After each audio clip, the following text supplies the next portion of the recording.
Ironized Yeast presents Lights Out. Everybody.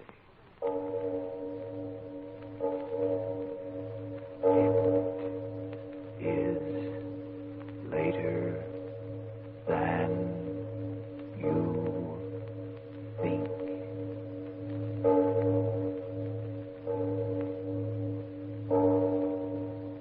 Lights Out brings you stories of the supernatural and the supernormal, dramatizing the fantasies and the mysteries of the unknown.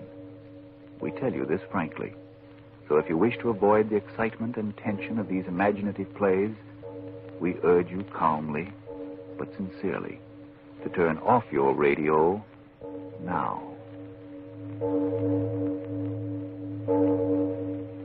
This is Arch Obler.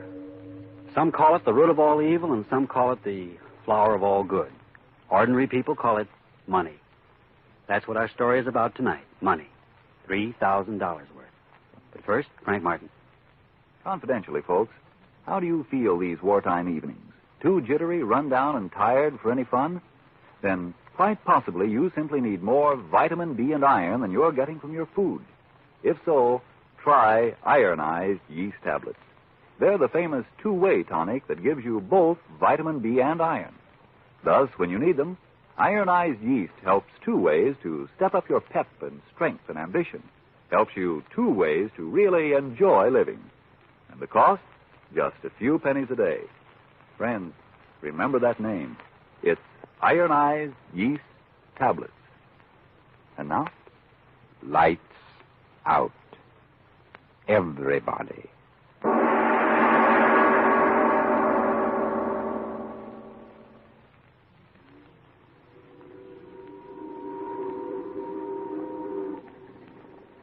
Money, I tell you, Tony. That's what's wrong with the world today. Money. What are you talking about? Hey, look, Tony. Ain't that the pretty boat? Oh, the devil with the boat. What do you say about money? Why, you said that money. What was wrong with the world? The people get little money, and then they want more of it. And then they get that, and then they want more.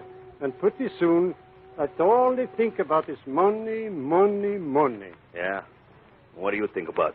Money? So what are you talking about? Oh, you don't understand, Tony. You don't understand yourself. All the time you talk, go away, let me alone. No, Tony, don't get so. I was only talking. What you talk don't make no sense. Money is what's wrong with the world. You fool, you crazy in the head. No, I ain't crazy. All the time on the boat coming here to Frisco from New York, I'm thinking to myself, Axel, for 13 years you're a sailor, working all the time. And what you got? Nothing. So I say to myself, Axel, why can't it be that when a man works hard, he can have what he wants, no matter if he ain't got money enough? Oh, you crazy fool. What do you talk about?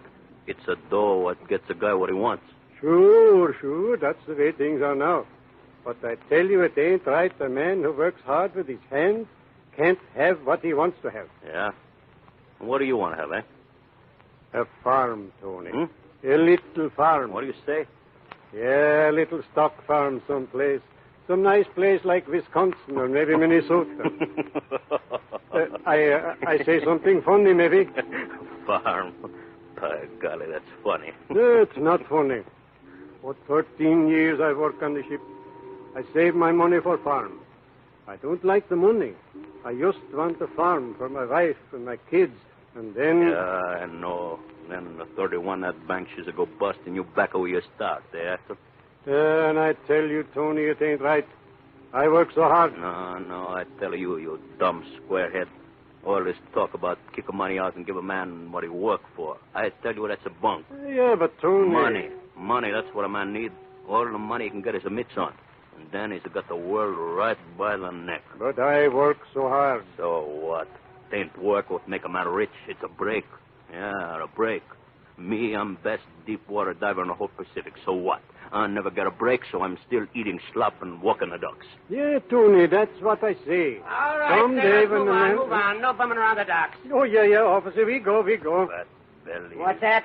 What's that you said? No, officer, he don't say nothing. This is Mr. Tony, officer. He's the best deep water diver in the whole Pacific. Yeah? Well, if he said what I think he did, he's going to do all of his diving in the can for about 30 days. Now get out of town or I'll run you in. I cut his heart out. Oh, no, Tony, please, sir. Come this way. Come on, Tony, in here. We'll get the cup of coffee. That cop was shoving me around. Come on in. I pay. Nice and warm. The dump. What do you have, boy? 2 cups of coffee. Maybe you like soups. I got nice hot soup. No, we just want coffee, please. Yeah, and get a letter. Okay. 2 coffees, come on. So, all you want dough for is to get a farm, eh, Swenson? Yeah, my wife, Who cares about your wife? Farm. For 13 years I've worked. Okay, here you are, boys. Nice coffee. Here. 10 cents, please. Yeah. Coffee, she's good when you're cold, huh? Yeah. Yeah, that guy was winning. He don't drink coffee tonight, I bet you. What a guy. The guy was winning the sweeping stakes. The sailor sweeping stakes. You know, hear it? Swenson, what is this guy blowing about? I'm telling you, the sailor sweeping stakes. Everybody's buying a ticket. $3,000 first prize, you bet you. It's in the papers he's winning. Oh, lucky guy. So, who cares? Give me some more coffee. Okay. No. Wait a minute, mister. Yeah? This fellow what won. You say his name is in the paper? Yeah, sure. Here. I got it here. Get my coffee, you. No. Wait, Tony. I want to hear. Read it, mister. Okay. It's a winner. First prize is somebody who gave the name of Farmer. Farmer? What's the matter, you Swenson? Tony, quick. He's sick. Hey, that's my paper. Tony, come on. Quick, come on. Hey, you crazy squarehead, wait for me. Wait, you crazy fool, you. What's the matter? Where you go, huh? Tony, listen. It's me. Me what? What do you say? Farmer.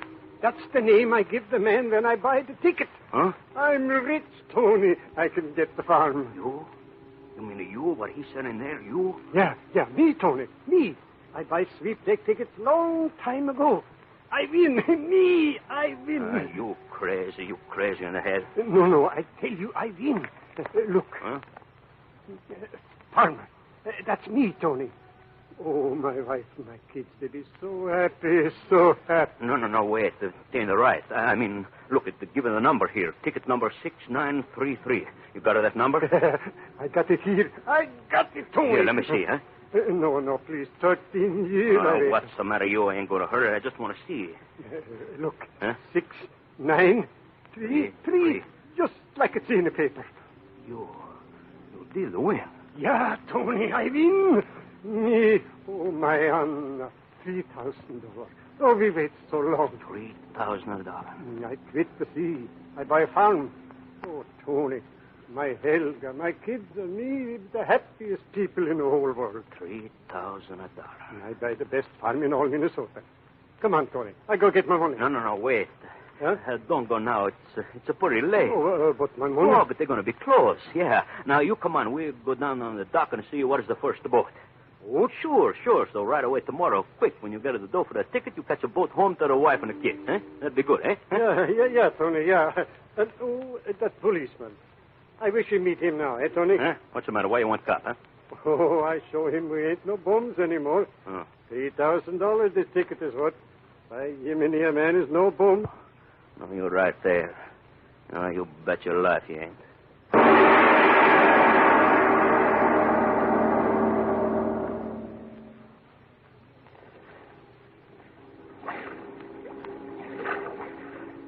The water, she looked pretty. Yeah. She's a deep right here. Me, I don't care how deep the water is, so long as 13 years a sailor, and I can't swim. Yeah, the water, she's so dark and pretty. Swenson. Yeah? Let me look at the ticket. Ticket? Sweepstakes. By Jiminy, you think maybe she ain't good, Tony? Yeah. I know she's good. Right away I hear that fella say the farmer win. I know that's me. Here, Tony, here it is. See, it says farmer on it. That's me, see? Well, lean over just a little. I cannot quite see. Yeah, sure. You see numbers. It says 6, 9... Tony, you... Tony, you what? My knife will shut you up good, eh, Swenson? So you can't swim, eh, squarehead? Well, Tony's going to give you a first lesson. There. Oh, Swenson, wait. You forgot the sweepstakes ticket. Okay, I collect for you, farmer. $3,000. Yeah. At last, Tony, she's get a break.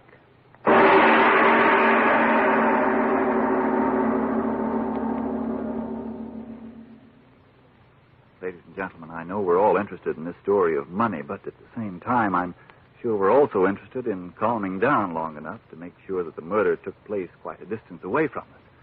And while we're making sure of that, supposing we take this time out to consider something very real. Help me? Oh, there just isn't any help for the way I feel. I'm so thin and tired and jittery, I'm disgusted with life. And nothing I've tried has helped me. But, miss, have you tried ironized yeast? You see, you may simply need more vitamin B and iron. And they're just what ironized yeast gives you. Well, of course, I've heard about vitamin B and iron, but could they make all that difference? You bet they could, if you need them. Why, when you don't get enough vitamin B from your food, you may lose your appetite, not eat all you need. Or you may not get all of the good out of what you do eat. And when you don't get enough iron from your food, you may be weak and pale. You may feel only half alive. And you say ironized yeast supplies vitamin B and iron both? Yes, ma'am. What's more, it's ironized yeast, and it's two-way help that's been of such amazing benefit to thousands who only needed more of these substances. Quickly help them gain glorious new pep and strength and pounds they needed.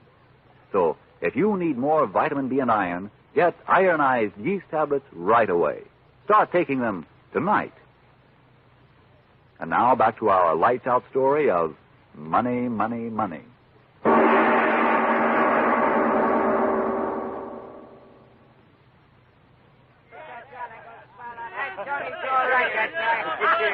Sure, you're right, boys. I'm a great guy. Got plenty of dough and I know how to spend it, eh, boys? Don't you worry about the bride. Tony, he's all right, eh? Sure.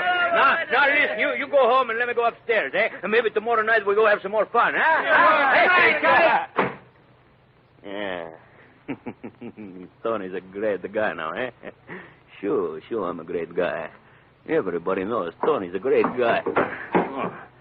Stairs. Tony, is that you? What's the matter? You waiting for somebody else? Oh, Tony, I've been waiting for you. Let me help you. Now, go away. I don't need no help, not me. Tony, night after night. Go away. Take your hand off of me.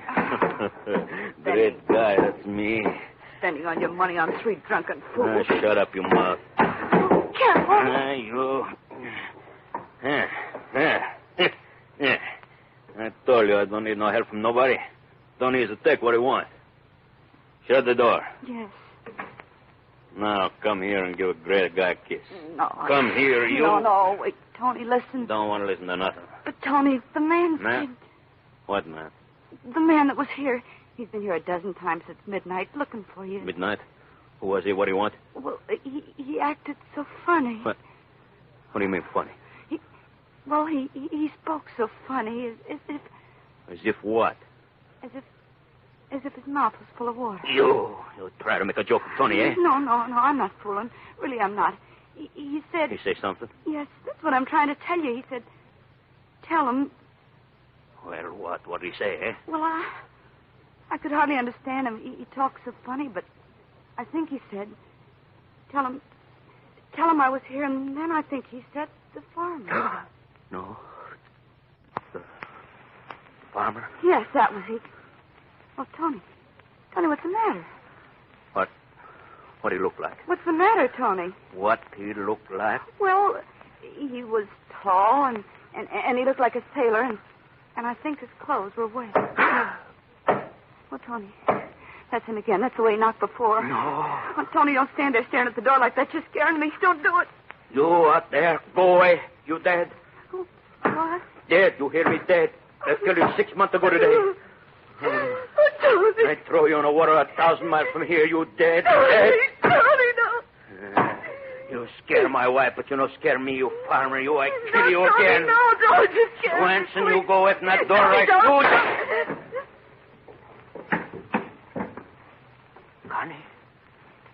Connie, I don't want to shoot you. I want to shoot him through the door. Connie, get up. Connie! Open up in there. Connie, I know what to kill you. It was him, Connie, him. Open up, police officers. Open Swenson, you think you got me, eh? You think you got me in the hot seat, eh? No, not me, Swenson. You swearhead, you forget the fire escape.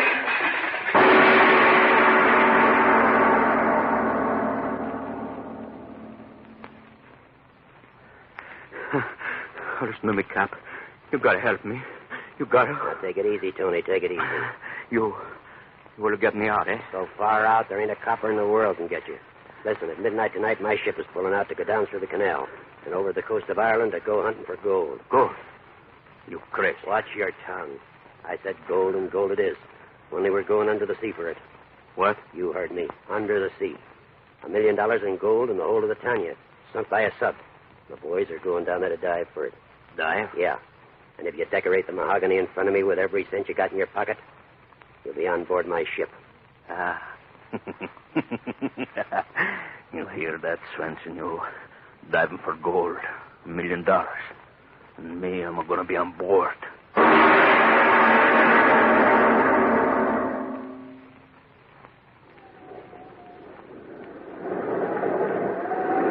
that door, you fool. You want to talk to me, Cap? Yeah, Tony, sit down. She's getting pretty rough, eh, Cap? Yeah, and that's what I want to talk to you about. Well, I'm listening. While you was sleeping before, the rest of the divers had a meeting. Yeah? Yeah. They looked over the weather reports, and they decided they ain't going to do no more diving. A white-bellied little Wait a minute, Cap. You mean we're going to turn back? What else can I do? 3 months out here in the open sea, and when we finally do locate the wreck, every mother's son of them turns chicken on me. So what's the matter? You want to talk to me? Because even if you are a no-good rat, you're the best diver of the lot. All right, keep talking. Tony, listen. Under that buoy up the starboard is the Tanya, with $1 million in gold bullion in it. So? Go down and get your hooks in it, and whatever you get, half of it's yours. You mean a half? Sure, you get half, and I'll split the other half of the crew. $1 million. Yeah, $1 million. And you'll have half of it. You can do it, Tony. You know you can. Yeah, but the sea, she's getting rougher. Ah, Tony, you've gone down in rougher water. Yeah, but that water, she's a cold half an hour and I'm finished. Hey, at the room with the gold. Who knows where she is? Tony, listen. I know just where that gold is stored. You're not trying to fool me, eh? God is my judge. I'm telling you the truth. Jake located the room on his last dive yesterday. He told only me about it. So? Don't you see, Tony? Chance of a lifetime. I got enough coal for one more day out here. If we turn back, we'll never locate that wreck again with the sea running as she is. $500,000 in gold for you, Tony, right under your feet. Don't be a fool, man. Take a chance to go down and try to get it. Well, will you do it? Get away from him. Him? Who are you talking about? Who's talking to you? Well, what are you sitting there for? Get me a rig, get the pumps going.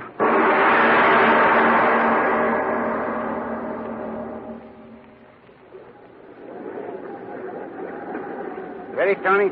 Yeah, give me the headset. Hey, up. Well, what are you standing there for? The helmet? Give me the helmet. Okay. Cap? Yeah? What's the matter, you? Told you to keep the deck clear. Only the men I want. The rest get below or I don't All die. right, Tony. You men get below. Every white-bellied one of you. Come on. All right. Hold up the helmet, but I want to try out the phone. Hello? Well, answer me. Okay, Tony, I hear you. Okay. All right. The valve. Okay, I'm ready. Put the helmet on me. Okay.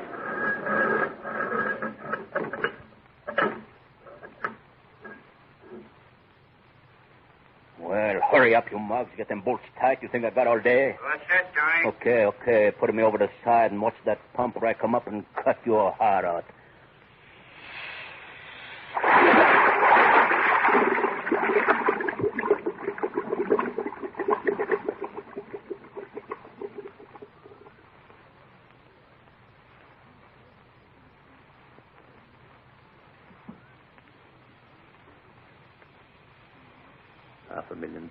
$500,000. Me, water, coal, down, $500,000. All right, Tony? Sure, I'm all right. Let me alone. Okay. Down, water hard. It came to me, Tony, best diver, 50-50, $500,000. Listen up there. I'm on the bottom. You hear me? Tony, listen.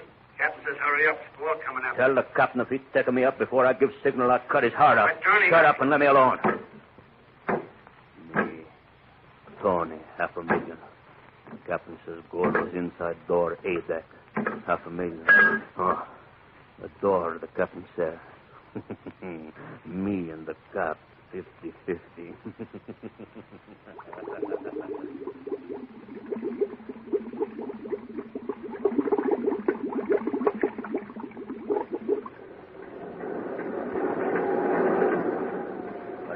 Art. He says to leave him alone. He don't want to talk to nobody. That's no good, rat. I was a fool sending him down. He's going to butt him all right. But what's he doing? Has he found the gold? Has he found the strong room? How long is he going to stay down?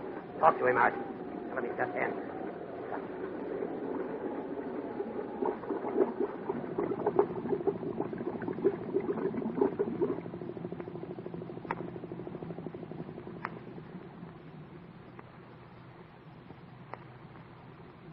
Captain said it would be right over.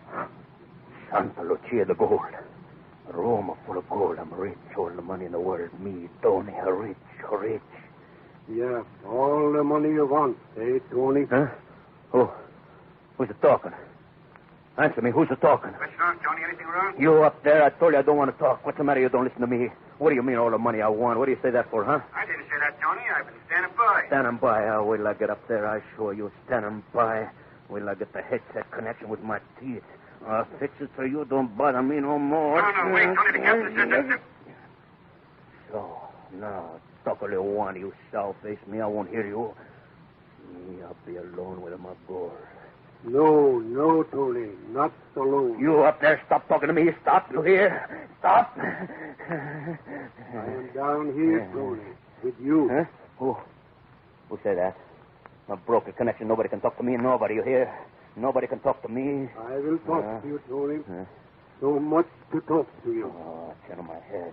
That's what it is, in my head. Yeah. Not in your head. Look straight ahead. What are you talking? Swenson. You know me, Tony. And me in the water almost a year. Oh, no. Close to the window, in your helmet. Oh. You don't like what you see, eh, Tony? My wife, my children, they wouldn't like it either. Would they? No. Oh, don't be in a hurry, Tony. We got plenty time. No. Plenty. I worked for 13 years. You remember, Tony? 13 years for farm. Now I don't work no more. I just wait for you. My hair. You take away my wife, my kids, my life. Now I take a little air. Eh, Tony? Just a little air. Now I take off your helmet and come in with you, Tony. No. My friend, I come in. No.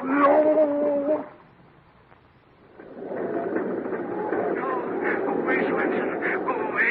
No, don't come in. Don't come in, Swenson. Go away. He's there. Is he getting there? Yeah, sure, plenty. Everything's okay.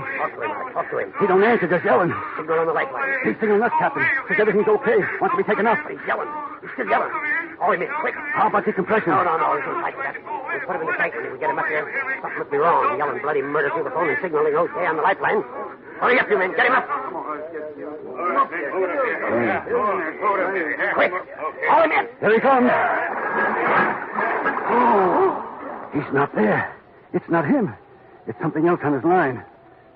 Captain, look. His airline. It's been chewed through by teeth.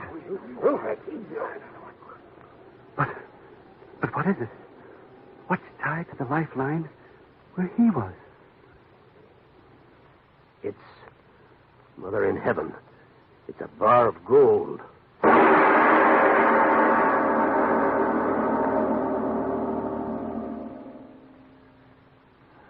Mr. Ober, all I can say is... I suppose it's quite fitting to gulp after a story about the sea, Frank. But before you start asking me if the story is a true one, I'd like to tell you with some excitement about next week's play because it's really a most exciting story. But first, you have your say, Frank Martin. Let me remind you, friends, if you're unattractively thin and jittery, tired and run down, unable to eat and sleep as you should, and if it's only because you're short on vitamin B and iron, then try ironized yeast tablets. They've helped thousands with these deficiencies. They cost but a few pennies a day, and what's more, you don't risk even those few pennies, for ironized yeast is sold on this money-back basis. If you don't quickly begin to eat and sleep better, to gain new pounds to feel much stronger and peppier, the cost of the first bottle will be refunded to you in full by Ironized Yeast, Box IY, Rahway, New Jersey. Now, what about all the excitement next week, Mr. Obler? Well, before that excitement, Frank, we've got news for our friends about the red, white, and blue. I don't mean Old Glory. I'm talking about those all-important red, white, and blue ration stamps. Well, I'm sure all the folks are well acquainted with the white and blue stamps by now, Mr. Obler, so let's concentrate on the red stamps that went into action yesterday. These are the stamps you use when you buy any of the newly rationed foods: meat, cheese, butter, oils, and shortening. And here's how your red stamps work. Yesterday, March 29th, the red A stamps became valid, a total of 16 points per person for this week. Yes, but this is very important, Frank, to all of us who like to eat regularly. You don't have to use all of those stamps this week. Your red A stamps are good right well up to the end of April. Yes, and that holds true for the B stamps that become valid next Monday, April 5th. Also the C stamps that you can start using Monday, April 12th. And the red D stamps effective April 19th. But at the end of April, all the red A, B, C, and D stamps expire. And only the red E stamps will be good. And remember, you can use these points any way you like. You can spend them all on meat, or you can concentrate on meat and butter. In the American way, it's up to you. But don't forget, all forms of meat are now rationed. So is canned fish and fish products. But fresh or frozen or smoked fish and fish not in sealed containers are not rationed. Neither is poultry and game. And in the cheese line, cottage cheese, cream cheese, camembert, liederkranz, and several other varieties are not rationed. And whereas all kinds of fats and oils, butter, margarine, lard, shortening, and cooking and salad oils are rationed, salad dressing, mayonnaise, and pure olive oil are not rationed. And now that we've covered the salient points about the new red ration stamps, what about next week's story, Mr. Obler? Well, have you ever thought what would happen if motion pictures could come to life? That is to say, supposing you were watching Hedy Lamarr or Bob Taylor, as the case may be, and suddenly they came to life right in your own living room. You want to know how to do that? Well, listen in next week. Yes, tune in next Tuesday again for Arch Obler's eerie story, Super Feature. And if you need more vitamin B and iron, be sure to try Ironized Yeast, the one and only Ironized Yeast, with the big letters IY on the package and on each tablet. It is later than you think.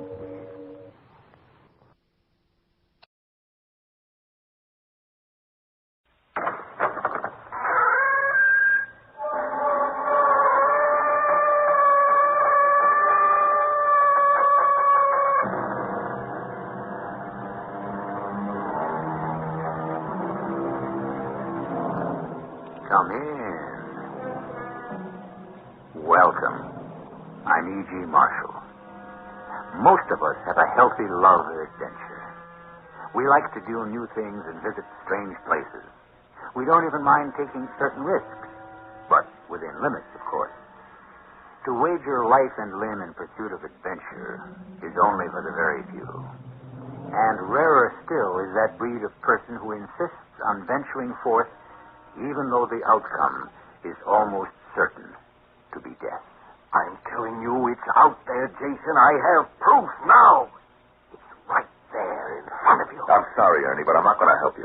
In the old days, you were never afraid of risk. In the old days, I had nothing to lose. And now you do, is that it? Just what is it you're so anxious to protect? My life. Is that it, Jason? Is that really it? Or is there something else?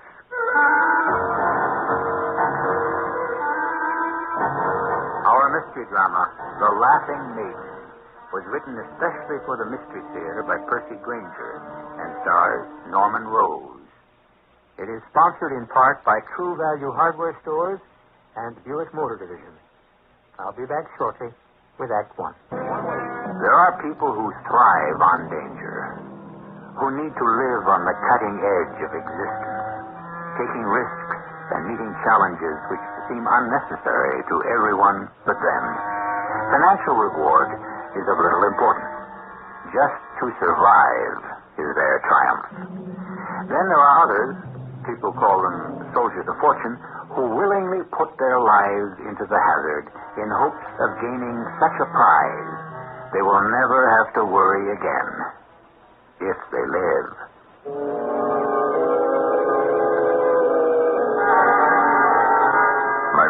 Jason Hainsworth. I suppose you'd call me a drifter now, though once I was half owner of a charter fishing boat in the Florida Keys. The story I'm about to tell concerns my former partner, Ernie Chowders. It happened 5 years ago, but I've kept quiet all this time because even now I can't quite believe it. I was in a small town in the Caribbean. I hadn't seen Ernie for several years, and then... Jason? Jason Hainsworth, is that you? Hey, Ernie, son of a gun, how are you? What are you doing here? Oh, hey, I could ask you the same question. So, how are you? Oh, you know me. Nothing changes. Still hiring out of the Laughing Maiden. The Laughing Maiden. You still have the boat, huh? Yeah. And old Tom? Oh, he's still the crew, loyal as ever. A couple of years ago, we had a good season. I was going to get a new boat, and old Tom wouldn't hear of it. Said it'd be bad luck to leave a Laughing Maiden. He's still superstitious, huh? Oh, sure. Why are you here in Mother Christie?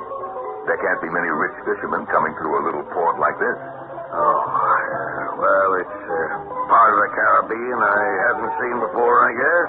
But what is it that could possibly attract you to a place like this? There's no tourism that I can see. Look, how'd you like to come see the boat? Say hi to old Tom, and maybe we'll talk, okay?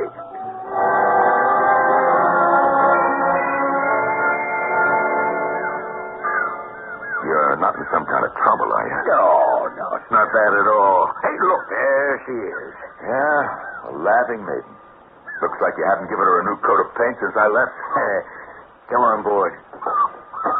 Tom, come up topside. I'm sorry, Mr. Cowley's lunch ain't quite ready. Oh, never mind lunch.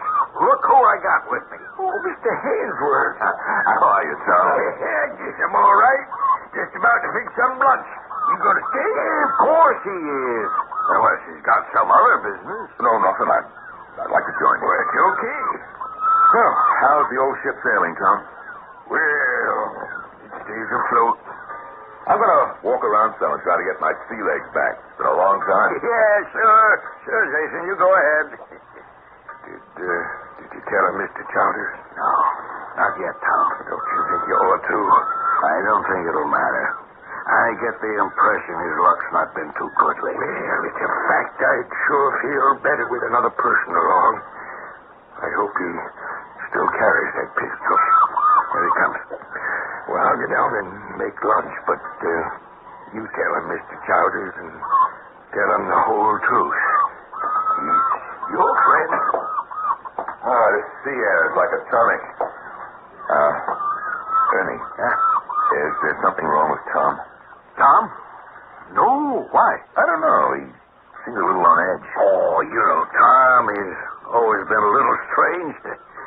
Well, how's the old rig feel? Oh, she's solid as ever. But she could use some repairs, though, and a new coat of paint. How do you expect to drum up business if she's not looking her best? Jason, I got a confession to make. Tom and I, we aren't in a chartering business anymore. Well, then... Hey, Ernie, you're not into anything illegal, are you? No, nothing like that. You ever hear of Cape Coast Island? Oh, sure. It's on the tail end of the Bahamas. Yes, across 100 miles of open water due north of here. Did you ever hear of the Quedagh Merchant? Quedagh Merchant? No. Well, how about Captain Kidd? Oh, Captain Kidd. Jason, the Quedagh Merchant was a ship that was captured by Captain Kidd nearly 3 centuries ago. On board that ship, he found what was reputed to be the single richest prize ever taken by a pirate of the Spanish Main. 60 pounds of gold dust, 100 ingots of pure silver, jewels. Well, the whole cargo was valued at 10,000 pounds then. You know what that'd be worth now? And this treasure is supposedly buried on Caicos Island. Not supposedly. It is, I'm sure of it. Kidd buried it there before returning to New York to face charges of piracy. He intended to return for it, but he never did because he was arrested and sent to England to stand trial. He was found guilty and executed. Ernie, they claim there's treasure buried on half the islands in the Caribbean. What makes Caicos so special? About a year ago, this guy chartered the Laughing Maiden. In addition to being a fisherman, he was also an amateur treasure hunter.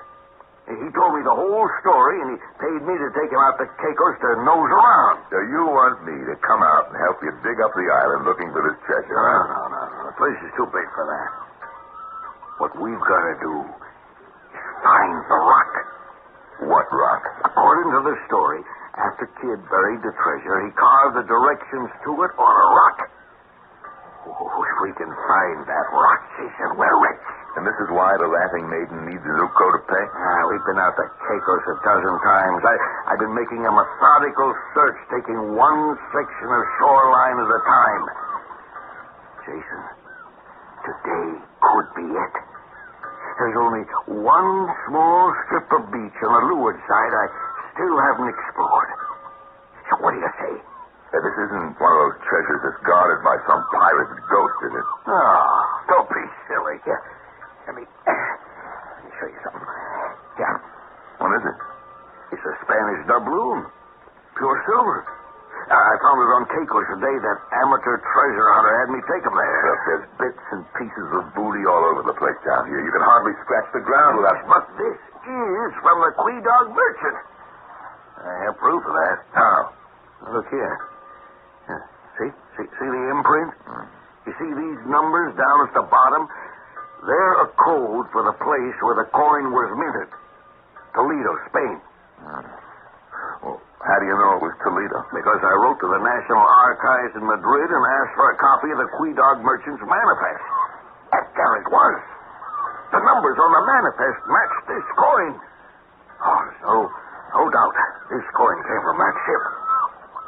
Well, what do you say? We'll cut you in as an equal partner. An even three-way split. Why? For old time's sake. We were partners once before. We'll be partners again. I'll come along, Ernie. But just for the ride, you hear me? Just for the ride.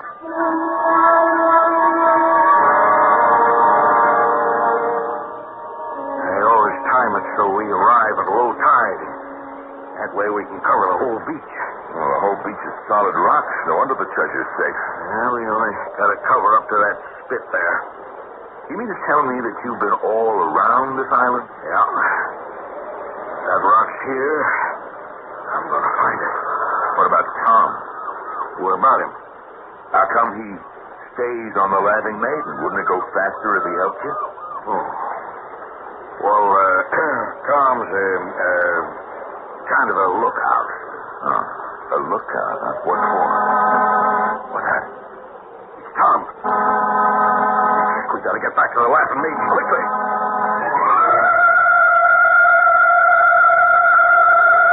It's incredible. I don't believe it. How could they have known? But who have known? The syndicate. What syndicate? Mr. Chowder's tell you. No, but I think that it is time he did. Ernie, are we in danger? I never thought they'd find us. That's why we moved up to Monte Cristi. They must have spies everywhere. Now, will you tell me what's going on? Here's the binoculars, Mr. Hainsworth. You just see for yourself. Let me look. Hey, looks like the mast of a ship. Wait, it's a yacht. A big yacht. High speed and heavily armed. Well, who owns it? Well, there's a syndicate. It's rumored to be headquartered in Porto Plata, but no one knows for certain. Who's the head of it? No one knows. But whoever it is, he knows the legend of Caicos Island, and every boat that comes out here is followed by that yacht. It sits right over there just behind the horizon. And if the treasure is ever found... They sweep down, seize it, and probably kill whoever had the misfortune to discover it. So that is why you were so anxious to cut me in. No, you tricked me. You tricked me into coming out here. Start the engine. I want to get away from here at once.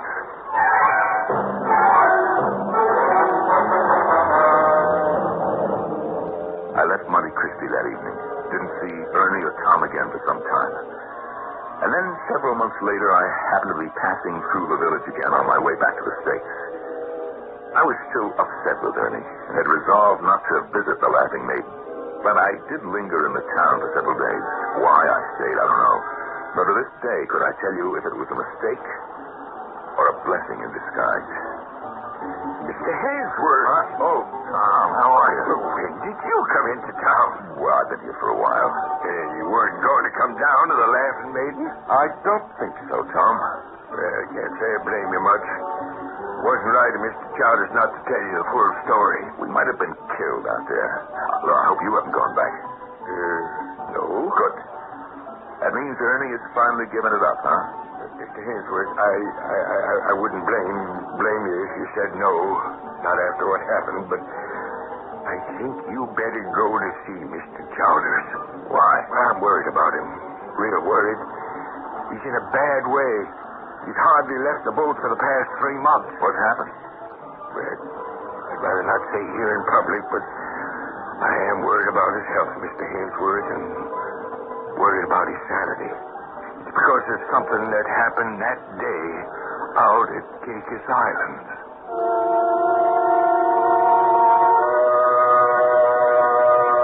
G.K. Chesterton believed that a long Sunday walk and a glass of beer could put us spiritually in the company of an Alexander the Great. Others disagree. A true adventurer takes genuine risks, plays for keeps, and does not count the cost. I shall return in a moment with Act Two.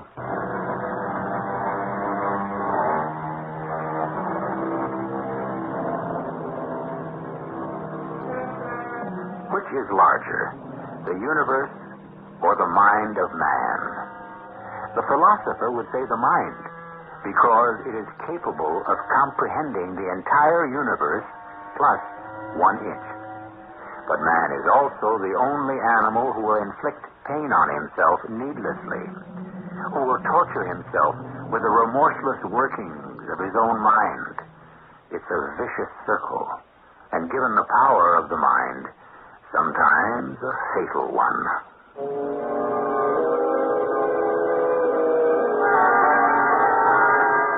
I followed Tom down to the wharf where the Laughing Maiden was moored. I was shocked by her appearance. She'd taken on the aspect of a ghost ship. But if the change in the boat surprised me, it was nothing compared to the change in my old friend. He's down below, Mr. Hainsworth, in the cabin. You say that he stayed in there for 3 months? With the portholes closed and the blinds drawn shut. Who's there? Ernie, it's me, Jason. Jason? Oh, man, it is stifling in here. How can you breathe? Tom, open the window. No. Oh, don't. They might see in. Ernie, what's the matter? What?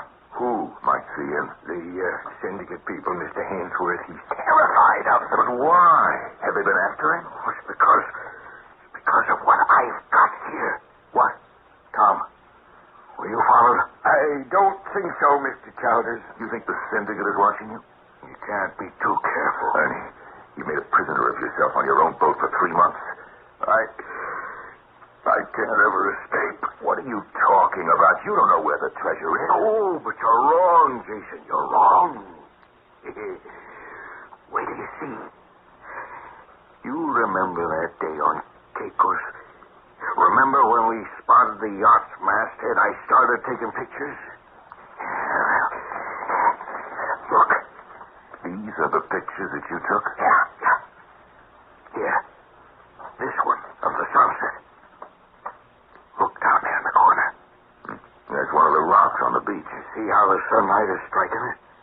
Hey. There's markings on it. We walked right past that rock and never saw a thing because the light wasn't hitting it at the right angle.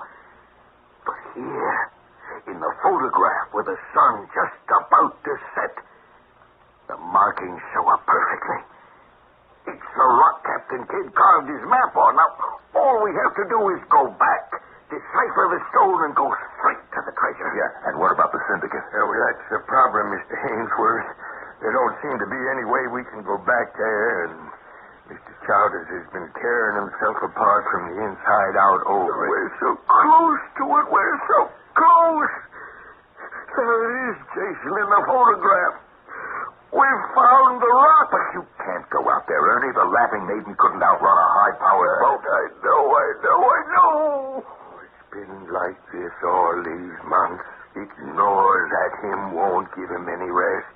He knows it's certain death to try to recover that treasure, and yet he sits there for hours just staring at that photograph, trying to decipher the markings with a magnifying glass. Jason, now that you're here, we can do it. Now, you listen to me. There's no way I'm going back to Kansas, and neither are you. It is not humanly possible to get that treasure and survive. Do you understand that? Do you hear what I'm saying? Yes, but... All right. Mr. Hainsworth, where are you going? I am catching the evening bus to Puerto Plata. And from there, I'm flying to Miami. I got a job lined up there working for a big company that has a fleet of charter boats. You mean you're going to be a skipper on one of a string of boats? No. Actually, I'll be working on shore in the marina. Well, okay, maybe it's no great shakes and not what I hoped for, but look, it's a steady job. The first steady job I've had in a long time. But you can't leave Mr. Chowders. Ernie will be okay once he faces up to reality, Tom. Because, you see, that's what I am doing. That's what we all have to do sooner or later. I'm sorry, Tom. Good luck. Jason? Jason, is that you? Huh? Say, Jason, when did you get here? I guess I didn't see you right off. The light's kind of dim, but it's safer that way. Oh, boy. He's in a bad way, isn't he, Tom? You're right. I just can't leave him like this.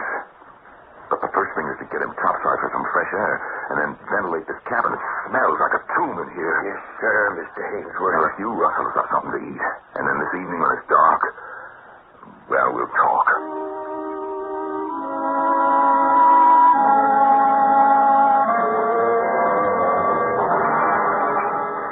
Tom, that stew was terrific.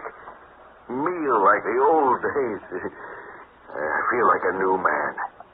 It's Jason's being back that's done it. Swear to the good Lord. Coffee's ready, Mr. Hainsworth. Yeah, thanks, Tom. You still carry your gun, Jason? I never go anywhere unarmed, on principle. Coffee, Mr. Chowders? Yeah, sure, Ernie. Ernie, every instinct in my body is against this venture. Look, is there any way that I can talk you out of it? Now, the way I got it figured, the syndicate yacht won't make any kind of move until they see we've actually got the treasure dug up. I guess that answers my question, doesn't it? But look, I'm telling you right now, I am not going to be part of any plan that calls for us to try outrunning these guys and the Laughing Maiden. That is suicide. Well, what's an alternative? Well, what about using a seaplane or a helicopter? I can fly it if we can put enough money in together to rent one. I think that Ernie's right that they wouldn't move in on us until we had recovered the treasure. So that means it's primarily a matter of timing. Now, Ernie, if you and Tom take the boat out and locate the treasure, I'll come in for a landing at the last moment. We load and take off. They'll shoot us down. The word is that yacht is equipped to deal with any contingency, including aircraft. Well, what do you suggest, then? Well, what if you go out in advance in a second boat and hide in one of the coves on the windward side of the island? And Tom and I will follow, find the treasure, load it, and sail around the far side as if trying to make a run for it. Now, we pull a quick shift of cargo, and you slip back out of sight. And when the yacht overtakes us, we surrender the chests, filled with sand, like a joke played on history by Captain Kidd. And then we rendezvous later. Right. I don't know. It's possible, I suppose. Well, if only we knew who the head of that syndicate was. You mean nobody knows? No. The rumor is it's a patrone named Guillermo Galiban. He owns a 52-foot yacht, high-powered, with a mast identical to the one we've seen on the horizon out at Caicos. Have you and anyone else ever seen the yacht itself? Well, he keeps it in a secluded cove among the cliffs. I saw it once from a distance. It's been nearly 4 months since our last visit to Caicos. So maybe this guy Galaban no longer has his goons watching you. Well, in any case, it's a chance we'll have to take. We'll slip out of the harbor as soon as it's fully dark and gain Caicos in the early morning hours. By daybreak, we should be digging. If we're not followed, good. If we are, and we find the treasure, well, then we'll take it from there.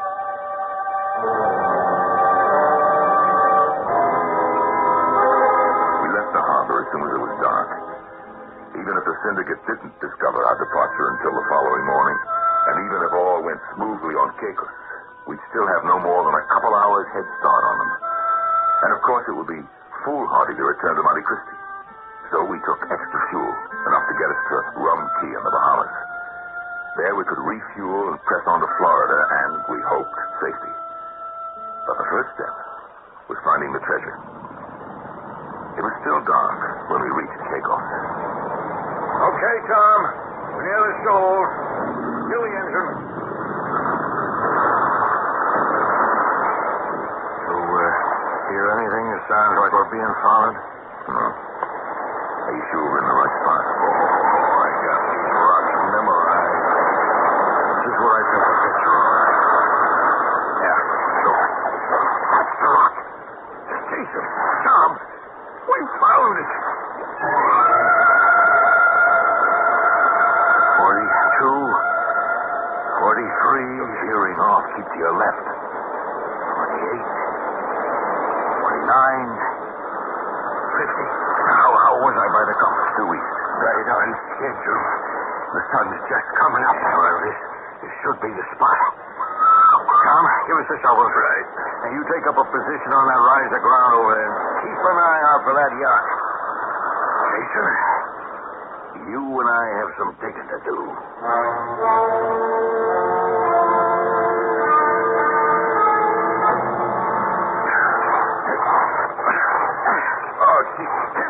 Wait a minute. Ernie, wait. You're throwing like a buzzsaw. Let's take a break. We gotta be getting close. Look, we got a hole 6 feet deep and 10 feet diameter, and so far there's no sign of anything. Don't give up now. Let's just keep going. Ernie, did it occur to you that we have no way of knowing what the numbers stood for on that rock? That could have been feet or yards or leagues, for that matter. Tom, how's the horizon? All clear so far. Almost noon. We made it. Got away undetected. Come on, it's gotta be here. Oh, you think I'm gonna spend the rest of my life on this island? Maybe. I got news for you. We aren't leaving till we find that treasure. Yeah, you mean you're not ever going to admit to yourself that it is not here? Never. What's that? Jason, my shovel has hit something. Look. Oh, wow. We found it. We found the lost treasure of the Quedog merchant. Mr. Hayes. What? I just saw it. The mask. The yacht. It just pulled into view on the horizon. What? No, they can't have. It's not fair. Eddie, calm down, will you? Tom, are you sure that you saw it? I'm positive. Okay. Now, look, you go back and you keep watch. If they start to move toward us, you let us know at once. Yes, sir. They're bound to be scanning the island, so stay low. Don't let them see our position. Meanwhile, we'll just get these chests open. Yeah. See if we got anything that's worth fighting for. I'll break the lock with my shovel. Lock's off. Now, at last. Look. Oh, bags of gold dust. Silver bars. We're rich, Jason. We're rich. It is one thing to find a treasure and another to keep it. How simple now seem the months of research and work. How minor the agonies and insignificant the risks compared to the challenge our friends face now. Confronted with such a seemingly insurmountable situation, most people would quietly fold their tents and steal away. But Ernie Chowders is not the kind of person to give up. I'll return shortly with our final act.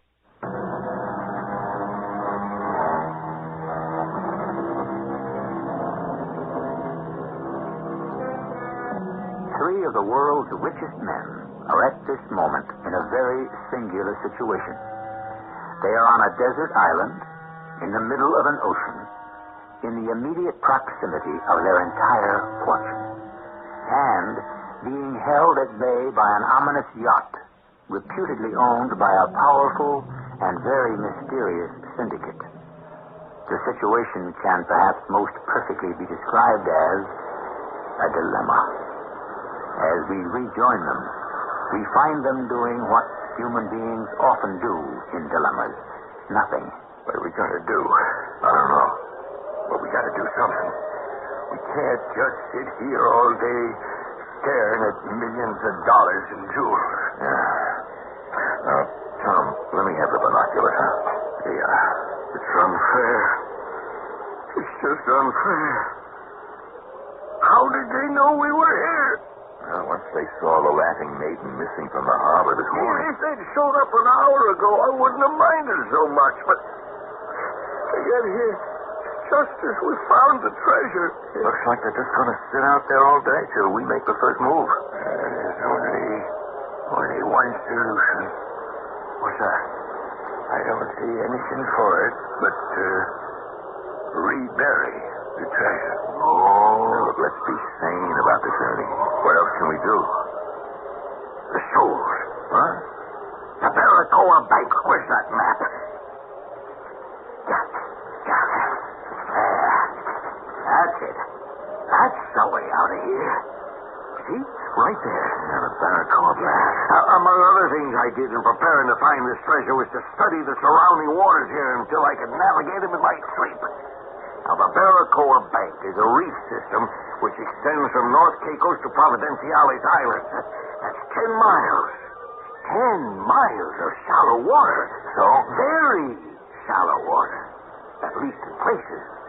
Enough to serve our purpose. Not too shallow for the draft of the Laughing Maiden, but it's dangerous for both the sides of that one out there on the horizon. If they tried to follow us through that water, they'd crack up and sink. In between those reefs is some of the deepest water in the Atlantic. Ernie, it's no good trying to outrun them. Well, look at the head start we'd have. Even with a head start. 10 miles. By the time they got around those reefs, we'd be halfway across the Caicos Passage. Yes, and on our way to what? Open water. In order to take advantage of the Barracoa Bank, we'd have to go in the wrong direction. The next island of any size is over 100 miles away. Well, what can we do? Tom's right. Until we can think of some way to get around that yacht, we've got no choice but to rebury the treasure.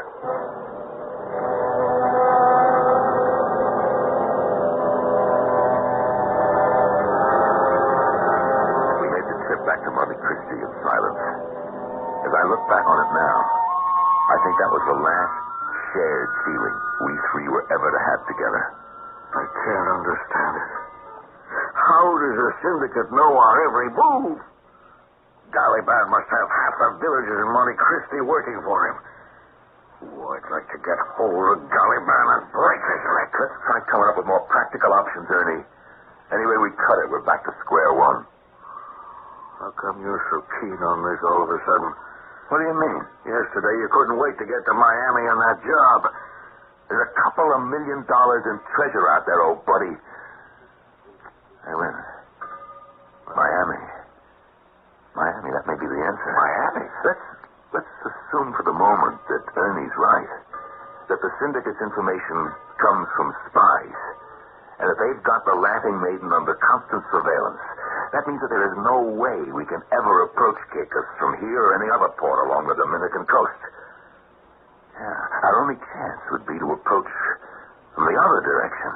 The open sea? Through the Bahamas from Miami. How do we do that without arousing suspicion? Wait a minute. I'll go into Miami as I planned by myself. In a couple of days' time, you let the word out around the village that you've got a lucrative job lined up in Sanchez or Samana Bay, someplace down the coast away from Caicos. You sail down to pick up this, wealthy fisherman, and from there you take a plane and join me in Miami. Right. And then we rent a boat large enough to get us for 700 miles to Caicos.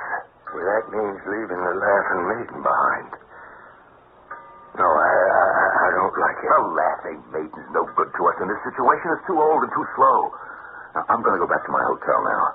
I'll catch the bus out of here tomorrow. Here you are. Here's the address where I'll be staying in Miami. Oh, yeah, just one other thing.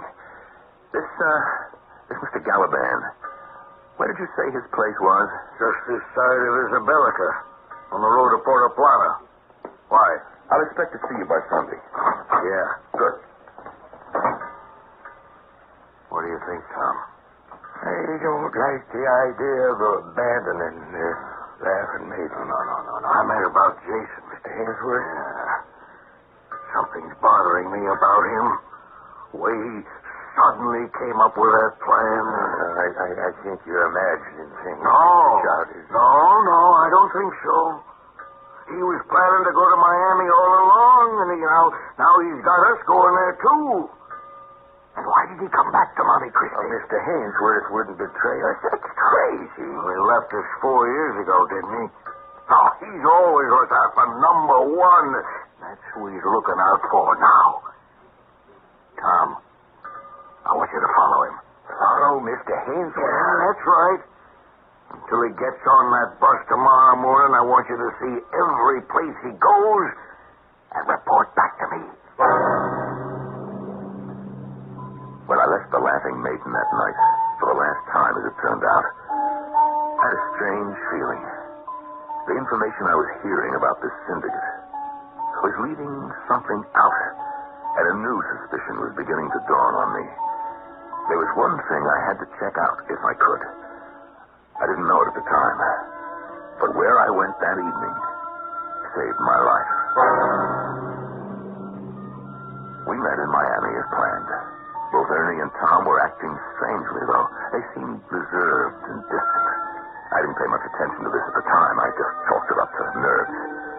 Everything went well, however. That is, until we arrived at Caicos. We planned to accomplish the entire operation at night.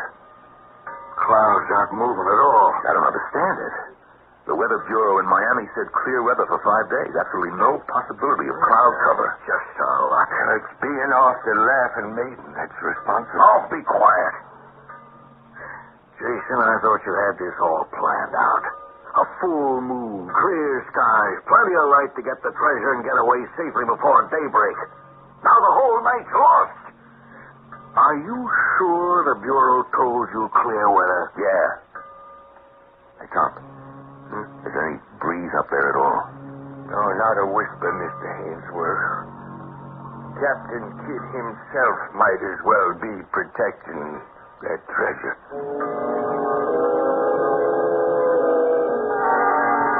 We had to wait for dawn to begin our work. 3 hours later, with Tom on lookout, Ernie and I had dug down to the treasure. It was still there.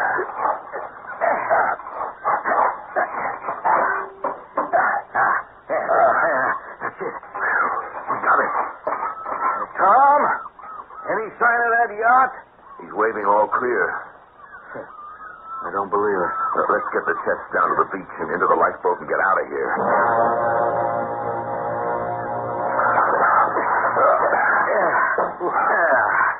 That's it. Now we're all set to row out to the boat. Well, Ernie, it looks like this time we made it, huh? Let's get Tom and take off. Wait, Mr. Souders. What is it? It's there. I saw it. The syndicate's yacht. No. I will not accept this as possible. I will not. Ernie, will you calm down? Jason, give me your gun. I'm going after him. You're right. Give me the gun, so help me. I'll swim out there. Hold my revolver. I've got to stop Ernie. Ernie. Are you okay? Okay, Tom, it works. I'll take the gun now. Hey, wait a minute. Just stay back, you double-crossing bum. I ought to blow your head off right here. No, Mr. Chowder. Don't worry, Tom. Just get the rope out of the life. What is it? What are you doing? You thought you had us all fooled, didn't What you? are you talking about? The syndicate knew I was on to something, didn't they? But they could never have guessed it was an actual photograph of a rock. You must have been flabbergasted when you told them. Me? Here's the rope, Mr. Chowder. Okay, Jason, lie down. Lie down. Tom. Hard times. Ernie, will you explain what you're talking about? I had Tom follow you the night you left the Laughing Maiden. He wouldn't believe me either. But I knew something was fishy. Sure enough, he tailed you right to Galliband's fortress. Listen to me. I only went there to sneak a look at his yacht. Yeah, what for? Everything I was hearing about the syndicate sounded like a lot of mythology made up to explain things that didn't have any other explanation. There wasn't any smoking gun on this guy, Galliband. No hard evidence. I wanted to check his boat just to make sure. Ernie, it isn't armed. It's a normal pleasure boat. No, you idiot. I saw it too, Mr. Hainsworth. Only I saw it in broad daylight. And it's armed, all right. It's armed. What you saw must have been the rigs and chairs they have on the decks for deep sea fishing. No. I saw guns. Yeah, harpoon guns. How far away was the boat when you saw it, Tom, huh? 300 yards, 500? How old are you, Tom? How good is your eyesight? You aren't getting around this that easily, pal. If it's not Galliband's yacht, then whose is it? I don't even think there is a syndicate. There's no shred of concrete evidence to prove it exists. All right, Mr. Chowder. Tom, you listen to me. You listen to me. What Ernie's saying doesn't even make sense. If I was working for this syndicate, why am I here now? Once I knew where the treasure was, wouldn't I have just told them? Oh, he's got a point. Don't listen to him. Come on. You can't leave me tied up here. Your friends out there can pick you up. I tell you, I don't know who they are. I'll die here. Get in the boat, Tom. Now, wait a minute. I thought we agreed if the yacht showed, we wouldn't try to take the treasure with us. Are you crazy? I'm not leaving it behind again. But we can't outrun that yacht. We're going to do what we should have done all along. Head across the Barracoa Bank and lose them. That boat's not the Laughing Maiden, Mr. Chowder. Its draft is too deep. We'd crack up for sure. No, he won't. Come on. No, I can't. I'm sorry, but it's foolish. Tom, don't force me to shoot you. Well, you wouldn't. You Get in this lifeboat and start rowing. I'm sorry, Mr. Hainsworth. It doesn't look like any of us has much of a chance. Tom was right. They never had a chance. The boat hit the first reef, and in less than a minute, no trace of them remained. Tom, Ernie, and the treasure were on their way into one of the deepest trenches in the Atlantic Ocean. I managed to get myself free. I was curious why the yacht had not yet come into view. I picked up the binoculars and climbed the dunes. It was then I saw the sight that had kept me silent for 5 years. On the mast, a flag was unfurled. It was a black flag with skull and crossbones. And then before my very eyes, the flag and the mast vanished. The ghost of Captain Kidd had guarded his treasure well. Ernie Chowders was an experienced seaman and knew he didn't have a chance going across the Barracoa Bank. Yet, that's precisely what he did. But what of Jason? How did he escape from Caicos? I'll tell you that in a moment.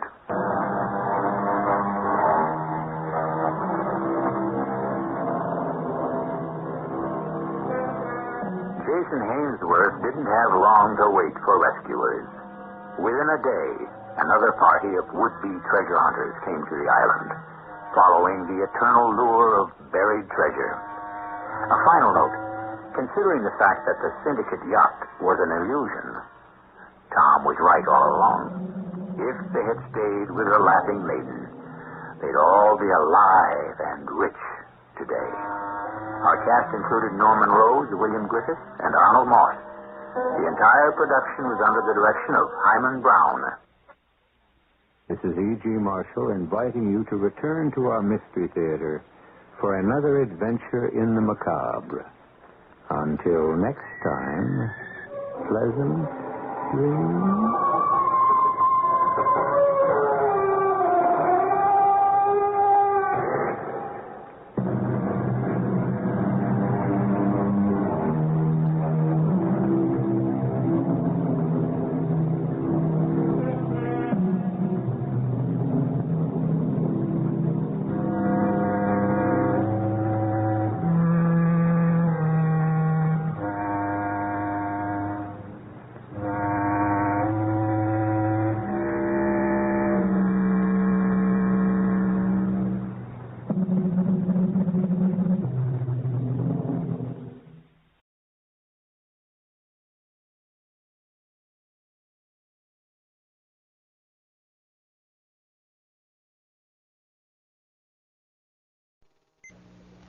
Presenting the transcription feature, Superman. Up in the sky. Look! It's a bird. It's a plane. It's Superman. Superman. Mighty visitor from another world who came to Earth when the planet Krypton was destroyed by quakes and explosions.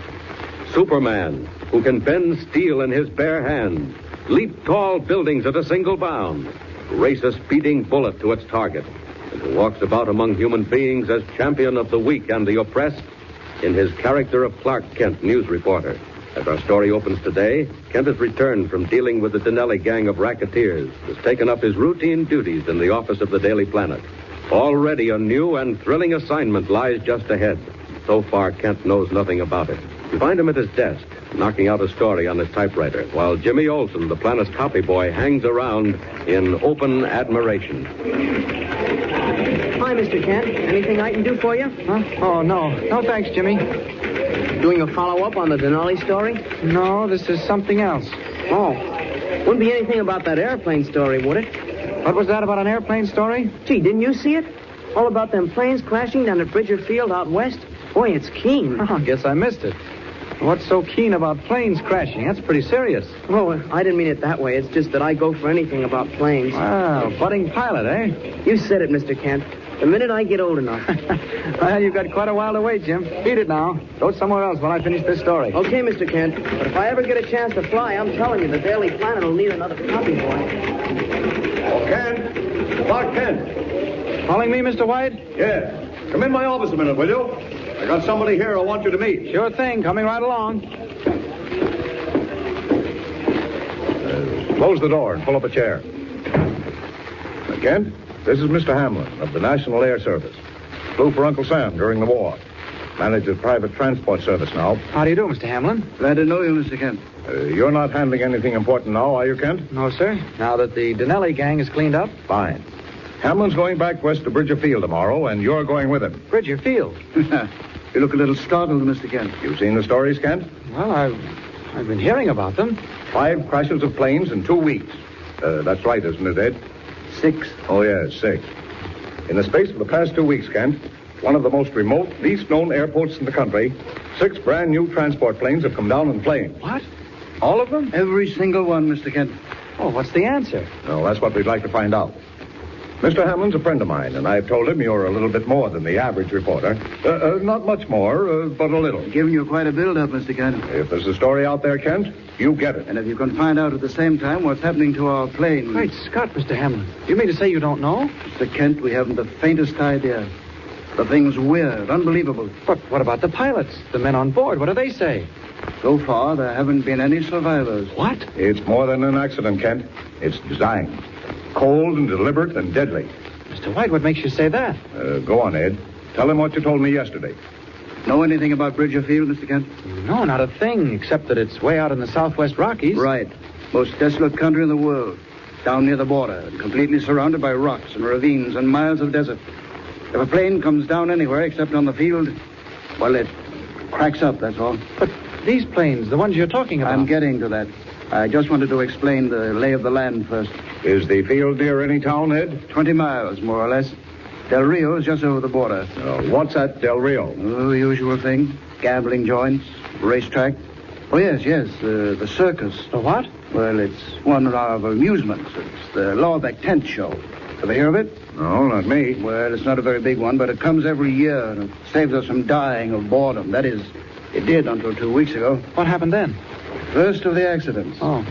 Since then, we've not been bored. Excuse me, Mr. White. Telegram from Mr. Hamlin. Oh, yes, thank you. I told them I'd be here. You'll excuse me, will you, gentlemen? Great heavens. Ed, what's the matter? It's another accident. Yes, another accident. Another plane crashed in flames. Everyone killed. Just as it approached the field. Ed, what's going on out there? Wait a minute, look here. I've changed my mind. I said we'd go back tomorrow. Ready whenever you are, Mr. Hamlin. This business can't go on. It's devilish, inhuman. There's something behind it. Kent, I'm going to bridge a field today. If you want to come along, Kent, well, meet me at the city airport in 1 hour.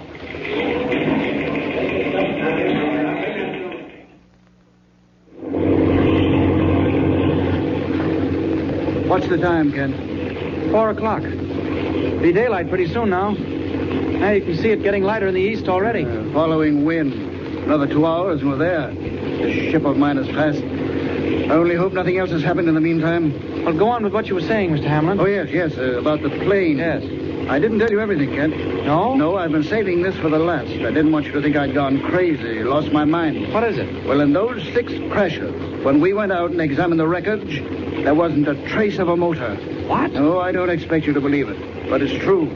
The engines of every one of those 6 planes simply vanished into thin air. And that's one of the reasons I say this whole business is any accident. It's been planned, and someone's behind it. But who is he, Captain? What's he trying to accomplish? What was that? What happened? Hey, there's a hole in the window. Something went through the glass. Take a look back in the baggage compartment, will you, Kent? If there's anything wrong, something may be loose. That might have been a bolt. Call back if you find anything. Mr. Kent!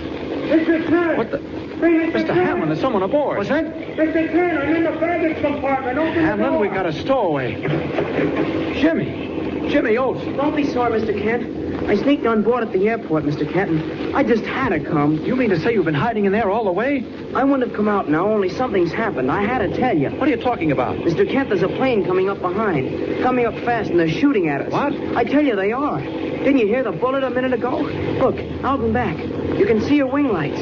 You're right. There is a plane back there. And they're shooting with a machine gun. Come on, Jimmy. Climb out of that compartment. Something's happened to Mr. Hamlin. Jiminy, the plane. Spinning. It's out of control. Quick. Mr. Hamlin. What's he doing? Mr. Hamlin. Listen. Jimmy, Mr. Hamlin's been shot. One of those bullets. Here, quick. Help me get him out of there. I've got to get to those controls. Mr. Kent, can you fly? Yes, enough to land this plane. Quick. I've got him. That's it. I'll lay him on the floor here. Quick, Mr. Kent. Grab the controls. Bring her out of that spin. All right, Jimmy. You look after Mr. Hamlin. I can handle her.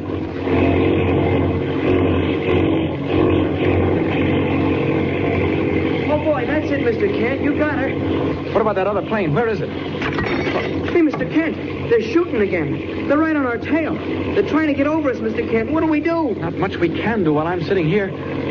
Jimmy, didn't I see a rifle in the baggage compartment? There is one. Do you want it? Bring it here, fast. There's just a chance. Here you are, Mr. Kent. Look here, Jimmy. You said you wanted to fly. Well, now's your chance. What do you mean? More bullets. They'll get us any second now. Quick, Jimmy. Slip in here and take the controls. Hold her just as she is. Can you do it? I'll sure try. Give me the stick. Just as she is now. Hey, Mr. Kent, where are you going? I'm going to take that rifle and climb out on the wing. If there's any shooting being done, I guess we can do it as well as they can. Stay with it now, Jimmy. Hang on to those controls and don't lose your nerve. I'll be all right. Now then, out on the wing. Good thing it's dark. I wouldn't want Jimmy to see his friend Clark Kent take a header into space as Superman, which is just what he's going to do. Out we go. Out and back. Faster. Faster. I think I'll just take one fast dive at their propeller. Here we go. That does it. Down they go. I'll just dive down after them and find out what this is all about. Jimmy. What's the matter with Jimmy? Our plane's going down too. It's in a tailspin. Gotta get back there. Up we go. Up, and faster. Mr. Kent! Mr. Kent, come back! Mr. Kent! All right, Jimmy. Here I am. What's the matter? The plane. It's spinning. It's out of control. What's wrong? Wait, Scott, where'd that oil come from? Take the stick. We're going down. Move over. That's it. I have it. Mr. Kent, that oil. All over the glass. I can't see it. It's a broken line. Sprays over everything. Can't go far this way. The motor. It's missing, Mr. Kent. We've got to land. Hang on, Jimmy. Don't lose your nerve. We'll go as far as we can this way, and then we'll see. Mr. Kent, the motor, it's getting worse. It'll stop running any second now. Listen. High over the wastelands of the Southwest, with a missing motor and a wounded man in the cockpit, young Jimmy Olsen and Clark Kent looked desperately for a landing place in the great darkness of early dawn. Who was trying to shoot Hamlin's plane down, and why? What can Superman do to foil the plans of an enemy who so far is not even known? Tune in next time and follow the exciting story. Up in the sky! Look! It's a bird! It's a plane! It's Superman!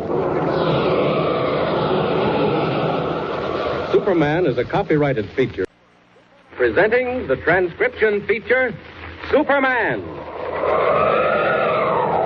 Up in the sky! Look! It's a bird! It's a plane! It's Superman!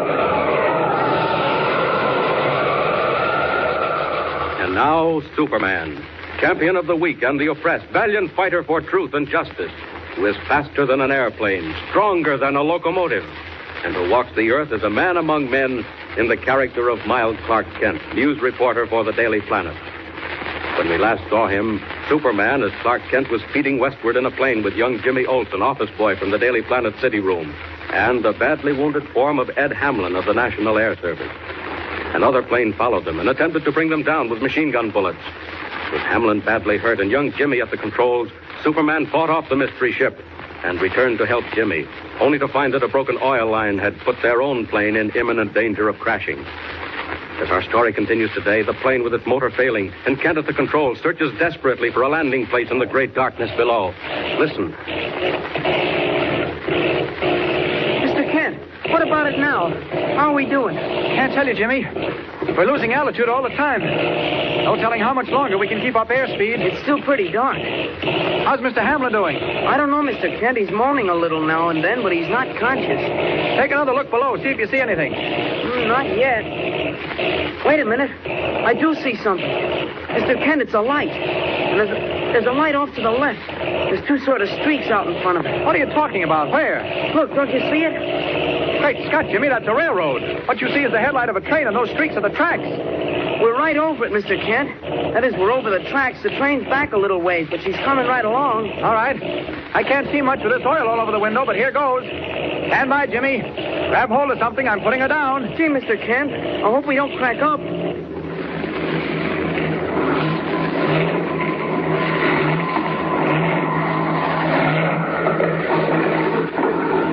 We hit. We made it. Jimmy, we've landed. Half a minute now till I bring her to a standstill. Look out for Hamlin. Boy, that was perfect, Mr. Kent. I never even got a bump. Grab hold of that flashlight. Out you go now, quick. Open the door and jump down. Mr. Kent, there she comes. Thank heavens we're near the tracks. Run for it, Jimmy. Wave that light. Wave it in circles. Mr. Kent, they'll never see us. They won't stop. Yes, they will. Now, here we are. Now then, stand just where you are and wave that light. They see us. They see us. Hey, anybody back there? What's going on? Hi there. Gee, I'm certainly glad you stopped. What's that? Who are you? Listen, I flagged down the train. We've just had a forced landing in an airplane. 2 men and a boy. Where is he, anyhow? Jimmy! Jimmy! Here, Mr. Kent. Gee, they certainly stopped after all, didn't they? Hey, listen. You say an airplane. Who are you, anyhow? I'm a newspaper reporter. I'm away to Bridger Field. This is my assistant. Oh, boy. Just a little way back, you'll find a wounded pilot in the plane. What's your name? Well, what's that got to do with it? Because if you must know, it's Kent. Clark Kent. Of the Daily Planet and the best guy in the business. Now, listen, mister. Never mind about our pedigrees. We've got to get our pilot to the nearest hospital. He's hurt. Hospital? Yes. There's a hospital at Del Rio. That's where we're going. Well, lend us a hand, will you? We don't want to hold you up any more than we have to. Here comes your gang, mister. Oh, come on, man. You look as if you'd seen a ghost. Mister, our plane's right near the tracks, and Mr. Hamlin needs help. Let's go. I don't let him get away. Aye, yes. Put him over the side there. The brakeman of the circus train looks as if he'd seen a ghost, and perhaps he has. For some time later, when Jimmy and Kent are safely aboard, with the wounded Mr. Hamlin in a bunk and the circus train again on its way, the brakeman slips into a small, specially soundproof compartment which contains a shortwave two-way radio. He speaks with a strange and little-known figure in Del Rio, the silent man who handles animals for the Lawbeck Tent Show, who is known as Professor Hagen. Listen. You say the man and the boy are aboard the train now? And the pilot. There was 3 of them. The pilot looks like he'd been shot. And so he was. He was trailed all the way east. And when he started back with that reporter, we sent a special plane to follow them and bring them down. Boss, what's up? Never mind. Something may happen at any moment. Great events are moving toward Bridger Field, my friend. What do you mean? Your job is where you are. The man, Kent, must not arrive. You understand? I understand. You say there's a boy? Yeah. He had a boy with him when we picked him up. Very well. Possibly you might show the boy and Kent the animals. Huh? Show him the animals? You mean on board the train? Precisely, Balto. Show them the snakes. Show them the gorilla. Yes, the gorilla will do very nicely. In a car by himself, isn't he? Boss, listen, he's dangerous. He's half crazy. Excellent, Balto. Make sure of his cage door. You understand what I mean? The cage door? I don't get you. Before you let the man and the boy enter the gorilla's car, make sure of the cage door. Leave the latch off. That's all, Balto. I get you. I'll make sure. Is that all? That's all. Report what happened.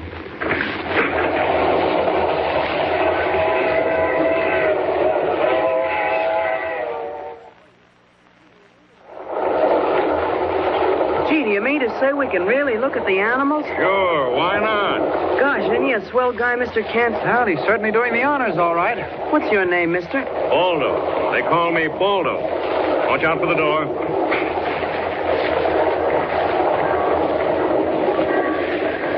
Say, what are we stopping for?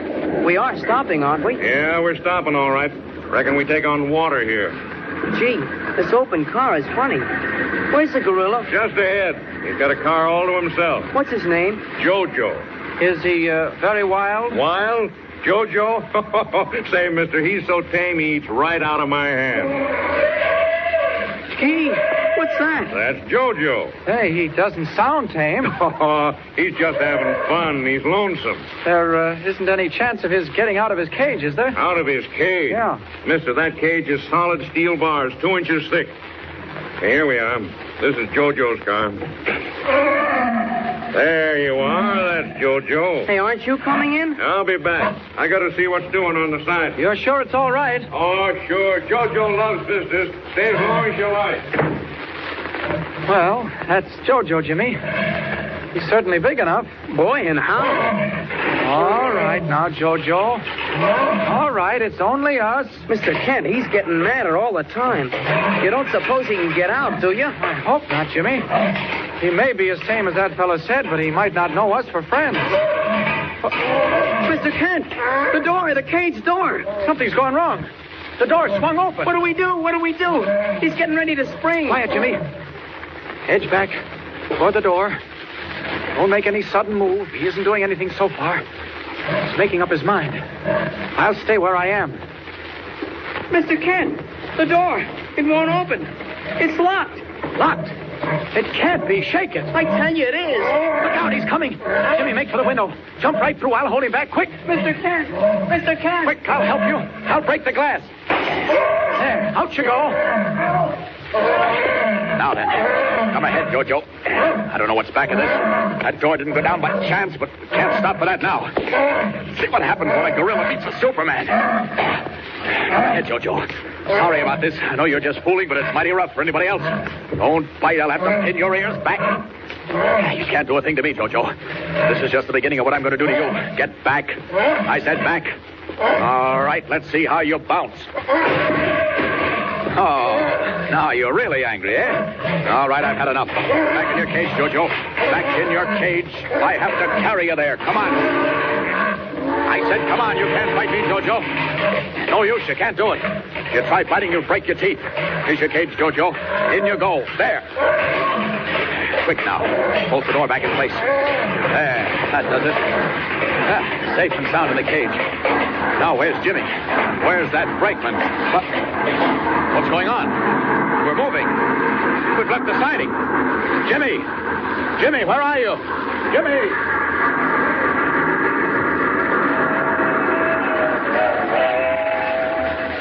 You there, boss? I'm here, Balto. What's your report? Something went wrong. Wrong?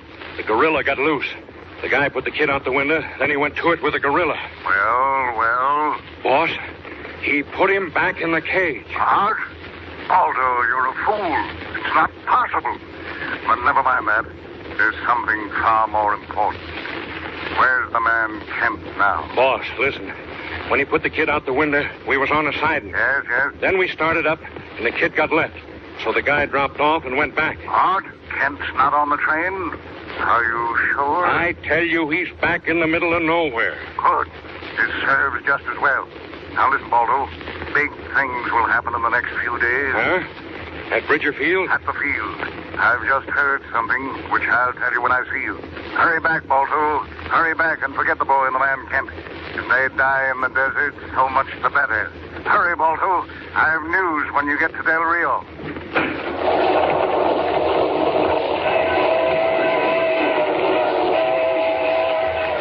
Big things just over the horizon. Danger threatening Bridger Field, with the airplane pilots all unknowing. And meanwhile, what of Kent and young Jimmy Olsen, alone in the trackless desert? Tune in next time and follow the exciting story. Up in the sky. Look! It's a bird. It's a plane. It's Superman. Superman is a copyrighted feature appearing in Action Comics magazine. Presenting the transcription feature, Superman. Up in the sky. Look! It's a bird. It's a plane. It's Superman. And now, Superman, valiant fighter for truth and justice, champion of the weak and the helpless, who has appeared on Earth with a physical structure never before attained by mortal man. Superman, who is stronger than a locomotive, faster than a speeding bullet, and who walks about among human beings as Miles Clark Kent, news reporter for the Daily Planet. When we last saw him, Superman, in his character of Clark Kent, was on his way to Bridger Field, a private airport in the Southwest, to investigate a series of mysterious plane crashes. As our story continues today, some time has passed, and Kent and Jimmy have reached Bridger Field. And he and Kent are beginning their investigation. Listen. Here's my office, Kent. Close the door and pull up a chair. Where's young Jimmy? I believe he went into Del Rio with one of your men. Jimmy's still young enough to be attracted by a circus. I still don't understand how you and Jimmy finally got here. I thought I told you. Jimmy got left on that siding, and I hopped off the train and went back to find him. And we just waited till the next freight came along and rode in on that. But about that gorilla... You're lucky you're still alive to tell about it, Kent. Don't I know it? But that wasn't any accident, Hamlin. What? I say that wasn't any accident. That cage door was left unlatched, and whoever did it meant to do it. Good heavens, Kent. Why? Well, that's what I'd like to know myself. And also, why was our plane attacked in the air? Why did they come after us with machine guns? No, it's mad. Perfectly mad. I've had traces out all over the country. That attacking ship has simply vanished. And yet we know it crashed. You said that, didn't you? Oh, yes. Yes, it crashed, all right. But I'm not surprised it vanished. You're not? Hamlin, any power that could bring down 6 planes during their test flights right over this airport wouldn't have much trouble in disposing of a single plane out in the desert. Can't think what you're saying. I know what I'm saying, Hamlin. I'm absolutely convinced that the cause of the wrecks at Bridger Field is deliberate and human. I beg pardon, sir. Yes? Radiogram just came in, marked urgent. All right, Bailey, you needn't wait. Excuse me, will you, Kent, please? Yes, certainly. Yeah. This is news.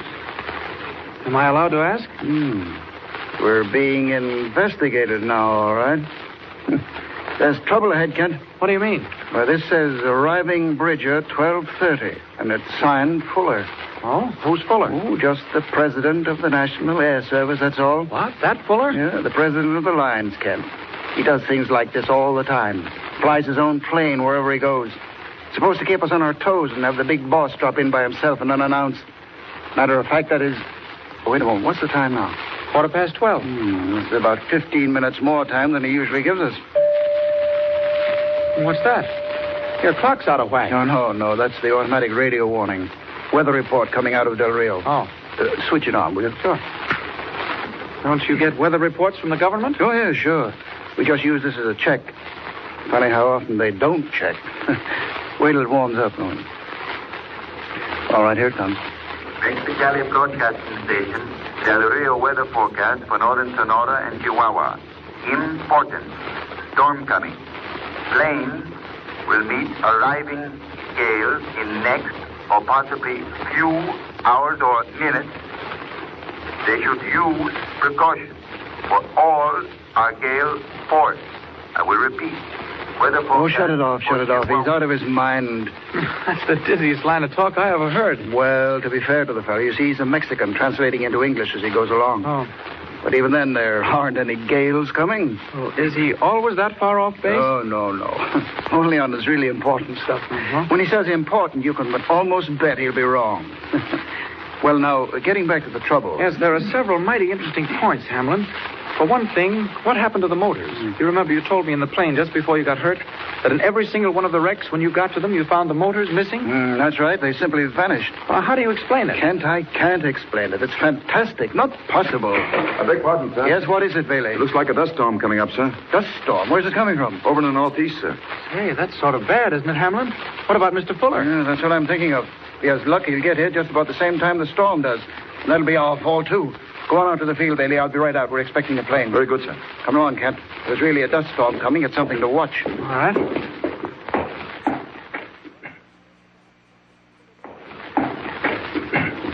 What are they doing with those planes? Getting them under cover. Say, wait a minute. That does look like a storm at that, coming right down the valley. Hamlin, I think you did that Mexican announcer an injustice. Nonsense. He said gales, not dust storms. Well, maybe in Mexican they're the same thing. Hey, that seems pretty terrifying. Is it as bad as it looks? Well, it gets good and dark, and then everything is inches deep in dust. Thank heavens we don't get many of them, though. What I'm really worried about is Fuller. Well, he'll turn back when he sees it, won't he? Him turn back? You don't know him. How can he see to land? He can't unless he gets here first. When did he say he'd get here? 12:30, wasn't it? Must be pretty near that right now. Is he prompt? On the nose. Maybe sooner. Because if he's coming from the west, he's got a following wind. What do you mean? The wind's with the storm, isn't it? No, only near the ground. I haven't time to explain it all now. Mr. Hamlin? Yes? There it is. Plane coming in from the west. Where? I don't see it. Yeah, there it is. There's just a speck. It's growing all the time. Well, the fool, he can see what's happening. Why doesn't he turn back? Hey, if he doesn't work fast, he'll meet the dust head on. Coming down the valley hard, Hamlin. Say, there's some in the air already. Kent, you'd better get inside. Get under shelter. When it hits, it's bad. I may do that. It gets into your throat and your eyes. Wait a minute. Where is he now? Coming fast, sir. I don't think he'll make it. The dust will get here before he can get down. Bailey, warn the ambulance crew. Tell them to stand by for a crash. Hamlin, he's lower. He's going to try to make it. Oh, it's touch and go. Oh, we ought to go back. Look, he's down to 1,000 feet, and here comes the dust. Kent, you get back. Get inside the house. Okay, Hamlin. This isn't my job. I'll see you later. What's going on up there? What's happening? Mr. Hamlin, sir. He's trying to bank. He's going back. No, he'll never make it. Now he hasn't a chance. Bailey, look. Mr. Hamlin. What the? He's in flames. He's burst into flames. Oh, it's just like all the others. He's on fire and he's going to crash. Emergency. Quick, run for it. Not much time for this. Thank heavens for the dust storm. At least they think Clark Kent's still back in the house. Now for that plane. Up, faster, higher.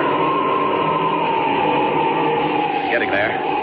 Noise of fire, blazing. I was afraid of that. I thought they'd do it, whoever they are. Quick. Gotta catch that plane before it crashes. Here we are. Oh, what heat. Now then, right through the cabin. Fuller! Mr. Fuller! Help! I can't see. Who's that? He's out. Unconscious. Great heavens, it's like a furnace. Motor's on fire. Quick, over my shoulder. We're almost on the ground. Going to crash any second. Out and away!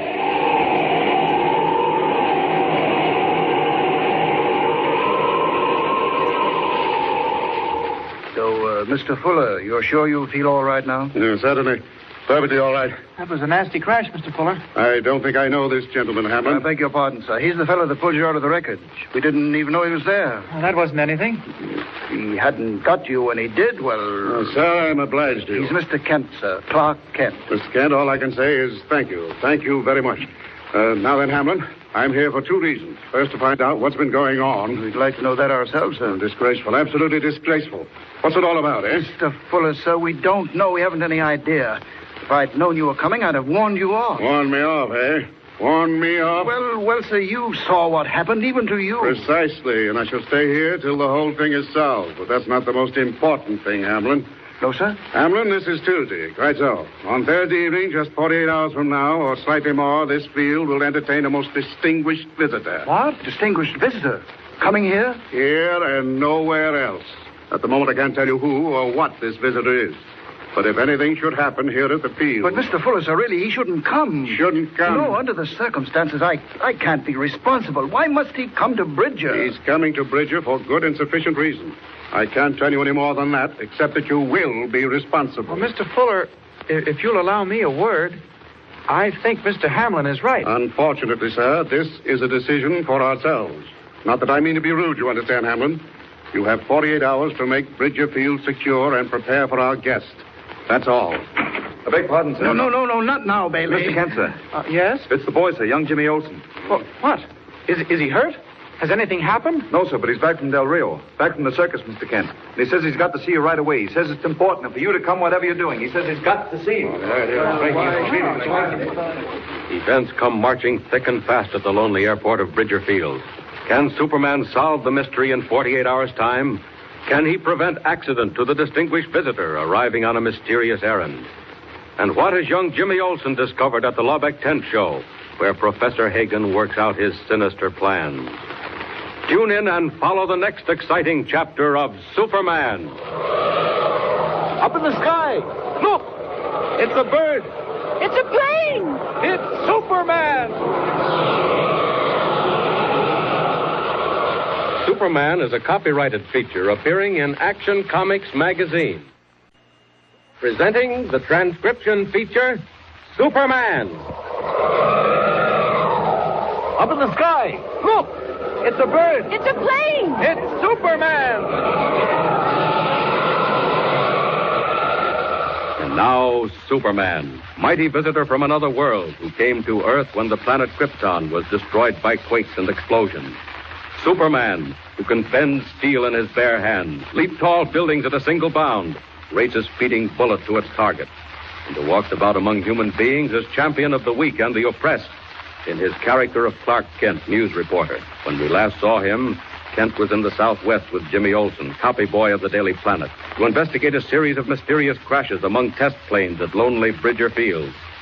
While Jimmy had gone to the circus in the nearby town of Del Rio, just across the border, Kent had barely prevented another tragedy when a plane bearing Mr. Fuller, the president of the company, arrived unexpectedly and burst into flames over the field. Rescued, the president told Kent and Ed Hamlin, manager of the airport, that in 48 hours a distinguished visitor would arrive at Bridger Field, and that it was up to Hamlin to prevent any further accident. At that moment, a field attendant came in to announce that young Jimmy had returned from the circus and wished to see Kent at once. As our story continues today, an hour has passed.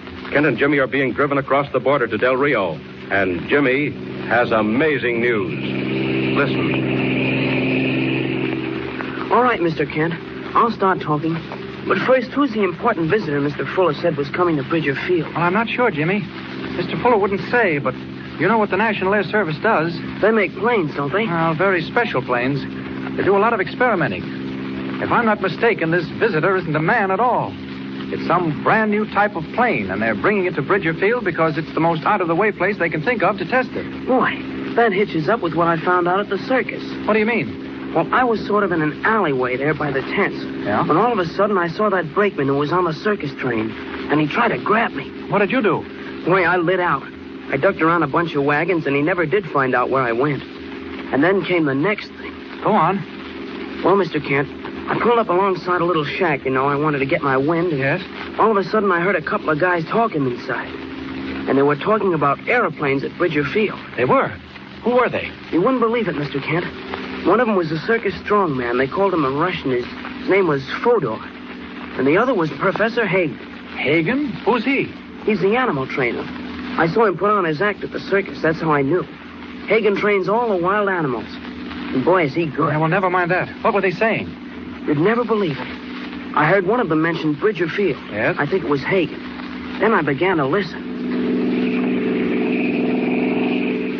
So, you say something is going to happen, Professor? In a very short while, Fodor. Shorter even than they think at Bridger Field. And the fools, they think they have until the day after tomorrow. From information I have just received, they will have no longer than tonight. No. Are you sure? Not positive, Fodor. Merely sure enough to take all precautions. The final message will come later in the usual way. You mean by radio? But tell me, Professor, what is this thing which happens at the airfields? They think they've found something new, Fodor. Something in flying machines never before realized. And secret. So secret that not even the officials at Bridger Field know what comes. But I know, and I tell you now, Fodor, it will never come. It will go the way of all the others. You will not tell me, Professor. Why do you do this? Why do I bring down the planes? Never mind why, my friend. We are well paid, you and I. That is all we need to know. The rest does not concern you, does it? Oh, no. I just asked. As I say, Fodor, I leave at once for the cabin in the hills. Your job will be to stay here and see that nothing goes wrong. Once I have arrived and arranged the new wiring, there will be no further occasion for the radio. But until then, Professor... Until then, later tonight, there may be one last message. I shall receive that wherever I happen to be. Now, come, we've wasted too much time already. Come, Michael. And that's all I heard, Mr. Kent. Jimmy, I should say you heard plenty. But, Mr. Kent, what does it all mean? It means Professor Hagen, masquerading as an animal trainer in the circus, is responsible for all those plane accidents. But, Jimmy, what we need is proof. Without it, we can't do a thing. We don't even know what's going on. We only guess. What's Hagen actually doing? Where's this mysterious cabin in the hills? And above all, Jimmy, what's he going to do when he gets there? I'm with you, Mr. Kent. Where do we start and when? The minute we get to Del Rio. And as to where, well, I think we'll have a look at that shack in the circus grounds. Now, hang on, Jimmy. I'm going to tell our pal out in front to put on a little more speed.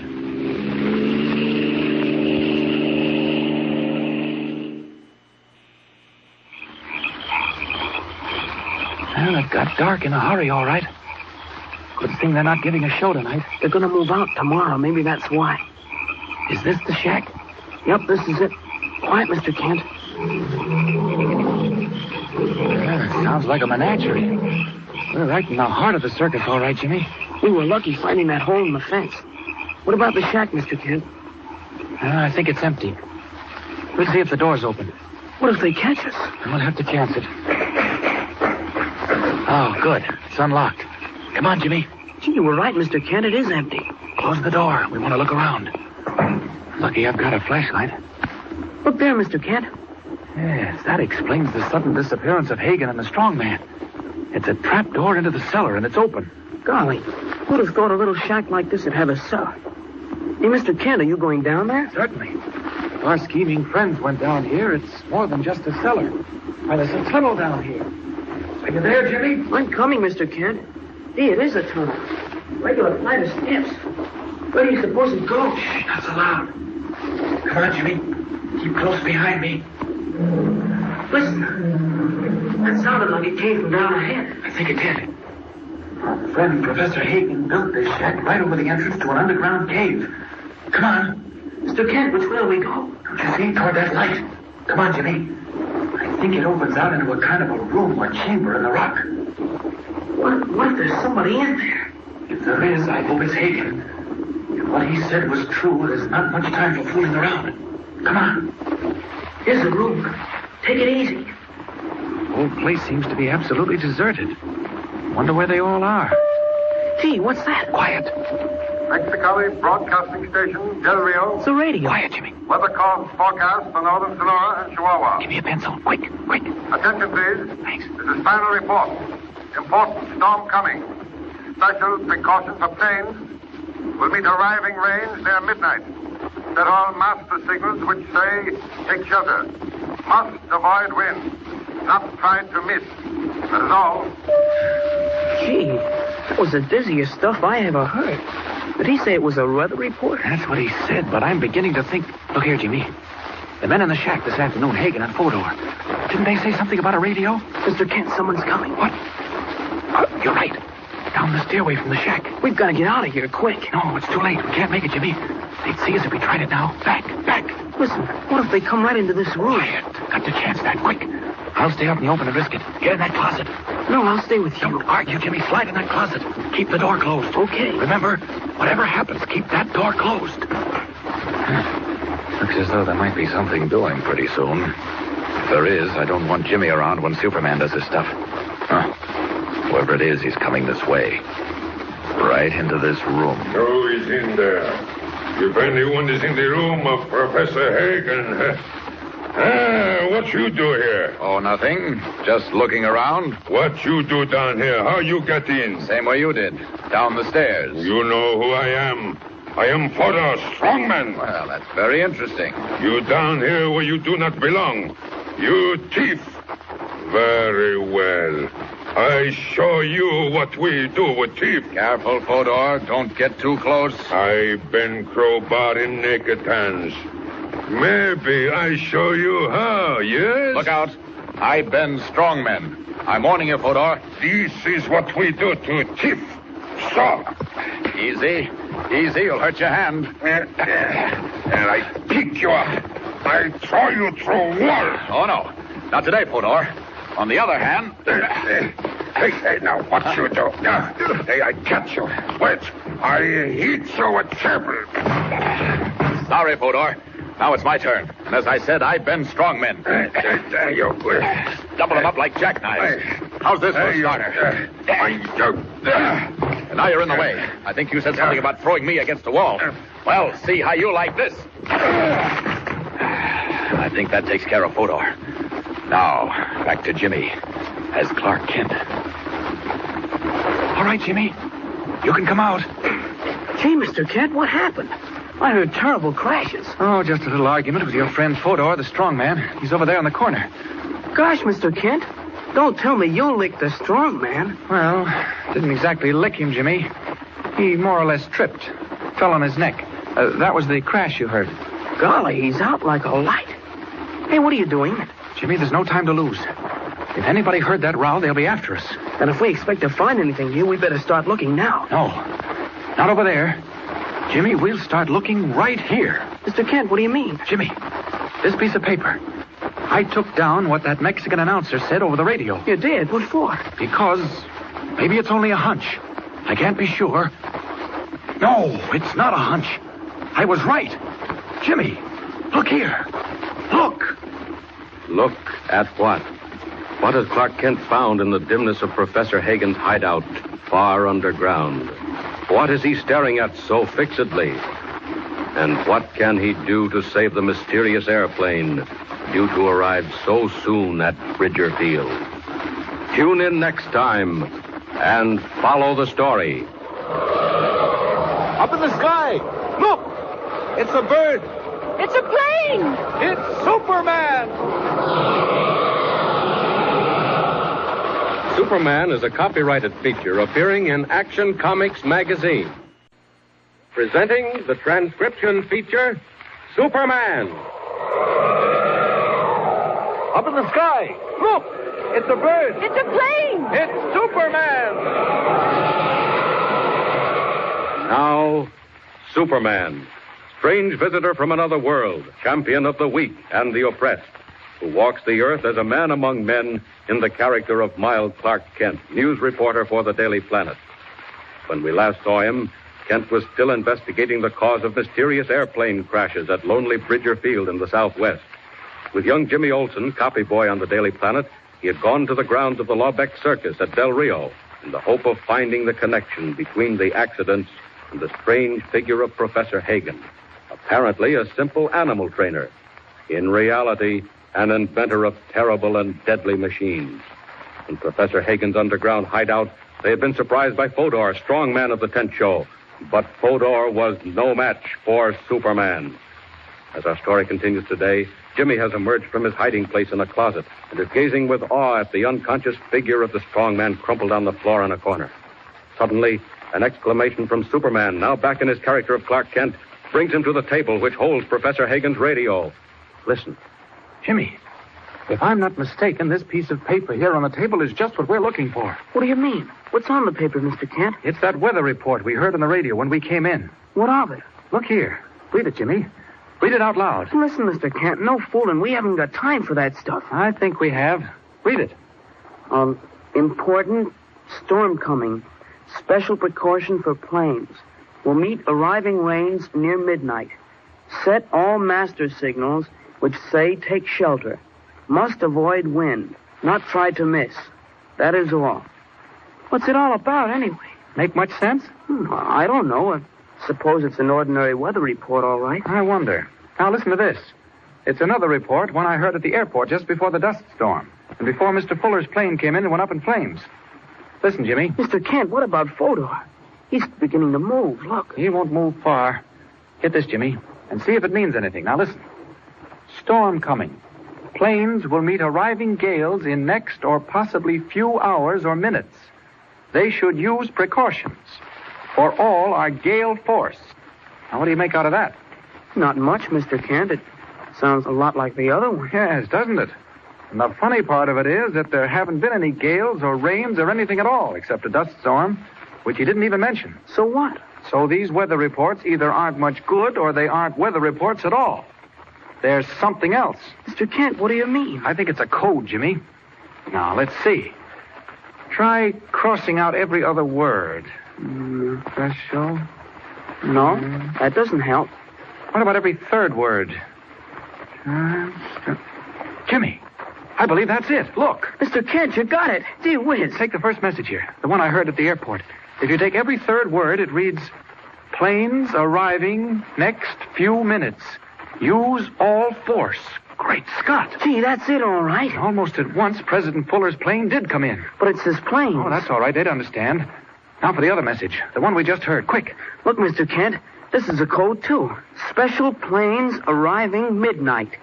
Masters say must not miss. You've got it. You understand what that code message means, Jimmy? Well, it means there's a plane coming to Bridger Field. I can understand that much, and that somebody's being told to bring it down. And do you know what that plane is? It's the one Fuller spoke about. The special brand new mystery ship, the one they've been experimenting on for months. Gee whiz. More than that, Hagen knows something that even Fuller doesn't know, Jimmy. What is it? That ship wasn't expected at Bridger Field till day after tomorrow. But apparently it's coming tonight. Tonight at midnight. Mr. Kent, what are we going to do? We're going to play it like this, Jimmy. You get back to Bridger Field as quick as you can. And I'll stay here. Listen, you better come too, Mr. Kent. No, there may still be something to find out. Hagen may come back. And if he does... But he won't come back. He's gone. I heard him say so. He's going to take charge of wrecking the plane. And that's the one thing we don't know. We don't know where he is. But we can guess. How? Jimmy, it's somewhere up in the hills. With a direct view of Bridger Field. It must be. Come on. Where are you going? Get you out of here, up to the shack. Up you go, Jimmy. Mr. Kent, I hate to run off and leave you like this. Don't worry about me. Now, look here now, Jimmy. When you get to Bridger Field, find Hammond. Tell him what we found out. Tell him to get searching parties out and scour all trails into the hills. Get that? I got it. Tell him to find all the cabins he knows anything about, particularly the ones that look down on the field. And tell him to work fast. I'll tell him. Tell him that we think now their mystery plane is coming in at midnight. Tell him whatever he does, it's got to be before then. Now get going. Beat it. So long, Mr. Kent. I'll hurry all I can. Well, you have news, Fodor? Professor, the man and the boy, they were here in the tunnels. What? The man Kent? Where is he now? He sent the boy away. He suspects something, Professor. Let him. Is he still about? I think he comes back. I think I hear something. Very well. Listen now, Fodor. This time there must be no mistake. If that man leaves the tunnels, all my plans may be spoiled. Yeah, I do my best. Just beyond my chamber in the tunnels, you know what is there, Fodor. Yeah, I know. Be prepared. I shall help you. You will hear my voice over the wires. You will think I am in the next room. He will break in. When he does that, Fodor... Yes, I understand, yeah. There must be no way out. Remember that. It must appear to be an accident. Yeah, sure, he lost his way. I shall arrange it. And just in case, remember, Fodor, he has been strangely successful before. Have a rifle ready. A rifle, Professor. Yeah, he comes. I hear him in the tunnel. That is all. Go, Fodor. Go quickly before he finds you and see what happens to him now.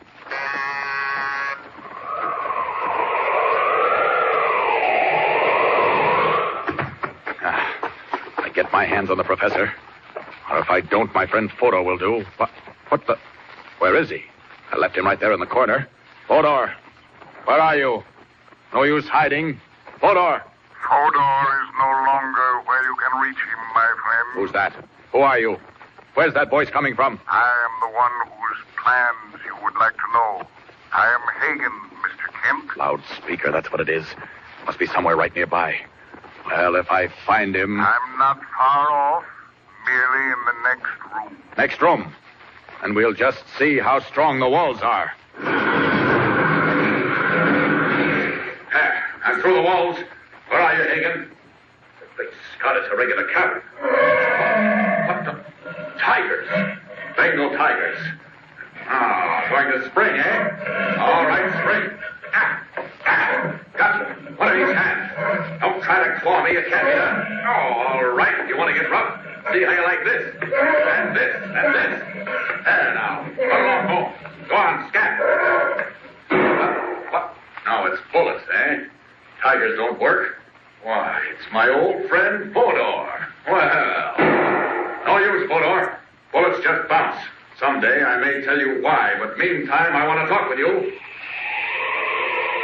Don't run off, Fodor. Wait, you can't get away. Stop here. You let me go. Put me down. Where's Hagen, Fodor? Hagen, I do not know. Now, you stop that. Wait. Quick. Where is he? I won't be so gentle next time. I'm here, somewhere in cabin. I know that. But where? I do not know. He never told me. What? No, that is all I know. He never say where cabin is. Only up in hills. That is where he is now. Well, what about his voice? I heard his voice. Wires. He fix wires when he gets there. He hear everything. All right. And maybe he'll hear this. I'm coming for you, Hagen. I'm going to get you. And meanwhile, if you hurt the boy... No. Hagen has not got boy. He say that to make you mad. Oh, he did, eh? And you've certainly succeeded. I'm coming, Hagen. I'll search every mountain around Bridger Field, and when I find you... Plain. Hagen go up there to get Plain. I know. And it's coming at midnight. That means there isn't much time. Look out for yourself, Hagen. Here I come.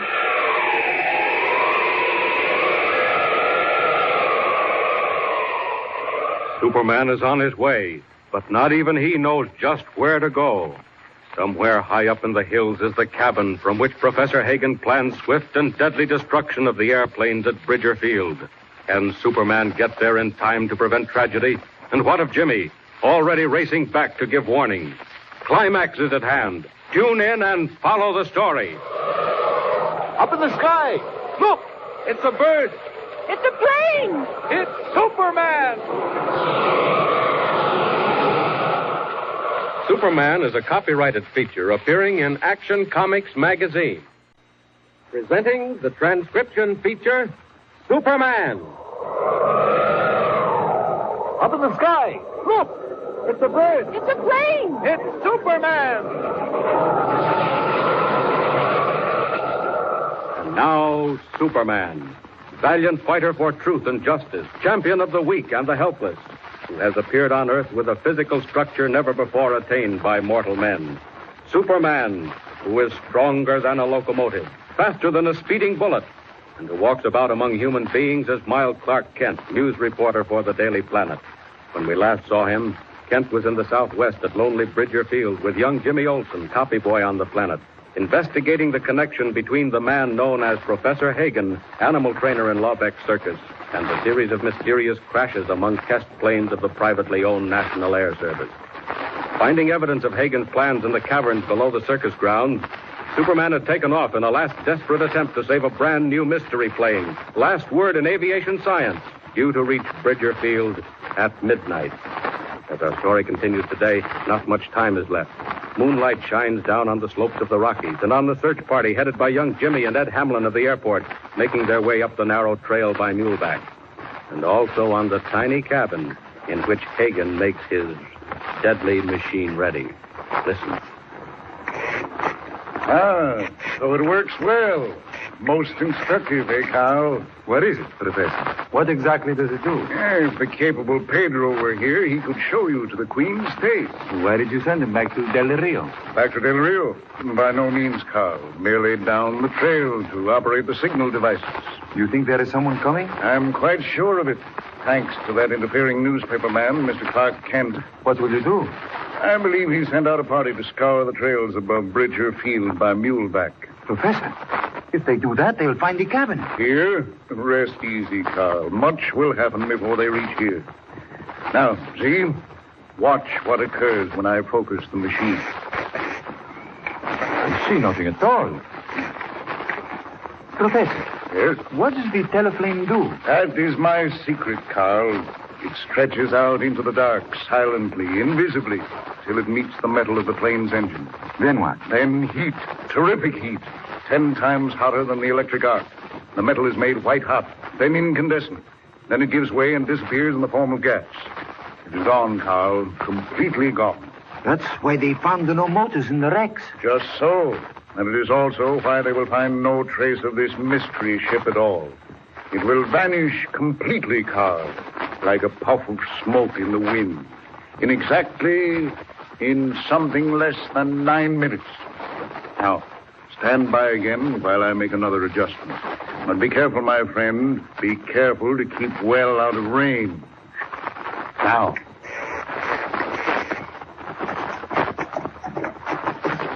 Watch out, Jimmy. Don't try to guide the mule. I'm not, Mr. Hamlin. He knows more about these trails than you do. Now, wait, let's pull up a minute there. Oh, boy. Whoa. Do you think we ought to stop, Mr. Hamlin? How much time is there? Wait till I take a look at my watch, Jimmy. 8 minutes to 12. Gee, if that's right, Mr. Hamlin, we gotta keep going. There isn't time to stop. We're doing all we can. Say, Jimmy, did Kent tell you just where to find this cabin? No, he wasn't sure. He said it was someplace that overlooked the field. Oh, then we're on the right track. Up ahead away, we'll find the shack. Mr. Hamlin, come on. We've got to find that cabin. Take it easy, boy. Hurrying will just get us killed. Can't take these narrow trails at a gallop. Where are we? Where have we got to? Now, wait a minute. Let's see. We're on what's called the Chasm Trail. Right up ahead is the narrowest part of it. You see where the moonlight shines against the rocks? Golly, it looks plenty narrow. It is. It's sort of a shelf. Sticks out over nothing. Well, what about it? Are you game to try it? If it'll stop what's going to happen down there in our field, I'll try it. Listen, Mr. Hamlin, what about the others? Where do you think they've got to? The other trail parties? Well, one of them took the hogback, and the third went around by Sunset Canyon. Are there cabins up there, too? Yes, indeed, and they all have a view of the field. Well, come on, let's get going, Mr. Hamlin. If there is anything up there, we've got to find it in the next 7 minutes. You better let me go ahead, Jimmy, especially when we get to the shelf. All right, but I'll be right behind. Be careful now.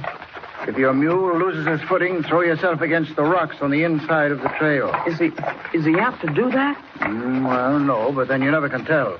It's a long way down. Now watch it, Jimmy. Here's the shelf. Just follow right straight along and don't look down. I couldn't anyway. It's too dark to see much, except where the moonlight is. Golly, it's narrow. All right. Come on, Jimmy. Don't stop. We want to get off this place. The cabin's just up ahead away. Mr. Hamlin, how far is it across the shelf? 400 or 500 yards. Oh, keep going. Mr. Hamlin, listen. Huh? What's that noise? What? It's a slide.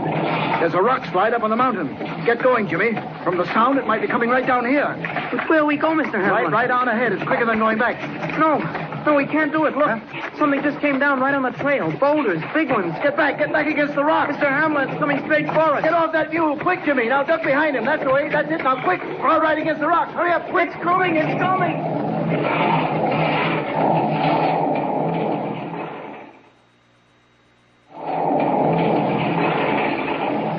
Down from the top of the mountain hurtles the mass of rock and earth. But suddenly another sound fills the air. A great rushing of wind. Superman comes streaking over the trail. It's Jimmy. Jimmy and Ed Hamlin. They're right under that slide. Down.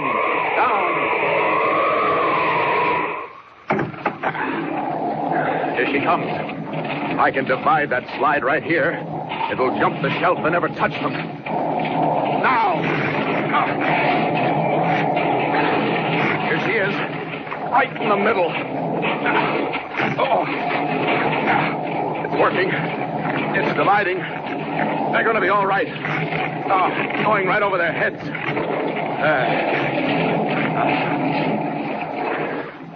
Now for Hagen. There's just time to stop him before midnight. Up, and away.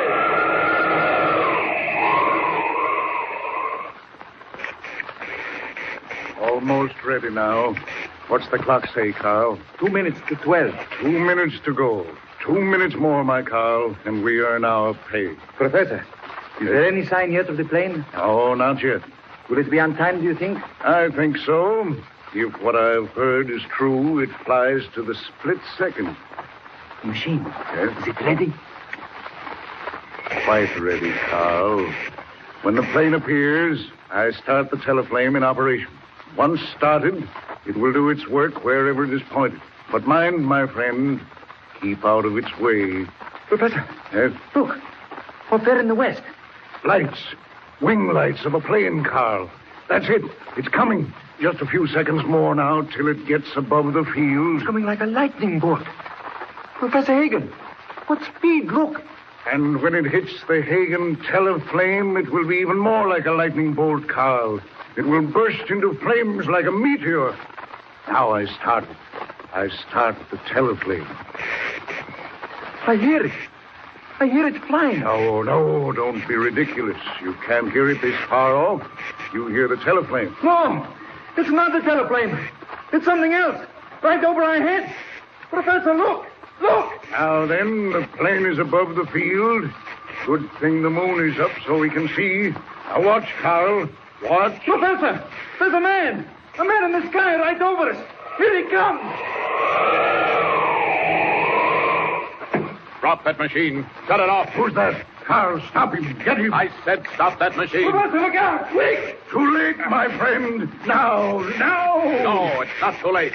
Just watch this, Hagen. He's got the machine. Carl, stop him. Shoot him. He's turning it around. Stop. Now then. He's pointing it at us. The cabin. The whole cabin is coming down. Look out, Carl. Look out, Carl. Shoot him. Don't let him get you.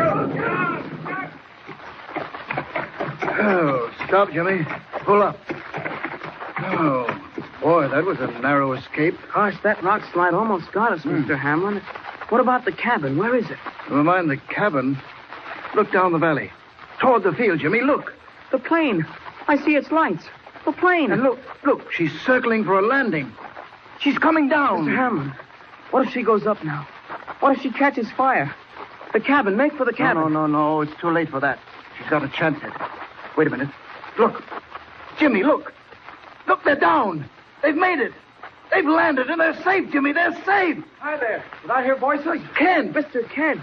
Golly, where did you come from? Up the other trail. Did you see what happened? Oh, Kent did. We just watched it. The plane's safe and sound at Bridger Field. But the cabin, Mr. Kent. What about the cabin? Oh, the cabin. It's right up ahead.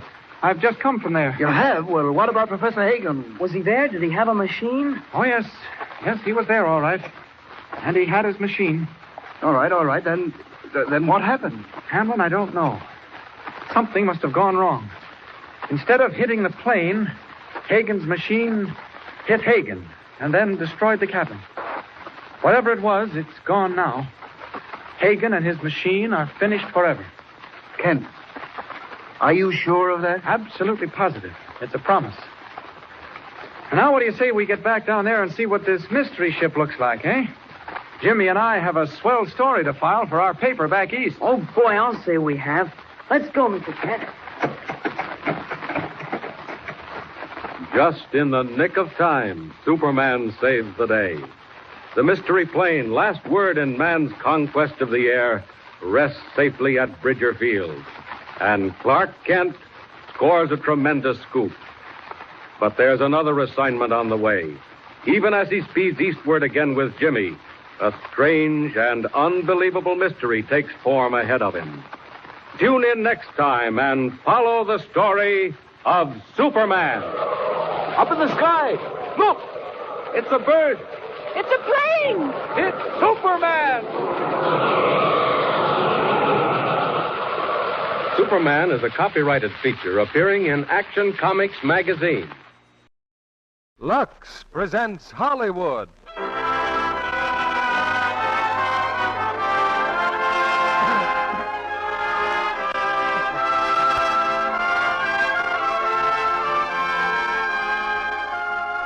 The Lux Radio Theater brings you Greer Garson and Walter Pidgeon in Madame Curie.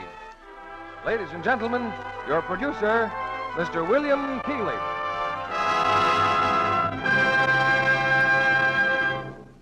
Greetings from Hollywood, ladies and gentlemen. You've heard a great deal lately about a magic substance called uranium, the key to radioactivity and atomic power. Yet half a century ago, from that same substance came a discovery that promised untold benefits to man and added greatly to our knowledge of atomic energy. Our play tonight from Metro-Goldwyn-Mayer's epic screenplay, Madame Curie, deals not only with that thrilling search for radium, but with a man and woman whose love for each other was as great as their love for humanity and truth, and who both fought with sacrifice and courage. Little wonder that this drama called for two of the screen's outstanding stars, Greer Garson and Walter Pidgeon, who tonight appear in their original screen roles as Madame Curie and Pierre, her husband. The greatest roles, I think, that we've ever seen them in together.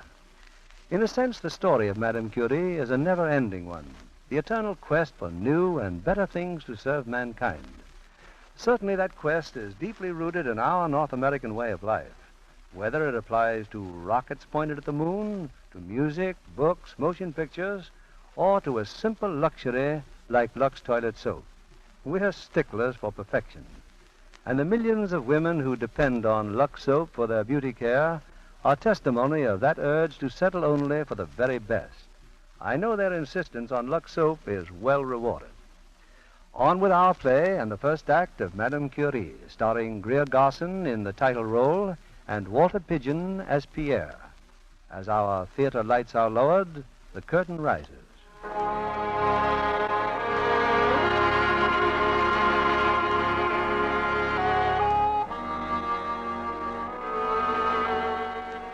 Paris in the 1890s. At the world-famous Sorbonne University, Professor Perrault is lecturing to a group of students. Among them, intent and eager, is a young girl, Maria Sklodowska. Go out alone into space. Go out alone.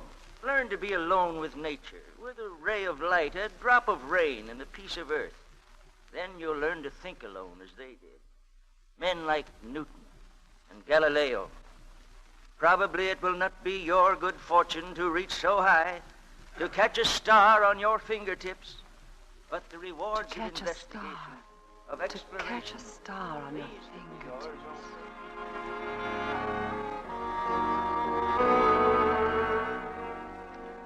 Not far from the university is the scientific laboratory of Dr. Pierre Curie, where Dr. Curie has just disclosed a highly unscientific opinion. What was that you said, Doctor? I said, David, that tea parties are an instrument of the devil. Oh, yes, sir. I am a fool. I must be polite but firm. Polite but firm, yes, definitely. Well, if I've done something wrong, sir, if I've been whistling, I was not aware of it, sir. I abominate whistling in the laboratory. Yes, sir. Oh, but you have not been whistling. David, I went to a tea party yesterday at Professor Perrault's. As a result, a pupil of Perrault's will be working with us for a short time. Yes, sir. A special assignment, something to do with the study of the magnetic properties of steel. Well, that should be very interesting, sir. Unfortunately, the pupil is a girl. A girl, sir? Yes. I've got it written down here somewhere. Let me see. Oh, yes. Marie Sklodowska. She's a girl. Oh. Well, I didn't know until it was too late. Always the continual struggle against woman, David. Oh, yes, sir. And women scientists are particularly unattractive, sir. In the world of abstract research, woman is a menace. Oh, there's no doubt of it, sir. So put Miss Skladovska in the corner. And, look, be sure to inform her how important silence is to laboratory concentration. Yes, sir. I trust whistling is not a national characteristic of the Poles. She's Polish, sir? Yes. Oh, the magnetometer in the storeroom. Perot says she'll need one. I'll get it now, sir. I'm very sorry for your troubles, Dr. Curie. Thank you, David.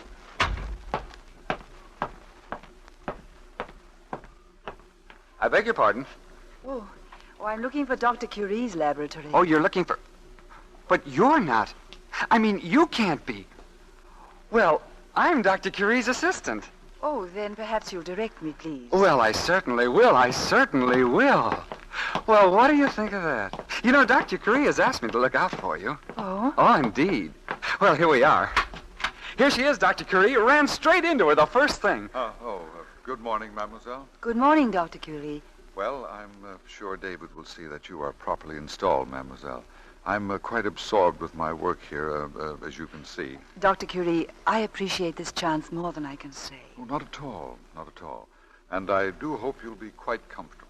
Do you think this desk will do, mademoiselle? Oh, it's excellent, thank you. Better get a little more light. The shades. I'm sorry, Dr. Curie. It's quite all right. That still isn't enough light. Please don't bother. Oh, but Dr. Curie wants you to be comfortable. I'll just... sorry, sir. Yes, David? I'd better take my hat and coat off. Oh, allow me. I'll hang them up in the cupboard. Really, monsieur, there's no need to. Oh, I beg your pardon, Dr. Curie. Just hanging up her coat. Oh, my office is just upstairs, mademoiselle. I hope you won't hesitate to call on me if... Very kind, thank you. Oh, and I better give you some advice where to eat around here. There's a very nice little restaurant just... Monsieur, I don't think we should talk, Dr. Curie. Well, I just thought you'd like to know where to eat. Yes, I'll take you there today myself. Please don't trouble. Oh, no trouble at all. I'll come down for you at noon. Oh, sorry, Dr. Curie. I'm sorry, too, Dr. Curie. I'll try and be as inconspicuous as possible. That will be very kind of you, mademoiselle. Very kind.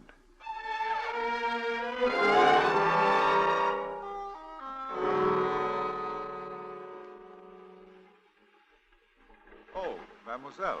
Good evening, Dr. Curie. Standing here in the entrance? The rain. I've been waiting for it to stop. Rain? Oh, yes. Well, good evening. But you have no umbrella, mademoiselle. Perhaps I can help you. Oh, I don't want to trouble you. Oh, no trouble at all. No trouble at all. Thank you. You're very kind. Not at all, mademoiselle. I'll be very happy to accompany you to your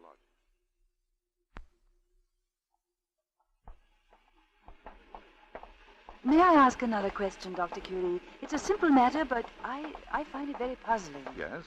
In the symmetry L sub Q and 2L sub Q, you include only those rotations which are integral multiples of 2 pi over Q.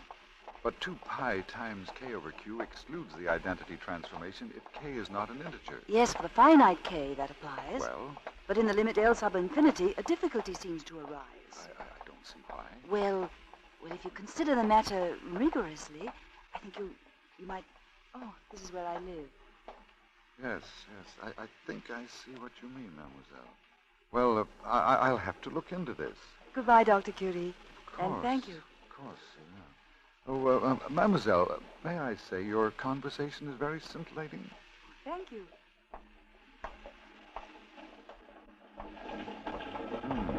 Extremely daring hypothesis. You want to get killed? Why don't you look where you're going? I beg your pardon. The limit L sub infinity. Limit L sub infinity. Yes, of course.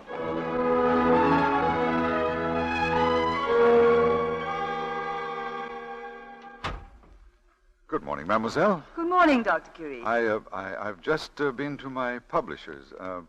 My book. Oh, it's out. Yes, just off the press. How proud you must be. I thought perhaps you might like to have a copy. I would very much. Well, then it's yours, mademoiselle. Oh, thank you.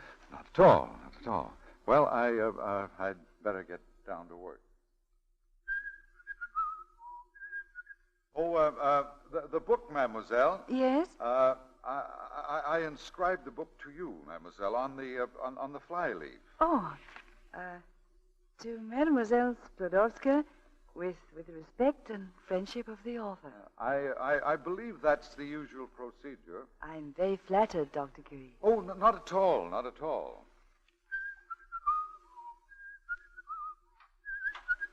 Ah, Dr. Becquerel. I hope I'm not intruding, Curie, but could you step over to my laboratory? I think I've happened on something of great interest. Well, of course. What is it? Aren't you coming, Mademoiselle? If I may. You don't mind, Doctor, if Mademoiselle... No, delighted. I think you'll agree it's really most extraordinary. Oh, this way. I don't understand, Dr. Becquerel. This photographic plate obviously is light-struck. Yes, light-struck. But the amazing thing is that it became light-struck lying in this drawer with a piece of rock. A closed drawer? Yes, in total darkness. But how is that possible? I don't know. I told you about my experiments, my idea that certain minerals might store up light and energy from the sun. Well, your experiments have been successful. I just don't know. You see, I didn't even know the rock was in the drawer with the photographic plate. Then how do you explain... Well, now look at this plate. This was no accident. This was deliberate. I took this second plate, placed a key on it, and over the key I set this same piece of rock. Now, what do you see? A picture of a key. That rock, Dr. Becquerel. May I ask what it is? It's called pitchblende, mademoiselle. You mean, then, that there is something about pitchblende that gives off rays of its own, rays powerful enough to affect a photographic plate? That, monsieur, must be so. It's incredible. It's as if there were a piece of the sun locked up in this rock. A piece of the sun locked up in a rock.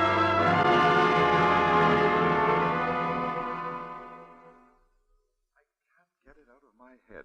I try to concentrate on my work, but it's impossible. Dr. Becquerel's discovery? Yes, of course. How did you know? Because all week I've been thinking about it, too. It's very strange. What could it be? What could be the nature of the radiation? Perhaps we shall never know. It's the most exciting problem. David's promised to write and tell me how it develops.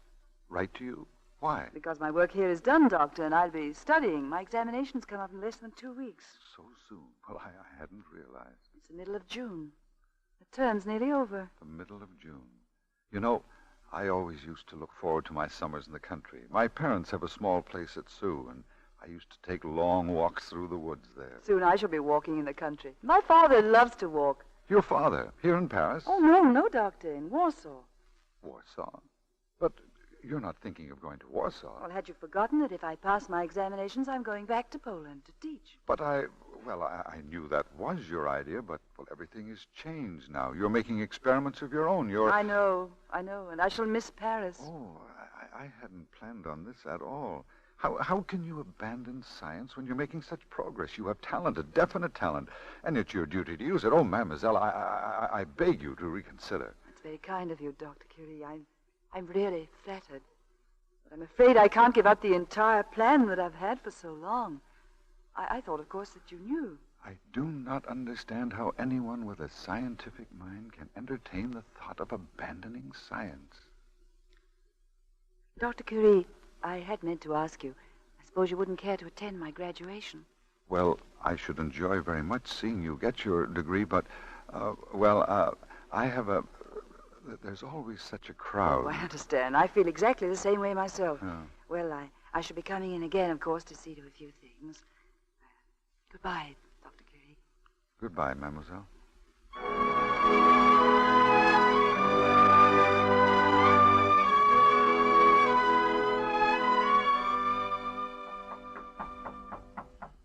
Come in.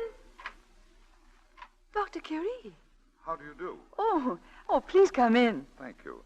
I looked all over for you at the graduation ceremonies. You were there? Yes, I'm very proud of you, mademoiselle. First in your class in physics. Oh, thank you. I never dreamed that I would... I was even afraid that I mightn't...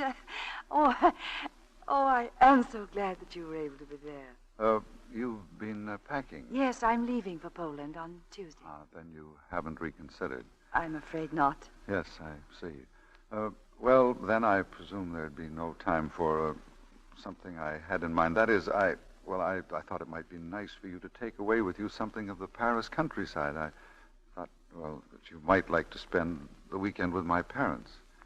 But, of course, I see that would be impossible because you'll be busy packing and doing one thing and another, I suppose.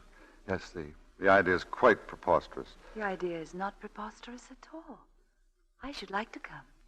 Very much. You would? Yes. Thank you. Well, then. Well, then.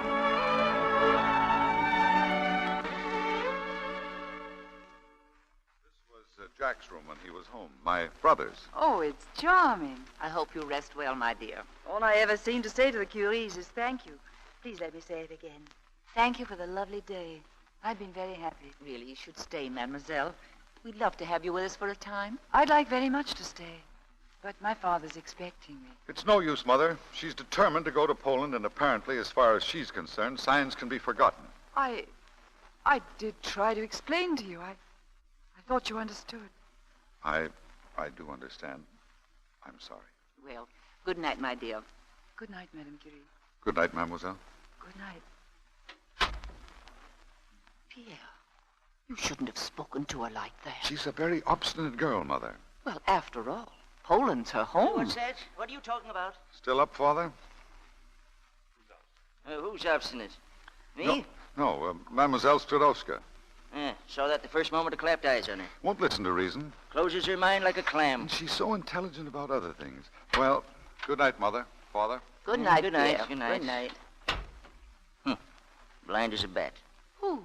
Who? Your son, of course.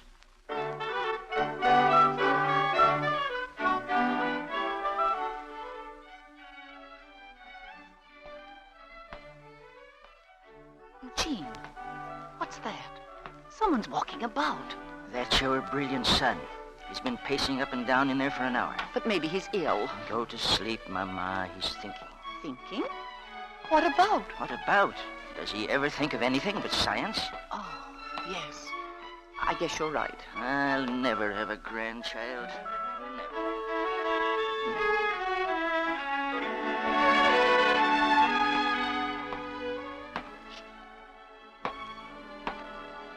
But of course. Why haven't I ever thought of that before? Mademoiselle! Mademoiselle Skidowska! Are you awake, mademoiselle? What is it? What is it? Something wrong? Mademoiselle, excuse me, but I find it impossible for you to leave Paris. But what on earth? No, please. I must talk to you. During these past 2 weeks, when you've not been coming to the laboratory, I found everything very confusing. It's impossible to do my work. In short, it's impossible to go on without you. But now, suddenly, something has become very clear to me. Mademoiselle, I am helpful to you in the laboratory, am I not? Am I not? Didn't you say that? Oh, yes. A few times I've been able to make suggestions which you have found valuable. Of course, Dr. Curie. But Well, what does that... Now, whereas I am inclined to be nervous and impatient, you are quite the opposite. You have a clear mind, you are tenacious, you will never give up. It's an excellent combination. I might compare it with the chemical formula NaCl, sodium chloride. It's a stable, necessary compound. So, if we marry on this basis, our marriage would always be the same. No distractions, no fluctuations, none of the uncertainties and emotions of love. But I... I know how you feel about love. It's my own conviction. For the scientist, there is no time for love. But it's stupid to believe in generalizations. In our case, it would be a wonderful collaboration. A wonderful collaboration. Don't you feel that? I feel that. And as for Poland, what little good you could do there, you can make up here tenfold on your own ground, science. Science? Oh, what do you think I should do? It would be a very fine thing, I believe, to pass our lives together with our common scientific dream.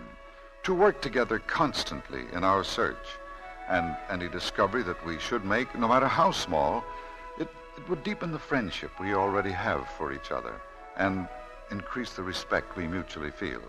I can imagine no respect or friendship greater than I have for you now. I can imagine no future so full of promise as the one you offer. Then I suggest that you stay on in Paris with me. I believe you are right. I should like to remain in Paris very much. Thank you. Well, good night, Marie. Good night, Pierre. I forgot something. May I kiss you, Marie? Please do, Pierre. You are very lovely. Thank you.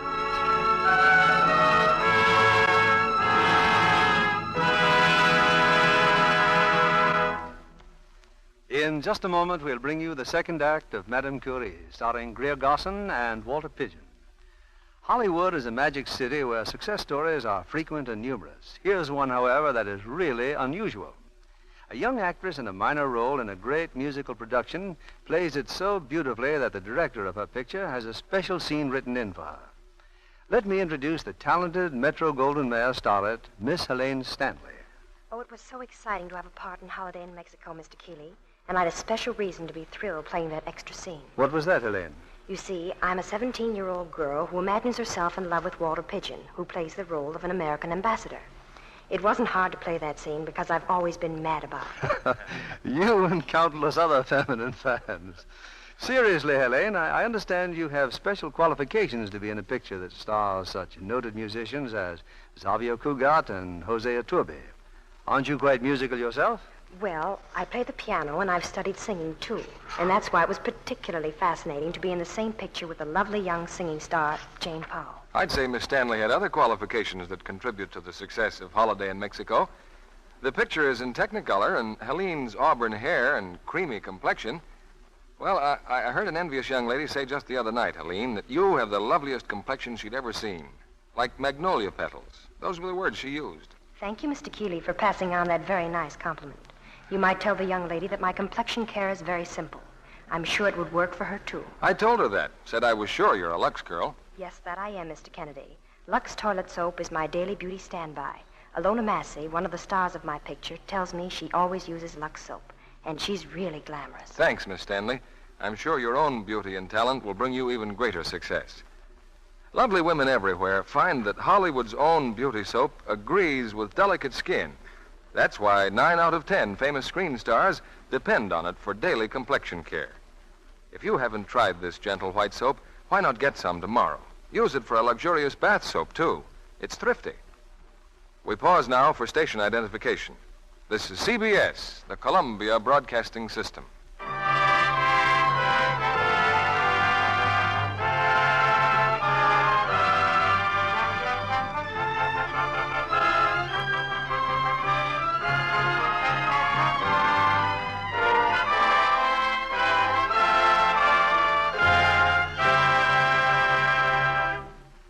We bring you the second act of tonight's play, starring Greer Garson as Madame Curie and Walter Pidgeon as Pierre.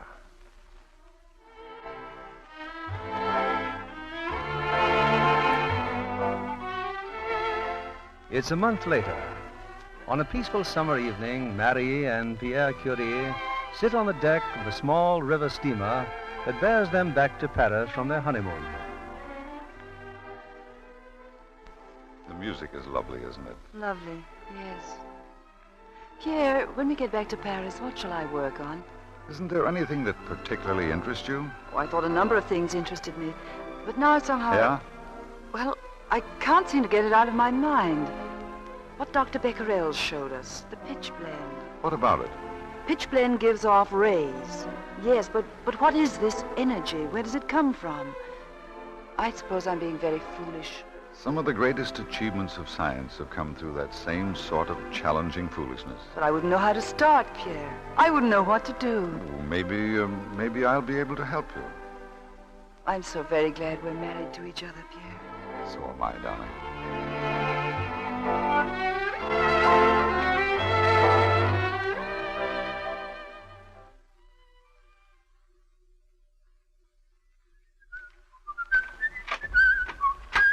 Hello, darling. Pierre. Hello, darling. Oh, I lost the market list you gave me. I couldn't remember if you said carrots or turnips, so I got both. Oh, I think we'll survive, dear. Your mother likes carrots and your father likes turnips. And here are the flowers for the cook. Oh, thank you, Pierre. Marie, what's the matter? I know you hated to leave the laboratory so early today, but tomorrow's coming. Oh, if only there was something I could look forward to tomorrow. I'm so discouraged, Pierre. What is it? Exactly, what is it that's wrong? I don't know. My measurements. They don't mean a thing. I know I must be making a mistake somewhere, but I don't know where. I've checked them 200 times. Look, I'll go over them with you in the morning, dear. Now, let's not even think about the laboratory tonight. Promise? I promise. Fine. Hurry now, off with your coat and help me with the dinner.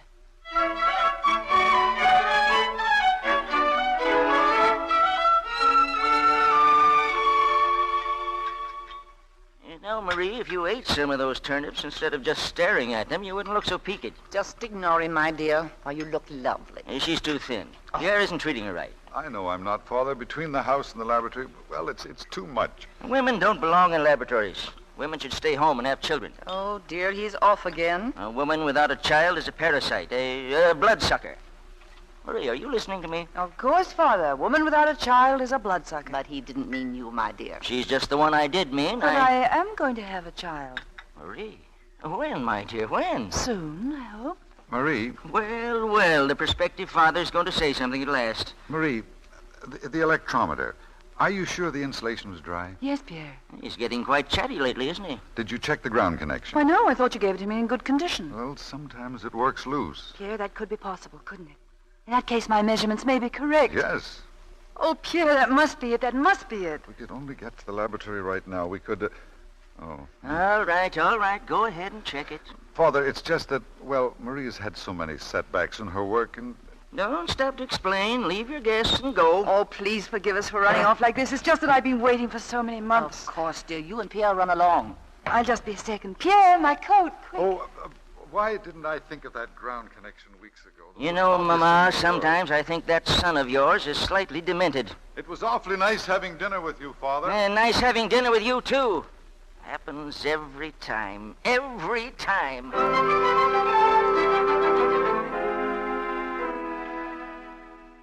Are you sure, Pierre? Are you sure? Oh, there's nothing wrong with the ground connection, Mary. I was wrong. I was so sure we'd find it. Mary, you've tested all the elements. You sure of that? Yes, I'm positive. Would you like to show me how you made your measurements? You wouldn't mind? Of course not. All right, then. Here, this rock. This is a piece of crude pitchblende. Oh, I've done this so many times I've lost count. Anyway, we know that the rays come from the uranium and the thorium contained in this crude ore. Correct. I put the crude pitchblende in this mortar. Has the mortar always been clean? Always, and I grind it up. Here in this dish is ground pitchblende. Oh. Now I place it in the electrometer, and... Oh, will you draw the blinds, Pierre? Now I close the specimen case in the electrometer so there'll be no draft. Good. And now I charge the electrometer. Now we'll find out how much energy the rays in the pitchblende have. Is that right? Right. Now, what's the needle register? Ready? Ready. All right, read. The needle stops at 8. 8. The same reading I've always had. Now, here is pure uranium extracted from the same amount of pitchblende. Put this in exactly the same place, close the specimen case, charge the electrometer. Now we'll find out how much energy the rays in the uranium have. Right. Ready? Read. Needle stops at 2, same as always. We know then that the pitchblende with the uranium and thorium comes to 8, and with uranium alone, it reads 2. Now we'll test the thorium. From the same amount of pitchblende? Of course, put that in exactly the same place, close the specimen case, charge the electrometer. Right. Ready? Read. The needle stops at 2. 2. I don't understand. When the uranium and the thorium are in the pitchblende, the reading is 8, but individually they only total 4. Then where are those 4 missing points? That's what I don't understand. I don't understand. You've made a chemical analysis of all the elements in the pitchblende? Of course, it's all on the blackboard over there. Uranium oxide, 75%, thorium oxide, 13%, lead sulfide, 3%, silicon dioxide, 2%, calcium oxide, 3%, barium oxide, 2%, iron oxide, 1%, magnesium oxide, 0.99%, other extraneous matters, 0.01%. Yes. Mm-hmm. Our universe is composed of definitely known substances, isn't it? Elements that are fixed forever, inert, unchanging. We know that, don't we? All of our science is based on that, yes. Pierre, what if there were a kind of matter in the world we never dreamed of? What would that mean? It would mean that our whole conception of the nature of matter would have to be changed. It's cold in here. What are you thinking? Tell me. I don't quite dare. Go on, say it. What if we did not make a mistake in our measurements? What if there exists a matter that is not inert, but alive, dynamic? Look on the blackboard. Other extraneous matter. Do we dare think that our 4 missing points are in that 1/100th of 1%? Here. What if we've discovered a new element? An active element? A new element? The residue of the pitchblende. What was left over after I extracted the uranium and thorium, it must be contained in that residue. Where is it? Here, in this filter paper. Put it in the electrometer. Marie, if your 4 missing points are in this residue, our whole notion of the universe will be changed. Ready? Ready. Read. Give me a hand. Look, Pierre. 4. The indicator needle goes to 4. You found them. The 4 missing points. Oh, Marie.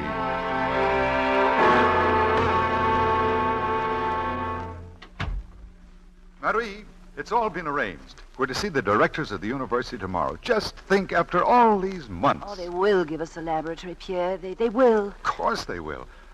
Marie, what have you been doing? Oh, just writing in my diary. Your diary? The same old notebook covered with gray linen that you used in school. I trust I have been favorably commented upon? Not a syllable. What's more important than I? Well, lots of things. For example, gooseberry jelly. If you're so curious, I'll read it to you. Today I took 8 pounds of fruit and the same weight in crystallized sugar. After an ebullition of 10 minutes, I passed the mixture through a rather fine sieve. I obtained 14 pots of very good jelly. Not transparent, which took perfectly. Amazing. Let me see now what else you've written here. The baby is walking very well these days on all 4s. Mm-hmm. Her vocabulary continues to startle me. Saturday morning she said, "Gogly, gogly, go." Later that day in the laboratory, Pierre and I discovered polonium. Marie. Gooseberry jelly in full detail and 1 line for polonium. What a rare woman you are. A woman who cooks like a scientist and practices science, I'm afraid, like a cook. Indeed. Just wait till tomorrow. Just wait till the directors hear what you've done. I make a prophecy, Marie. They'll build the finest laboratory in France, all in your honor. Madame Curie, you and your husband here ask that we, as directors of the University of Paris, furnish you with new laboratories and new equipment. Yes, monsieur, based on the reports which we have given you. You claim that you and Dr. Curie have detected the presence of a new element. Unfortunately, you furnish us with no convincing proof. We have demonstrated its existence experimentally. We've carried on our research intensively, except for 5 weeks in the autumn. In September, my daughter was born, and a week later, my husband had the misfortune to lose his mother. The rest of the time, we have devoted entirely to research. And yet, in these 8 or 9 months, you have come no closer to any proof as to the existence of, what's the name you've given it? My wife has named it radium, monsieur. Oh, yes, radium. This work would require a great deal of time, Dr. Curie? Yes, of course, Professor Roger. And Madame Curie, in spite of her acknowledged abilities, is young, inexperienced, and a woman. Gentlemen, it is perfectly true that Madame Curie is young, that she has not had the experience most of us have had, that she is a woman.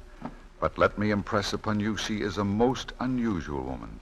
I might say, well, a most unusual woman. I can assure you, gentlemen, that she is a remarkable scientist, as scrupulous as she is brilliant, and furthermore... That's enough. Oh. We understand that you are convinced as to the reliability of Madame Curie's investigations. Entirely. And I have put aside my own research to devote all my time to collaborating with her. Dr. Curie, the most we can do is to offer you the use of the shed near the School of Physics. It's not the most suitable place for your investigations, but it's the shed? The shed, gentlemen. If this abominable shack is available, it's only because no one else can be found who's willing to work in it. The roof leaks. It has no floor but the wet ground. In summer, it is as stifling as a hothouse, and in winter, it freezes. And do you imagine that I would permit my wife to work under these appalling conditions? Yeah, if you do, gentlemen, believe me... Gentlemen, with my husband's permission, we shall be very glad to accept the shed.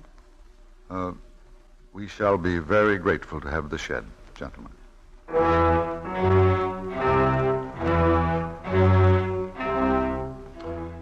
At first, it was sheer physical labor, infinitely too arduous for Marie. But through the bitter winter days between us, we put into operation an entire chemical plant. From the mines of Bohemia arrived the pitch plant. 8 tons of it, sack after sack, which Pierre carried on his shoulders to the tank from which we planned to extract all known elements until only a few ounces remained. Out of 8 tons, a few ounces of radium. The months ran into years, till there came a day at last when we'd reduced the original 8 tons to 2 final elements. One was barium, and the other the precious, elusive radium. Yes, the end of our task was in sight. All that remained was to separate these last 2 survivors, barium and radium. This was the problem, somehow to separate barium and radium. The electrometer's charging, Pierre. Close the specimen case. Read it, Pierre. Read it. No separation, Marie, no separation.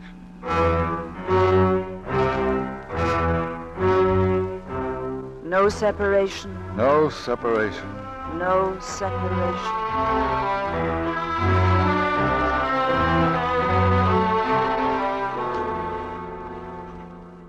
No separation, November the 10th, 1899. Second experiment. No separation, July the 16th, 1900. 458th experiment. Radium still refuses to be separated from barium. We've done all we can. We can do no more. Pierre, we're ready to try again. No, we're not ready. How much longer do you think you can drive yourself like this? How much longer do you think I can stand by and watch you destroy yourself, kill yourself? We're ready, Pierre. No, the world is done without radium till now. What does it matter if it isn't isolated for another 100 years? I can't give it up. If it takes 100 years, it would be a pity. But I'm going to see how far I can go in my lifetime. Give me the beaker. Thank you, Pierre. Here. Marie, your hand. My hand? Yeah, those burns. Oh, they're nothing, Pierre, really nothing. But how did you... I'll tend to them later. You'll see a doctor about them tonight. Tonight. Yes, tonight. darling, yes, tonight. You ready now? I'm ready. Experiment 459.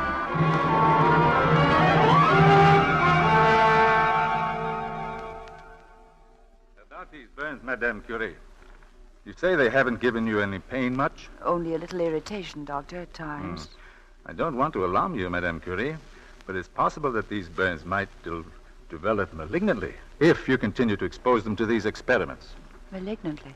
They might develop into a cancerous nature. I see. It is my advice, Madame, that you abandon your experiments immediately. Thank you, Doctor.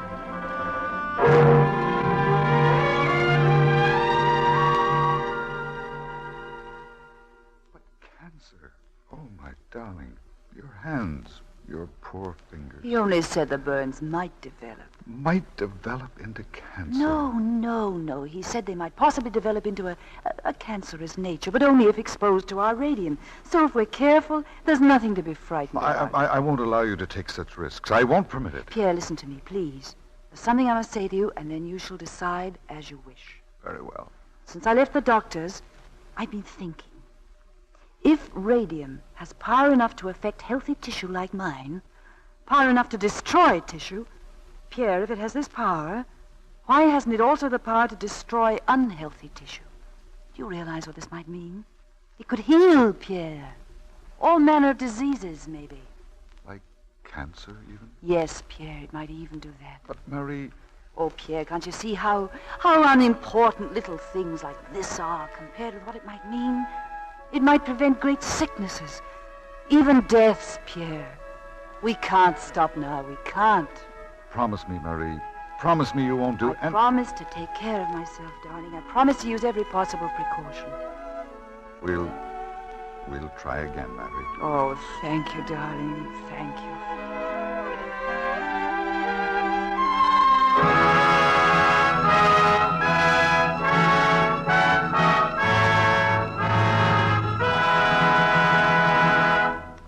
In a moment, we'll be back with Act 3 of Madame Curie, starring Greer Garson and Walter Pidgeon.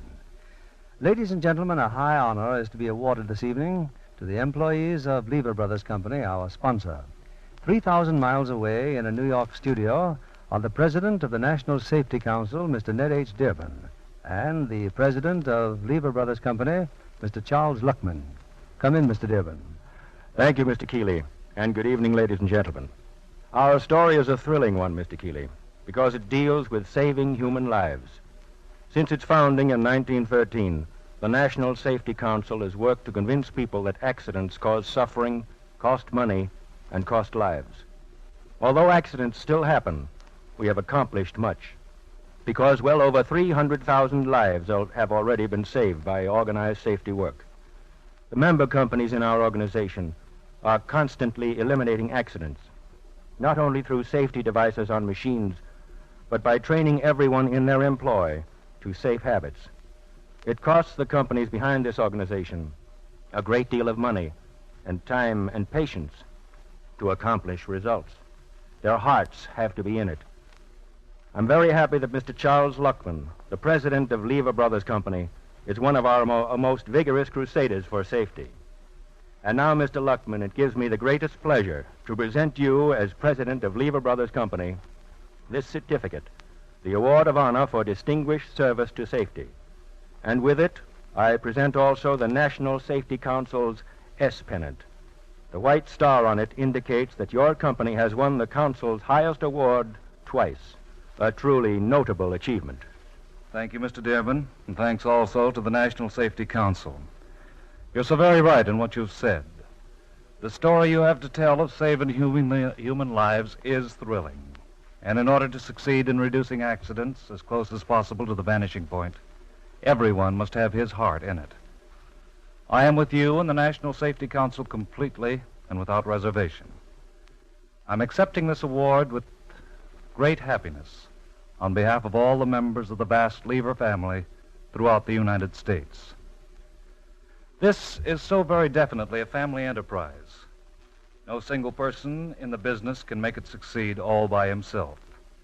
No single individual can protect himself if others around him are careless. But on the other hand, and this is so important, no real degree of safety can be attained unless each and every individual operates as though he himself were entirely responsible for the safety program. I take my hat off to all members of the Lever family. They have set up a record that is dramatically excellent, not only in and of itself, but in comparison with the other large firms in our industry, it is outstanding. I say this only to point out to the Lever people listening in how fine is their accomplishment. I feel that I can safely pledge to you that all of us in the Lever organization will continue to do our utmost to work safely, play safely, live safely, and promote safety, both for ourselves and for others.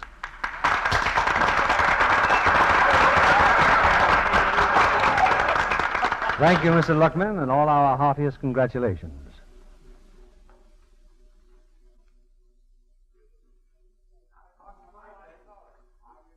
We continue into Act 3 of Madame Curie, starring Greer Garson in the title role and Walter Pidgeon as Pierre.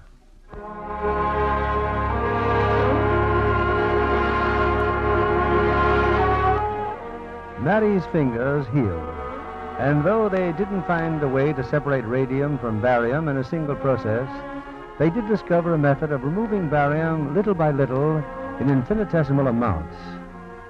Do you know what this will involve, Mary? I know. Evaporations, countless evaporations, crystallizations. It will take months and months. And maybe years, Pierre. But someday nothing will be left but radium.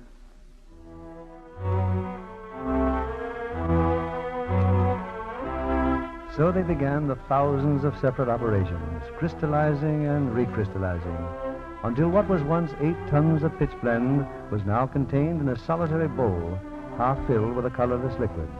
Hour after hour, they wait for it to crystallize. Pierre, what time is it? We must have fallen asleep. It's 5 o'clock. Oh, it must be crystallized by now. Our radium, it must be there. Take the lid off the bowl, dear. You look first, Pierre. Well, tell me. Pierre. Look. Nothing. It's empty. Not a trace of anything, not a grain. Only the stain. What's happened? What's happened, Pierre? Where's our radium? What have we done? Where is it? I don't know. What did we do that was wrong? What could we have done? We've done nothing wrong. I can't stand it, Pierre. We worked for years and years and years. It must be there. It must be there. 4 long years in this shed. 4 long years. There. Now we're going home, Mary. We're human beings. We have a child and a home, and we're going to them.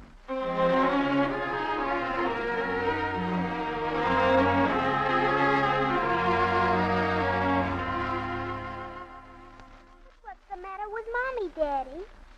Why didn't she finish the story? Doesn't she feel good?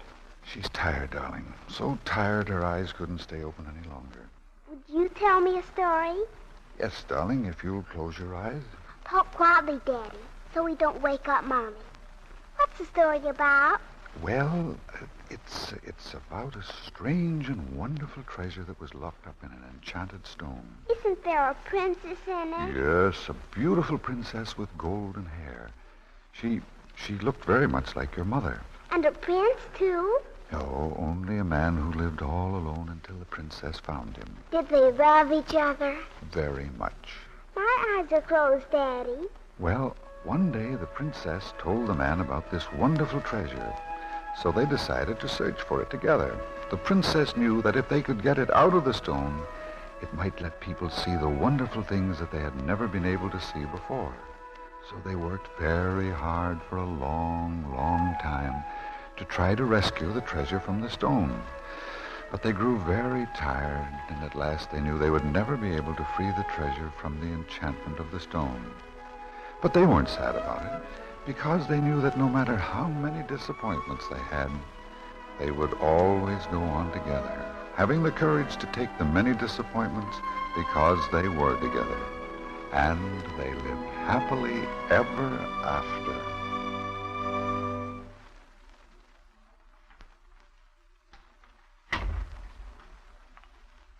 Pierre, you awake? Darling, I thought you were asleep. I can't sleep. I can't accept it, Pierre. The radium.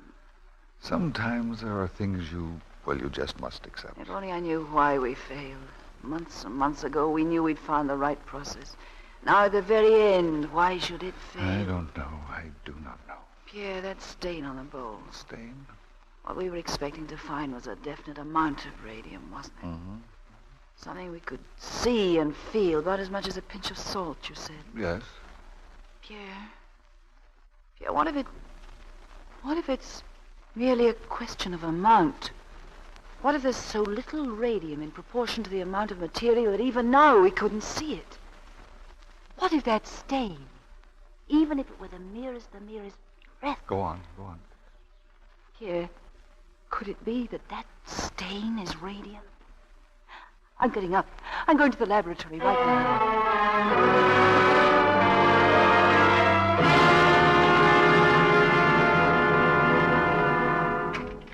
Hurry, darling. It's so dark in here. Wait, I'll find a lamp. Pierre! Yes? Look, on the table. Bowl. Marie. It's glowing. The bowl is glowing in the dark. Do you know what that means? It's there. The radium, it's there. The stain in an empty bowl. It's there. It's there. It's there. Oh, Pierre, it's there. It's there. Woman scientist discovers amazing new element. Scientists predict new era with discovery of radium. Curie's turned down millions for secret of radium. Doctor and Madame Curie give gift of radium to humanity. Curie is to receive Nobel Prize for radium.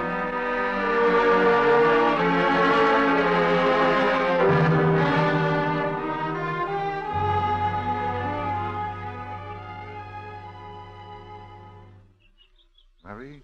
Yes, dear?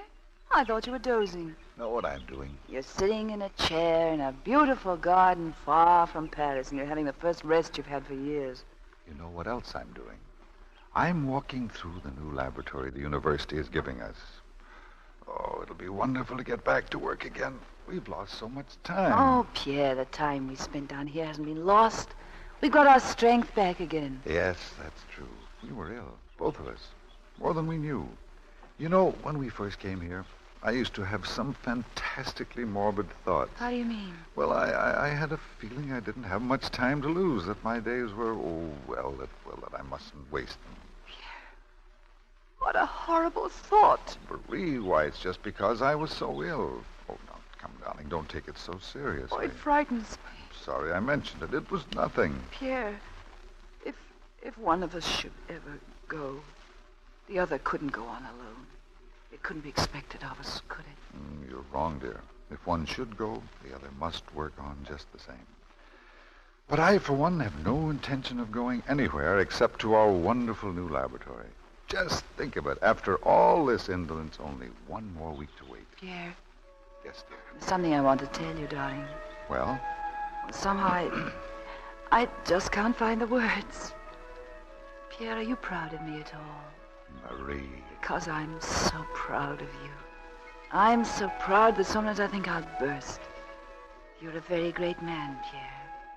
Not the way the world means, but just you. Your kindness, and your gentleness, and your wisdom. I love you, Pierre, so deeply. I never dreamed that... I'm so thankful, Pierre. That's what I wanted to tell you.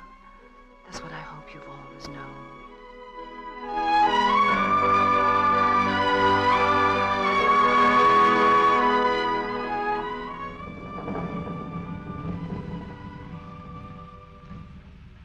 But what does it say in the newspaper, Grandpa? Tell me.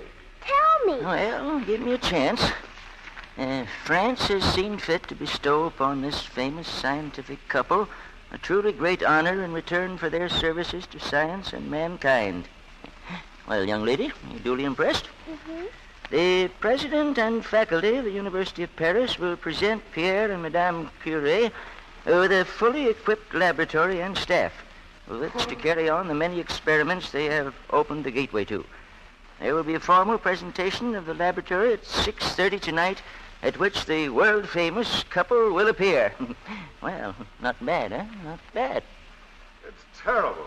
Daddy! Hello, darling. What's the matter with this house today? The place is in a turmoil and a rainstorm. Now, sit down and relax, Pierre. Relax. Where's Marie? I can't find her anywhere. A house without a woman, I don't understand. Marie! But she's upstairs, Daddy. Upstairs at this hour? She's having a fitting on her new dress for the ceremonies tonight. It's supposed to be a surprise. Oh, good. That's a very sound idea. Well, just remember, I didn't tell you. How am I going to remember anything today? Pardon, is Dr. Pierre here? This is him. What do you want? Oh, that's the seamstress, Pierre. Oh. Madame Curie, doctor. She would like to see you. You like the gown, Pierre? Really? Oh, I do very much, Mary. You ought to have some kind of a little ornament, hadn't you? Oh, nonsense. Yes, something bright. I've seen them on women, and they look very nice. Don't look at me like that. You make me self-conscious. No, I was just thinking. Evening dress becomes you so. But there you are. We just haven't had the time, have we? Oh, listen to that. Our beautiful day ruined. It's pouring. It'll stop, dear. Don't worry. Well, I must be going. I have 100 things to do today. I've made a list, and I want to clean everything up and start fresh at the new laboratory in the morning. Just don't be late, Pierre. Professor Perrot's calling for us at 6. I'll be here. And don't forget your rubbers. I won't. Goodbye, darling. Bye, Marie.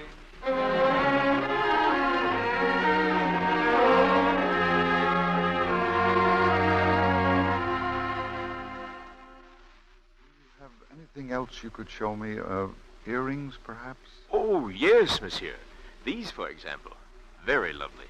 Yes, they are. And what are these? These are garnets, monsieur. Really? Well, I hardly know which to... It could depend on the lady, monsieur.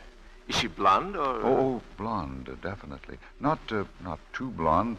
Well, her hair is sort of a gold, you know? Gold? Yes. And her eyes are gray. Very calm and gray, and her coloring is very, very lovely. Sort of a smooth skin and nice, delicate coloring.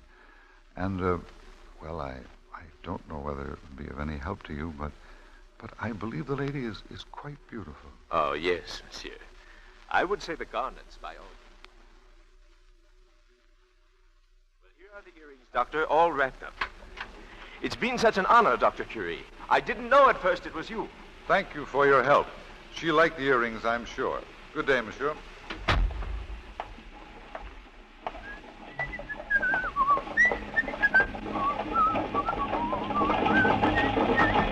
Look out! Watch where you're going! Hey, look out! Look out!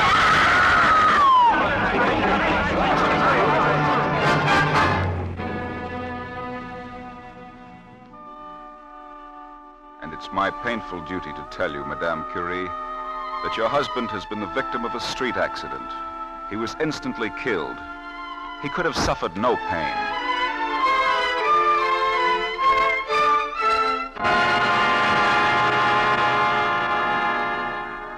Dr. Perot is here to see you, Marie. Marie, it's your old teacher, dear. Dr. Perot. See, just the same. She just sits seeing nothing, hearing nothing. Marie, forgive me if I intrude, Marie. I do so as Pierre's old friend and your old friend. Marie, think what Pierre would have wished you to do. Somewhere within yourself, you must find the strength to carry on his work and your own.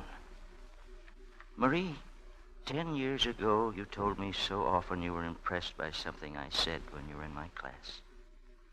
I spoke of Newton, Galileo, and I said that probably none of you would reach so high to catch a star in your fingertips. I was wrong. I have truly seen you reach into the high places of knowledge and catch a star on your fingertips. Marie, there are more stars. There is nothing more for me. Pierre is gone. They brought this home, his watch and chain, this piece of paper with reminders. CBL at Institute regarding precautions against accident to laboratory workers. Go to printers, buy earrings for Marie. He was killed in front of a shop, buying earrings for me.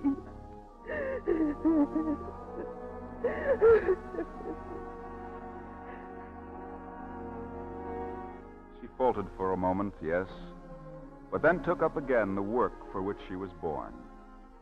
A quarter of a century later, the University of Paris observed the 25th anniversary of the discovery of radium.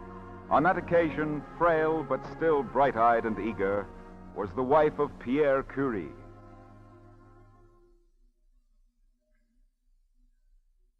No one of us can do much for science or humanity. Yet each of us, perhaps, can catch some gleam of knowledge, which, modest and insufficient of itself, may add to man's dream of truth.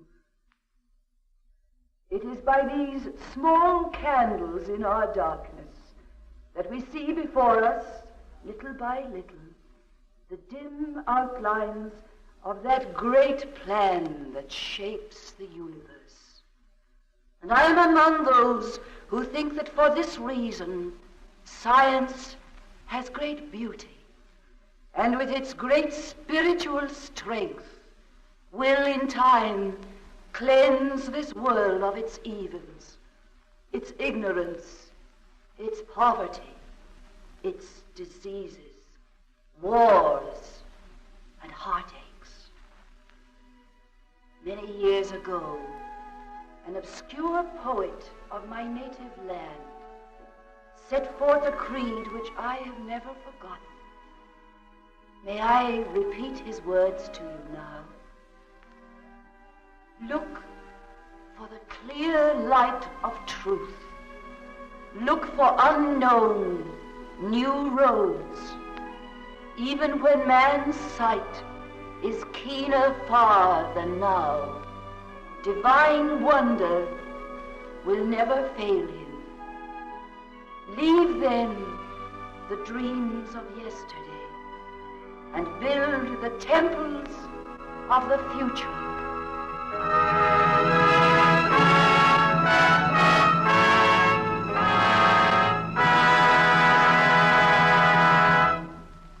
A great play calls for great artists, and here are the stars who gave us such a memorable evening. Greer Garson and Walter Pidgeon. Thank you, Bill. I'm sure Walter and I will always remember the pictures we made together. How could a man forget a girl like you, Greer? Greer, the last time you were on this stage, the Gallup poll had voted you for the second time America's favorite actress. And I know you're a leading contender for the same title this year. Well, I'm very grateful to the theater goers, Bill. For that matter, I imagine Greer's the most decorated star in Hollywood. I can tell you a secret. Her statue, sculpted in wax, has been placed in Madame Tussauds.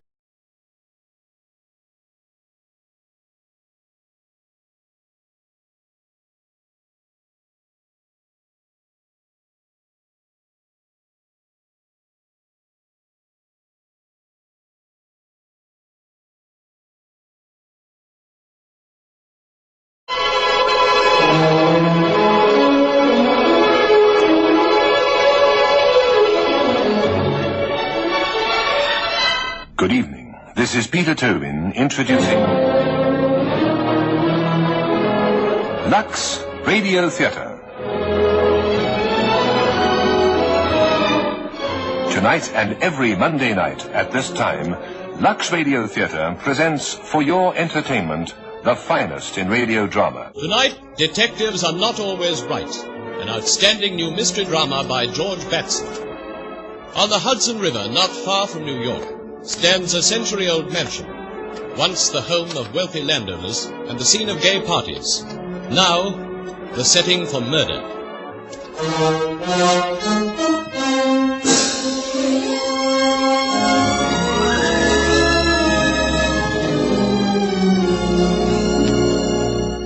Detectives Are Not Always Right. Act 1.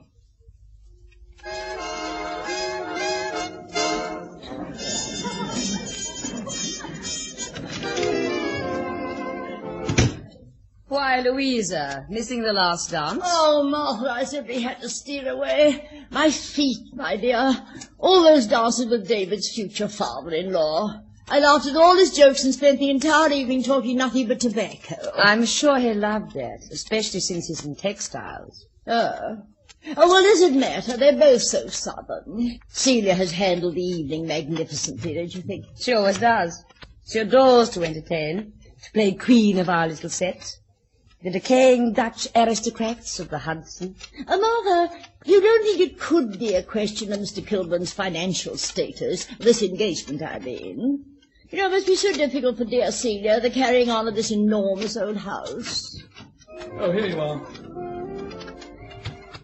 Your car's outside, Louisa. Oh, thank you, David. Oh, dear, now where are my shoes? How about a brandy? Why not? Louisa? No, dear, no, thank you. I swear from now on I shall always buy my right size in shoes. Well, I mustn't keep that driver waiting. I'll get my things.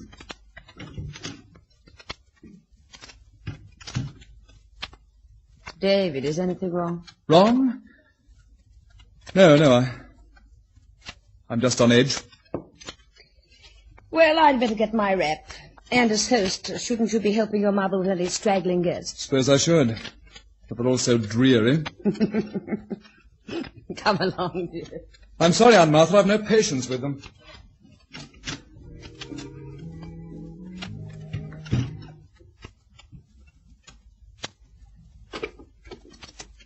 Hello? Give me 047, please. No? Okay, thanks. Join me in a drink, Kathy? Well, and may I ask when the Grangers asked their chauffeur to the party? None of your business. Damn. One of the young master's paintings. Leave that alone. Well, by all that's... This is you. Put it down, I tell you. It sure looks as though his nibs got to first base. That's not true. I only posed for the face. I'll bet his mother doesn't know about this. Oh. So this is why you've been so busy nights. Wasn't that way when you first came here to work? What if I did pose for it? Kathy, how about a little ride later? It's been a long time. I'm suddenly aware... No, I don't think so. In the first place, you've been drinking. What's the second place? You've got a date? What if I have? Come on, this shindig's breaking up. Well, I won't stay late. We'll decide about that later. And for your information, I'm only going with you because somebody needs a lesson. One of those yokels from the village? You're wasting your time. Oh, no, I'm not. Don't worry about me. I've got my plans. I'll be over in the garage waiting. Maybe I'll come. You'd better, gorgeous. There's some lost time I've got to make up.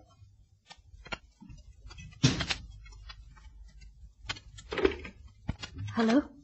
047, please.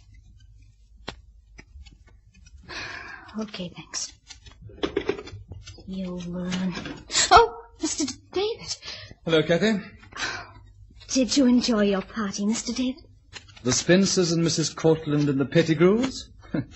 God forbid. Your fiancée's awfully pretty. Think so? Of course, a girl like that could get any person she wanted. Mr. David, about the picture, my portrait. It gave me an awful jolt just being left there like that. I'll finish it soon, then you can have it. You're a lovely model, Kathy. You're really so talented. It seems a shame you can't paint for a living. Take years of study. Anyway, plans have been made.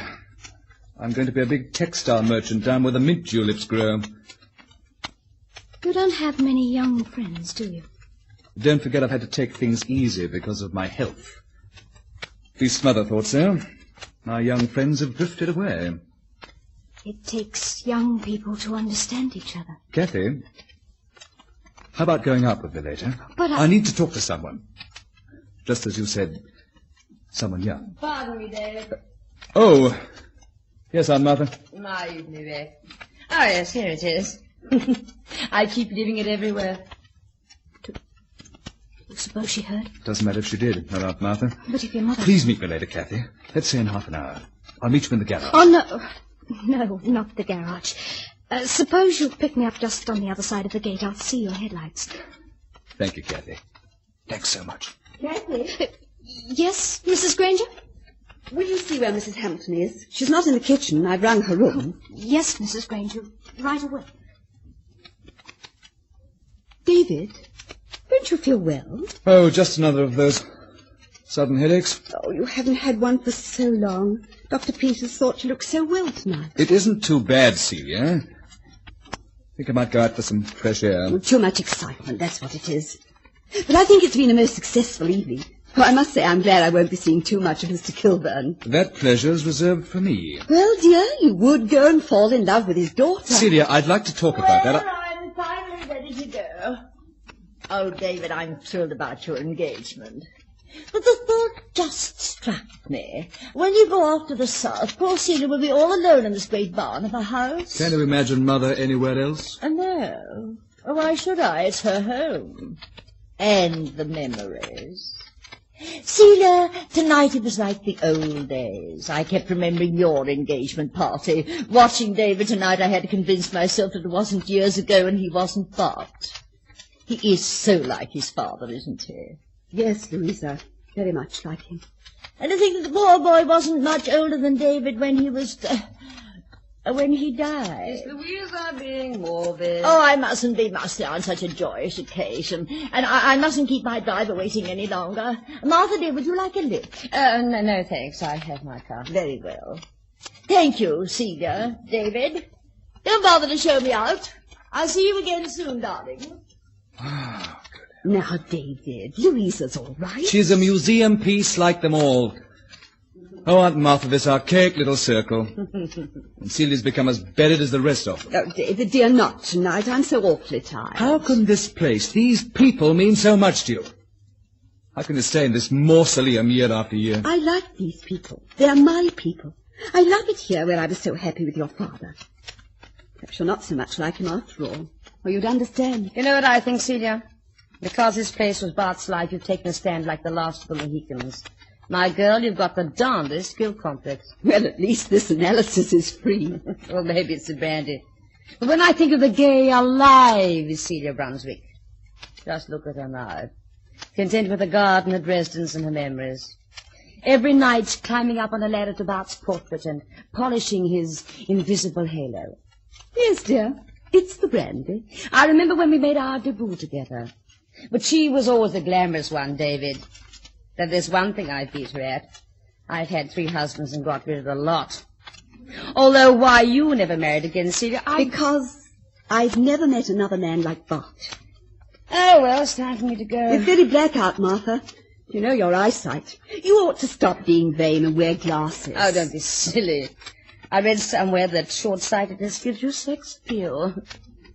Well, we'd better have Marino drive you home in our car. Oh, again? I've borrowed him so much lately, the handsome brute will think he's working for me. I'm sure you'll find it more lively. Come along. We'll go and tell him he's driving with her. Oh, I'm glad they've all gone. I think I'll go to bed. You do look tired, darling. I'd forget about that fresh air. You coming up, Celia? In a minute. I'll look in on you later. No, don't bother. I mean, if I do get to sleep, you might wake me. Good night, Celia. Good night, dear. Good night. Mrs. Granger. Yes, Kathy? Oh, what about Mrs. Hamilton? She's had an accident. She fell or something and hurt her arm. And she says she'll be all right if she can just rest. No, it's not serious. She said not to worry. Will that be all, Mrs. Granger? No, as a matter of fact, it isn't. Kathy, I've been thinking this can't be a very pleasant job for you. You're so far away from things up here on the river. It doesn't seem fair to a girl as young as you. Oh, I find lots to do, Mrs. Granger. Yes, I'm sure you do. I'm also sure you'd be much happier working somewhere else. But I've decided I prefer an older woman, one who wasn't so obviously restless. I'm a little too young and pretty, isn't that it? Your looks have nothing to do with it. I'd prefer an older woman, that's all. Sure, one Mr. David won't be making up to. You think your son won't marry Miss Kilburn if there are other complications. Well, he's not so hot for the idea anyway. I'll give you 2 weeks' wages, and you will leave tomorrow, Kathy. Okay, if that's the way you want it. But what's to prevent me from still seeing your son? What's to prevent me from seeing a lot of him? Because he sure likes to see me. Will you please leave this room? You're not risking anything that would interfere with your setup, are you? Because the Kilburns are rich and the Grangers are broke. That's why you're marrying your son off. Everybody knows it. But the Kilburns don't. Not yet. I had no idea you were mentally ill. When you leave tomorrow, I suggest you consult a physician. Good night. Maybe I've already seen a doctor.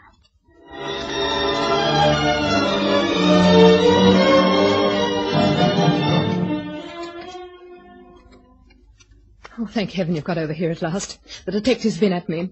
Mrs. Hamilton, he's been saying, where's Marino? Where's the chauffeur? I had to get dressed, didn't I? I still can't believe it. That poor kid. It's horrible. Oh, what a morning to wake up to. Relax, will you? She's dead, and there's nothing you can do about it. Oh, where were you last night?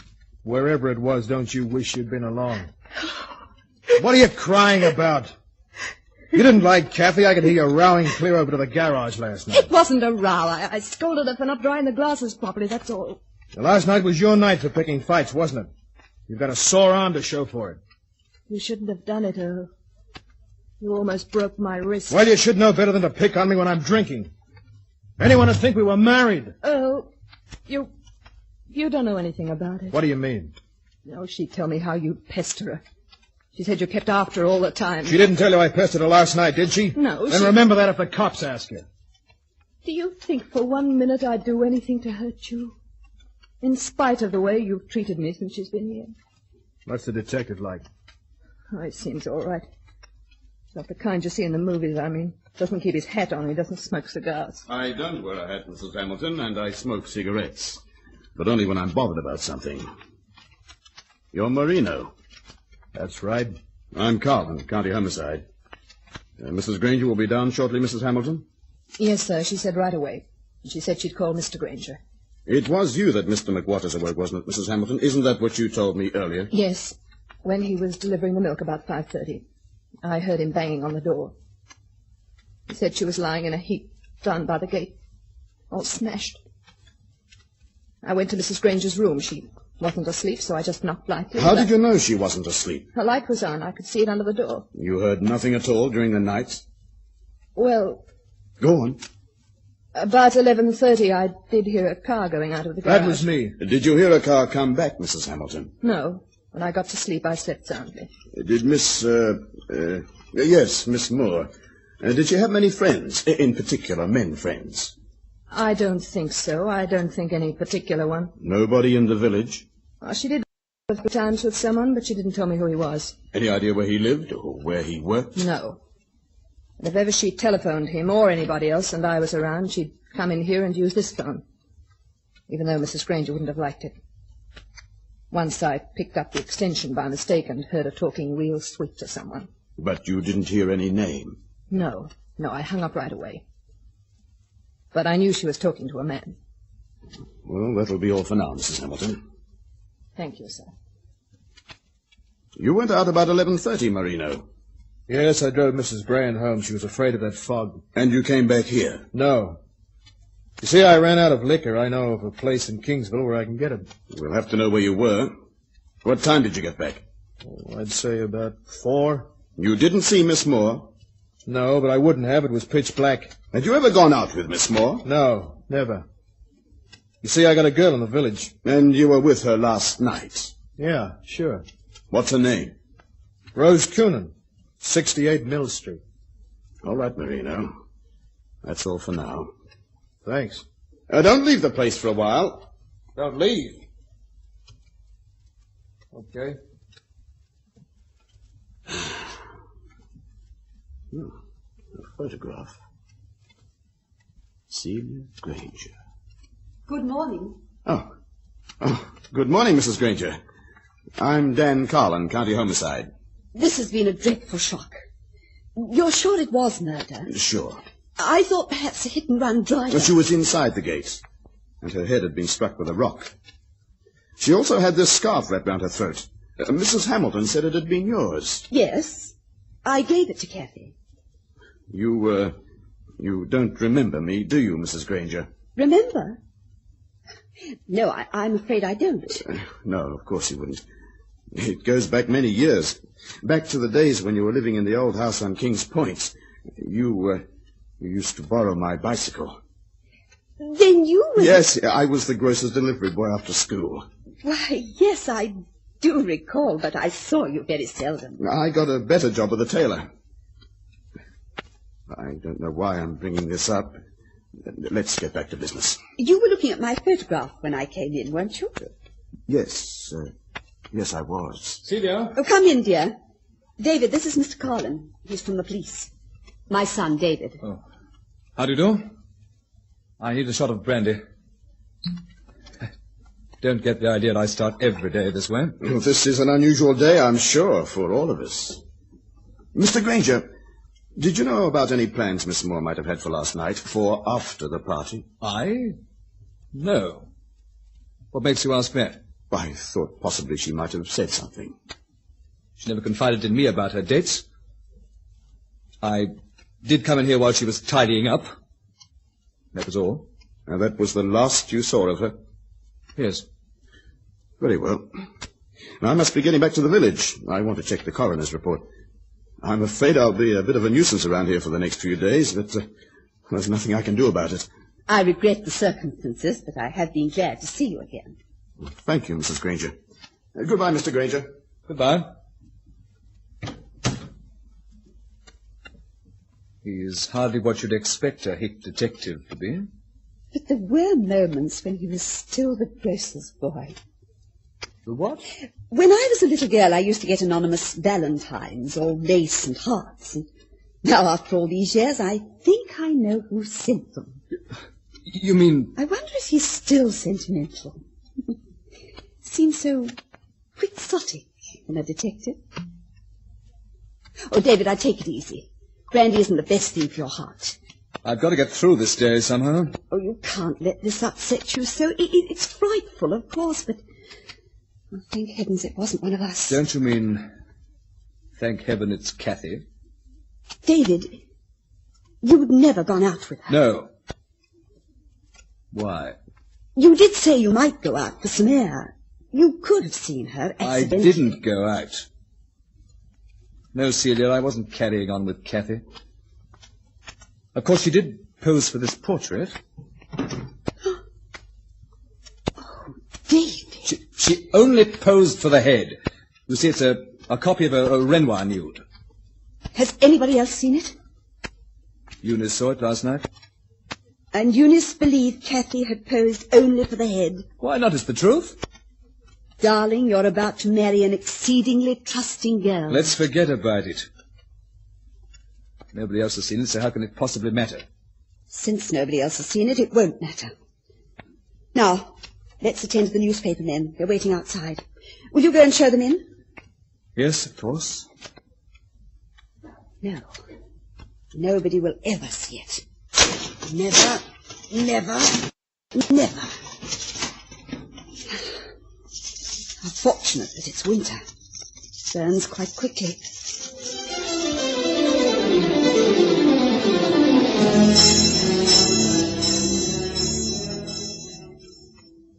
So you're the girl from Miss Hopper's employment agency? Yes.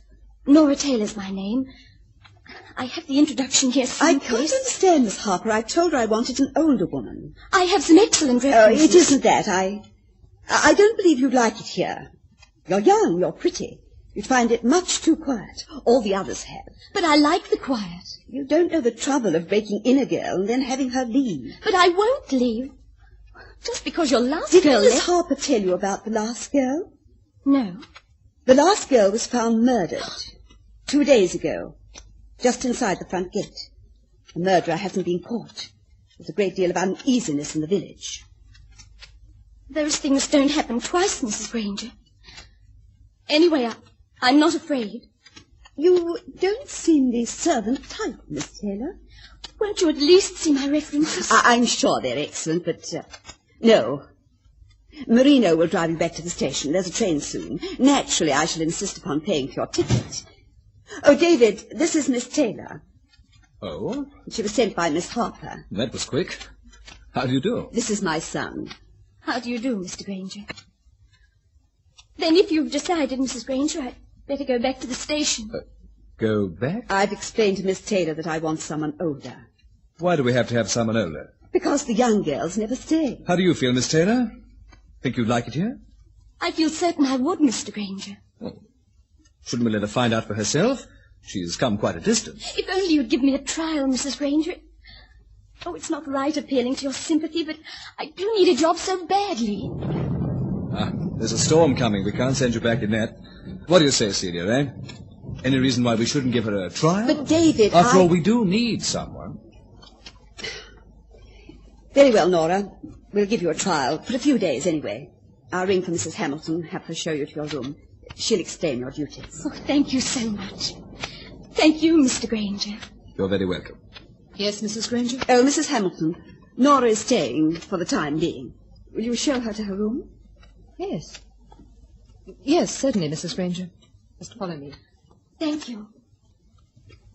I'd quite made up my mind it would be the best not to keep her. Because she is attractive. I wanted to avoid any repetition of the painting episode. There won't be, Celia. I promise you. Thank you, David. Celia, I want to talk to you about something. It's about Eunice. Well? I'm beginning to realize what life with her and her father will be like.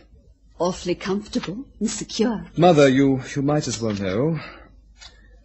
I've decided not to marry her. What's brought on this sudden change of heart? This thing that's happened, it shocked some sense into me. It cleared my vision. I just can't go through with it. Must have been out of my head. Of course, if you feel that way, there's nothing more to be said. Except that if I marry Eunice, we'll have enough money to keep this place, won't we? With me a textile executive. Don't be ridiculous. That doesn't enter into it, and you know it. But we are broke, aren't we? Yes. And we would be able to keep this place. Yes. You feel you have quite an obligation to all this, don't you, Celia? Yes, David, I do. Because of your father.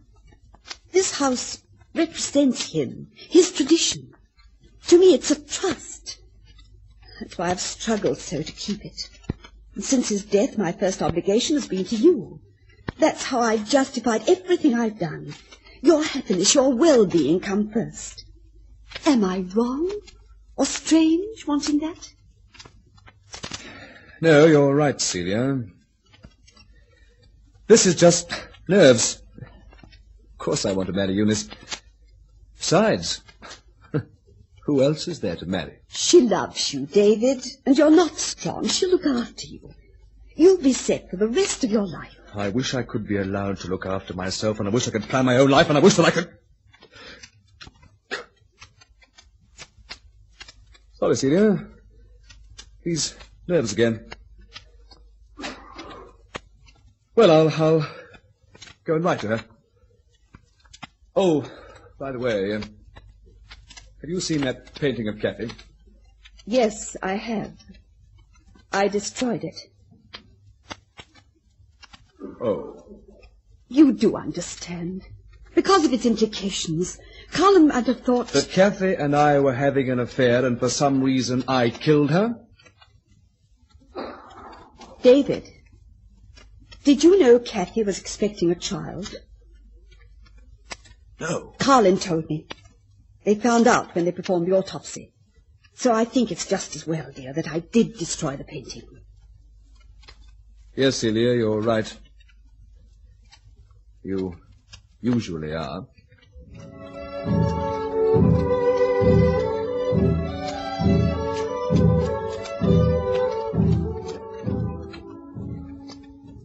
What is it, Marino? I told you were free for the evening. That's right, Mrs. Granger. But then the question always comes up, what to do on a free evening. Well, what do you want? You know, you're a proud woman, Mrs. Granger. I think I read somewhere that could be a weakness. You're a good-looking dame, too. Get out of this room at once. Real shame you shut yourself off like this. You're through at the end of this week. Oh, no, I'm not. You see, I've got something to sell you. Sell me? Yeah, it's about that painting. The one of Kathy. You know, the one your son did. You want to sell me that painting? Now, how could I do that, Mrs. Granger, when you've destroyed it? Don't forget, I do a lot of work in the garden. I can see right in here. Yeah, your son will have to explain an awful lot if the police hear about it. That painting was done from imagination. But who's going to believe that? Besides, he and Kathy have been out several times. He was waiting for her just outside the gate the night she was killed. You didn't know that, did you? I saw her get into his car. I don't believe She stood me up. She was going out with him instead. And with a girl like Kathy, why should the picture be from imagination? She was awfully available, if you know what I mean. And then, too, you're destroying it. You'd have to explain that. The picture has been destroyed. We can deny there ever was any picture. The picture was partly destroyed. It wasn't burnt entirely. What? Don't forget, I also empty the fireplaces. That part's what I got to sell you. How much do you want? Well, knowing you're kind of strapped right now, I'll be sensible. Suppose we start at, say, 250. All right. As long as you leave here at once. Oh, I'm not going anywhere. I like it here. I like you, too. And now that we're sharing a secret, maybe we'll get better acquainted. Yeah. I shouldn't have done that. It puts me on your level. Make it cash. I'll be seeing you around. Afternoon, Mr. Granger. Celia, what did he want? He was making a clumsy attempt at blackmail. What? What? I'll go out there No, and David. It should be very easy to cope with Mr. Marino.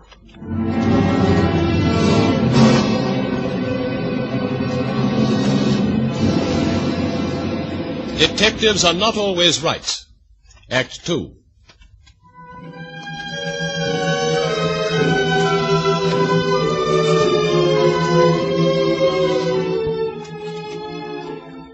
Come inside, Martha. It's getting too cold for the garden.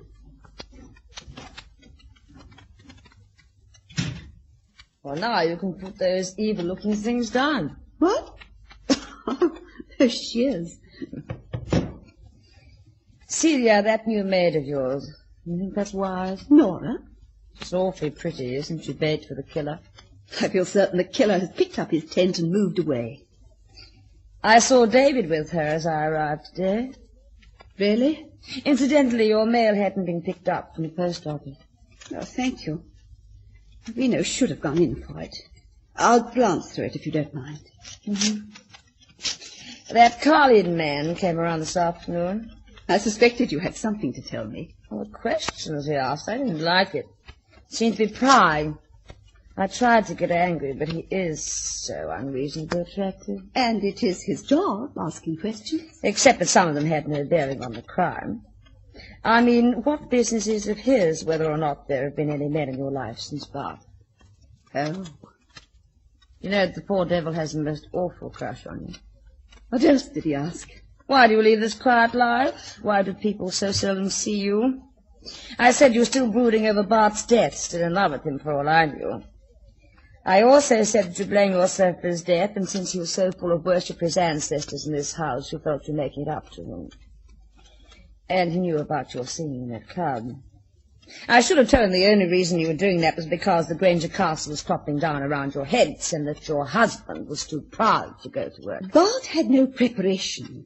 The stock market crash in 29 knocked his world from under him. He was a very young man. He could have... Well, how different he was from other men. Well, more handsome, perhaps, if you can afford well-dressed grasshoppers. That's right, Martha. You did find him very handsome, didn't you? And you could have afforded him. See the shame. Celia, I didn't have a chance with you around. Well, I mean, all of us had a crush on him in those days. And all of us knew when he married it would be you. Well, at least the others have forgiven me. What else didn't you tell Mr. Carlin? Oh, not a thing about David. He beat about the bush, but I knew what he was driving at. You might tell me. Why was he a chaser after women, of course? I told him I'd never had an occasion to find out. After all, the boy called me Aunt Martha. What he really was driving at were David and Kathy friends. Wasn't that it? In general. And I kept remembering that Bart had the nerve of the temper. David could have inherited... There's nothing unusual about David's temper. There's headaches. What about them? He hasn't had one in months. What caused them? Nerves. Lately I've begun to realize that they were probably brought on by his resentment of this place. Oh, I'm sorry, Celia. I shouldn't talk like this. I'm just so rattled since this thing happened, and I can't forget that David did ask Kathy to go out with him that night. What night? The night she was killed. I'd forgotten my evening bag. I came in to get it, and they were making plans. Well, you must be mistaken. Well, I heard them, I tell you. Oh, I won't tell Carly. What difference does it make? She was very pretty. He was only human. Well, Sidney, what is it you're as white as a sheet? I'm all right. It's just this whole business has been such a strain. I took it for granted he hadn't kept the date. I mean, he didn't go anywhere with her, did he? I don't see how he could have. David and I were talking in here until 2:30 that night. Then I looked in on him a little later, and he was fast asleep. Well, that would seem to take care of that, wouldn't it?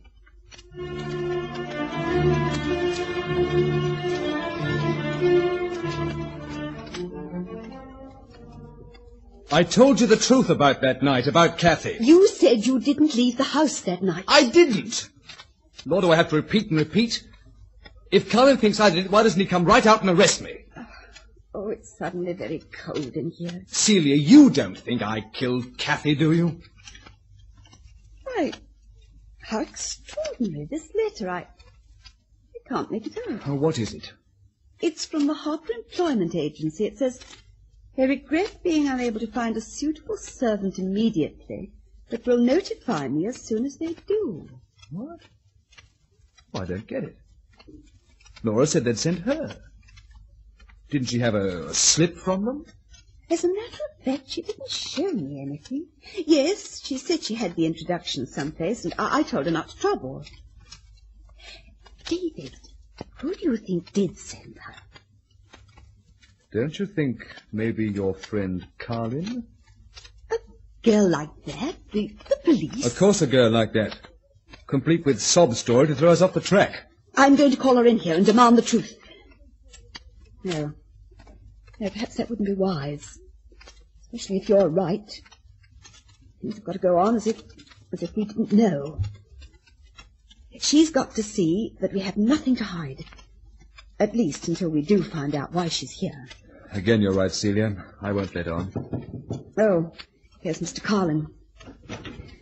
Come in, Mr. Carlin. Hello, Mr. Granger. Oh, hello. Excuse me, I'll put these shears away, Mother. He means a lot to you, doesn't he? Of course. Because of your husband, maybe? Mrs. Brand said you had some notion that you were responsible for your husband's death. Yes, I'm sure she did. But she didn't tell me why. That surprises me. Oh, it's no great mystery. You see, Bart and I had lost nearly everything. I was trying to help. I had one asset, social position. Meant a lot in those days. I endorsed cold cream, cigarettes. Finally, even sang in a nightclub. Bart resented all these things, seemed almost jealous of them. The night he was killed, we'd had a quarrel, a violent quarrel, saying ugly things, hurting each other the way you can hurt only someone you love. I should never have gone to New York that night. Why do you say that? He was speeding in to find me when it happened. We never could be angry with each other for long. When I finally saw him, it was as though he'd been hanging on until I could get there. But he managed to look up at me and whisper that he was sorry. He loved me. Oh, I wish I had that night to live over. Well, no matter where he was going, it was an accident. The car overturned. I've told myself that 100 times. It can't wipe out the memory. You need someone else to tell you. To make you forget. Oh, well, things have a way of working themselves out. Oh, no, Mrs. Granger. We've got to work things out ourselves. I'm sorry. Where do I get my nerve telling people how to run their lives? Anyway, that isn't why I'm here. It's about your chauffeur, Marino. Marino? Yes, I sent for you about Marino. I think he's our man. Some things have turned up. He has a prison record, #1. He served time for assault, a girl. Lately, he's been going with a woman in the village. She's broken with him because he's beaten her up a few times. She was his alibi the night of the murder. Was his alibi? She's changed her tune. She now says she didn't see him at all that night. I sent for you because he's been threatening me. Vague, absurd threats. He said he'd make trouble for David and me. I don't know what he planned to do. Then he tried to make love to me. You should have sent for me immediately. Where is he now? I sent him into the village just a few moments ago. Well, we'll pick him up, so there's no need to worry. You've been very kind. If this does close the case, I want you to know how much I've appreciated your consideration. Well, just routine, Mrs. Granger. And I want you to know that, regardless of the grim circumstances, how pleasant it's been meeting you again. You did mean it when you said you remembered me. How could I forget? Bicycle rides were a great event. I'm a little sorry we've outgrown them. Not half so sorry as I am.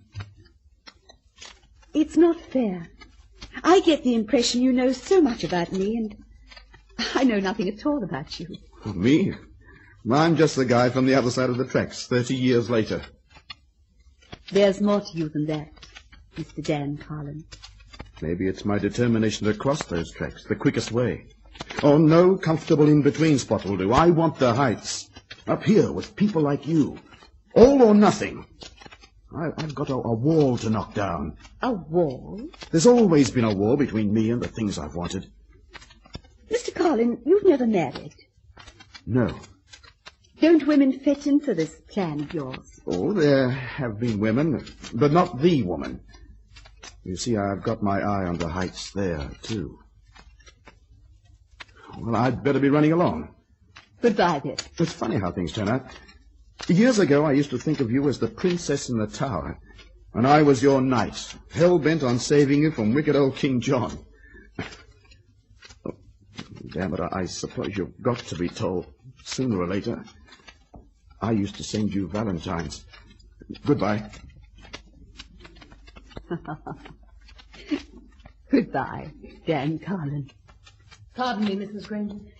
Yes, Mrs. Hamilton? What time shall we be having dinner? Oh, about 7, I think. Very well, ma'am. Tell me, how is Nora working out? So far, I've got no complaints. And she's not sneaking in here to the phone all the time. But... Yes, what is it? It's Marino. You know how he gets with all of them. The pretty ones, anyway. I was thinking maybe if this time you warned him ahead of time, well, maybe he'd leave this one alone. Don't worry about Marino, Mrs. Hamilton. I don't believe any of us will be having any more trouble with him.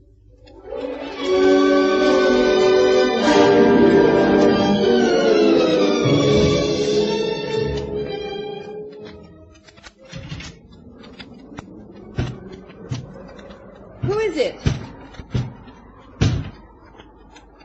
What do you want, Marino? I... What's the matter, man? What do you want? Back. My back. What?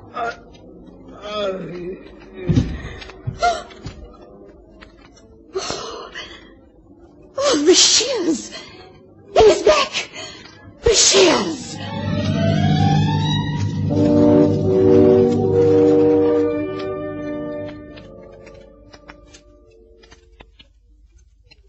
Darling, I thought you were going to get some sleep. How do you expect me to sleep or rest? I know it's more than 24 hours since Marino.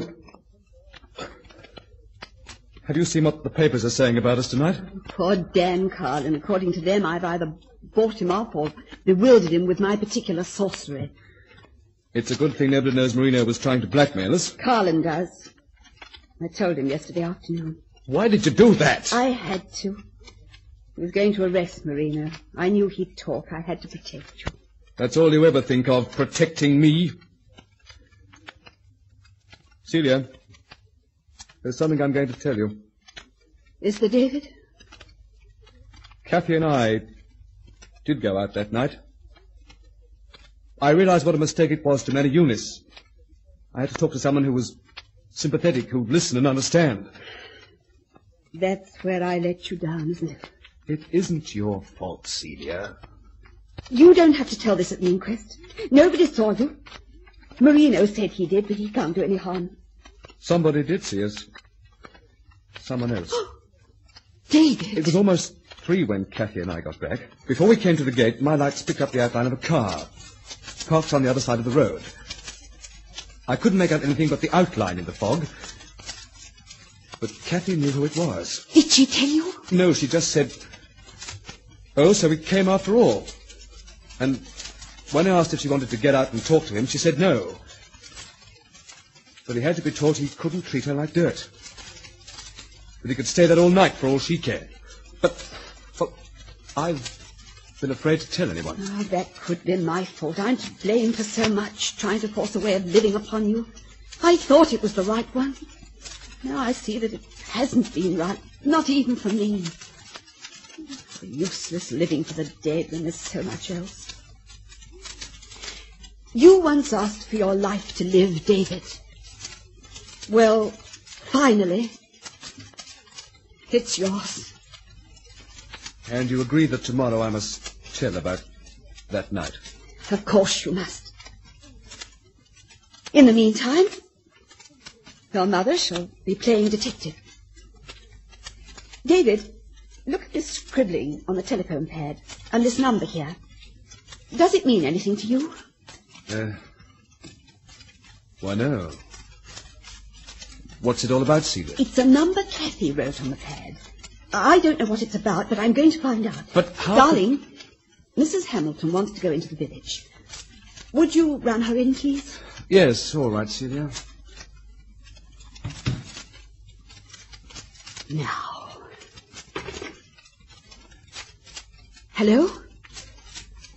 Hello. Operator, is there any way you can tell me whose number 047 is? There isn't. Well, would you give me that number, please? Yes, 047.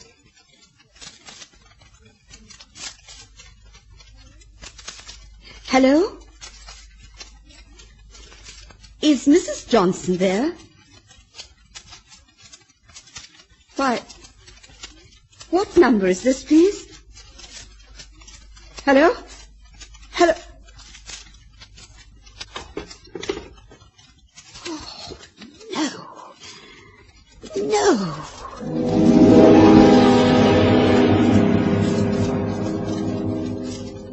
Mr. Granger, will you want anything more tonight? No, thank you, Nora. Do you think your mother would? No, I don't think so. Go to bed if you want to. Well, I didn't get much sleep last night. Worried about the murderer, Nora? Any ideas who it might be? No. But I knew nothing about either of the people who were killed. I suppose the murderer could be any one of us. People are so seldom what they seem, even you. You appear young and timid and so very appealing, but I wonder, couldn't that too be a disguise? Some sort of shabby deception? Then you've known about me. A letter came from the employment agency yesterday, saying they were sorry they hadn't been able to send anyone. Well, what the devil are you? A policewoman? Someone from a newspaper? Oh, just someone desperate, that's all. I was at the agency when they were interviewing people. Miss Harper said I was too young. I was so anxious to get away from the city, I decided just to come anyway to pretend. Why were you so anxious to get away? A man? I didn't want to see him anymore. And he wouldn't leave me alone. Oh, it was my fault. I pretended I liked him. I'd been in that orphanage, as I told you. Then one dreary job after another. I thought a little security, some comfort and affection would be worth... I'll tell your mother in the morning. Then I'll clear out. Nora. Yes? Talk to Mother in the morning, but I don't believe there'll be any question of your leaving, if you still want to stay. I still want to stay. Good. Perhaps we can make up to you for some of the bad things you've had in your life. Look, I have to go to the village and pick up Mrs. Hamilton. How about coming along for the ride, eh? Should we leave your mother alone? Oh, there's a policeman at the gate, and we'll be right back. You're good to get out of the house. Yes, I'd very much like to go. Good, then go and get your coat. Yes. I'll meet you at the garage. I'll go on down.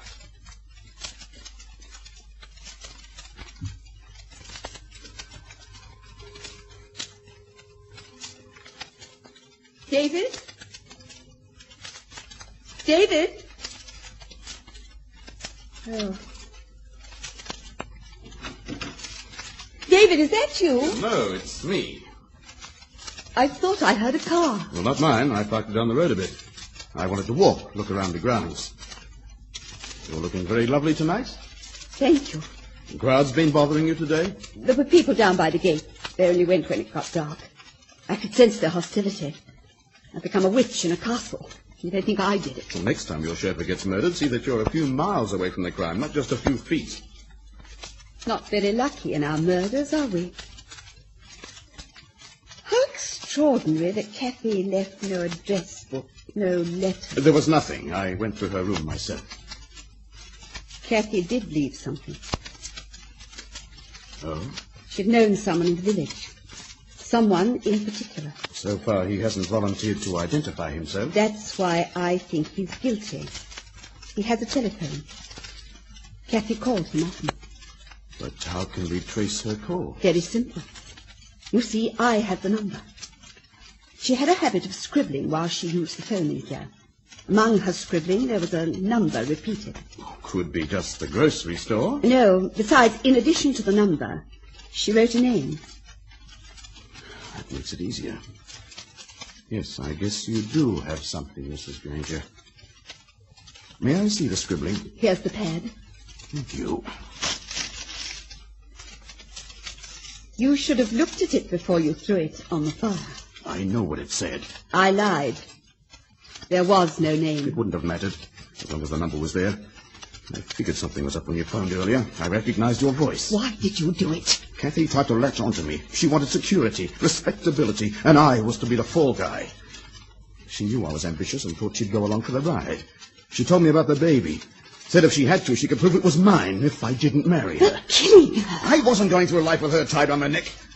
But when I got this far, what place did she have in my scheme of things? When you told me about your ambitions, I never dreamed you were... Crazy? Go and say it. I don't mind.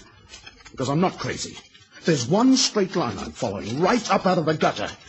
I'm knocking down that wall I told you about. And Marino. Why did you kill him? Evidently he'd been playing around with her, too. He went to her room that morning before we got here. She did keep a diary. My name wasn't mentioned, just an initial. We found something I'd forgotten about, a snapshot taken in an amusement park the first night I'd gone out with her. So he tried to blackmail you, too. He hadn't left for town the other afternoon. When I found him in the garage and told him I was taking him in, he played his ace. I stabbed him with the shears.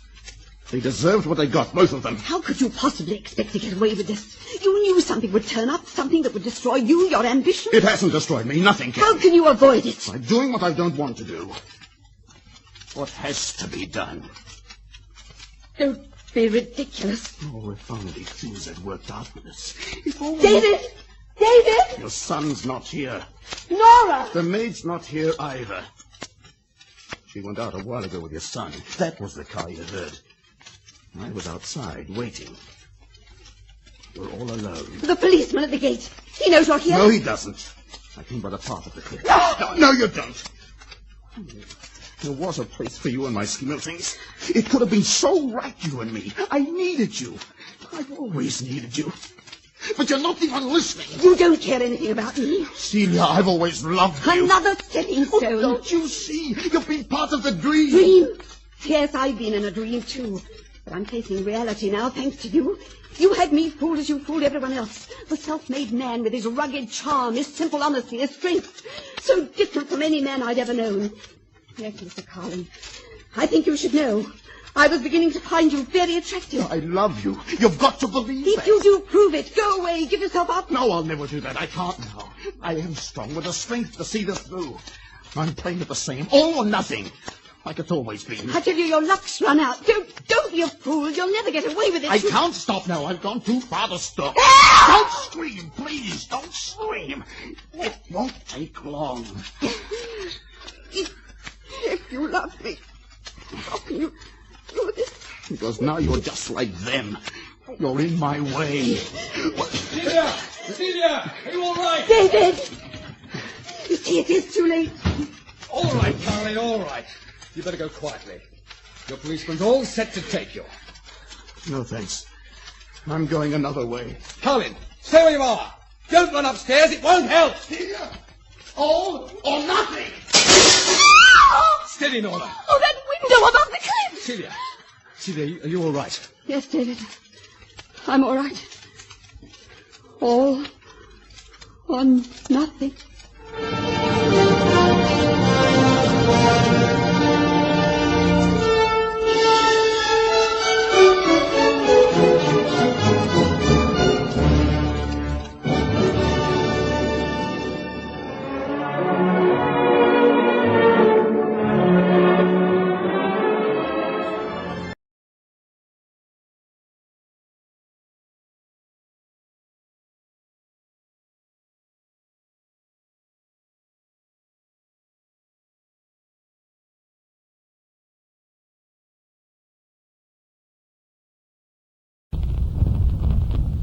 Great scenes from great plays with your host, Walter Hamden, and starring tonight, Cornell Wilde in Icebound.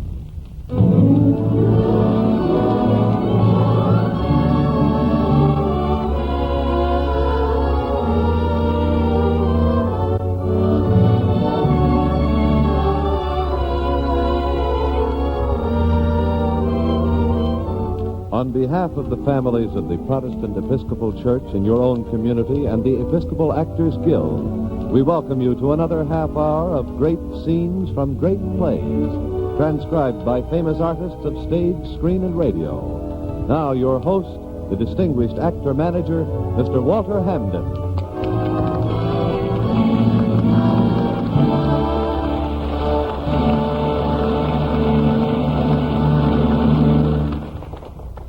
Thank you and good evening. Tonight's play is the Pulitzer Prize drama, Icebound, written by Owen Davis and adapted for radio by Alan Sloan. And here to play the part of Ben Jordan, I'm happy to present the talented young actor, Cornell Wilde.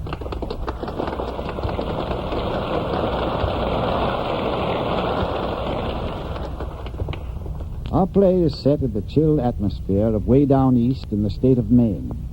It's the story of a New England family and the way the hard, bleak life up there can creep into people's souls. More, it's the story of one member of that family. It's Ben Jordan's story.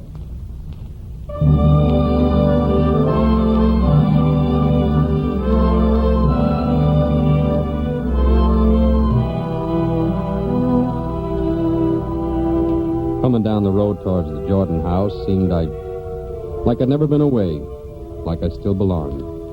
First in 8 years I'd walked this road, turned this path, past this gate. Long time. Same old place like when I left. Was thrown out, that is. Disgraced the family, Maud said. Shame the Jordan name, running wild, troublemaking, just no good. So it was get up and get out. But now Ma was upstairs dying, and I'd come back to see her just once more. And downstairs, the family, sitting and waiting her out in the parlor. Family. I could nearly hear them, know what they'd be saying. First, my brother Henry. Doctor says she's pretty low. Wonder if I could just run down to the store for a minute and then hurry back. And Henry's wife, Emma. A body'd think you'd be ashamed, Henry Jordan. But you don't suppose she'd go and leave no will, do you? And Sadie'd be there, widow woman. Equal shares is only fair. Nobody'll get more. Not if I have to go to law over it. I was the only Jordan missing. And they weren't counting on me turning up. There was none of them told me about Ma either. It was Jane Crosby. And that was kind of odd. Both her coming to stay with Ma after I'd burned her dad's barn and her sending after me now. Well, I knew what they thought of her. You're the eldest, Henry. Go up and get out of there. Jane Crosby's no Jordan. She's got to right up with Ma. Put up with her 8 years, Emma, so another day or so. Besides, I'll send her packing as soon as... Well, we'll see. It's my place she took in my own mother's house. I ain't going to forget that. You send her packing, Henry. We'll see, Sadie. Grandma lived till 84. Ma's only 76. Nothing lasts like it used to.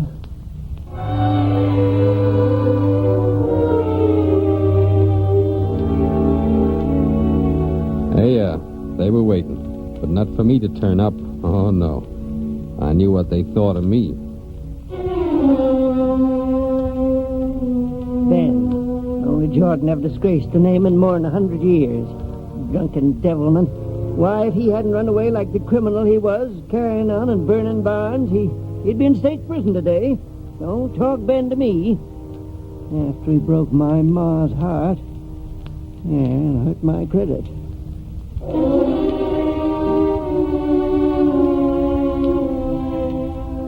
I come up the walk and peeked in the window. Everybody there, handkerchiefs and all. Only time the Jordans gathered was when somebody died or it was a question of money. The judge was there, too, for the will, I figured. I almost turned and run. There was a warrant out for me. He'd signed it. Then I seen Jane coming down into the parlor. She looked the same. Pretty. She'd been crying. Everybody stood up and gathered around her. I thought first I'd ring the pull bell, and then I just walked in. Who's that out there? Me. Ben. Ben! I've never. Oh, Ben. It's me, Jane. You got no right here, Ben. I'm as Jordan as you, Henry. I want to see Ma. It's too late, Ben. Too late? Ma's gone. Yeah, she's gone. She was the last of the old stock. The Jordans won't ever be the same. Looks like they haven't changed. Go on, Judge. Why don't you read the will so they can go home and gloat over their gettings? That's all they're waiting for. Notice you got here quick enough. To see Ma, that's all, and she sent for me. Go ahead, Judge. Who gets the money? Now, wait, Judge. Before it's out and known, Jane. Yes, Henry? Well, we want you to know you can stay on while you find a place. I don't want it said we're mean, but... You ain't needed here nor wanted. No, wait just a minute. Now, what's the trouble, Judge? Jane isn't going anywhere.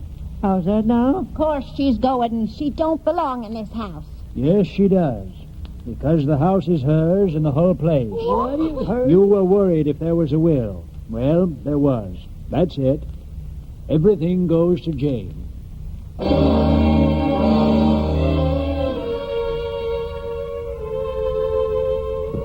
I just stood there drinking it in.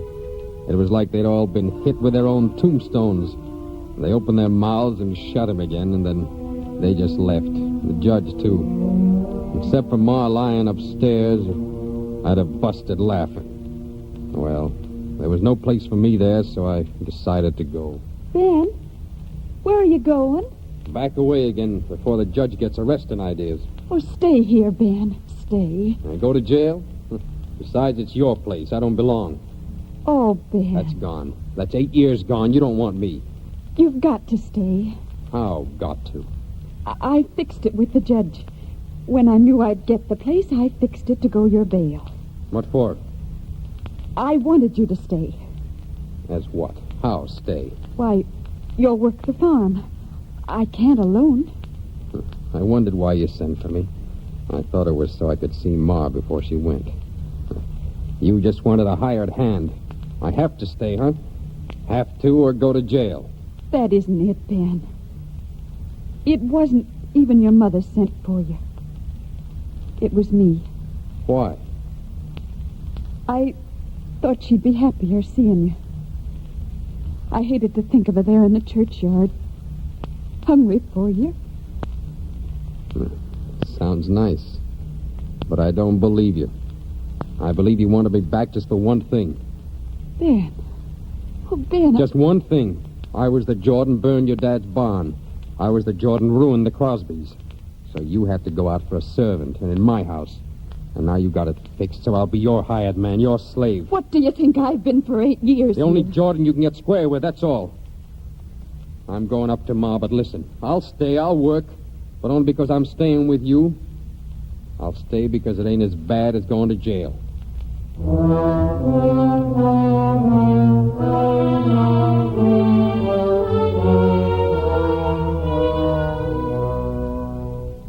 Jordans ain't used to feeling and saying out what they feel.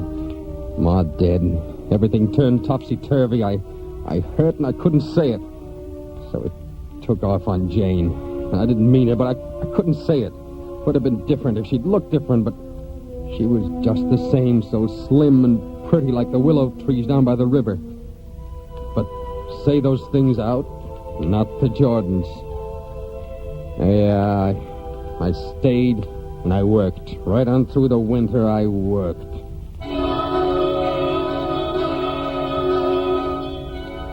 You got the house banked against snow? Yeah. Got enough fodder to carry the stock this spring? Yeah. Wood all in? Yeah.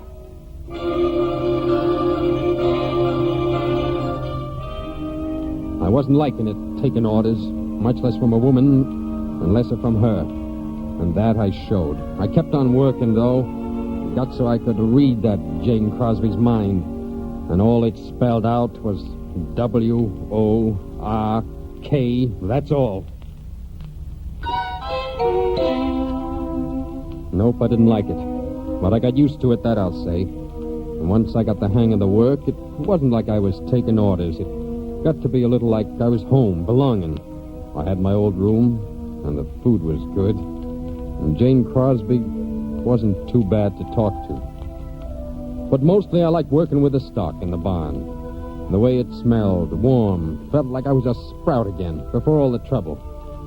And there was one time she'd come in the barn. Ben, you there? Yep, in Ellie's stall. Is she gonna be all right? Yeah, she'll come through. I'm glad. I kind of feel for a critter that's sick. They can't say where it hurts like we can. And just kind of look at you. Hey there, Nellie. You're good with animals, Ben. Kind. Your mother was, too, you know. I didn't know. Guess I didn't know her much anyhow. Guess you don't know women much anyhow. Well, she didn't know me. She always thought it was pure spite made me. Well... Made you what? Nothing. We're in my dad's barn?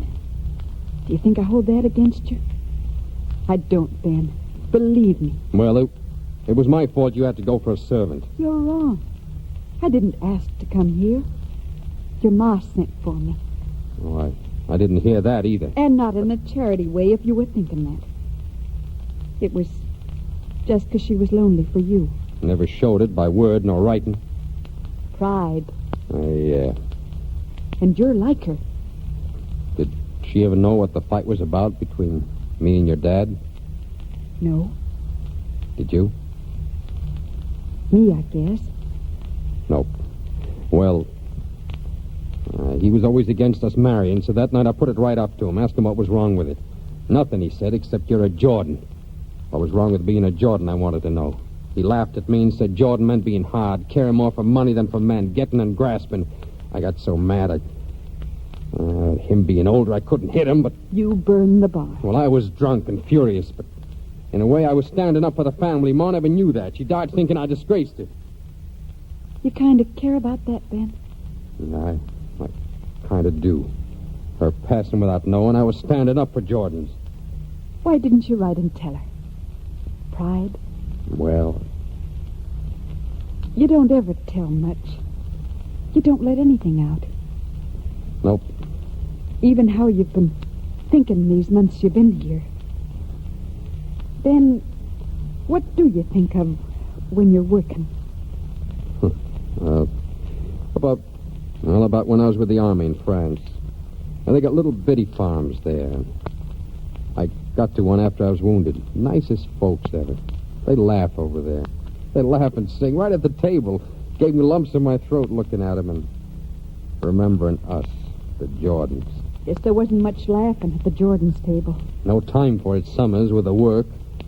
And winters, well, look out there. Look out the window. Know what's wrong with Jordans? It gets into them from the country around. It's like that half the whole year. Froze up everything. Yes. Everything froze up, most of all the people. Icebound, that's what we get to be. That's what we are, icebound, inside and out. Just now, talking about the family in France, you weren't. Oh, them. They were the nicest family. Time I was to leave, they had a party for me. Me in my dirty old uniform.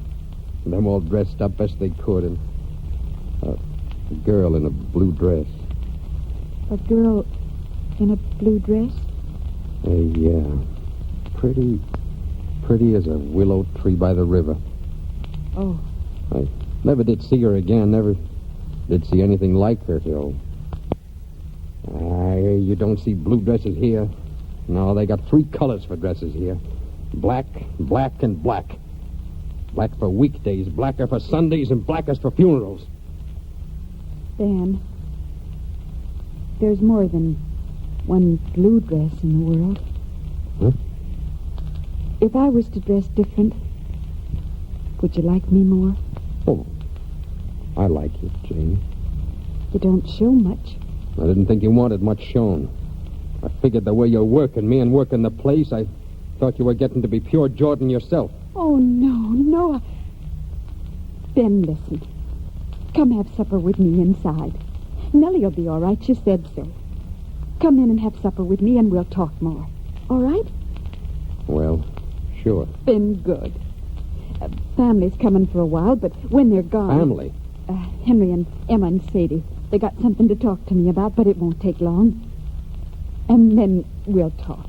Good. Just let me know when they're gone, that's all.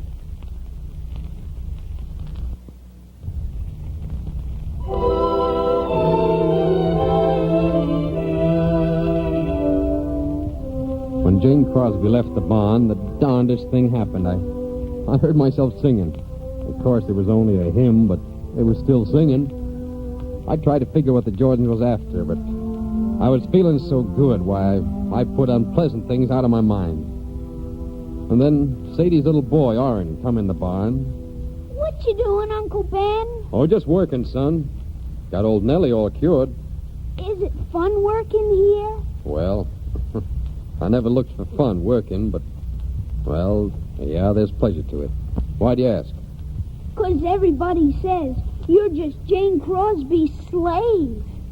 Well, they do, eh? Who's everybody? Mama and Uncle Henry and Aunt Emma and practically everybody. Uh-huh. Let him talk. It's good work, and I ain't ashamed of it.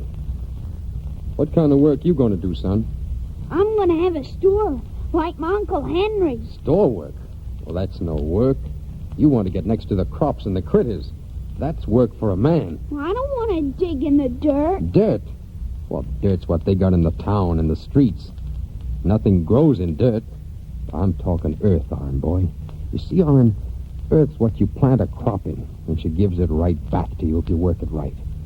Earth that's clean. Don't you keep a store, son. Come on out and work this land. Nope. I'm going to have a store like my Uncle Henry. And dirt's like your Uncle Henry. By the way, Arn, what's the family gathered for? They sent me out when they got to talking. Oh. But I listened at the door. Oh? Yep. It's a council like. My ma wants some money to go into dressmaking. Uncle Henry wants some money for a note. Huh. And Aunt Emma wants some money for dresses for Cousin Nettie, who's going to school. Mm-hmm. What do you want? Nothing. Just some fun, maybe. You're no Jordan. All right, I'll tell you what. Let's go into the house and see how the council's making out, huh? All right, Uncle Ben, let's go. I want to see the family that calls me Jane Crosby's slave begging for table crumbs.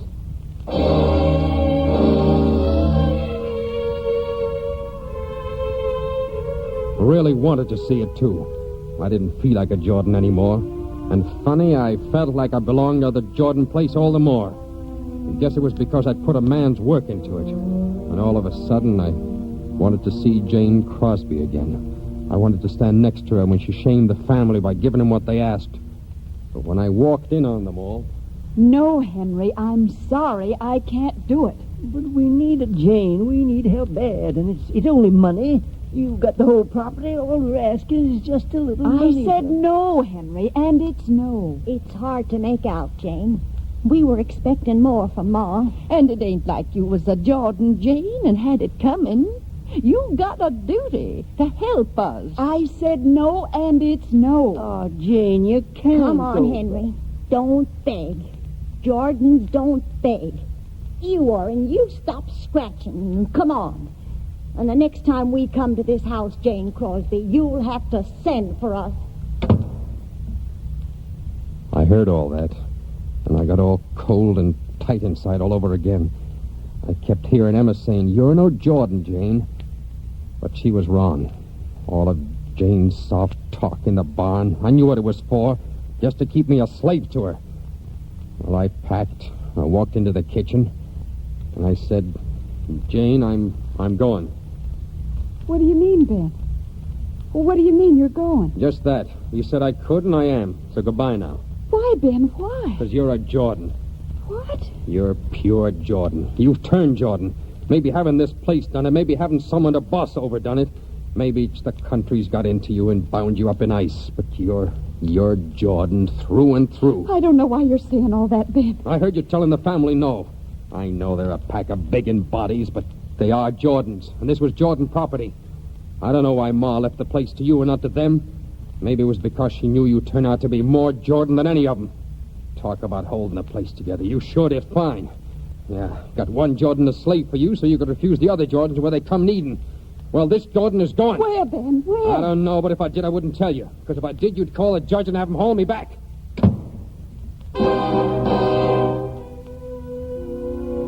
Last I saw, she was standing by the stove in a blue dress she'd put on for our supper.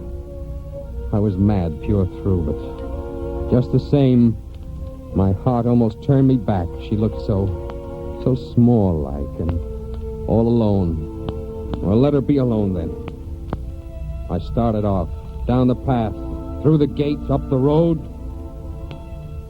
and then I turned back. I wanted her, enough to go back and eat all my words. When I got to the door, she was turning the crank on the phone. I knew that ring. Too long, too short. It was the judge's number. She hadn't wasted time having the law on me, so I turned and went, and she never saw me.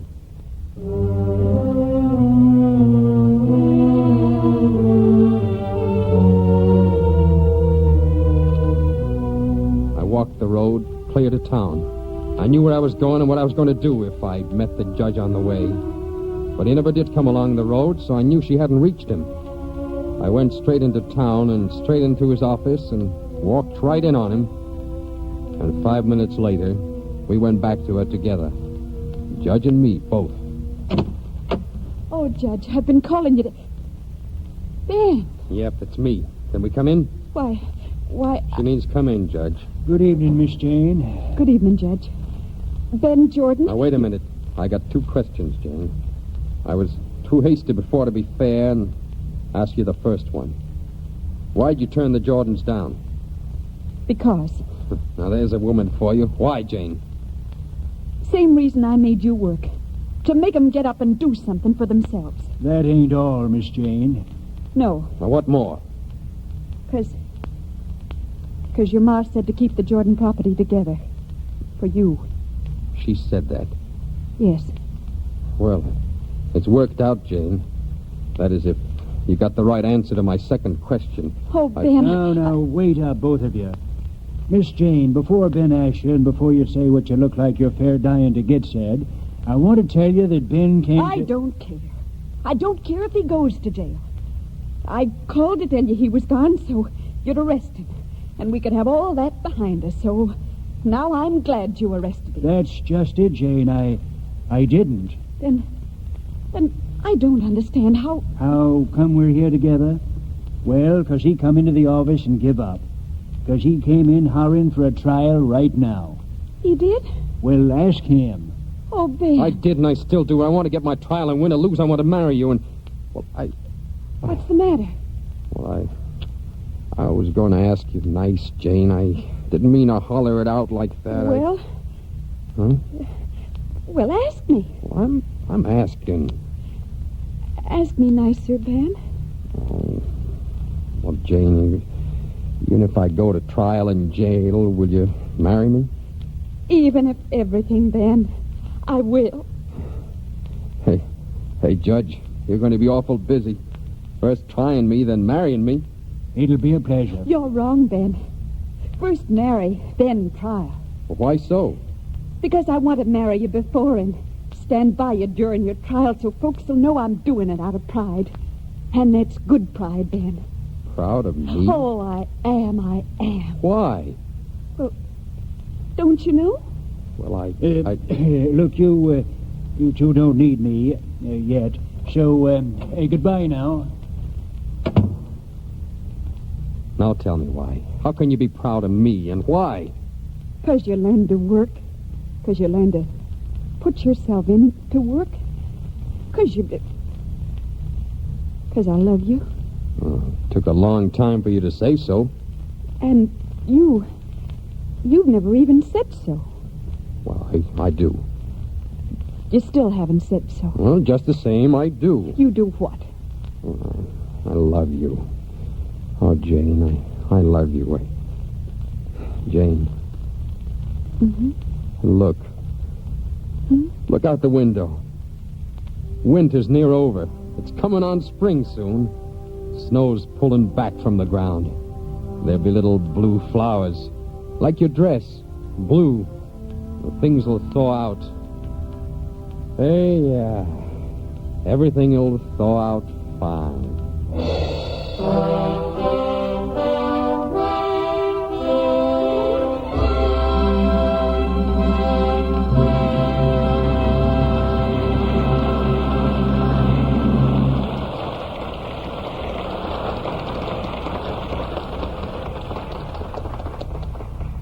Just like Ben Jordan in tonight's play, many people are destroying their own real happiness and the happiness of those around them by letting old grudges and old grievances remain frozen up, ice-bound, inside their hearts.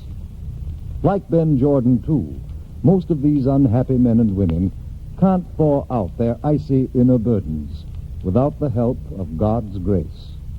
And many never give themselves a chance to find this help, to discover, as Ben did, how the warmth of love and companionship can bring an end to such inner conflicts which destroy personal peace.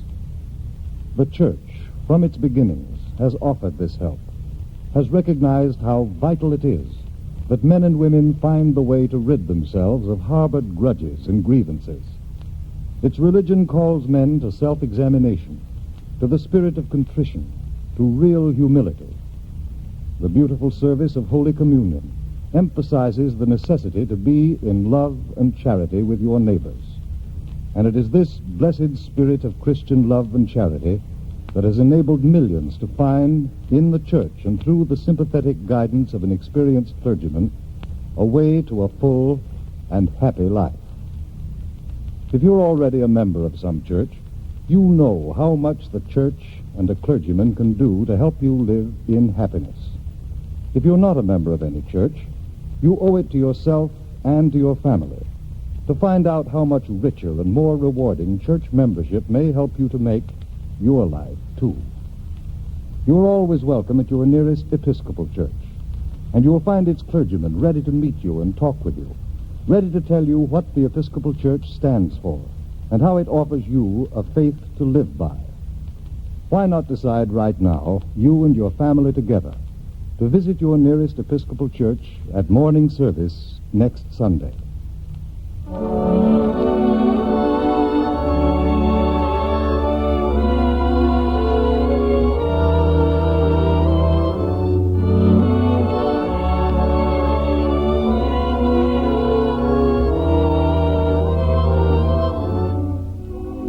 Walter Hamden. I would like to thank our cast, and especially you, Cornell Wilde, for a splendid performance.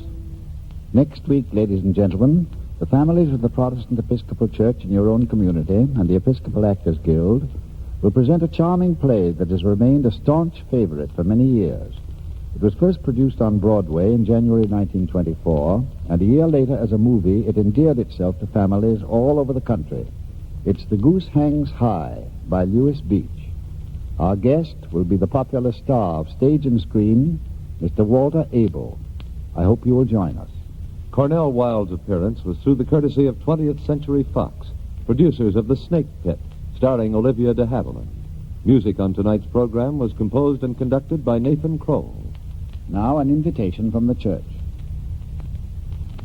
The Episcopal Church welcomes men and women alike to share in the opportunities for service represented by the church's wide variety of activities. There is important work to do for those less fortunate than ourselves, work that in the true spirit of the church makes better citizens of us all.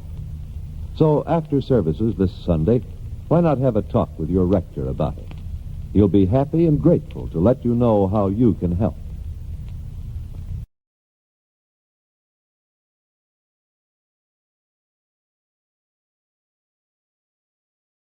From Hollywood, the Hollywood Radio Theater.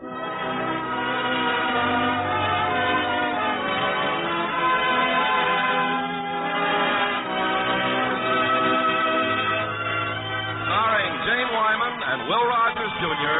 in the story of Will Rogers. Ladies and gentlemen, your producer, Mr. Irving Cumming.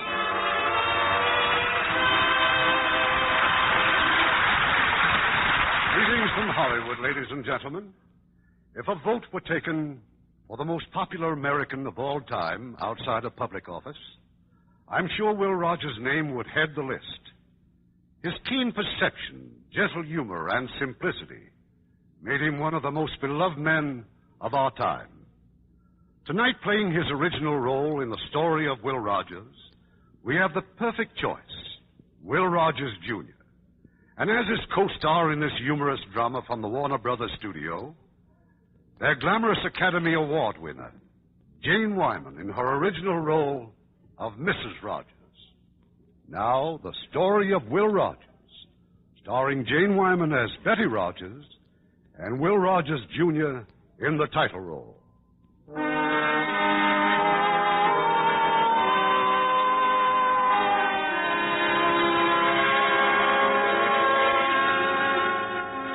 You'll find memorials to Will Rogers throughout the land, everlasting symbols of a nation's love and respect.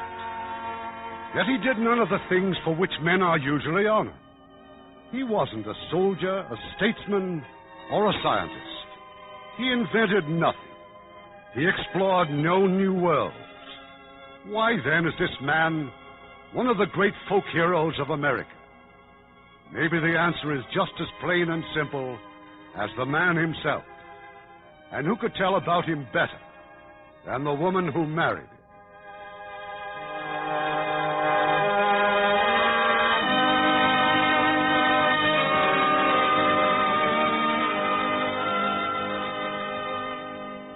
Will rode into my life just after the turn of the century.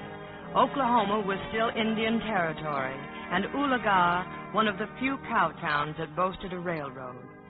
If it weren't for that railroad, I wouldn't have been there at all. My sister's husband, Dave, was a station master, and I'd come for a visit. I saw Will tie his horse outside the station, just another saddle-weary drifter, and then he wandered into the baggage room. Anybody here? Quit hiding, Dave. I ain't the railroad inspector. Yes? Oh, I beg your pardon, ma'am. I thought Dave was, He ain't been fired, has he? Oh, no. Mr. Marshall's on the committee for the Congress from Washington, and they're having a reception at the Rogers home. Now, if there's something I can do for you... Mean you're the baggage man? Well, is anything wrong with that? Not at all. It's kind of interesting. Only ain't exactly got the bill for it, ma'am.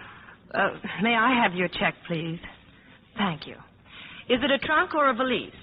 Well, it's more like a carpet bag, ma'am. It's about so big, and it's, Can't I help you, ma'am? Oh, no. No, this is it right here. Sure is, ma'am. Only where's the banjo? The banjo? The banjo was tied here to the bag, ma'am. Why, it couldn't be here. I'd seen it. Ma'am, Clint Green once had a baby carriage shipped in here. The infant was 9 years old before they ever found it. And if I remember correctly, it was lost in that corner right over there. Well, mistakes can happen any place, if it is a mistake. Well, I don't see anything like a banjo. Well, I'm not saying it's here or it ain't, but it's worthwhile looking for a mite more earnestly. What might that be, ma'am? Well, that's a bathtub, of course. As if you didn't... Oh, dear. Here, let me help you. Well, if you could just raise it up a little higher, please. I can't imagine how a banjo got under the bathtub. Ain't no harm done except to the case. Bathtub seems to be in good shape, too. Well, I'm sorry about the case, but the railroad's responsible, so if you'll just fill out this claim That's sheet... all right, ma'am. I won't be needing the case. Don't aim to be traveling far anymore. Can you play the banjo? No. And if you'll excuse me, I have to go now. I didn't mean to keep you away from your work. Well, it really isn't work. I've been invited to the Rogers house for that party, and I'd... Oh, well, you go right ahead, ma'am. We can finish this conversation later. Oh, indeed? Oh, yes, ma'am. We sure will, ma'am.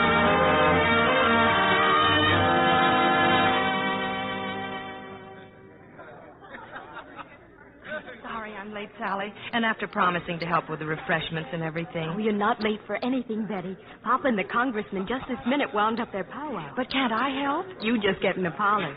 Your sister and Dave are there, and they'll introduce you to my brother. He just got back, and I want you to meet him. Thanks, Sally. I guess I'm a little curious myself.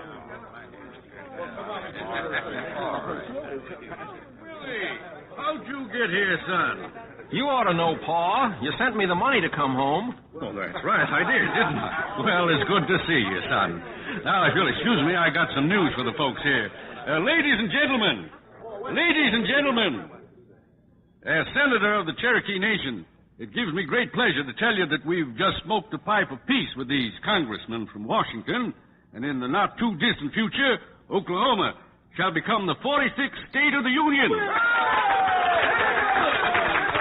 Now, those of you who want the details, go on in the dining room. As for the rest of you, well, you come here to dance, so get to it, folks. We got a good reason to celebrate. Come on.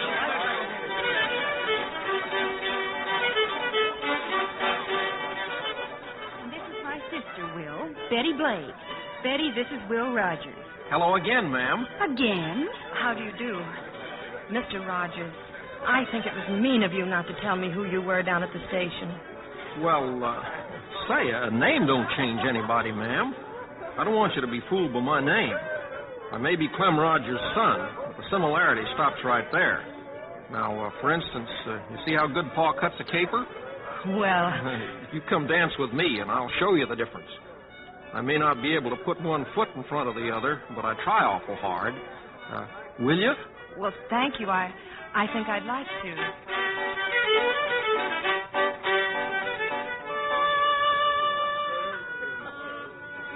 Later on, when most of the folks had gone home, I found myself out on the front porch, and Will was next to me, showing me the family picture album.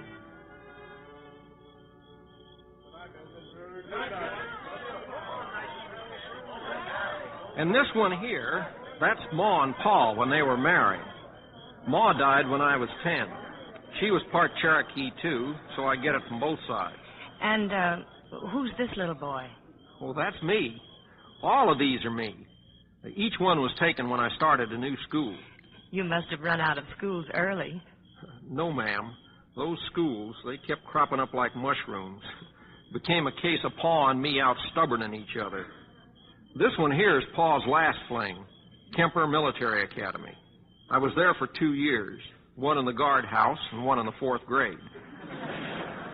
Mr. Rogers, now that you're home again, well, what is it you want to do? Well, that's what Pa and I have been debating about a long time. Maybe if we got together, we ought to make a man out of me. Why don't you try it? Come on, Betty. I promised Mrs. Petros we'd be home early. She's taking care of the baby for me. Say, tell me something, Cora. Isn't it going to be kind of hard on you? I mean, raising a wild kid and helping Dave with the station work at the same time? Oh, it sure will. That's why I'm trying to make Betty stay. There's no earthly reason why she should go back to Arkansas. Mind if I help out along those lines? Why, not at all. Do you darndest. Oh, Cora, for heaven's sake. Oh, shush. Now help me find Dave, honey, and let's get on home. That you out there, Will? Be right in, Pa. Good night, Miss Blake. Good night, Mr. Rogers.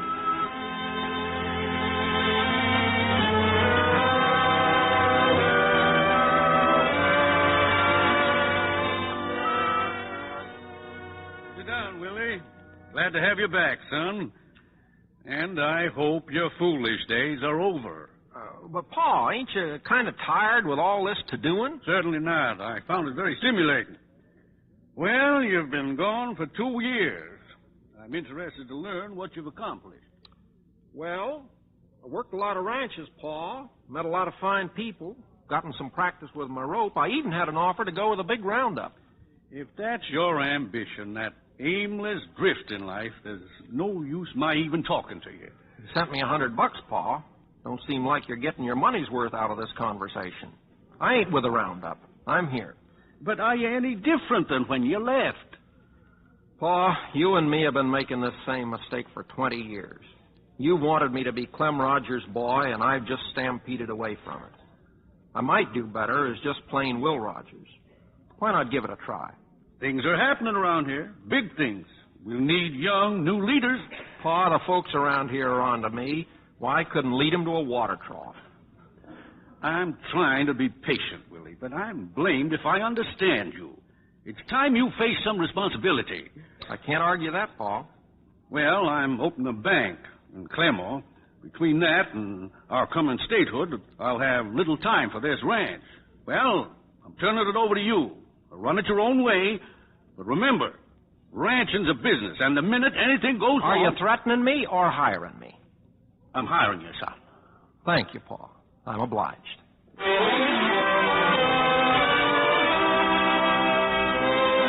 So Will took over his father's ranch, and I more or less made up my mind to stay in Oolaga. But less than a month later, Will was down at the railroad station again. So I'd like 2 tickets, Betty, to Fort Smith. 2? Me and Dusty here.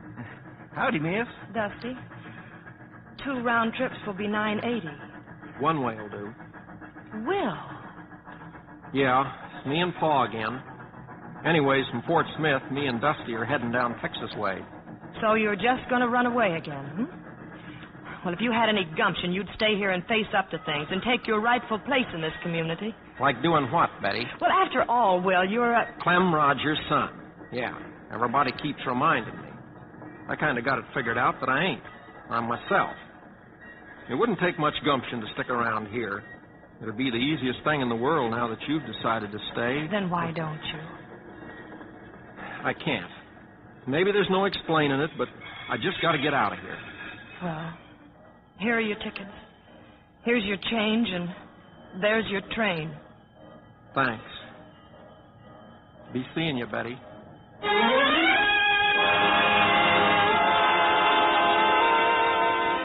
Be seeing you, I was to learn, was a favorite expression of Will's, and his favorite form of correspondence I soon discovered was an occasional postcard.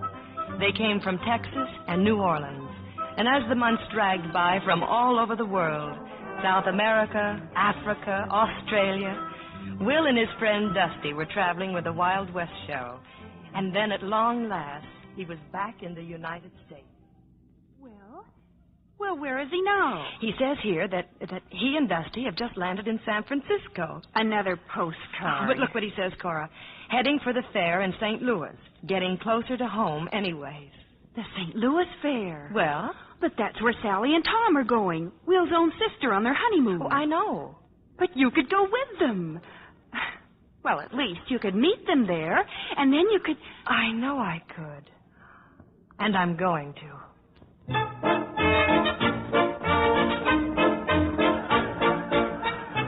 Yes, sorry, folks, the original Santa Fe Jacket is Wild West Show. The greatest assembly of prairie daredevils ever gathered under one tent. You'll see Honey Girl Kate. You'll see Chief Big Horse of the Untamed Apaches and the one and only Cherokee Kid, the foremost roping artist in the world, fresh from triumphs before the crowned heads of Europe, Asia, and the Greater Antilles. He will wrestle the tale of the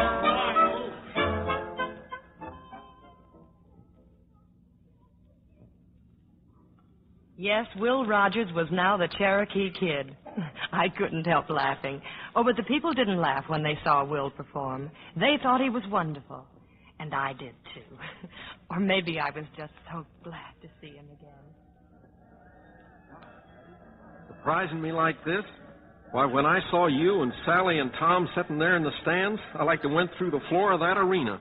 At least I wanted to. Oh, Will, but why? Well, in that costume and the name they pinned on me, I never felt so silly in my life. Oh, but you're good, Will. You're very good. Are you hungry, Betty? Or would you rather just walk? Whatever you'd like, Will. Well, seeing you, I'm kind of weak. But let's walk for a little, huh? What about Sally and Tom? Oh, they deserted me. Good for them. Say, which of them did Paul finally use the shotgun on? Both, I guess. Oh, he gave them such a beautiful wedding. How is Paul, anyway? He's fine.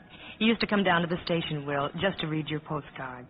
He said he'd rather know the worst than not keep track of you at all. You know, when I was in all them foreign countries eating their food, I used to think about these Oklahoma black-eyed peas all the time. Is that all you thought about? Listen, Betty, for almost 2 years I've been thinking about you every minute. You have? Darn right I have. I thought about you, too. Betty? Yes, Will. What would happen if I was to quit gallivanting around and come back to Oologah to settle down? What would you like to have happen? Well, I haven't any money. Oh, that isn't important. I love you, Betty. Ever since I first saw you, I haven't had... I always say ain't, Will. I ain't been able to think straight about nothing except that I love you. Is that important? Oh, it's awfully important. Then you'll marry me? Yes, Will. Golly Moses, I feel like hollering. Well, why don't you? Yahoo! Yahoo!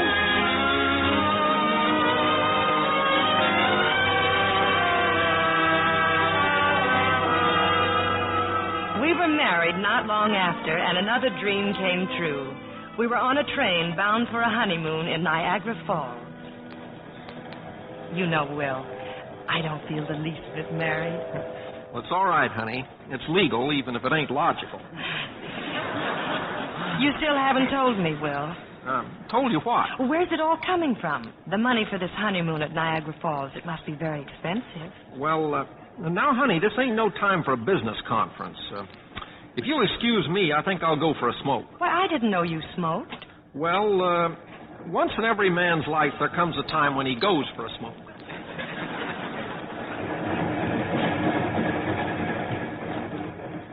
Well, did you break it to her, Will? Not yet, Dusty. I ain't found just the right moment, so you better stay out of sight. Got the horse on all right? Yeah, he's in the baggage car. Awful nervous, though. One of us ought to sleep up there with him. And if you ask me, you're the one. Oh, all right, but it's your horse.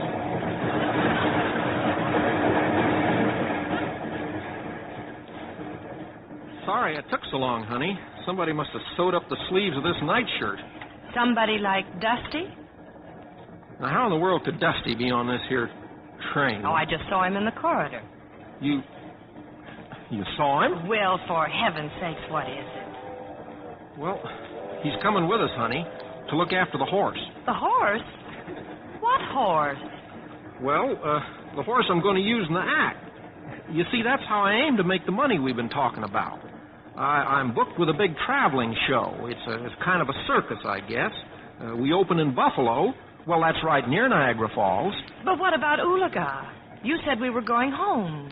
We will, honey, at the end of the season.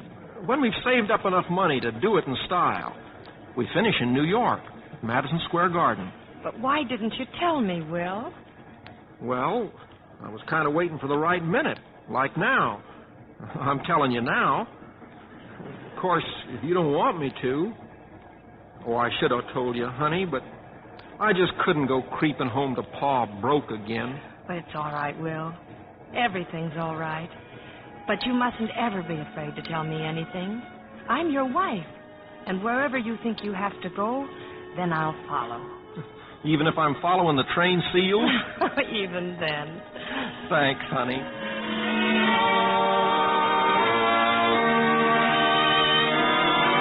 And often Will did follow the train seals, but no bride ever had a more wonderful honeymoon. I think the others enjoyed it too. Will and Dusty and the horse. But we didn't go back to Ulaga after Madison Square Garden. No, fate had something waiting for us there. Something that changed the course of both of our lives considerably.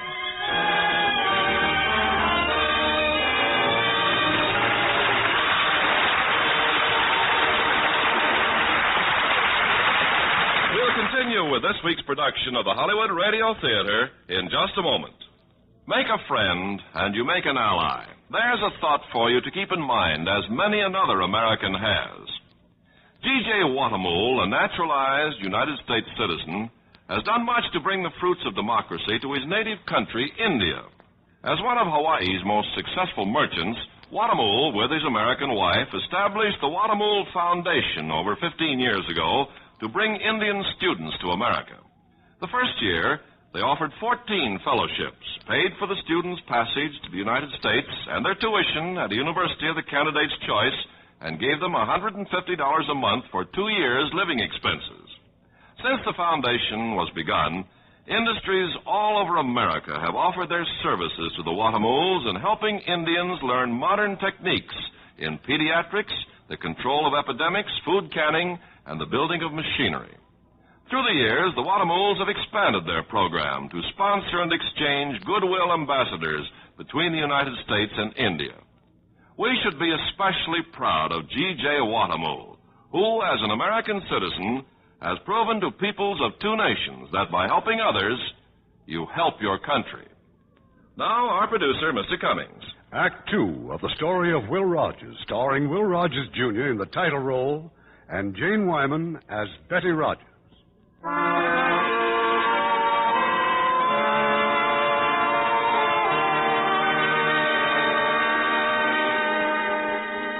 Will had said that we'd finish in New York at Madison Square Garden, which we did. He also said that we'd go straight back to Ulaga, which we did not. On the final night of the show, something happened that wasn't scheduled on the printed program.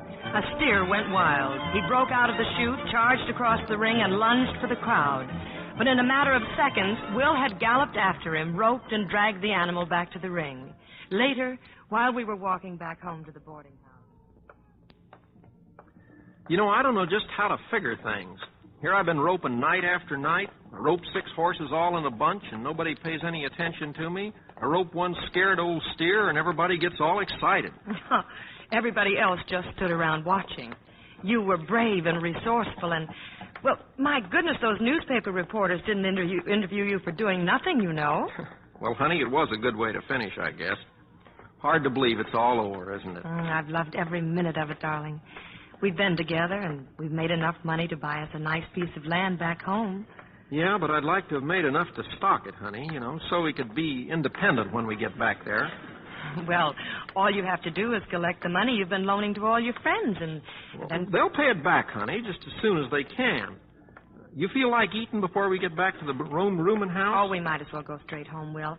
I've got some chili up there. Never knew you were so crazy about chili before. Well, I get all sorts of funny cravings these days. Do you remember telling me there comes a time in every man's life when he has to go for a smoke? Now, don't tell me you're getting a craving for cigars. Betty, now correct me if I'm wrong. Well, of course you're not silly. You're going to be a father, that's all. That's all? Oh, my goodness. Now I am glad we're going back to Ulaga. Well, you mean you weren't before? Well, sure I was. I just mean this puts a cincher on it. Gosh, honey, you know, I feel like hollering again. Well, I don't think I'd advise that here in New York. Let's get to home quick where I can kiss you. Well, I don't think you have to wait that long, even in New York. You know, I'm going right down and get us 3 tickets for Oologah. But it'll be a long time yet before we're 3. I ain't taking no chances.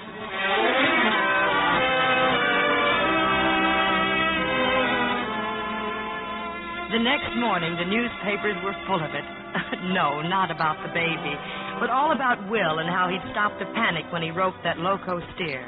And then, when the carriage pulled up at the boarding house to take us to the station. Goodbye, Mr. Foster. Thank you.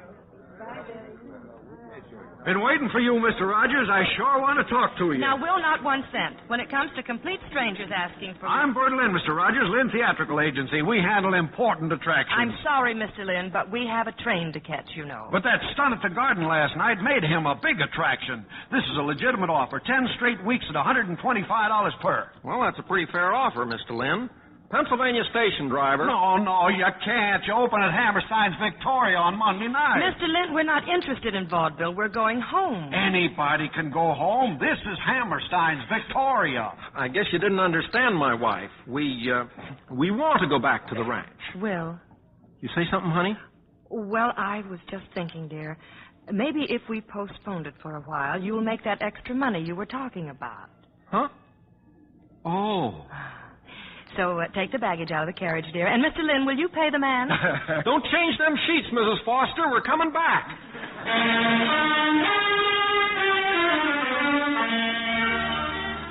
So Will played Hammerstein's Victoria. But this was a brand new audience, and they just weren't impressed. After Hammerstein's came those long, long months when we were just like all the other guests at Mrs. Foster's boarding house, hopeful but unemployed. And every day, Will called on Bert Lynn, the booking agent. I just can't understand it, Will. 6 months going by and not a sign of a job. Guess I'm not good enough. That's the answer. Now stop talking like that. It's the theaters. They just don't want roping acts, that's all. I gotta get something, Bert. Betty's gonna have a baby any minute, and there'll be doctor bills, and... Bert, I'm desperate and I'm broke. I know, Will, I know. And just as soon as I... Hello? He's what? But he's supposed to be in Brooklyn. How could a guy get his foot caught in a bar rail? Berkelani again, out on the south. Yeah, I guess you got your troubles too, Bert. Troubles? I booked him in Sam Webb's theater. That's only the toughest manager in the business. Now I got to call him up and I've got to... Will, get those ropes. You're going on in place of Berkelani. But Mr. Webb, I'll handle Mr. Webb just soon as we get to Brooklyn. Yeah, but what about Dusty and the horse? They're all part of the act. Phone him. Tell Dusty to rush over there. Here's the address. Oh, I've been trying to book you there for months. But... Yeah, sure. Tell me all about it on our way over.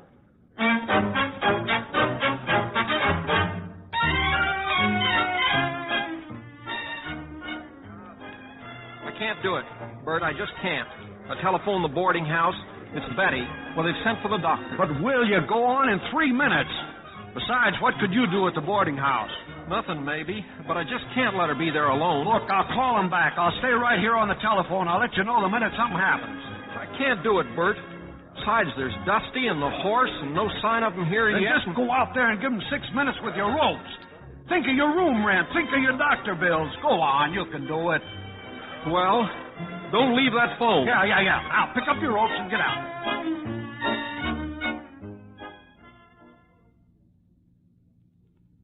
Poor Will. I was having a pretty bad time myself, but nothing, I'm sure, to what he was going through. For the first time, he was all alone on a stage. He'd never been so lost or so clumsy in his life. He couldn't blame the audience for laughing at him.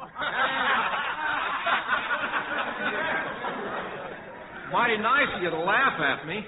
Of course, it ain't no use to pretend I ain't nervous here tonight, because I sure am. You see, we're going to have a baby up at our place. Maybe you women don't realize what it means for a man to have a baby. I don't know why I was so worried about coming out here to Brooklyn. Looks like it's a pretty nice place and full of very nice people. Now, of course, I'm supposed to have a horse out here, and I stand on him and do some tricks. only the horse didn't show up. I don't know what he's doing, but I'll bet it's something useful. You know, horses are smarter than humans. You never heard of a horse going broke betting on people. Well, lacking the horse, I'm going to try this here rope trick. Gee, I missed it. Got all the feet too. What'd I tell you, Mr. Webb? What'd I tell you? That fellow's great, huh? I thought you told me he had a rope act. Why didn't you say he was a comic? If I had told you, you wouldn't have believed me. All I know is Well, what do you think? The people like him. And I see where they got a new governor back in my home state of Oklahoma. He's a real fine governor, too, and the folks back there sure love him, especially some of the folks who've been spending their time behind bars. You see, this governor's been sending out a lot of pardons and kind of getting the wardens sort of worried. Anyway, he sent out so many that one old boy sent him back an answer. Why, shucks, Governor, he said, thanks for the pardon, but they ain't caught me yet. Will, it's a boy, and Betty's fine. It's a boy, folks, and Betty's fine.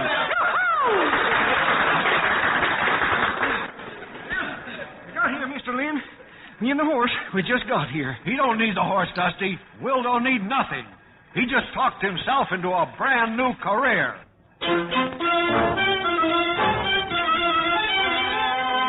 Yes, Will had a brand new career. He just went out on the stage and kept talking, never knowing what he was going to say until he said it, and always surprised at the success it brought him. In a few years, Will was a headliner, a star. And what people seemed to love most was to hear Will talking about politics and Congress. And then one day, the United States Secret Service ordered him to Washington, the request of President Wilson. I know I've said a lot of things about Washington, Mr. President. If I've offended you in any way, I'm sorry. I didn't ask you here to censor you, Mr. Rogers. For a long time, I wanted to thank you for your war work and everything else. That's mighty nice of you, Mr. President. And to be perfectly honest, I've always wanted to see the master of the verb ain't. I've heard you've had several offers to write. How is it I've never seen you in print? Why, Mr. President, as an ex-college professor, you ought to know that I can't put two words together without making them come out wrong. That may be, but from the quotes I've heard, your meanings come out pretty right. Mr. Rogers, Will, if I may. Now I feel like I can cross my legs.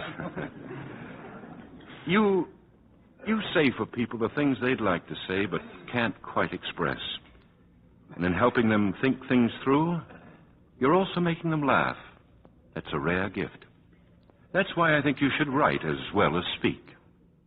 Whether you like it or not, Will, you've become a voice from the heart of the people. Our country wants to hear it more often.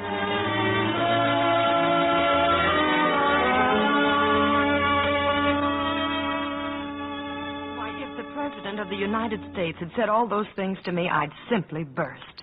I'm scared, Betty, honest. When they start taking me serious, that scares me. Well, it's just because it's something new. And besides, the paper prints what you say all the time, and not just the funny things either, so you might as well let them pay you for doing it. It's no use, honey.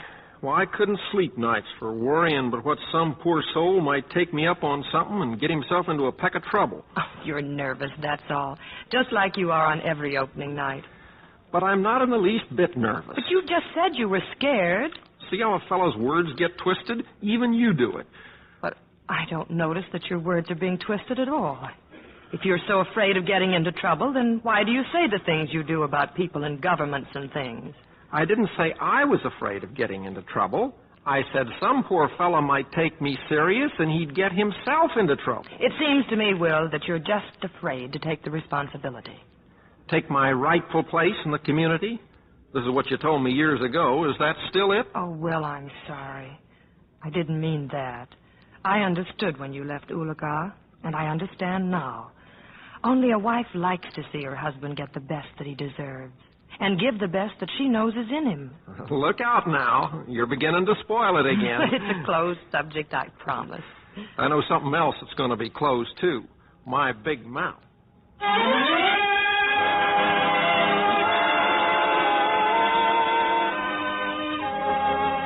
Will found a fine way to keep his mouth closed. He deserted Broadway for Hollywood's silver screen, which in those days was utterly silent. We bought a ranch in Santa Monica, and Will settled down to making movies. Well, one day, while they were shooting a scene out of doors, something happened that disturbed the producers considerably. Crazy fool. Landing his airplane right in range of our cameras. Harry, go tell that bonehead he just cost us a barrel of money. Who is that spendthrift, Tom? Oh, some half-wit aviator they hired to fly the film to the laboratory. One of your Oklahoma boys, part Indian. You and that fool plane! You're costing us a young fortune! What's your name, son? Me? Wiley Post. Hello, Mr. Bradley. Don't you hello me. Us Cherokees are a long way from home, aren't we? Oh, we sure are, mister. Say, what's the matter with that kite of yours, anyway? Oh, you mean all that smoke it was making? Well, the engine needs a complete overhaul. Costs a lot of money, though. Seems to me, Tom, like the company might be saving itself some money if we got it fixed up for him. Well, maybe so. If we don't break the company first trying to get this scene shot. All right, Harry, let's try it again. Don't go away, Oklahoma. I want to have a talk with you. That was Will's first meeting with Wiley Post, the flyer. You see, Will was interested in aviation, too, especially in General Billy Mitchell and his theories that bombing planes could sink battleships. But just about that time, we had a visitor from Oklahoma, Will's father. Well, Willie, pretty fair ranch you got here. How many head of cattle you run? Don't run none exactly, Pa. You see, here in California, they call everything a ranch, no matter what you use it for. This one's just for living. That's right, Pa, and for raising your grandchildren. I'm proud of you, Betty. You produced 3 mighty fine offspring. Well, they had a father, too, you know. That's the only thing about them that worries me. To tell you the truth, Pa, it worries me a little, too. Will, where's all this getting you? You've been making big money for years now. You saved any of it? Oh, some, Pa, I guess. Well, forgetting what you've given away, just what are your assets? Huh? Assets? Well, what are you worth? Well, I don't rightly know offhand. Pa, I think you got this whole thing figured out a little bit wrong. Why, after a few years of making pictures, I'm going to be able to... In your last picture, you were hit in the face with a custard pie. That's something to be remembered for. Anybody home? Oh, Wiley. Hello, Wiley. Sure glad you dropped in. You see the paper tonight? Ain't had time for reading. Been having a business conference with Pa. Pa, this is Wiley Post in Chickasha. I'm glad to see you, Mr. Rogers. Look, Will, the high brass has ordered General Mitchell to quit making speeches. Here's a man who's only trying to tell his own country that bows and arrows are out of date, and they won't even let him say it. He's already said it, Wiley. And when he sunk that old battleship with bomb-Samara planes, he proved it, too. The country ain't going off to sleep with that on its mind. There'll be plenty of squawking. Who's going to do it? Fellas like you, fellas who know about planes, and anybody else that ain't asleep on their feet. They'd listen to you, Will. It's your beef, too. It's everybody's. No, I quit popping off that way a long time ago. No, I got too many responsibilities now to go looking for trouble. Besides, I got Betty and the kids to think about. I never heard such nonsense in my life. You'll have some coffee with us, won't you, Wiley? Oh, thanks, Betty. I can't. Some of the boys are having a meeting. Oh, so long, Will. Glad to meet you, Mr. Rogers. Goodbye. Be seeing you, Wiley. I'm sorry you couldn't convince him, Wiley. Thanks for the helping hand, all the same. Chickasha, huh? Yeah. That boy's a great flyer, Pa. Lost his eye working in the Texas oil fields. Couldn't even get a flying license at first. Now everybody's looking for one-eyed pilots.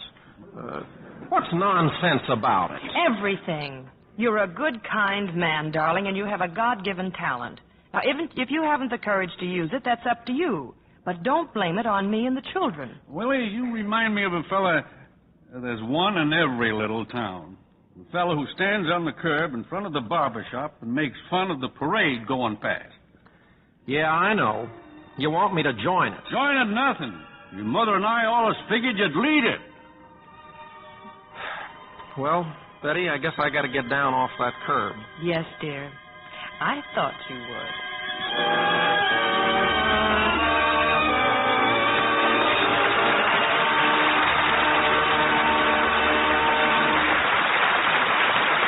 In a few moments, we'll continue with Act 3 of the story of Will Rogers.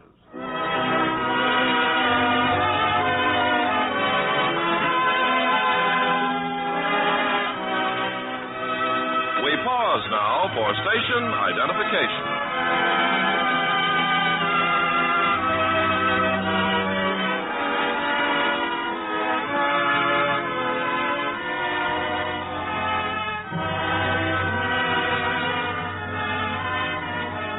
The curtain rises on Act 3 of the story of Will Rogers, starring Jane Wyman as Betty Rogers and Will Rogers, Jr. in the title role.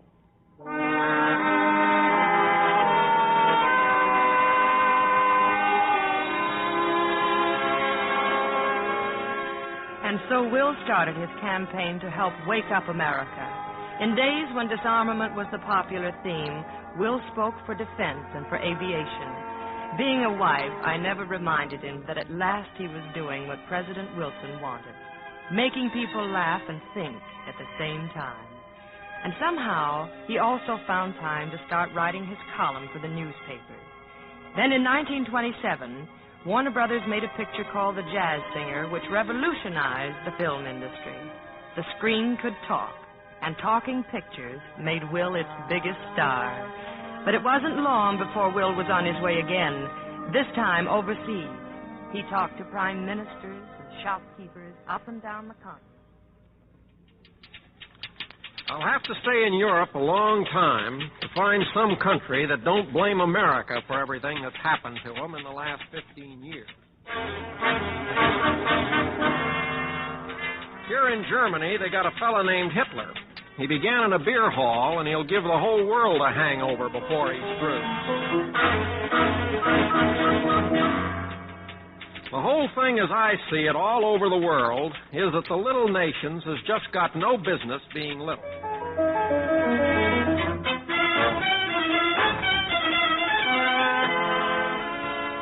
Home in the fall of 1929, just in time for the Wall Street crash. But I didn't give him a chance to catch his breath.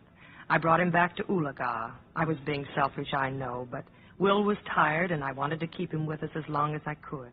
Ulaga was the place he loved best. It was home. Look at them, Betty. Look at those kids ride. Well, they never look so good in their lives. You must have looked pretty good to them, too. I thought they'd tear you to pieces last night. Oh, yes, it's been wonderful for them here. I wish we could stay straight through the summer. Yeah. Be like a second honeymoon. I owe you one without a horse on it anyways. Say, ain't that the Farleys out there going down the road? Mm-hmm. Yes, they're trying the cities, Will, to look for work until things pick up again. He's giving up the land? Well, lots of them are giving up the land. They've got to eat. Paul was saying that Orville Jones is leaving this afternoon. I guess men can't afford to go to a barber shop anymore. Betty, let's ride to town, huh? Now? Now. There were others in town in front of the barber shop saying goodbye to Orville and his family. Well, Orville, you're getting smart. Going out to California to be my neighbors. We ain't looking for no handouts, Will. I know you ain't, Orville. That don't mean we can't be neighborly when you get out there. I guess I'm a little touchy. So many things change around here. Seems a fella sort of changes, too. Say, Will, what about this depression? What do you suppose caused it all? Wish I could answer that. Of course, the Democrats are trying to pin it on the Republicans. But them Republicans ain't smart enough to think of all the things that's been happening lately. One thing, though, you sure can tell the two of them apart these days. The Republicans say, well, things could have been worse. The Democrats say, how? Well, doesn't anybody give a hoot what's happened to us? Back east and out west, they're calling us Okies. Well, it just don't sit so good, Will. Spell back, I did a newspaper piece on George Washington. How proud he'd be of his country if he'd lived till his 200th birthday. Guess I didn't know what I was writing about. If old George was around today, I bet he'd sue us for calling him father. Maybe you don't make no sense, Will, but you sure make a fellow feel better. Even if he is on his way to the poorhouse. Well, so long, Will. Betty. Goodbye, Orville, and good luck. And when you get your barber chair set up out there, Orville, look me up. I haven't had a decent trim since the stock market crash. I'll do that. Now, come on, boys. Give me a hand loading up the door. Come on. Well, dear? It ain't right what's happening. It just ain't right. What can you do about it, Will? I don't know, but somebody's got to do something. I guess we'll just have to postpone that honeymoon, dear.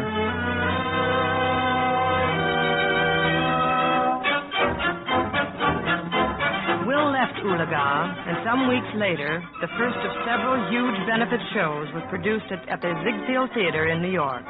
Yes, Will was on the move once again, raising money and pleading with people not to sell their country short, then rushing back to the plane so Wiley Post could fly him to the next town. It went on for 151 days and nights, and one night in San Francisco, I surprised him. Betty, but how in the world did you find me? By trying every hotel in town. Will, why aren't you in bed? The rally wasn't over till long past midnight, and I got to meet Wiley at the airport at 4 o'clock. It just didn't seem worthwhile messing up the sheets. But you can't keep driving yourself like this. You're not a boy anymore. Why do you have to leave at 4 o'clock? Well, we're having a big breakfast get-together in Denver.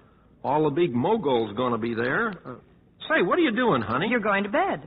But I just told you I got to... You have to be in Denver for breakfast, I know. Well, I'll call the committee and tell them that they can have a luncheon instead. I'm sure they'd rather have you there alive instead of half dead. Well, I guess I am a little wary. Oh, you're such a fool, dear. Oh, maybe I'm the fool, worrying about you so much. You know what, honey? If it hadn't been for you, I'd be scattered all over the prairie someplace. Never amounted to a hill of beans. Somehow you always manage to piece me together again. Oh, don't be silly. I just want you to keep your health, that's all. You know, I don't think you realize all the wonderful things you're doing. It's not just the money you're raising. You're giving people back something they've lost. It's kind of a courage and morale and hope all rolled into one. People are beginning to laugh at themselves again. Maybe that's it. But whatever it is, you're doing it. And if you're... Will, you sleep, darling? Huh? Oh, now, if that ain't just exactly like a woman. A minute ago, you bawled me out for not being asleep. Well, not in the chair, dear. Now get undressed. Yes? Sorry, Mr. Rogers. It's not permitted to have a lady in the room. Hotel rules, you know. But this ain't no lady. This is my wife. Oh, I'm terribly sorry. Mrs. Rogers, please, I hope you don't think... Now, don't spoil it by apologizing. I've never been so flattered in my whole life.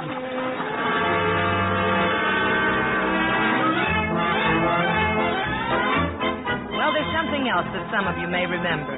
The Democratic National Convention in Chicago in 1932, and the nomination from the state of Oklahoma. Mr. Chairman, the state of Oklahoma would like to enter the name of its favorite son and favorite American for the presidency of the United States, Will Rogers.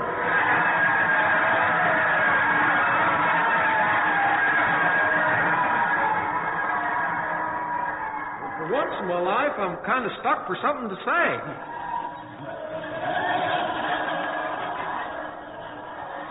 Of course, there's no honor in the world like being nominated for President of the United States. Even if this is just a favorite son nomination, and even if my being up here is just sort of a joke, I couldn't be prouder. It's been my lot in life to play the fool and to make people laugh. I've kidded an awful lot of big men, but I've had mighty few complaints. I guess that's the sign of a big man. I've tried living my life so that whenever I quit, I'm ahead. I've been an awful lucky fella. I've been all over the world. I've met kings and rickshaw boys, senators and farmers, more people than most people would meet in 10 lifetimes. And I never met a man I didn't like. I'd like to thank the delegates from Oklahoma. The two finest things that can happen to a man is to have a good wife and to know he's been accepted by the people he comes from, and it looks like both of them have happened to me.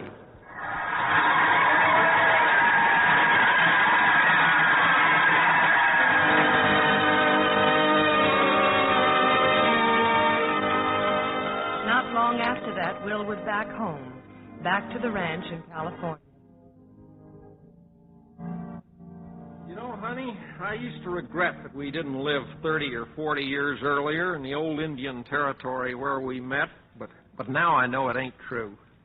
I guess I wouldn't change anything. Not since that first day, darling, when you broke my banjo with a bathtub. Do you realize that after all these years, that's the first time you ever called me darling? I know, but I've been thinking it over. Oh, Will, what's that plane doing over there? That's old Wiley, showing off his new ship. I forgot to tell you, honey, he's dropping in tonight for supper. Not just for supper. Wiley's like Pa. He doesn't drop in unless he has something on his mind. Well, maybe. We have been kind of figuring on a little trip up to Alaska. Well, why way up there? Well, you see, honey, when I was a kid, I flunked the geography exam, and ever since then I've had a hankering to go up there and find the right answers. Look, if you don't want me to read the letters you get from Washington, then don't leave them open on the dining room table. What letters? Well, for instance, the one about the appropriation bill for Alaskan defense. Huh? Well, isn't that a pretty unpopular thing for you to be backing? Nowadays, everybody's talking about saving rather than spending. This is the best country in the world, honey, but you can't live in it for nothing.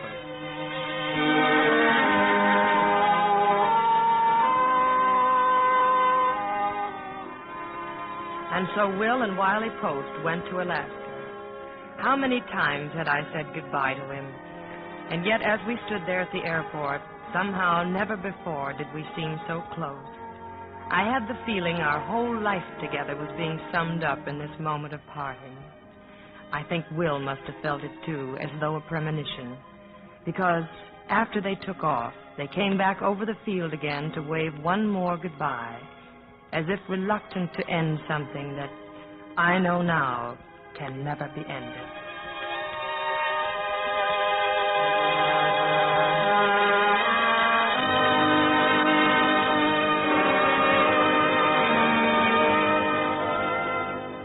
Will Rogers never came back from that flight.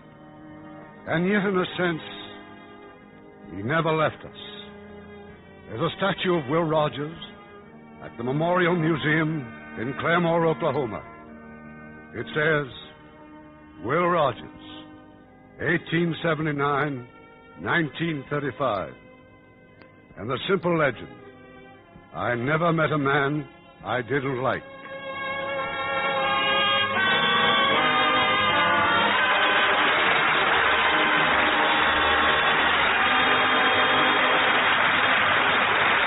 In a moment, our stars will return. Up in Newfoundland, there's an Air Force base called Fort McAndrew. Two tech sergeants were out on the field one day and noticed a 9-year-old girl hobbling around on a pair of crutches. She was a polio victim and a cripple. Her father, whom they finally located after much questioning of the girl, was a civilian employee on the field. He had 8 children and simply couldn't afford the costly treatments that would be necessary to help his little girl. Well, that was enough for the two sergeants. They got up entertainments, collected donations, and, well, soon every enlisted man, officer, and civilian worker around the place was in on the project. They raised $4,300, enough to fly the little girl to the United States and provide treatments at Warm Springs, Georgia. Such acts by you and your friends today are shaping our world of tomorrow. Now, here's Mr. Cummings with our stars. Jane Wyman and Will Rogers, Jr., you were simply great. Please come forward for a bow.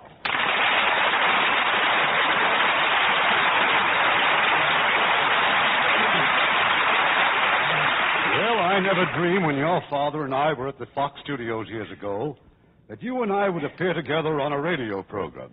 Did you direct some of Dad's pictures? No, he was king on the lot then, but I directed The Little Princess, Shirley Temple. Well, I should think you'd know all these things, Will. All I know is what I read in the papers. No wonder you just read one paper, the Beverly Hills Citizen. Largest weekly in the West, and the best paper in Beverly Hills. Stop, you're killing me. It's the only paper in Beverly Hills. And still the best. And if you'll read it... If you read it, you'd know Stop You're Killing Me is Warner Brothers' latest picture starring Broderick Crawford and Claire Trevor. Plug. And if everybody read it, they'd know that Will is the publisher, and that he was only persuaded to act because he's so like his father. You know, Will, I once asked your father why he never kissed his leading lady in pictures. And he said because he saved his kisses for your mother. That's right. But he'd had a hard time resisting Janie here. You kissed Janie in the picture. Yes, but when I did that, I figured it was like I was kissing my mother. I mean, it was like my father kissing my mother. Oh, what's playing here next week? A taut, suspenseful story that will keep you right on the edge of your seat. Because it's that exciting Paramount picture, Appointment with Danger. And as our stars, one of your outstanding favorites, William Holden. And one of our most charming young actresses, Colleen Gray. We'll be listening, Irving. Good night. Good night, and all our stars.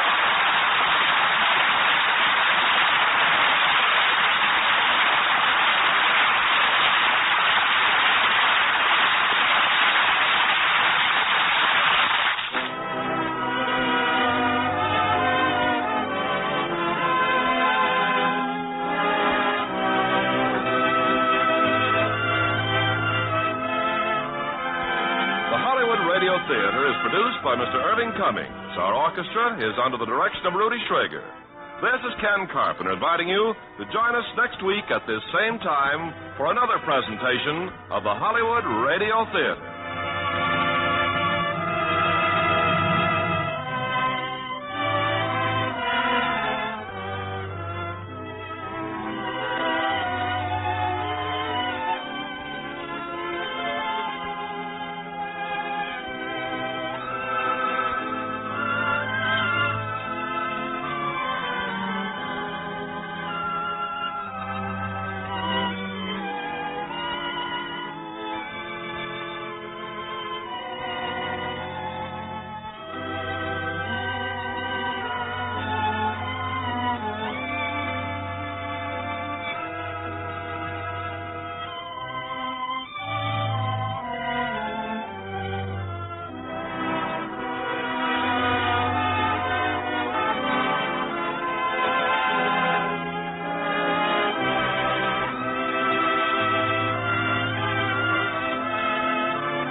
Radio Theater is a presentation of the United States Armed Forces Radio Service.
Good evening. This is Peter Tobin introducing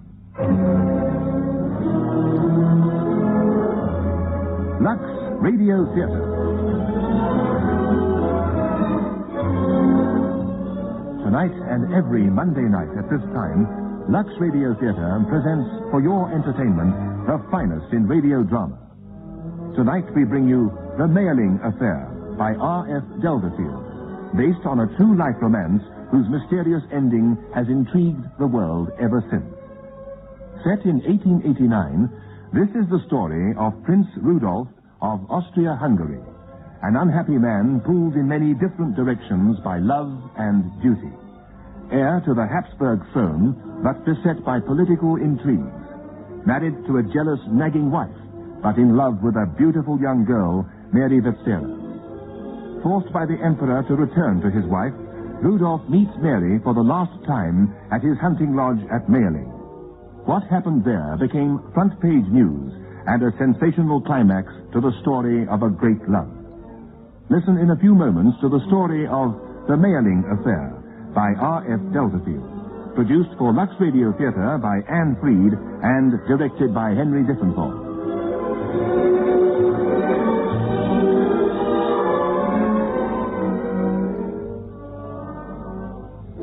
And now, Act One of tonight's Lux Radio Theatre presentation, The Mayerling Affair.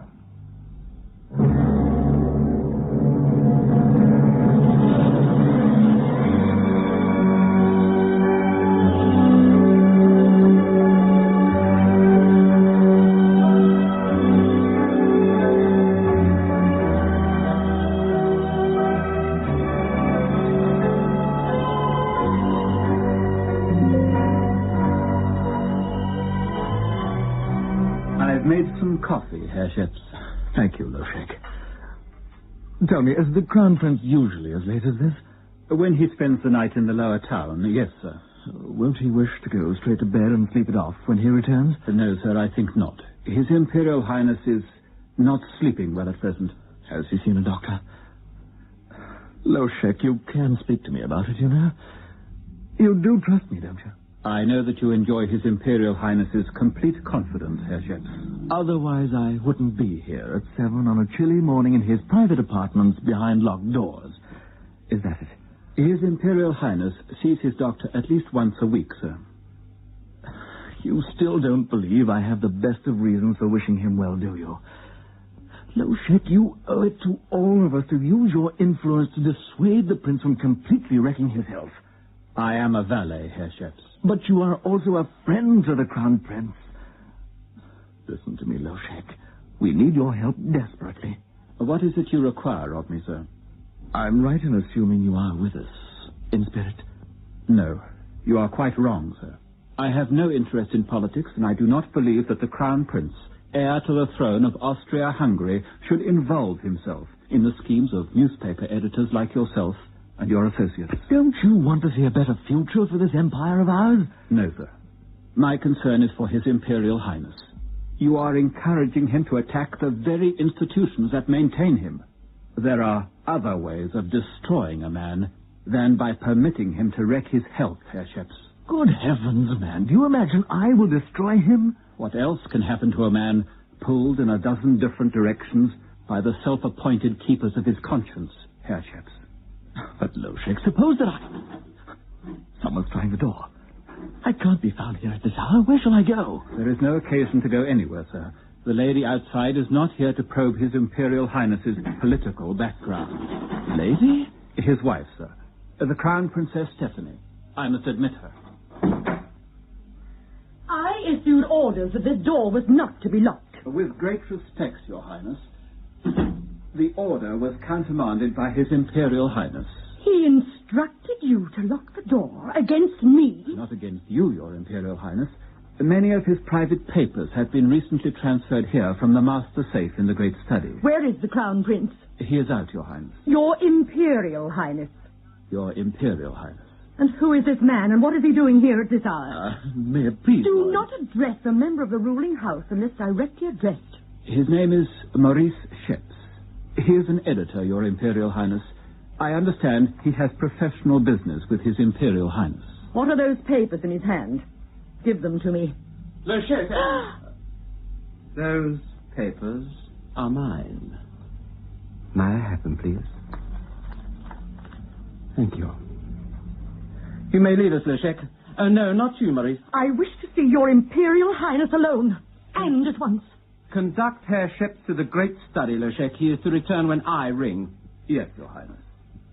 This way, Herr Sheps.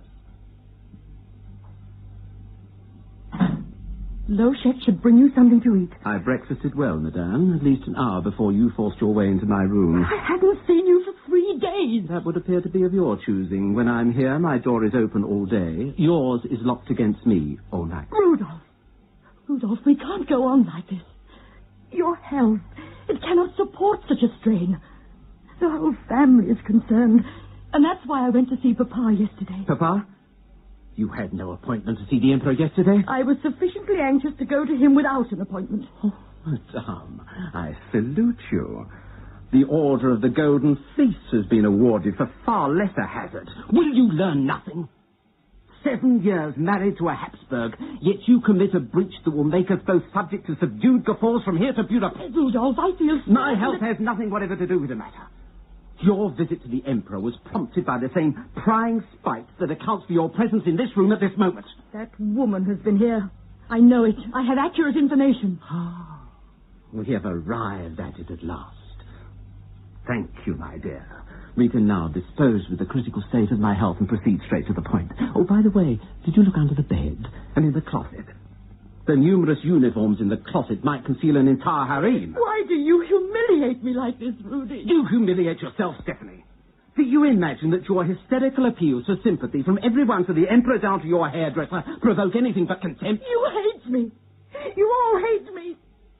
If our child had been a son, if I'd been able to bear more children... Oh, I wish I were dead.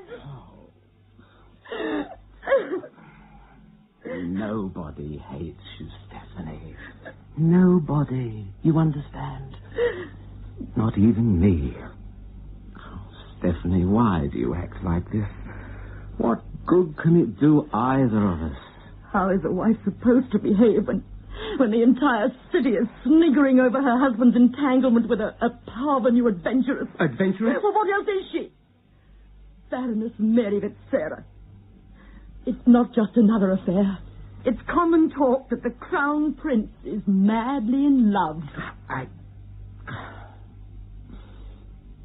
You must excuse me, Stephanie. I have work to do. It's true, isn't it? Why else should you avoid me day after day? Do you find me repulsive? It's strange if you do. Thousands of men admire me.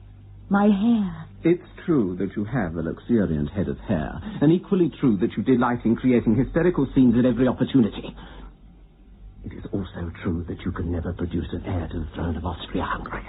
Reproach me with that? Is it my fault that I can never have another child? No, madame, neither is it my fault that I was obliged by a pyramid of archaic family laws to marry you in the first place. It's the same every time I try to talk to you. Of course it's the same. How can it be otherwise?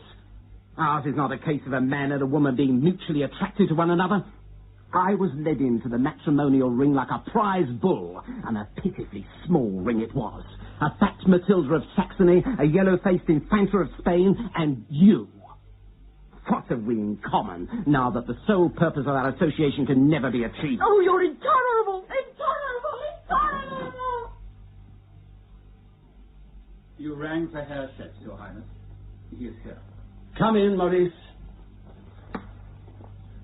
Those papers you brought, they are not in my handwriting. I had them transcribed, Your Highness.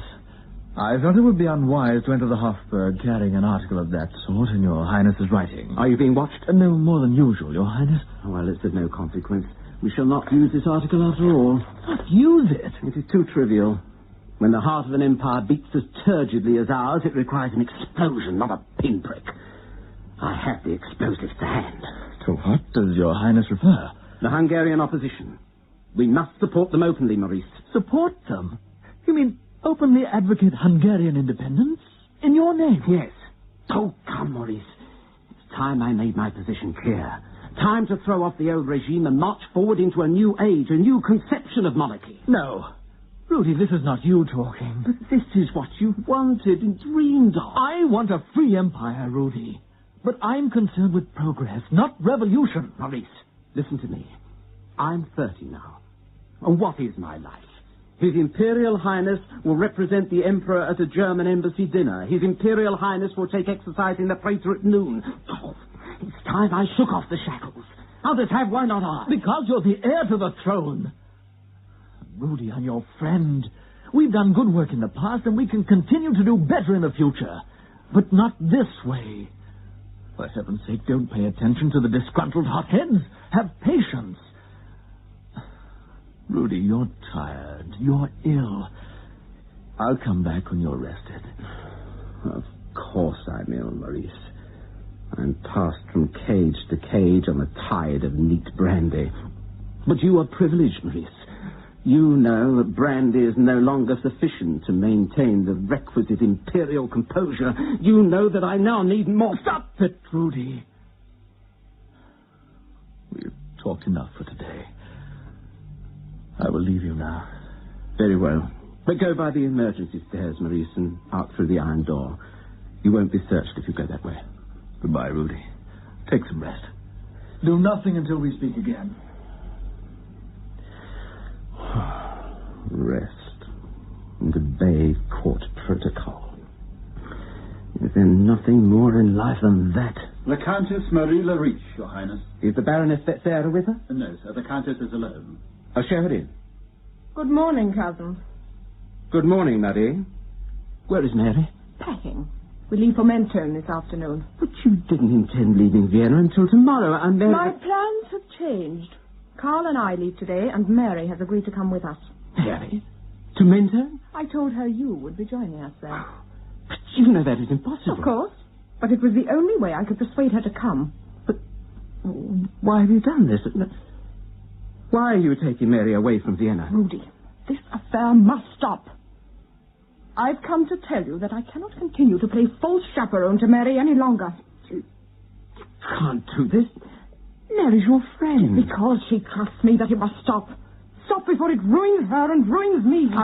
I don't understand you. Rudy, I beg of you, be sensible. If this affair gets to Stephanie's ears, the scandal will not only compel me to leave Vienna for good, it will finish any chances Mary may have of making a good marriage. But, Marie, I love Mary. I love her in a way you could never understand. You may love her to distraction, Rudy, but you aren't a fool.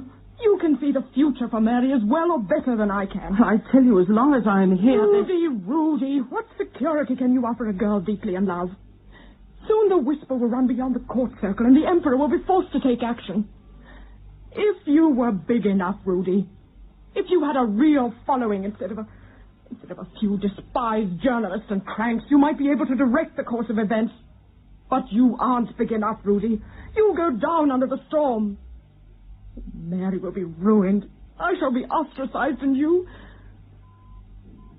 you'll come to heel, Rudy. I believe you know that.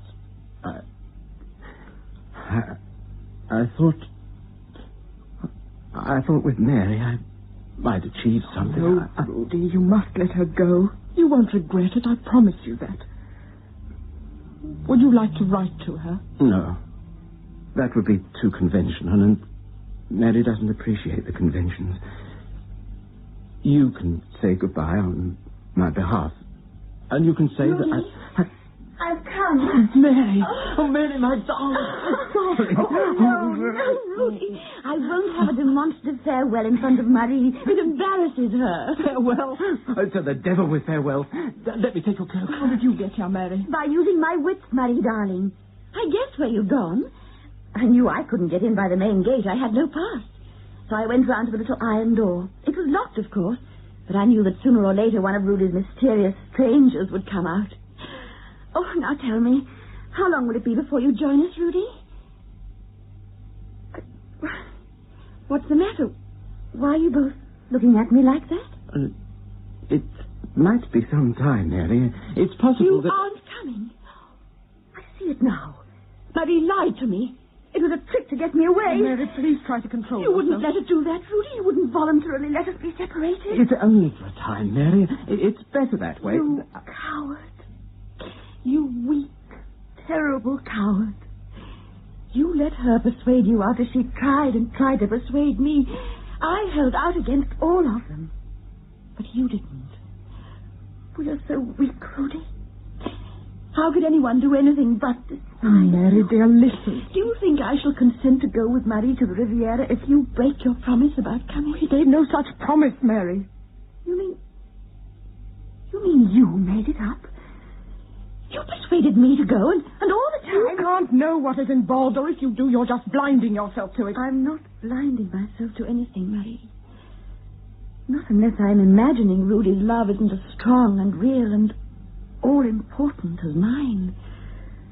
How could you behave in such a deceitful way? Because I'm afraid. For both of us. You needn't be for me. But for you, it's different. I do see that, Marie. I didn't mean to make use of you. We wouldn't like you to be punished because of us, would we, Rudy? I think you have some difficulty in convincing Rudolph of that. I must speak to him alone, Marie. The train goes at 2:20, Mary. Carl and I will lunch at the Grand Hotel. I'll meet you there in half an hour. You mean you'll join us after all? We shall see. First, I must talk to Rudy. He needs my help, Marie. Very well. But if your love is as strong as you say, there is only one way that you can help him. I hope to see you later, Mary. Goodbye, Rudolph. Goodbye, Mary. Now, Rudy, first I must be absolutely certain of something. Did you suggest to Marie she persuade me to go away? Did it come from you? No, Mary. It was her idea. Oh, I'm glad of that. Kiss me, Rudy. Oh, Mary, you darling. Oh, it's all right, Rudy. I won't leave you. I'll never leave you. As long as I'm sure you need me, I'm not afraid, Rudy. Just proud and happy. When you're with me, Mary, when I can touch you and hear your voice like this, and everything's changed. All the things I run away from, small and pitiful. I want it to be like that. Forever and ever, Rudy. Oh, they make so many demands on me, Mary. A man must be left something of himself to bestow freely and gladly. It's that part, however small, Rudy, that you must fight for. How did Marie persuade you to surrender so easily? She convinced me I should ruin you, and I shall, Mary. Ruin me? What a bourgeois expression. Do you think I care what terms I have you on?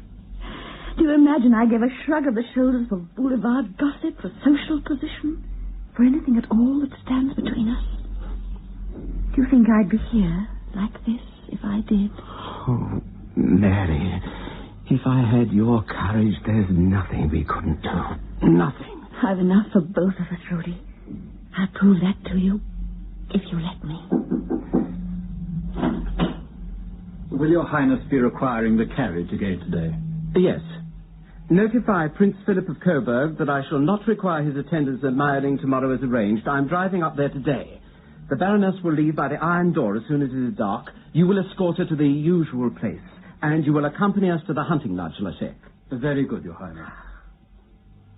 And the coachman will whistle again tonight, won't he, Rudy? He always whistles on the way to Meiring. Always, my darling, when you're in the carriage with me.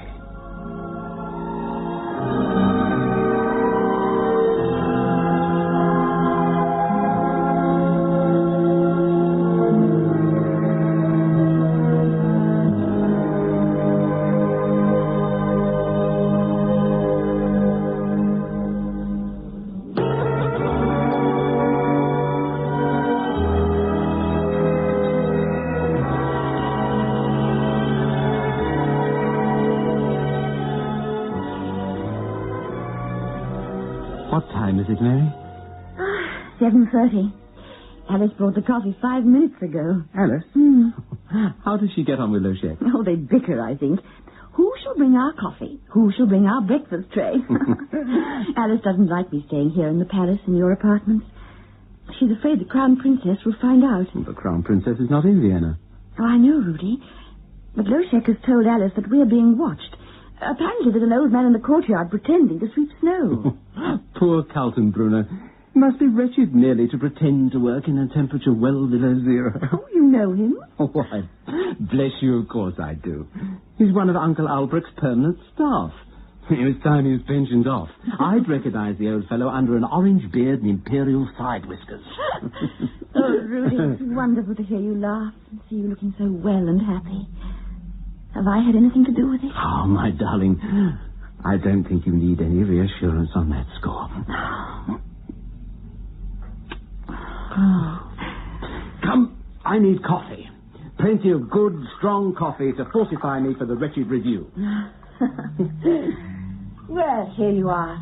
And there are rolls on the tray and apricot jam. Oh, what a blissfully successful wife you'd make, Mary. I'm perfectly content with things as they are, Rudy. Yes, you are, aren't you? Perhaps you wouldn't remember things like a husband's passion for apricot jam if we were married. But, well, we shall see. Don't be silly, Rudy. I wasn't being silly, Mary. You still prefer not to discuss it? There's nothing whatever to discuss, Rudy. We decided that more than 2 months ago. Yes, we did, didn't we? Then go and dress, Mary. Hurry now. You must be out of here before the guard change. The carriage will call for you tomorrow evening as arranged. Why are you so anxious to be rid of me? I've had a surfeit of you. You begin to cloy. A hard, predatory glint is beginning to show in the eyes that I once found soft, limp, and blue as the Aegean. Oh, Rudy, you terrify me. Oh, my darling. Oh, I love my prince dearly, dearly. Come in. The Archduke is here now, Your Highness. Oh, have him come in and see that we're not disturbed, not on any account. Yes, Your Highness. You must go now, Mary. I must see my cousin. Until tomorrow night, my darling. His Excellency, the Archduke Johann Salvator. Johann! Oh, it's good to see you. You look splendid. The air of Budapest seems to agree with me. Now, listen. I did rather more investigating than you demanded. There is a statute which lays down that the heir to the imperial throne can be king of Hungary during his father's lifetime. Suppose that can be achieved without bloodshed. What of the other matter? The pretty baroness? That's even simpler. Divorce in Budapest is permissible. So is a morganatic wife for the wearer of the crown. It's all very constitutional, Rudy. You have only to make the decision. Ultimately, Johann, but first you must perform another service for me. On your return to Hungary, post this letter. Am I to be told what it contains? It is a direct appeal to His Holiness. You would ask the Pope for a divorce from the Crown Prince? It is by no means as hopeless as you might suppose, Johann. His Holiness is as eager as my father that I should have a male heir. Stephanie can never have another child. But this isn't necessary to your plans. I tell you, there'll be no obstacle placed in your way once you're in Hungary. I have a conscience, Johann. If it can be legal, then let it be legal. A freely given divorce here, then the bid for Hungary. Very well. Why are you smiling? Because of the change in you. It's unbelievable, Rudy. Quite unbelievable. It's astonishing what a pretty girl can do for a man. Or an empire. Am I to be permitted to kiss her hand? Not yet, Johann. I told her nothing. Is that wise? She'll have to know how to play her part. When the time comes, she'll be word perfect. We shall be man and wife. I suppose the secret police get at her first. That is why she must be kept in ignorance. If she's interviewed, she'll have nothing to say and nothing to hold back. Come in. Your Highness, the Chamberlain is here. His Imperial Majesty is calling. My father? Calling here? Oh, I must go. It will be embarrassing for us to meet. And Mary, she mustn't be found here. Leszek, as soon as you have received the Emperor, warn the Baroness and see her through the iron door. Yes, Your Highness. I'd better go the same way. Is this the door? Yes. There's a small staircase to the left and a door at the bottom. Goodbye, Rudy. And pull yourself together. You'll have to face bigger risks than this. Bigger risks? Yes. I must keep my nerve. Mary will be all right. Everything will be all right if only His Holiness will grant my appeal. His Imperial Majesty, Franz Joseph, Emperor of Austria, King of Hungary. Rudy. My duty to you, sir. You have my permission to be seated. This is an unofficial visit, my boy. It's your mother's idea. She's worried about your health again. My health? Stephanie returned to Vienna last night, earlier than expected.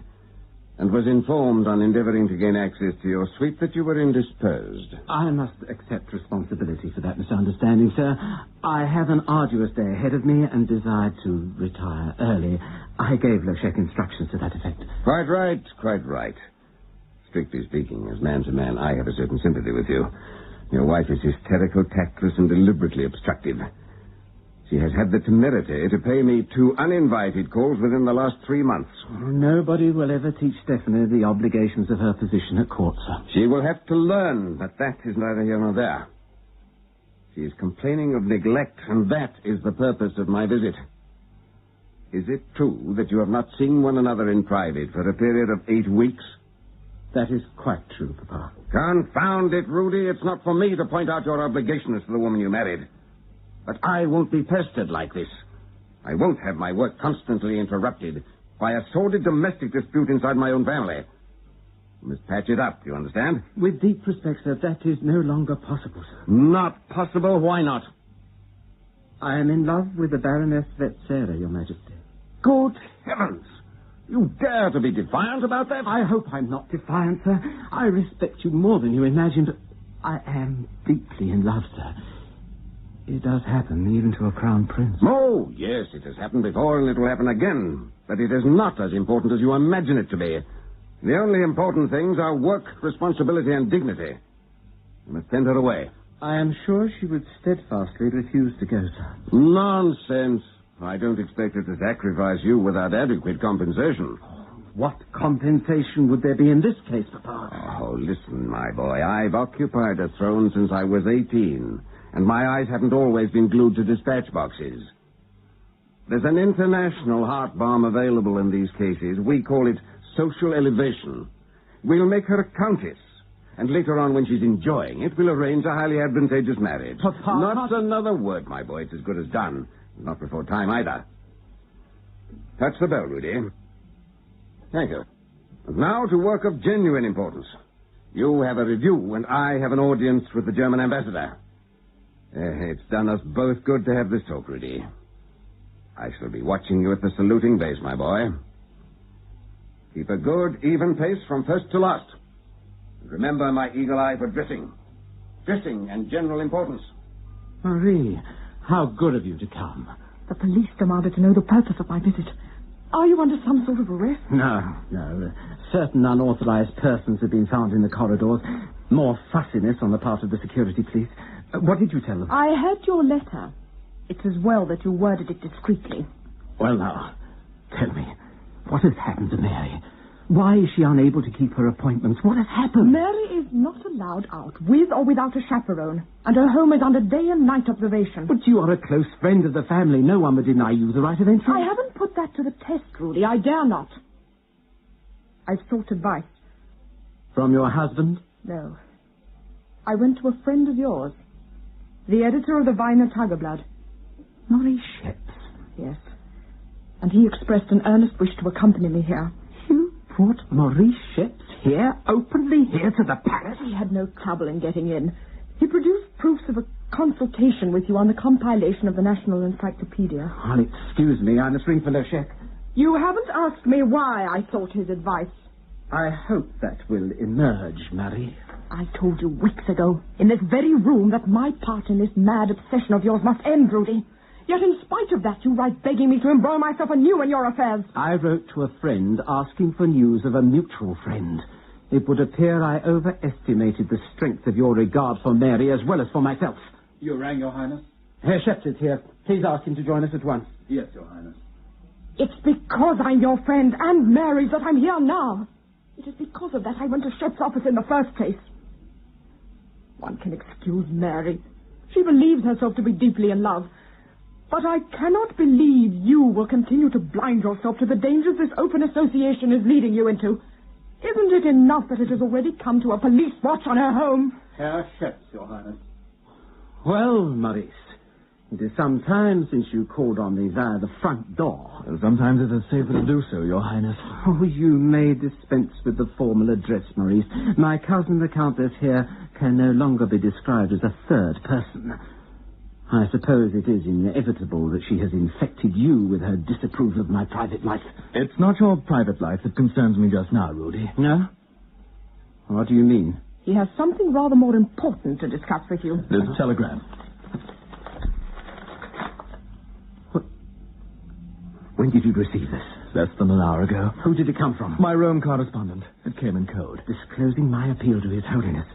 Who else knows? I cannot tell. It may still be unknown outside the Vatican, but the Archbishop had an audience with the Emperor late last night. How could you commit such a fantastic folly, Rudy? What hope is there now for any of us? There is always hope, Countess. How much depends on His Holiness. You think the answer might be favorable? Don't go on deceiving yourself, believing only what you wish to believe. You must know by now that there is not the slightest chance of having your marriage annulled. But you spoke of hope. If there is none for me, for whom do you harbor any? For the millions who are looking to you, Rudy. Oh, nothing can save this hotchpotch empire from slowly choking to death. If I am to be denied all the opportunities of personal happiness, the empire's millions can go hang. How adult are you? Does self-pity carry you to the length of demanding a revolution in order that you may marry a mistress? Is that the man we have risked our lives for? You ask too much, Maurice. More than my father. I must make a voluntary retraction, Rudy. Then there will be no whisper of this in public. The Emperor himself will suppress it. That would be tantamount to never seeing Mary again. Yes, it would mean that. By what right do you demand this? Because of all that we had planned, Rudy. Does falling in love do that to a man? Heaven help your mediocrity, Rudy. Peasants have turned their backs on their personal happiness for the chance of benefiting a small community. Yet you shrink from a sacrifice that could save Europe. You are all we Austrians have left to unshackle us from the Prussian juggernaut. Without you, Bismarck will move from conquest to conquest, dragging our country behind him like a lead, toothless bear. But you have betrayed us because of the smile on a woman's lips. God, you filthy tongue, you swine! Another word and I'll kill you! The Emperor! Father, I have issued instructions that we are not to be disturbed. Your visitors have permission to leave us. Please, go now, Countess. Herr Sheps. Come, Herr Sheps.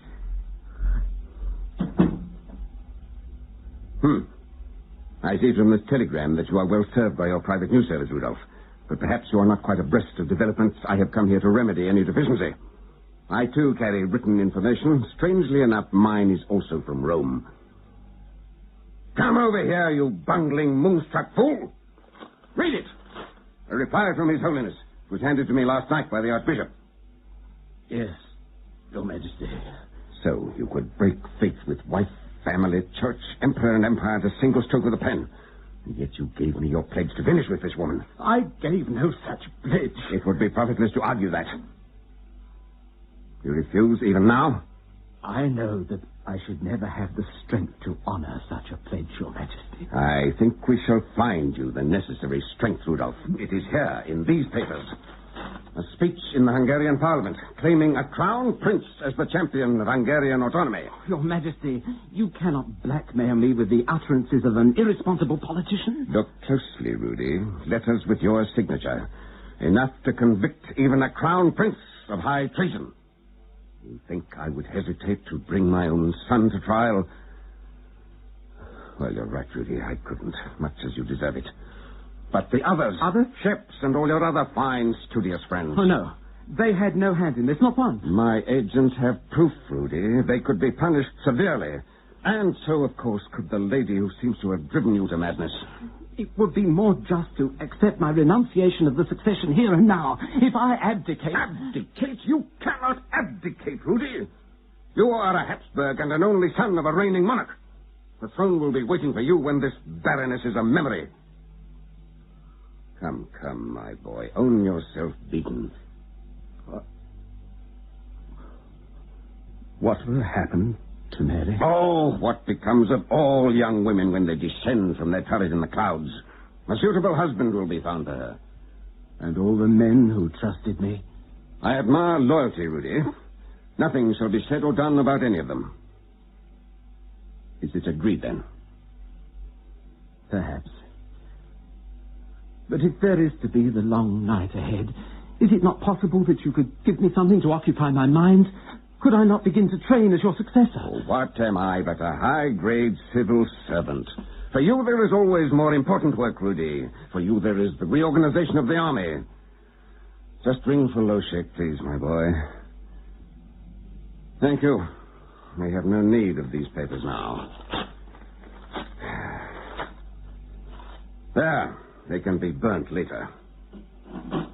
Loshek, inform Her Imperial Highness the Crown Princess that His Imperial Highness is at liberty to receive her now. Yes, Your Majesty. Stephanie's here? Yes. Haven't you demanded enough for one day? I gave her my promise that I would witness the reconciliation, Rudy. There is your sister's engagement party tomorrow and the official birthday party in honor of the German Emperor on the 29th. You will, of course, attend both. But it would avert the spread of scandal if you and your wife could exchange a few polite remarks over the table. I will endeavor to give you suitable openings. I hardly think the Crown Princess will require them, Your Majesty. You're probably right. And perhaps I can rely on you to assist in steering her away from unsuitable topics. At the last family dinner, she regaled us all with unsolicited observations on the inherited taint of insanity amongst the Habsburgs. Your Imperial Majesty. The Crown Prince and I have lately come to a certain understanding concerning the matter on which you sought my advice, Your Highness. It is my desire that you will do your utmost in the future to reconcile the Crown Prince to the decision mutually arrived at. Your Majesty will not forget that I am the injured party in this dispute. There is no question of a dispute, Your Highness. All that is needed is a mature sense of values on his part and a modicum of tact and sympathy on yours. But, Your Majesty... That is all, Stephanie. The matter is now closed. I will ring for Loshek to conduct Your Majesty to the anteroom. Don't trouble yourself, Rudy. I arrived unannounced, and I intend to leave unannounced. This is the first time in my reign that I have made an informal call on a member of the Imperial House. It makes me very happy to reflect. That is also the last. It's just as I supposed. He addressed me as though our relationship had foundered through fault of mine. It's clear to me that I'm the victim of a family conspiracy. A conspiracy aimed at humiliating me, because the House of Coburg cannot boast the quarterings of the House of Habsburg. Well, and suppose that is true. Is it not equally true that our blood is healthier and more virile, free from the taint of... Rudolph, put that drink down and listen to me. Not even a bourgeois has such a lack of consideration for the rules of common politeness. Rudolph? But you dare touch me? No, madame. Have no fear on that score. We are reconciled by imperial decree, and you may unlock that bedroom door, madame. We shall smile and nod and perhaps even talk, but we will not touch one another.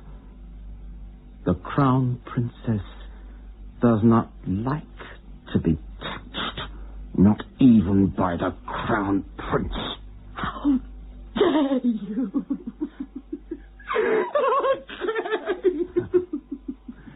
That is your cue, madame. After the torrent of words, the cataract of tears.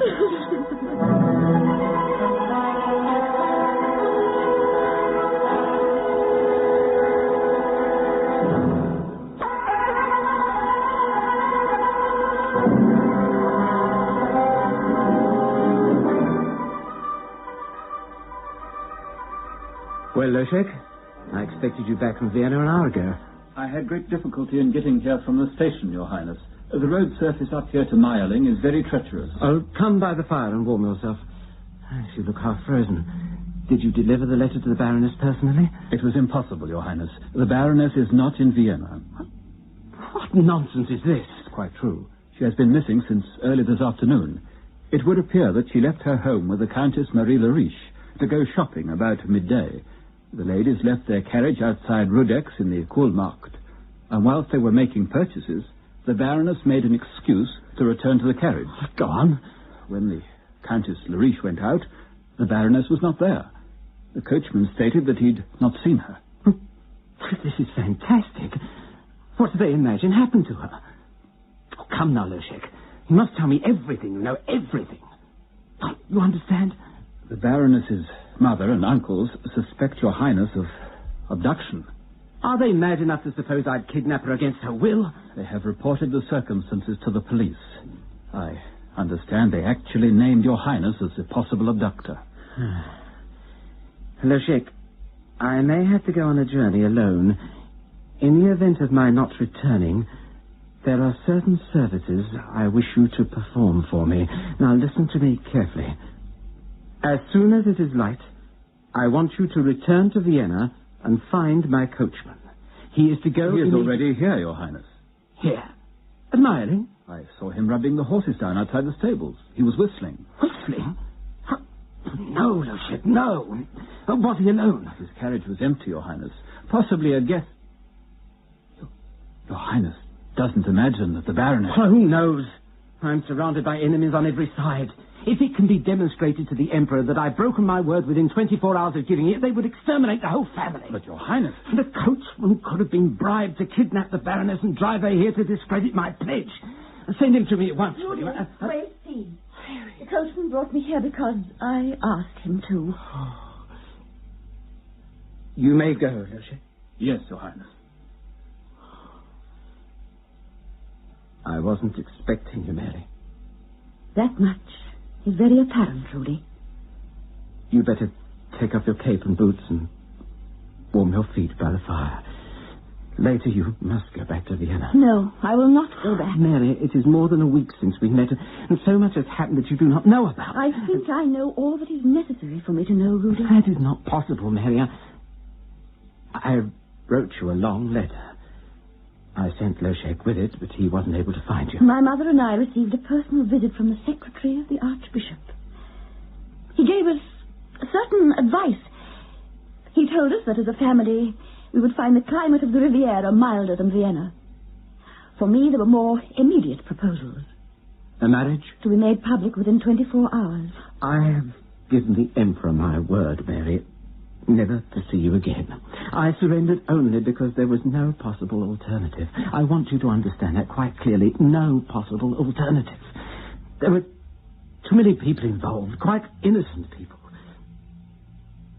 Did you come here because you could not believe that I had made the renunciation voluntarily? No, Rudy. I came because in spite of everything, I think you need me. I need nobody now, Mary. I'm sorry, but you must leave Meiling in the morning and return to Vienna. I made certain plans following my decision. What was your plan, Rudy? It is in the letter I wrote to you. Loshet will bring it to you later. And then I will understand everything. I pray heaven you will, Mary. I think I understand now, Rudy, without reading the letter. This is your plan, isn't it? Put that pistol down, Mary. Put it down. I thought I'd left it in my desk. So I guessed correctly. Oh, Rudy, it would have been a cruel and cowardly thing to do this alone. We exchanged so many pledges. All the customary pacts of lovers, the small change of romance. And then for us the additional promises necessary. Because the road we had to travel was steeper than most. All this. Yet you could escape alone and write me a letter. Like a merchant sending in an account. I tell you there was no other way, Mary. There was already a pistol pointing at you. It's still pointing, Mary. Do you suppose I am much afraid of pistols? Where there is no hope, there is no fear. There is hope for you. You are young and you are free, as I have never been free, never for a single moment. I surrendered that freedom when I began to love you, Rudy. Oh, do you want to make me a murderer as well as a self-destroyer? It would have been more chivalrous than escaping alone. What did you think would become of me? I have arranged for you to go to England. I have good friends there. They will look after you. So you have everything neatly arranged. But there's one thing you've not allowed for. I'm going to have your child, Rudy. Child? Well, is it as surprising as all that? Oh, but how long? When? It was to have been in May. Oh, my darling. Mary, my darling. Was to have been? Was, you said? You've impressed upon me that there is now no hope. Oh, there is more than hope, Mary. There is certainty. You have always said I am a slave to my heritage. My true heritage is with you now. And our son. Son. But of course, for a Habsburg, it must always be male. I know it is a son. Well, son or daughter, what difference can it make now? We will stay together, Rudy, until they come for me. I am grateful that I've had the chance to tell you. Stay here. Oh, no. No, we shall start immediately for Hungary. That shall be our goal. And the coachman is here. We can leave at once. Rudy. Well, we could be stopped at the external frontier, and there would be questions, telegraph wires buzzing, but in Hungary it will be simple. Oh, I assure you, Mary, it is possible. We have a good chance. Well, not tonight, Rudy. It will only weaken our chances to travel in this weather and on these roads by night. Perhaps tomorrow. Oh, you're right, Mary. Yes, you're tired and not fit to undertake a long journey without rest. We will leave early tomorrow morning. I will make the arrangements. Come in. Yes, Le Chef? Some strangers called, Your Highness, and asked for accommodation soon after the Baroness's arrival. A stranded hunting party, I believe. What did you tell them? That this isn't an hotel, Your Highness. Quite right, Le Chef. Tell the coachman to be ready to leave at 6 in the morning. We're going to Budapest. You will accompany us, Le Chef. Pack lightly for us both. Yes, Your Highness. And ask the coachman to whistle, Le Chef. Certainly, madam. You shouldn't have asked him for a concert, Mary. We have less than 6 hours, and you must sleep. What will you call our son, Mary? What would I call him but Rudy? Rudolph is an unlucky name. All Rudolphs have been unlucky. Not all Rudolphs. No. No. Now that I have you, I am lucky. You can lay a hand on a man's cheek and at a single touch light up the dark corners of his life and make each of them a place of joy and repose. You can join your soft mouth to his and transmit to him the power to challenge a universe in arms against him. You can make a life denied you black beyond the blackness of despair. Oh, this boy of ours, with you, his mother, he will not have to discover these things for himself, Mary. He will walk in sunshine from the beginning. The chef will be bringing coffee shortly, Mary. I'll take the luggage down. I'm going to see the coachman now. Wrap up warmly. Oh, I beg pardon, madame. I thought the room was empty. I brought your coffee. Oh, thank you. Don't go, Le Chef. I want to talk to you. The Crown Prince has gone down to the stables. His Highness would appear to be in excellent spirits this morning. Yes. Tell me, Le Chef, is it me or this syringe I just found on His Highness's desk? I'm sorry, Le Chef, but today there are things you must tell me. How important has it become to him? Please tell me for all our sakes. It had become not to be important, madame. As long as you were with His Highness, he had no need of it. When you ceased to come, he returned to it, Baroness. This flight, this escape to Hungary that he's planning, is it really possible? Is it? Isn't it just a product of this syringe? Perhaps not entirely, madame. Perhaps some of it is the confidence he derives from your presence. And that party of strangers who called for accommodation last night, they weren't really stranded hunters, were they, Le Chef? No, madame. Secret police? The building is now under observation from all sides. You've not mentioned this to the Crown Prince? He wouldn't believe it if I did, madame. We should have to wait until the gentlemen of Vienna actually presented themselves. One more thing, Le Chef. If you were in my position, would you drive out and wait for them to stop our carriage and separate us by force? Or would you remain here and let them move in their own good time? One has to decide which course is the more dignified, madame. Thank you, Loshek. There's something I must do in the bedroom. Shall I take the coffee there for you, madame? No, thank you. Leave it on the table for the Crown Prince. And thank you again, Loshek. You have been kind and understanding from the beginning. Thank you, madame. I'll take this luggage and come back later for your valise.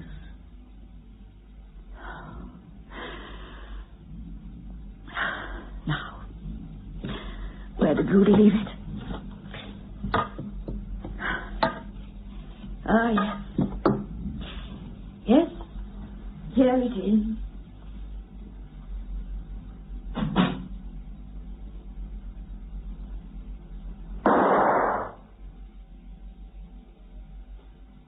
It's very cold outside, Mary. I've given the coachman some brandy so he'll whistle well for you. I told him it was a wedding journey. Mary! Hey, come, your coffee's getting cold. Mary. Mary, do you know...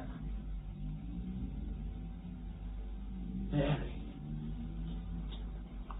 Oh, no. The coachman has reported that everything is now ready for departure, Your Highness. There is one more bag to go down, sir. May I go through to the bedroom and collect Madame's valise, Your Highness? No. Go to your quarters, Loshek. I'll ring if I need you. Yes, Your Highness.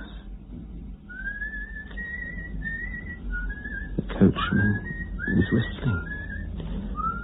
You cannot hear him, Mary. But he is whistling for us as we go together on our last journey.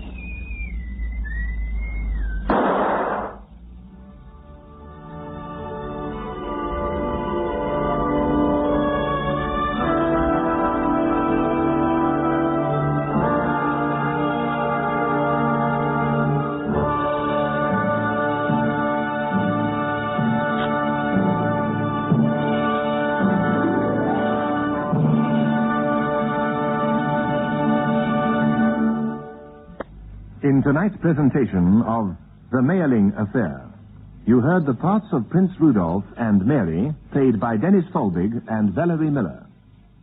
As the Emperor Franz Joseph, you heard Harold Freed, and Stephanie was played by Maureen Adair. Others in the cast were John Templar, Shirley Malem, Roger Service, and Beverly Gower. The Mailing Affair was produced for Lux Radio Theatre by Anne Freed and directed by Henry Diffenthal.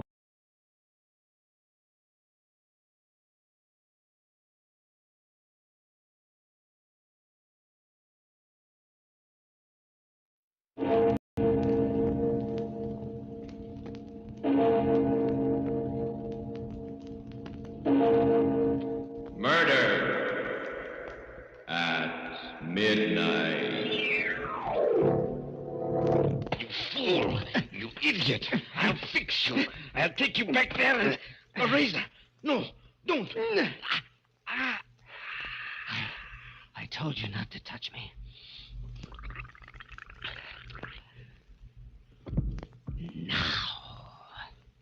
Now it's all over. We've played our last performance together.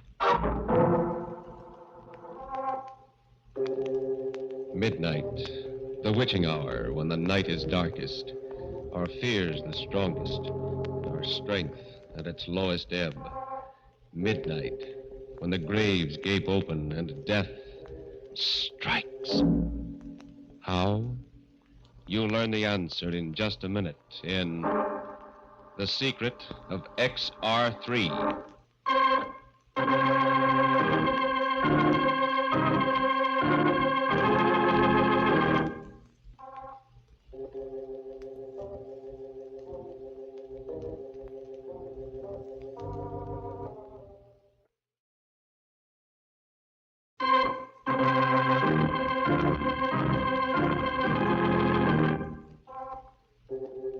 And now, Murder at Midnight.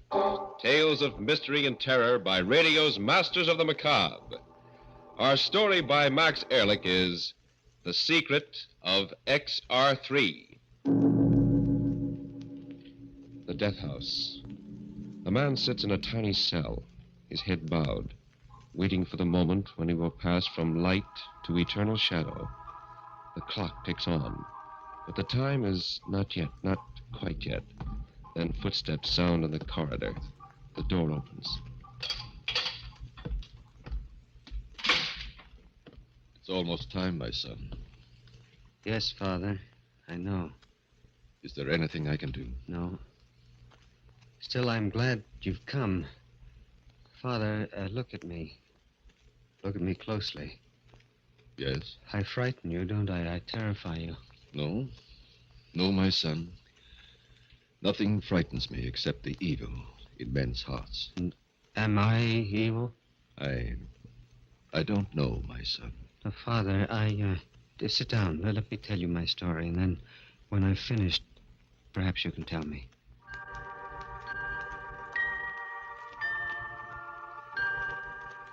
They call me Gorgo. All my life I've been a little man, only 3 feet high.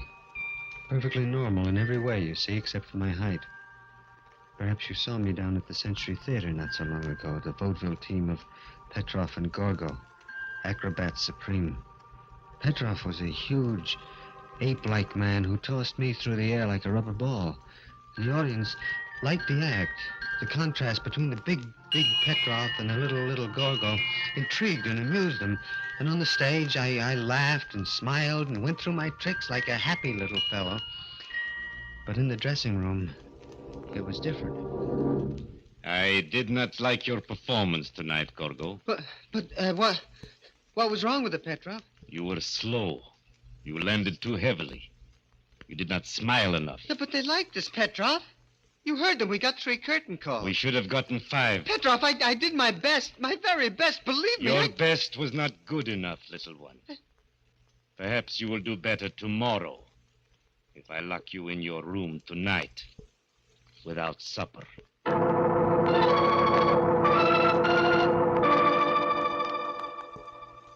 That was Vladimir Petrov, a gorilla of a man and master of my body and soul. How I hated him. How many times I wept in the silence of my room. All my life I had walked in the shadows of bigger people.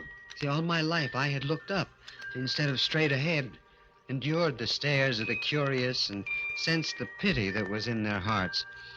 And that was why I used to wait in the alley near the stage door between performances, because it was dark there.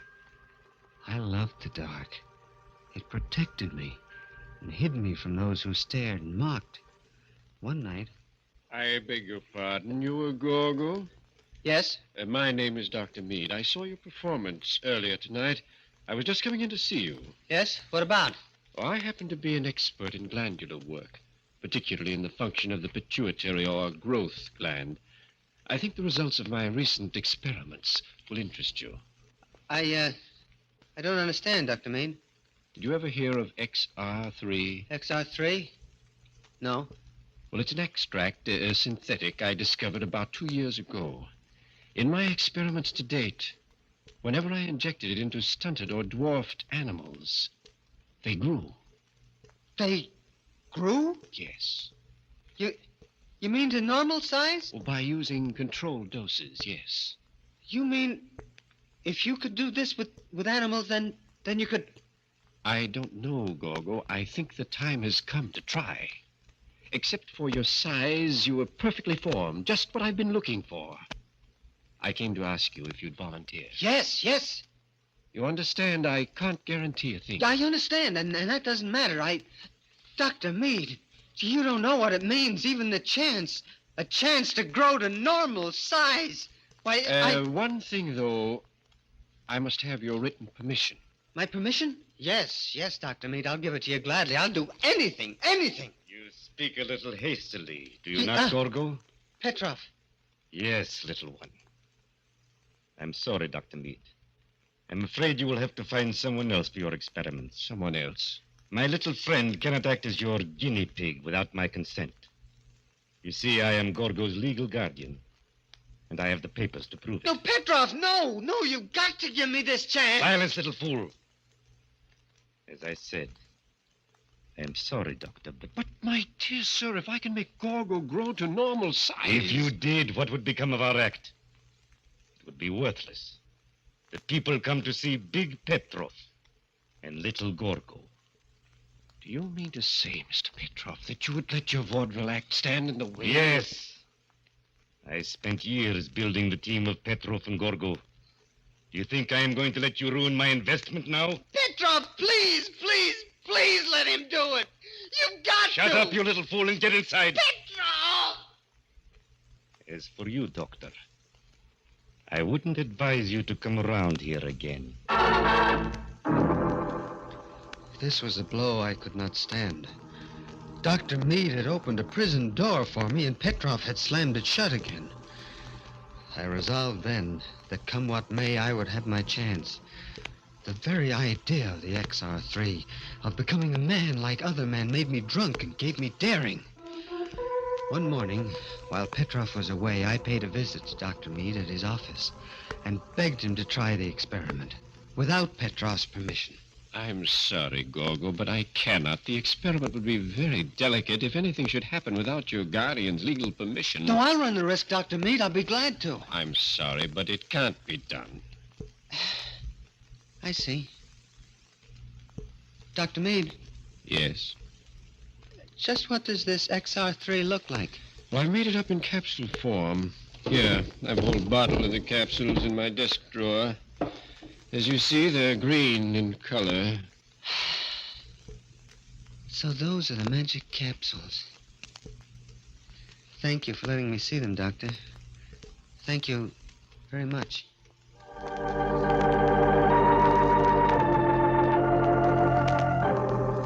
Late that night, I slipped out of my hotel room and down the fire escape. Keeping in the shadows, I went to Dr. Meade's office and climbed through the grilled bars in the window. It was easy for a man of my size, and when I left, I had the bottle of XR3 capsules in my pocket. Well, that was Saturday night. I took one capsule, and then another. They made me ill, lightheaded. Then I fell into a deep sleep. And then a knock on the door wakened me. Who is it? Petrov. Why are you sleeping so late? I don't feel well. Ah, my little one does not feel well. That's a pity. Please, Petrov, I want to sleep. Very well. Today is Sunday and there is no performance. But tomorrow, my little Gorgo, you had better be in the best of health, understand? Otherwise, I'll see that you really become sick. After he left, I fell into the deep sleep again. And then something woke me. My muscles ached as though I had been stretched on a rack. It was daylight again. It was Monday. My pajamas seemed uncomfortably tight, and I looked down, and the sleeves only reached my elbows. I stared, and my heart stopped beating. Then I remembered the XR3. Like a drunken man, I staggered over to the mirror, looked. Yes, I had grown. I had grown. My pajamas were stretched to bursting. I was growing. I was at least 5 feet tall. 5 feet tall! It was almost time for the performance now. Petrov would be coming for me any minute, and I didn't want him to see me. Not yet. So I piled furniture against the door and waited. All right, Gorgo. Time to go to the theater. I can't go, Petrov. Not tonight. I'm still sick. What? You little swine, do you think I'm going to postpone a performance because you're sick? Open the door. No. Petrov, no. Don't come in. Don't come in. You little fool, I'll break every bone in your body. I had the key, and I heard it turning in the lock. The furniture against the door would only hold for a minute, and I ran to my valise, took out a straight razor, and then, like a frightened animal, I waited. Barricade the door, you... I'll show you what it means to be... Now, my little... Gorgo. In the name of heaven, what... Yes, Petrov. I got it. I stole the XR3, and I took it. Now, you see... You idiot. Do you realize what you've done? You've ruined the act. You've ruined it. Do you hear? Yes, but I'm a man now. I'm a man, not a dwarf. They won't stare at me now. They won't... No? That's what you think. If that doctor could make you grow, he can make you small again. Smaller than ever. No, Petrov, no! Yes, Gorgo. You've grown, but not so much that I can't handle you. We're going to see him right now. Petrov, no! Let me alone, for heaven's sake! Don't struggle, you... Razor! No, don't!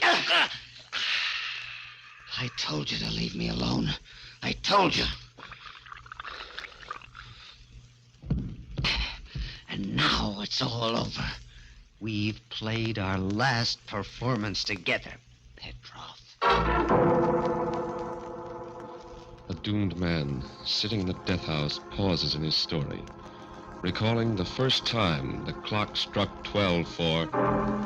Murder at midnight.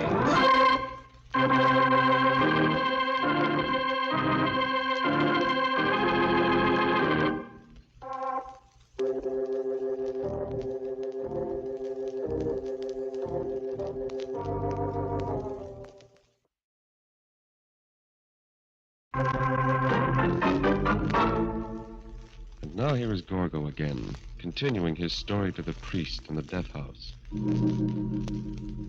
I stayed in my hotel room another day and took 2 more XR3 capsules. And when I looked into the mirror that night, I was over 6 feet tall. That was enough. That was all I wanted. Now I would leave the hotel. They'd never know who killed Petrov. They'd be looking for Gorgo, a 3-foot midget. Never suspect me. Yes, I was in the clear. I stripped Petrov, put on his clothes. They were a little tight, but they did well enough. Then I went through the lobby and into the night. The mere experience of walking was exciting, exhilarating, as though I were walking on a high fence. And nobody looked at me twice. The staring eyes were gone. I was normal. First, I had to find a place to live. I passed by a boarding house with a sign, room to let. I rang the bell. Yeah, what is it? Oh, hello. Hello. My name is Baker, John Baker. I saw your sign about a room. Yeah.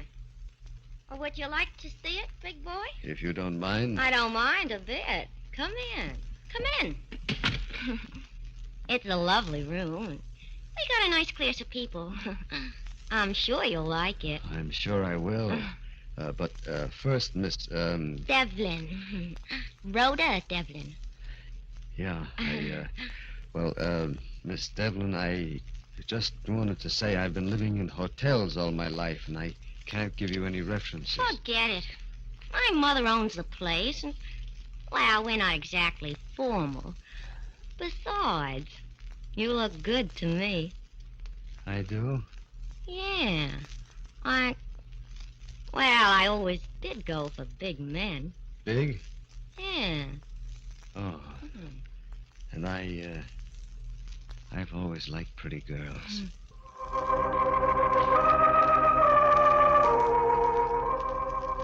This was a dream come true.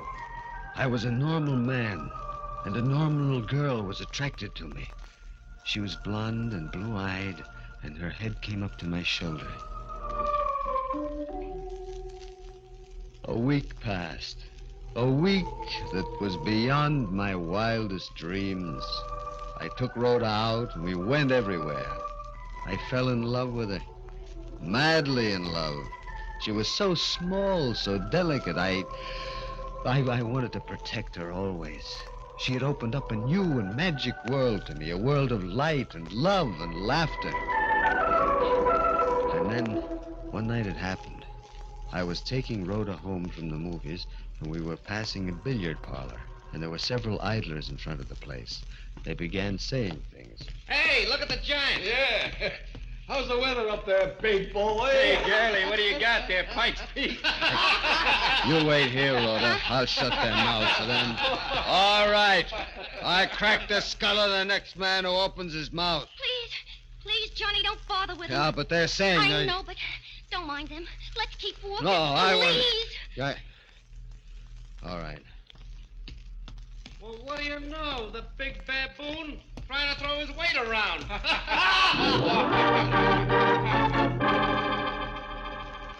I wanted to smash their jeering faces, knock them down. But Rhoda and I walked on to her mother's boarding house, and she was strangely silent as we entered the dimly lit foyer. She hadn't said a single word since we had passed that billiard parlor. I was vaguely disturbed. I took her in my arms, but she pushed me away. No, please don't. What's the matter, baby? Is it what those men at the billiard parlor said? I don't know. It seems to me you're growing bigger. Right before my eyes. Growing bigger? Yeah. I thought at first I was seeing things, but now I know it's true. I know it's crazy. It's crazy, but when we first met, the top of my head reached your shoulders. And now... Yeah? What about now? Now it doesn't reach your shoulders anymore. You've grown bigger. No, Rhoda, you don't know what you're saying. This is your imagination. No, it's true. We'd better not see each other anymore. I'm afraid of you, John. You're too big now. Good night. No, Rhoda, listen. Don't no, touch Rhoda, me. please. Let go of my arm. No, not until you hear what I have to say. Rhoda, I love you. Do you hear? I love you, and I'm not going to let you just toss me aside. Let me go, you big slut. Let me... Oh, stop that! No, stop that screaming! You want to wake the whole street up! Go! Stop it! Stop it! Hey. Stop that screaming! Stop, I say! Let me go! Yeah. You're hurting me! I can't breathe! Help! Help!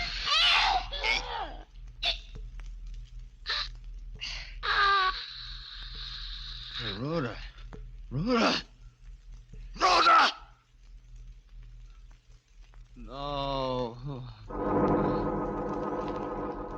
Her lifeless body sagged in my arms. I'd forgotten my own strength. And in my fury, I'd strangled her. Like a man in a dream, I lowered her body gently to the floor and then turned to look at my reflection in the full-length mirror in the foyer. Yes.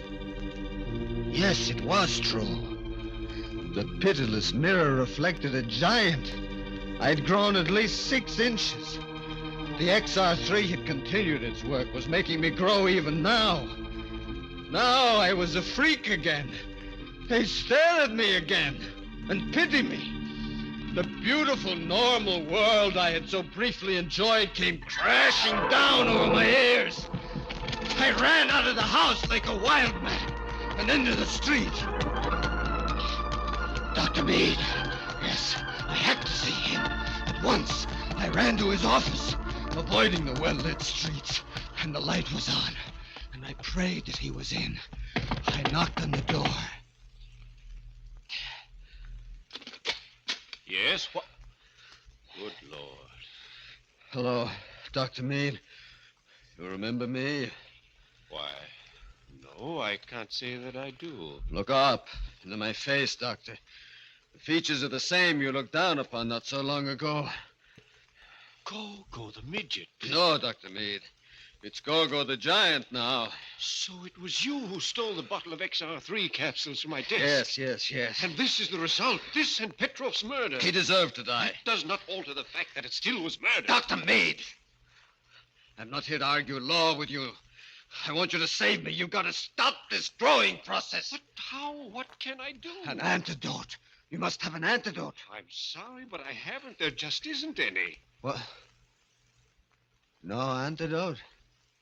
Oh, you're lying.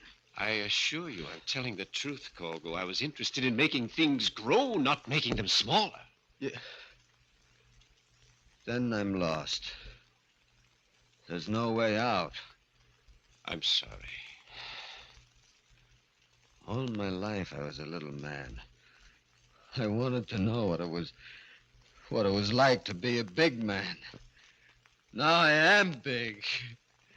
Too big.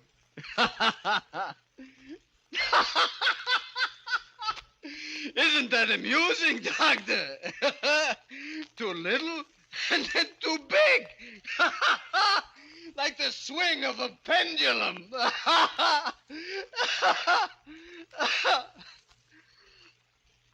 I wish I were little again.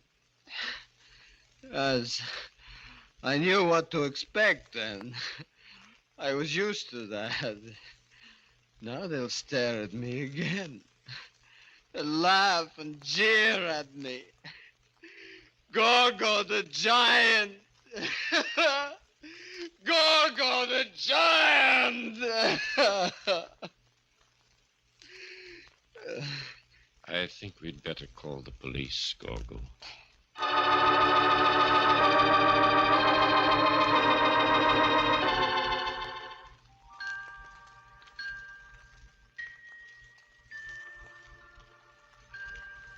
Well, Father, that's my story. See, that's why I'm here in the death house. Now, tell me, am I evil? No, my son.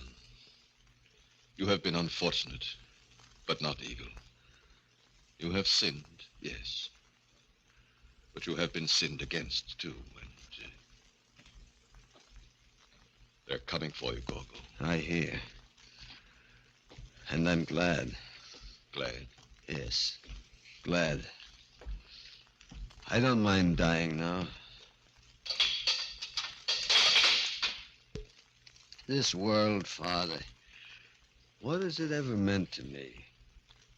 But there, in the next world, there no man will be strange, and all will be equal. And perhaps there I will find peace.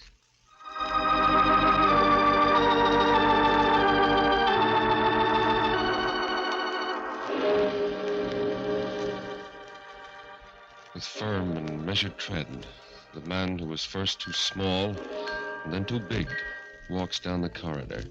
And the iron doors along the way rattle and clang like the chiming of the clock when it first struck 12 for Murder at midnight.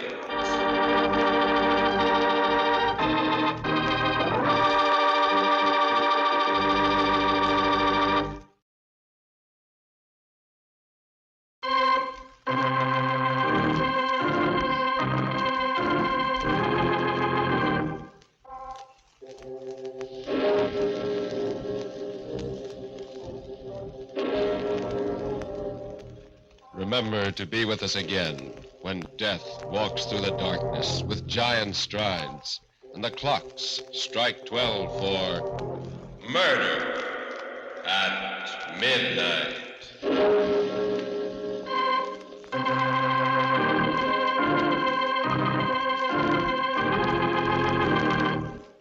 The part of Gorgo was played by Carl Swenson.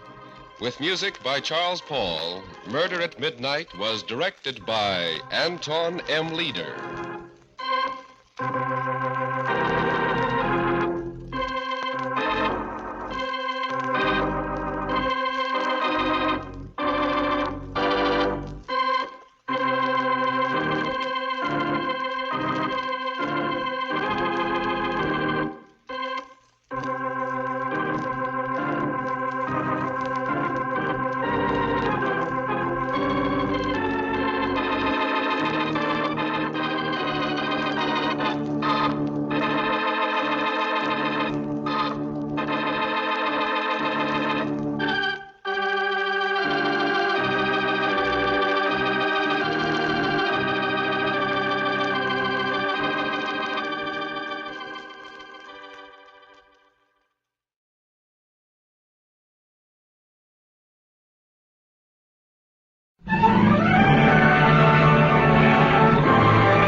It's summer, a late afternoon.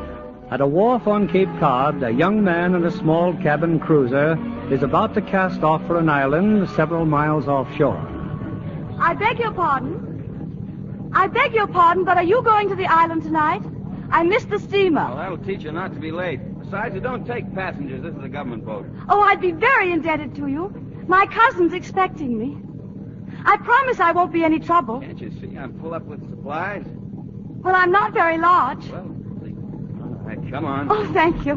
Hey, just put your bags over there. Thank you. I've never been to the island before. How long a trip is it? Oh, about 2 hours. I love the sea. I come by it naturally, I guess. All my ancestors were whalers from Portland. Maine or Oregon? To a Yankee, there's only one Portland. Maine. Welcome to New England, Yankee. Thank you. What have you been doing? You sure have been awful quiet. I've been making a sketch of you. Me? Where? Huh. Hey, that's good. You going to the island to paint? Yes. The island's a regular hangout for artists. They're always wanting to paint the lighthouse. Eben won't let them near the place. Eben? Eben Folger, he's the lighthouse keeper on Dragonhead. I'm, what you might call his temporary assistant. Oh.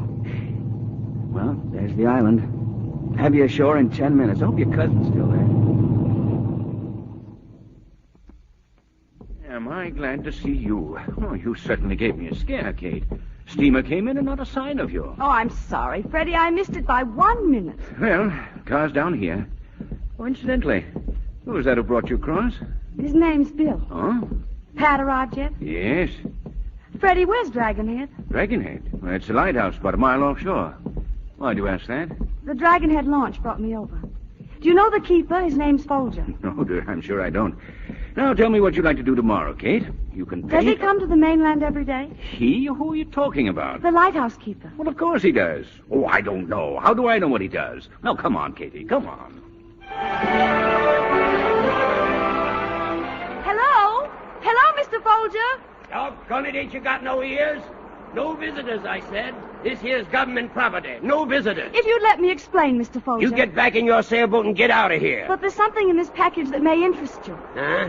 Now, wait a minute. You're the one that stopped me in town yesterday, ain't you? Yes, in Granby's antique shop. Yeah, you're the one who wanted to paint my picture. And I told you if you was to pay me $50,000, I wouldn't be found dead sitting for no tomfool portrait. I know you did. And when you left, I bought this. It's a ship model, Mr. Folger. Miss Granby told me you're an expert on ship models. Tell her for me to mind her own business. Oh, it's a great imposition, I know. But you see, I know so little about ship models, and I don't like the idea that I may have been rooked.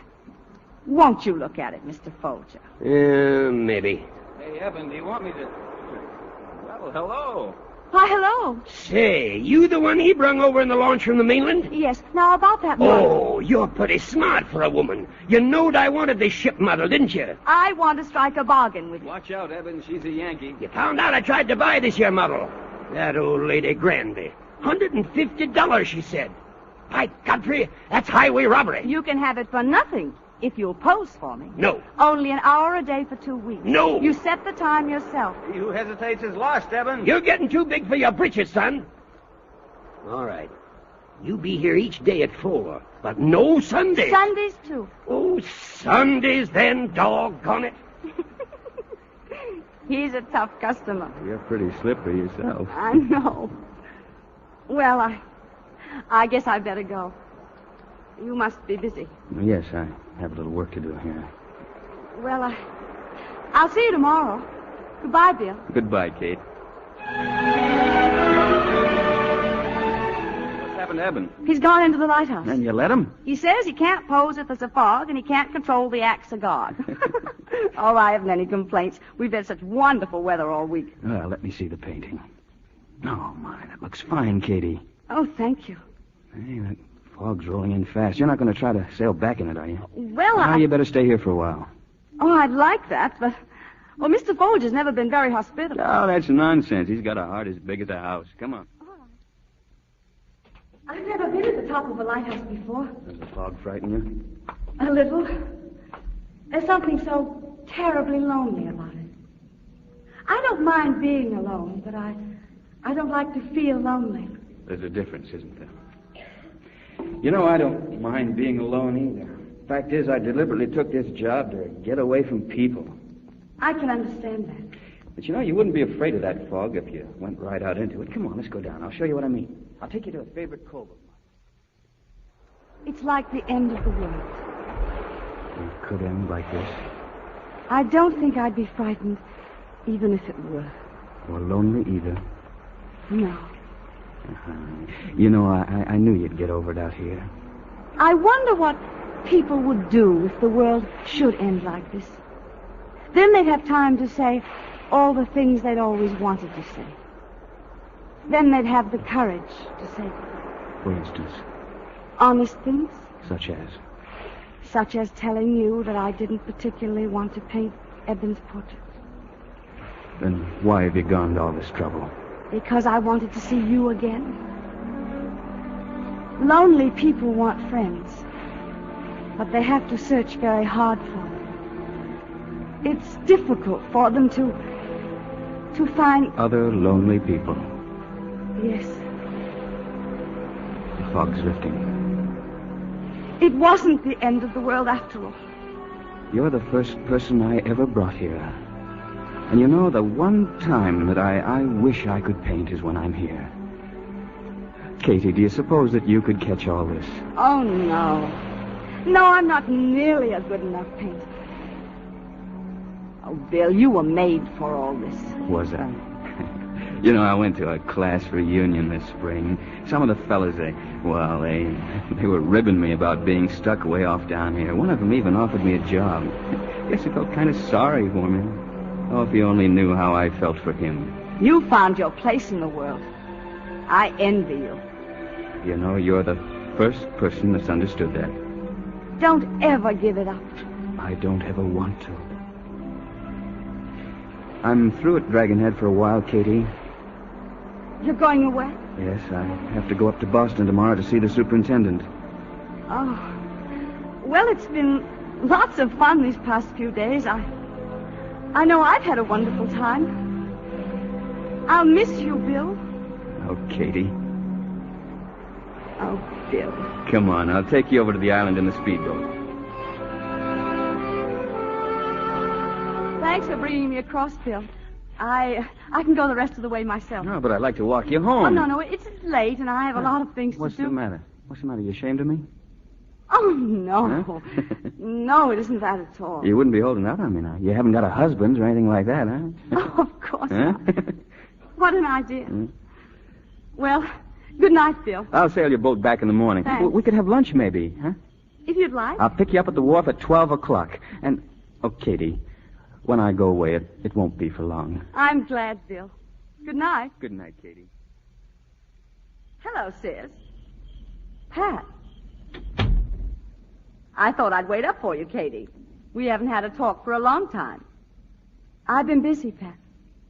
Tell me the truth, Katie. That lighthouse keeper isn't old, is he? Yes, he is. He has a beard down to his ankles. Having fun these days, Pat? Bored stiff, frankly. Why don't you go to Hyannis? Your gang's all there. Not trying to get rid of me, are you, Katie? Don't be silly. You know, darling, you're not a very good liar. Now, who is he? Who's what? Pat, you have a one-track mind. All right, don't tell me. What'd you do tonight? I know something's happened to you. You were singing like mad in the shower this morning. And for an elderly lighthouse keeper with a beard down to his ankles, you spend an awfully long time in front of the mirror. I saw the hunky-dory offshore. Does that mean Tom Fraser's in town? Oh, Tom's getting to be a bit of a nuisance. He's a good catch, Pat. Want him? Oh, no. I know my limitations, Pat. I'm dead on going to bed. He must be wonderful. Bet you $10 I get it out of you. $10 you don't. Such a divine night. No kind of night to be stuck in a house all by yourself. You should have gone out. It's been warm enough to go without a coat. Painting in the dark, dear. Oh, I wish now I'd double that bet. Darling, just so you'll feel better, I will be seeing Tom for the next few days. Lunch on the yacht tomorrow, and heaven knows what from then on. Good night. Night, Pat.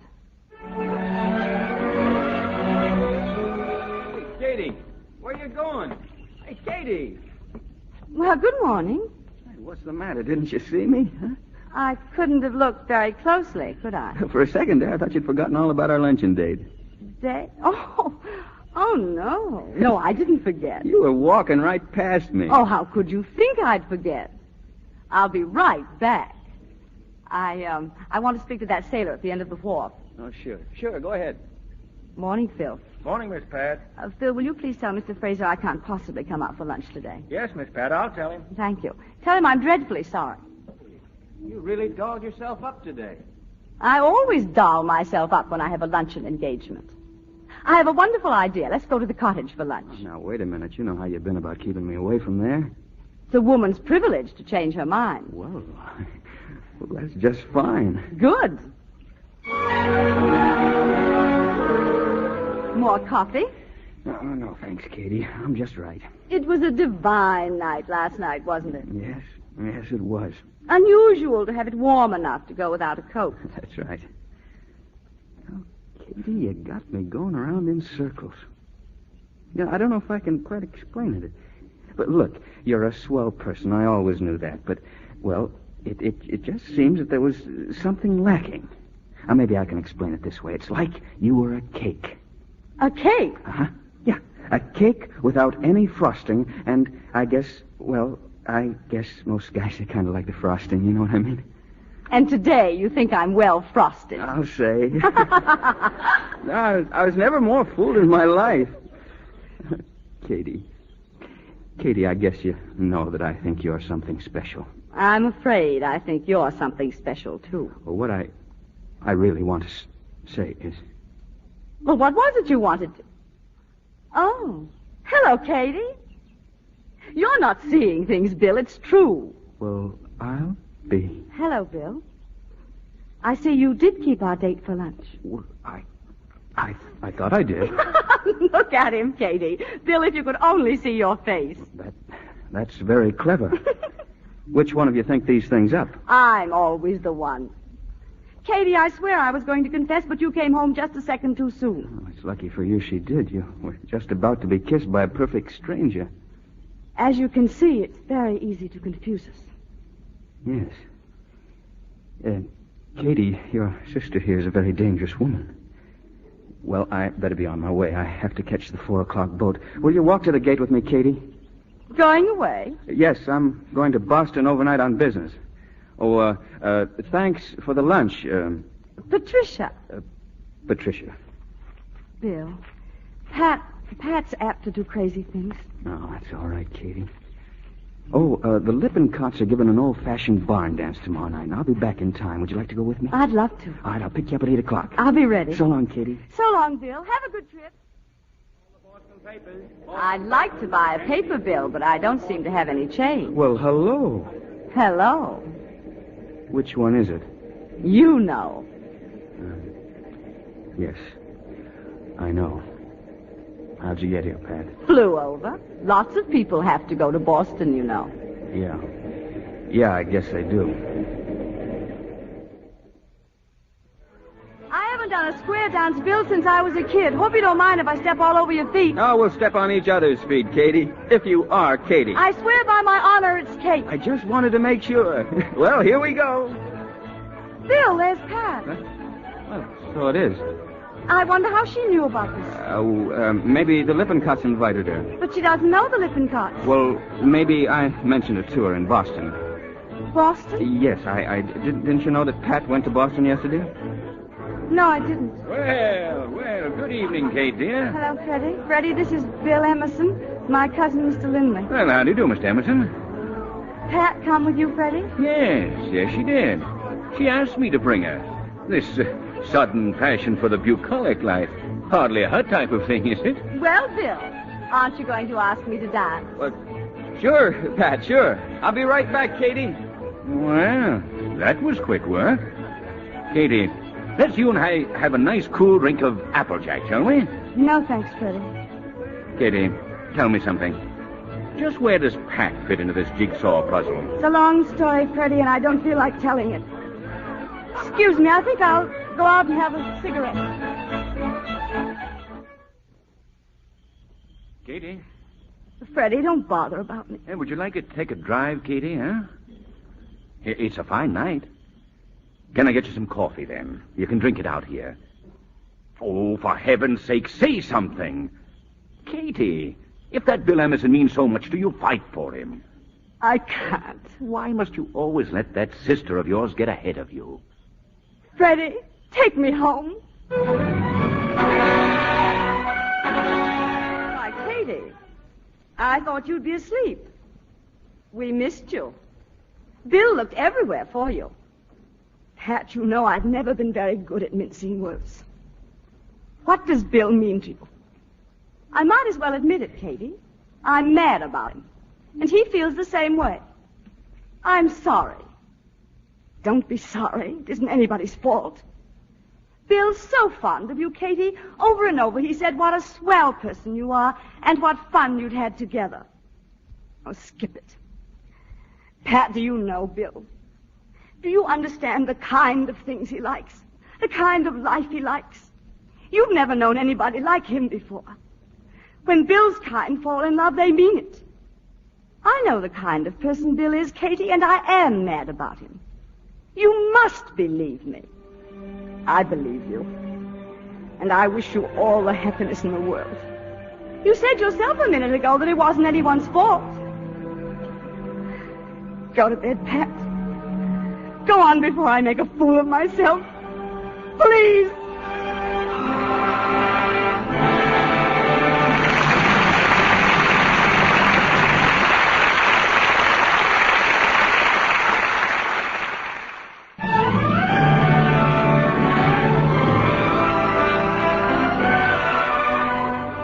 It was just one of those things, Kate's twin sister Pat and Bill Emerson. Their meeting, their falling in love, and now, in the sisters' spacious home in New York, their marriage. Cousin Freddie has just observed that Kate has slipped away from the wedding guests and gone upstairs to her studio. I thought you were probably in here. I wanted to get away for a few minutes, Freddie. You should go back to the guests. Kate, you've got to forget. Forget Pat, Bill, everything. There's nothing you can do about it. I know. I know there's nothing I can do about it. Have you made any plans? I'm going to work to paint. Now you're talking. That's my girl.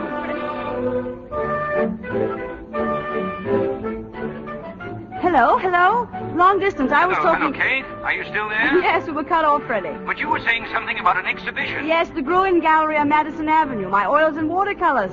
Are you proud of me? Kate, that's just wonderful. When? 2 weeks from tomorrow. Oh, good evening. Good evening. There's one nice feature about art exhibits. What? The buffet table. When the paintings bore you, try the hors d'oeuvres. I intend to fill up before I'm thrown out. Who's going to throw you out? Don't be funny. Look at me, I'm a bum. By any chance, are you also an artist? Enough of one to have an opinion of this exhibition. Oh, then you're a critic as well. You don't have to be a critic to recognize an amateur. Well, most of the people here don't seem to share your opinion. These people? What do you expect them to say? Well, I think I may as well tell you. I painted this collection. I was wondering when you'd confess. How'd you get in? I walked in. I was hungry. What do you do? I paint. But I never had an exhibition, if that's what you're driving at. If you had the opportunity, what would you do? You making me an offer? I think I'd like to see some of your work, find out whether you're a phony or not. Well, let's get out of here. I'll show you. Now? Now or never. I'll get my coat and meet you outside. Now, Miss Bosworth, don't you like my room? Don't you like my paintings? Your kind never does. If you'd stop being class conscious for a minute, I'd like to say something. Go ahead. I owe you an apology. You most certainly are not a phony. What shall I do now? Bow from the waist? What's your name? Karnak. Now that you've done me the great honor of praising my canvases, I suppose I'll have to start praising yours. Tell me what's wrong with my painting.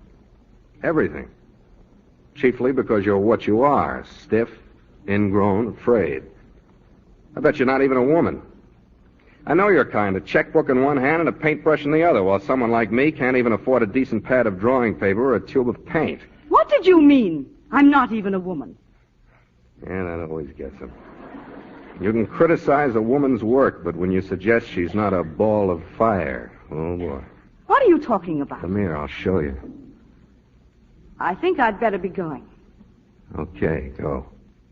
But you're not a hopeless case, you know. How encouraging. Good night, Mr. Connor.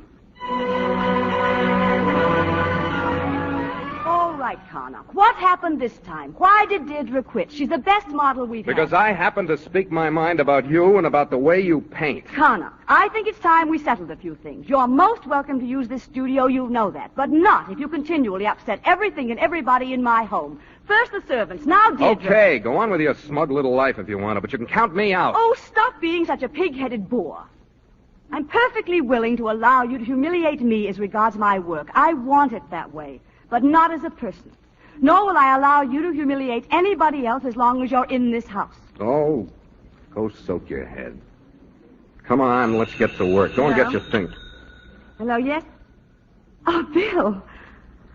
Well, how are you? Oh, I'm fine. Pat with you? Oh, I see. Why, yes, of course I can. Oh, don't be silly. You're not interfering with anything. No, I can be there in no time, Bill. Yes, I will.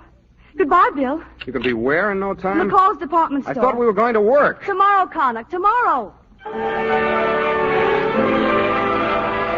Bill, it seems forever since I've seen you. It has been a long time, hasn't it? How's Pat? Oh, she's fine. Why'd you want to meet me here? Well, I had so little time, and I want to get a birthday present for Pat. I thought you might be able to help me. Oh, I see. Well, what about lingerie or a negligee? Oh, sure, that's fine. They're over this way, Bill. What are you doing in New York? Making arrangements to take a trip to Chile. Oh, for a Yankee, that's a far cry, New England to Chile. That's right. A new job? Uh-huh. Pat going with you? Yes, yes, she is. You remember my telling you about a job my college friend offered me? Yes. Yes, I remember very well. Well, I finally took it. It's even more money than I thought. I can't think of you away from the island somehow. Well, I had to do something to make more dough. I can't let Pat go on spending her own money. Oh. Here's a negligee, Bill. It looks like Pat. May I help you, madam? Hold it up to you, will you, Katie? Oh, it's a wonderful style for you, madam. Well, am I a prize dope? What's the matter? Well, if it's Pat's birthday tomorrow, it's yours, too. Of course. Well, I'd like to get you something, Katie. Oh, that's sweet of you, Bill. No, thank you. Oh, but there must be something here you'd like. No. Thank you very much. Are you taking the negligee, sir? Yes. Wrap it as a gift, eh? Yes, sir. You know, I'm surprising Pat. She doesn't expect me till Thursday, but I want to be there for her birthday.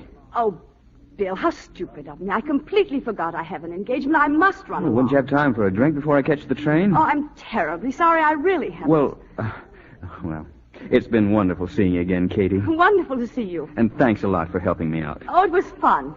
Goodbye, Bill. Give my love to Pat. Connor, haven't you gone home yet? Where have you been? Kind of late. Oh, I went to a newsreel and I walked around the lake and the park. Who's this guy, Bill? Where is he? Gone. You look awful. Can I fix your drink? No, thanks, Connor. You know, I've been doing a lot of thinking.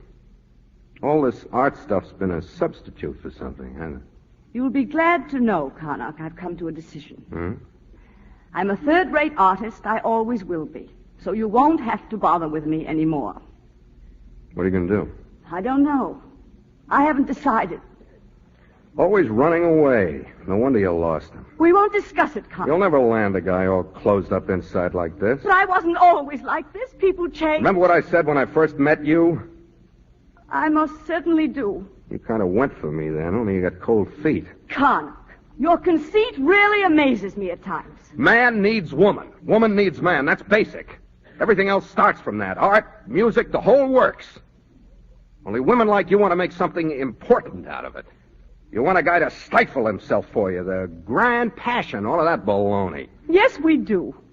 Now, don't go female on me. Get wise to yourself. Oh, leave me alone. Sure you're not running away from me now?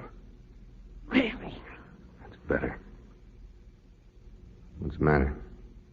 Don't you like being kissed? I'm sorry, Connor. I guess it is grand passion or nothing. Connick, I think I'll go to the island in the morning. Try and figure things out. Hello? This is Western Union. We have a telegram for Frederick Lindley. I'm sorry, but Mr. Lindley isn't here. May I take the message, please? It's from New York City. Arriving this evening. Don't bother to meet me. Love. It's signed Kate. Oh, thank you very much. Dad, what are you doing on the island? I thought you and Bill were on your way to Chile. I wasn't able to go. He went alone. Where's Freddie? He got my wire, didn't he? Freddie had to go to Providence for a few days. Oh, I didn't know. You look tired, Katie. Anything wrong? Nothing in particular. Pat, why couldn't you go to Chile? Oh, I had a perfectly dreadful cold, something like the flu. What a shame. Bill was so excited about your going. Bill's so naive about a lot of things. But that's Bill. Naivete is a bit trying to live with all the time. Katie, you haven't said a word about my dungarees. I'm getting to be a big outdoors girl now, learning to sail, all that sort of nonsense. That I want to see. I'll prove it to you tomorrow. We can sail out towards Dragon Head, your old stamping ground. Take off your hat, Katie, and stay a while. I'm coming about, Katie. Well, what do you think of your new skipper? She's all right. Pat, whatever possessed you to come down here? Oh, I wanted to see the gang again. Pat, it looks as if we were going into some heavy weather. That's wonderful. Hey, look out, Katie. I'm going to jibe. Pat, it looks really nasty. We better turn back. Not on your life. I've always wanted to sail in a storm. Katie, you were right. We should have gone back. It's too late now. All we can do is hope to get in lee of the lighthouse. Watch it, Pat. Oh, I should have insisted we go back. You manage the rudder, Pat. I'll handle the sails. Hang on, Pat. Katie, we're heading straight for the reef. I know. Pull it back, leeward, and hang on. No, Pat, no. Don't stand up. Get down. Get down to the bottom of the boat.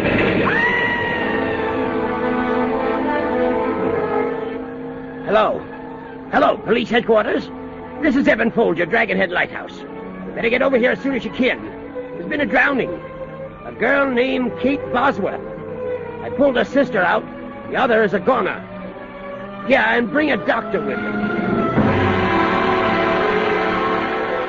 I think the doctor's still inside with Mrs. Emerson. She'll be coming out of that sedative soon. I'll need all the facts for the police record, so suppose you I told you all the facts. I looked out, and there was the boat heading for the rocks. Sail was all torn to shreds. Could you see which one of them was handling the boat? How could I tell in a sea like that? I couldn't tell them apart anyways. When you got out to them, were you able to see the body of the other one, or was it under the boat? I never did see the body. Coast Guard ain't found it yet either. They never will. Mrs. Emerson? Mrs. Emerson. It's all right, Mrs. Emerson. I'm Dr. Knowles from the village. Mrs. Emerson? Mrs. Emerson? Mrs. Emerson. Mrs. Emerson. Why does he call me Mrs. Emerson? Bill. Bill. Bill. She's opened her eyes. She's coming around. Oh.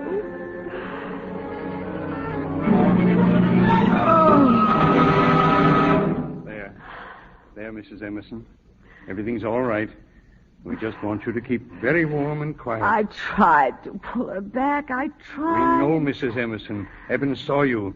He knows you did everything you could. No. I'm the police chief, Mrs. Emerson. Now, your sister came up to visit you yesterday, didn't she? I don't... She's confused. Don't you bother her with that stuff now. Mrs. Emerson, ever since it happened, you've been lying here crying for Bill over and over again. You keep saying, I tried to save her. Well, Bill ain't going to blame you, Mrs. Emerson. If the good Lord had wanted to take you instead of her, why, he'd have done it. So you get well and strong now, Mrs. Emerson, and be a good wife to Bill. She'd have wanted it that way. Evan, Mr. Lindley's come. Yeah. It's your cousin, Mrs. Emerson. He's come to see you. Thank you. I won't talk to you very long, dear. I don't want to tire you. Can you understand me, Pat? Freddie, Bill is coming home. He just answered my wire. He arrives in New York by plane Friday. by plane on Friday. Oh, Bill. Bill.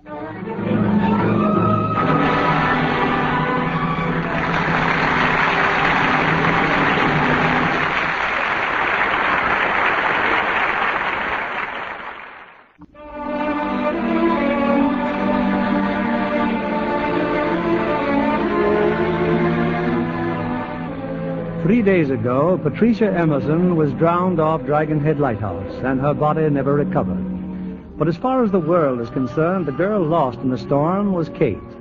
Motivated by her love for Bill, overcome by the temptation to be his wife, Kate has assumed her dead sister's identity. At her home in New York, she and Freddie have just returned from the airport. With them is Bill Emerson. You really shouldn't have bothered going to the airport, Pat. Oh, of course I'd meet you, Bill. Don't be silly.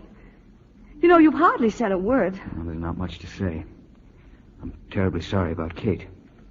I hope you don't mind if we stay here a few days so I could, straighten out some of her things. Oh, I prefer to stay. I've got some work to do here in New York. I think we could all do with a drink. Freddie? No, not for me, Pat. I have an appointment. Oh, but you simply can't leave us. I'll drop around tomorrow. You're being frightfully unsocial, Freddie. Goodbye, Bill. Call me if there's anything I can do. Thanks a lot for your help, Freddie. This really hit him, didn't it? I know just how it feels. It's very strange for me without Kate. Would you like a scotch? You know I drink bourbon, Pat. Oh, yes, of course. Kate is gone, but, somehow I just can't believe it. I didn't know she meant so much to you. We were very good friends. That doesn't mean that I was in love with her. She knew that. How do you know? Oh, well, she told me just before the wedding. Bill, I'm so glad you're back. There's nothing any different between us, Pat. I came back only because of Kate's death. As soon as you... Why, the astonishment. Now, don't try to pretend that you've forgotten. Oh, no. No, of course I haven't forgotten. I only thought that perhaps... I know you've been through a lot. That's why I didn't go directly to a hotel. It's unfortunate that the accident happened at this time, but I think that just as soon as you get Kate's affairs wound up, you'd better go to Reno and get it over. Reno? Pat, it was your idea as much as mine. Oh, yes, of course. It's just... Bill, would you mind very much if I went to Boston tonight? I could come back later and straighten out Kate's things. If you'd prefer. And Bill? Yes? Could we let this divorce business ride for a while? I can't seem to think about it right now. What's there left to think about? I want another chance. Do you think you deserve one? Oh, maybe not, but I want it. Well, that's the first honest thing you've said in months. Let me try. All right, Pat. You'll probably change your mind when you get to Boston, but in the meantime, we'll let it go at that. Thank you, Bill.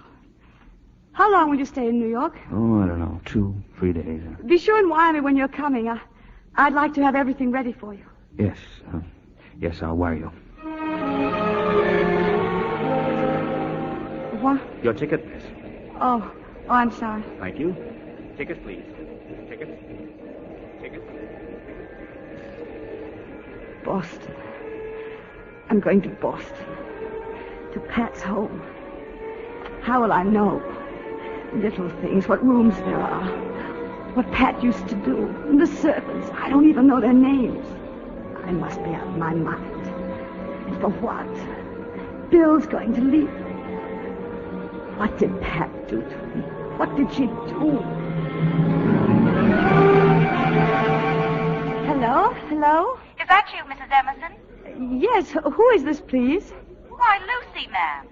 Lucy, I'm sorry, Lucy, I didn't recognize your voice. I'm in Boston, Lucy. I just got in and I'm at the station. Yes, ma'am. Are you coming straight home? Yes, I'll take a cab. I thought I'd call you first. Mr. Talbot phoned. Well, thank you, Lucy. I'll be home in a few minutes. I certainly didn't expect you back so soon, Mrs. Emerson. Mr. Emerson will be home by the end of the week. Oh, for heaven's sake. I thought he'd be in Chile for 3 months. Lucy, I think I'll go right to my room. I have a headache. Oh. You'd better take my bag up. What are you waiting for, Lucy? I thought you said you were going up. Well, I am. I just want to see what this mail is. Yes, ma'am. I wouldn't bother about unpacking tonight, Lucy. Just put the bag on the bed. Well, I guess the mail can wait.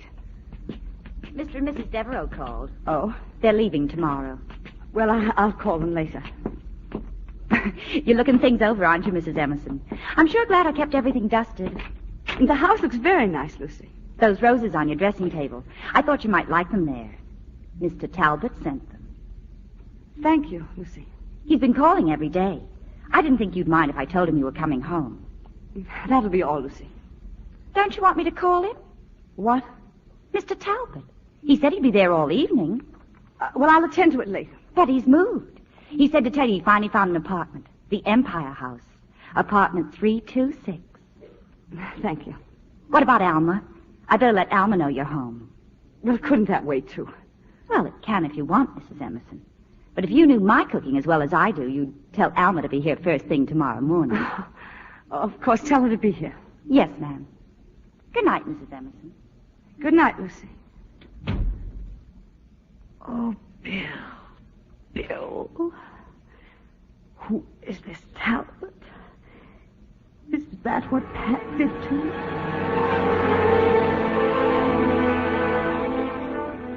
Who's the telegram from, ma'am?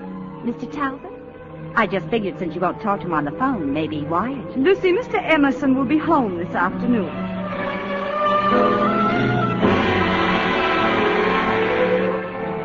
Here's your coffee, Bill. Oh, help yourself to cream and sugar. Thank you. And here, your tobacco. Isn't Alma the world's best cook? We're lucky to have her. Look, Pat, I know all this is as difficult for you as it is for me. Oh, but it isn't, Bill. I love being here with you. You do believe that, don't you? I want to. You know that. What about Talbot? Have you seen him? No. Surely you must realize that that's the most important thing to get straight between us. I don't want to see him. Don't you think you owe it to him to tell him that it's all over? Oh, perhaps it isn't over. Oh, yes, it is, Bill. I swear it. He's telephoned and sent me flowers, but I haven't acknowledged them. I thought that was the very best way to handle it. Pat, until you get this Talbot thing straightened out once and for all, there isn't anything more we can say to each other. Oh, Bill. Empire House.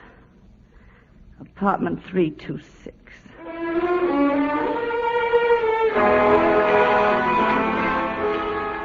Pat. Hello, Jim. Well, come in, darling, come in. Martini? No, thank you. I don't believe I feel like one. Jim, I know I should have called you. Yes, Lucy told me Bill was back. I must say I was surprised, considering everything. He came back today. And just where does that put me? I have something to tell you, Jim. I find out I'm still in love with Bill. I'm sorry.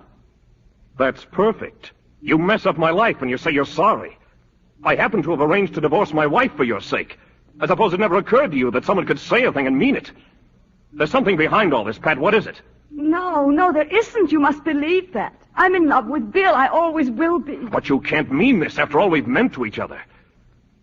So it was just an interlude with you. Yes, that's what it was. You dirty little double-crosser. You're doing to me what you did with all the others, aren't you? The others? You didn't think I knew about them, but things get around, Pat. You're not a very discreet person. Oh, I wish... Get out. Get out!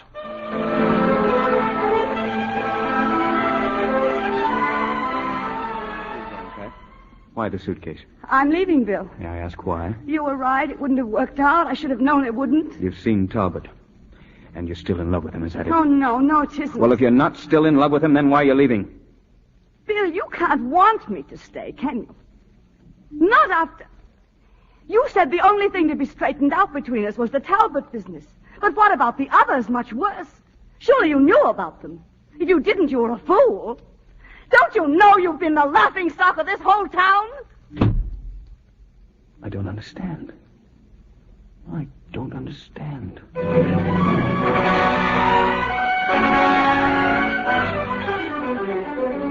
All right, my dear. As soon as I got Freddie, your I wire. hope I won't be a nuisance. Don't talk like that, ever.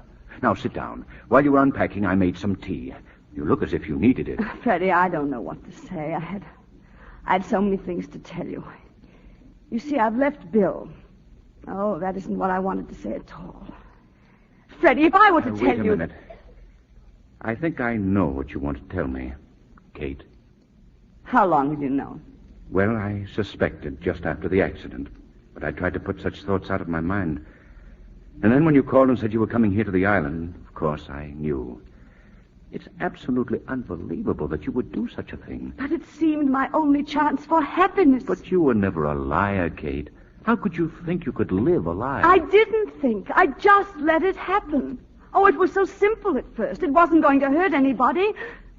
But after I'd found out how Pat had treated Bill, I couldn't go through with it. She'd hurt him so terribly that he'll never forget. And no matter what I try to do, it will always be there.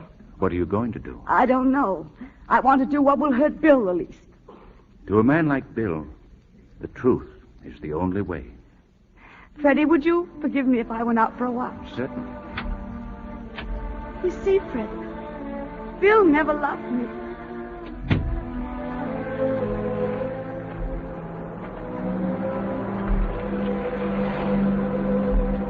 Bill. I've never brought anyone here before, Katie. Oh, tell me what to do. Tell me.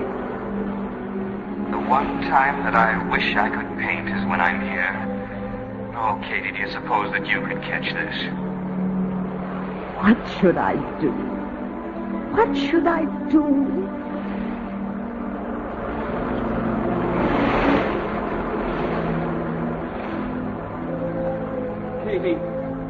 Katie. Oh, I knew I'd find you here, Katie.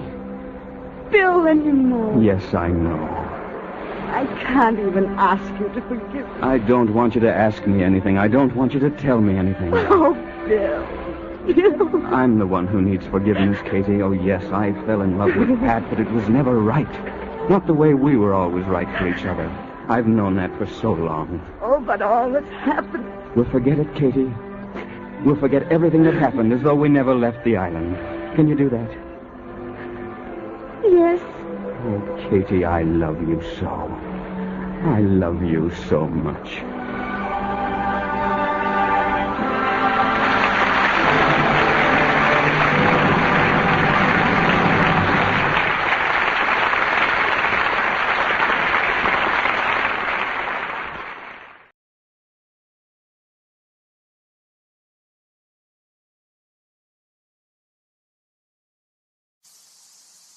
From Hollywood, the Hollywood Radio Theater.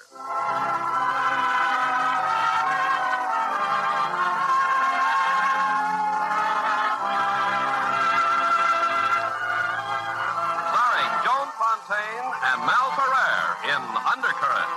Ladies and gentlemen, your producer, Mr. Irving Cummings. Greetings from Hollywood, ladies and gentlemen. Our play tonight is the taut, suspenseful story of a young bride who soon discovers her husband's mysterious hatred for his brother can bring complete disaster to her marriage. Undercurrent was one of Metro-Goldwyn-Mayer's most successful dramas. And as our stars, we have invited one of our most popular actresses, Joan Fontaine, who co-stars with Mel Ferrer, high on the list of our distinguished actors. Now, Act One of Undercurrent, starring Joan Fontaine as Anne and Mel Ferrer as Alan Garraway.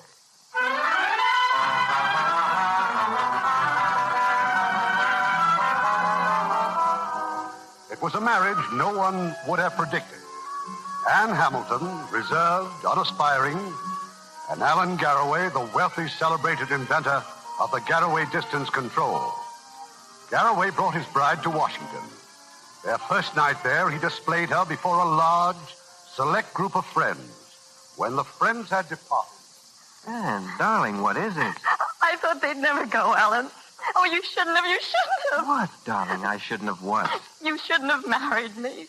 Your friends asked them. They know it was a mistake. Anne. Oh, I can't help it. I don't even know what they were talking about. And they were laughing at me, Alan. I know they were. But I was so proud of you tonight. I was lost among them. Oh, what they must have thought. I mean, well, good grief. I don't even know how to dress. Is that all that's worrying you? I'm going to take this dress off and never see it again. Darling, it's a perfectly nice dress. Nice dress? It's 8 inches too short, and it's only 2 weeks old. Oh, Alan, you're stuck with a wife who doesn't know anything about clothes. She doesn't even know how to behave. I'll tell you what, we'll go shopping tomorrow. It won't do any good. Oh, I'm sorry. I'm sorry to be such a boob. I want so much to be right for you. Will you shut up? Well, I'll learn. I really will. I'll learn to talk like your friends. I'll learn to be like them. I don't know how the heck I'll do it, but I'll do it. If you do, I'll kill you. Now, darling, just tell me one thing. Who do you belong to? You. That's all. That's all that matters. Is it, Alan? Is it?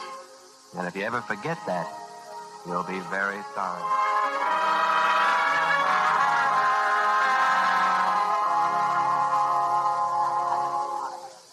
Now, if Madame does not mind waiting, I will arrange to have some house models for her right away. Well, darling? Oh, of course, I don't believe any part of this.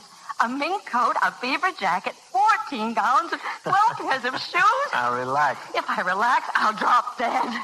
Oh, Alan, how could you let me wear that brown horror last night? I'm in love with you, darling. I didn't even notice. Oh, but you must have. Oh, don't be afraid of hurting me. I don't know much about these things. Alan Garraway. Well, hello, Mrs. you, Foster. Alan? And this is a neighbor of ours from Virginia, an old friend of my mother's. Mrs. Foster, my wife. How do you do? I'm delighted to meet you, my dear. When are you coming down to Middleburg? Well, if business eases up next month, I hope. Well, Alice, she looks like a fine, honest girl. You ride, of course. I'm afraid I'm not very good at it. Oh, we're raised on horses in Middleburg, aren't we, Alice? Oh, but definitely. Alan's not a bad rider, my dear. But his brother Michael's the boy with the light hand. By the way, Alan, how is Michael? Michael is always Michael. I hope you'll excuse us, Mrs. Foster. We were just going to... Of course. I'm late for an appointment myself. I'll be looking for you in Middleburg. Goodbye, Mrs. Foster. Alan, you didn't tell me you had a brother. I haven't had time to tell you a lot of things, darling. Look, you pick out your hats, Anne. I'll wait out front and get some air.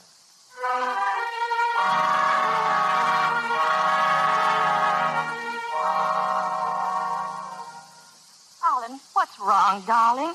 You seem so troubled since we came back from shopping. You were surprised to learn I have a brother. But what a nice surprise. Where is he, dear? He spoiled my first day alone with you. Oh, it's so typical. Good old Mike. I meant to tell you about him, Anne. I've been putting it off. But one of these days, we'll have to go to San Francisco. Our factory's there. You'll meet people who know Mike, who adore him. He does that to people. My mother adored him. He was her favorite. Oh, Alan, please, if you'd rather not. When my father died, Mike and I took over the business. I was the engineer. That's when I started working on my distance control. We'd been making plenty of money when suddenly we began to run out of funds. Mike must have thought I was an imbecile to do it the way he did. It was just like putting his hand in the cash register. He was stealing from you? Your own brother? Yes. Mike had bought a ranch in the country. He spent most of his time there. Anyway, I drove out to see him. When I told him what I'd found out, he said I'd never do anything about it. Not while Mother was alive. And I didn't. Mother was an invalid. She died the next spring. Oh, please, Alan, don't. There's not much more to tell. After she died, Mike just disappeared. Last I heard, he was in the Army. It was over 3 years ago. He disappeared because he was afraid of what you might do to him? Well, maybe. Mike's not afraid of me. And I keep thinking he's alive somewhere and hating me the way he must. I even felt I didn't have the right to marry him. Oh, Alan, don't. Don't say that. He can't hurt us if we never let him come between us. Why should he? What's Mike got to do with us? Nothing, nothing. So we'll never think about him or speak about him again. But if anything ever does come up, you'll tell me. You'll let me know. Nothing ever will. Darling, I'm so deeply sorry for you. But I'm glad you've told me because it means you're not as sure of yourself as I thought you were. You need me, even if it's only to help you forget. I need you very much. You may have a no-good brother, but you're going to have an awfully good wife. Oh, I'm so grateful to you for so many things. It's as though you led me by the hand into a strange and wonderful world. A world to dream of.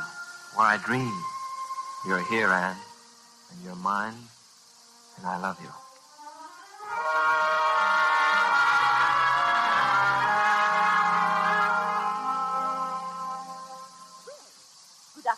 Mrs. Galloway. Did you have a nice afternoon shopping? Oh, yes, Mrs. Hildebrand. Any messages? No messages, madame. That means that all your invitations for tonight have been accepted. I don't know what I'd do without you, Mrs. Hildebrand. The perfect housekeeper. How many dinner parties have we given this month? Is it 210 or 211? This is your sixth, madame. Oh, would you mind looking at the table? I took the liberty of arranging the place cards. You know, such a strange thing happened this afternoon at the bookshop. Mr. Galloway left a book there months ago to be rebound. He must have forgotten all about it. It's a volume of English poems. Oh, I'm so glad I found it. Yes, madame. You'll notice I put Judge Putnam on your right. What? Oh, yes. Who is this one, Mrs. Hildebrand?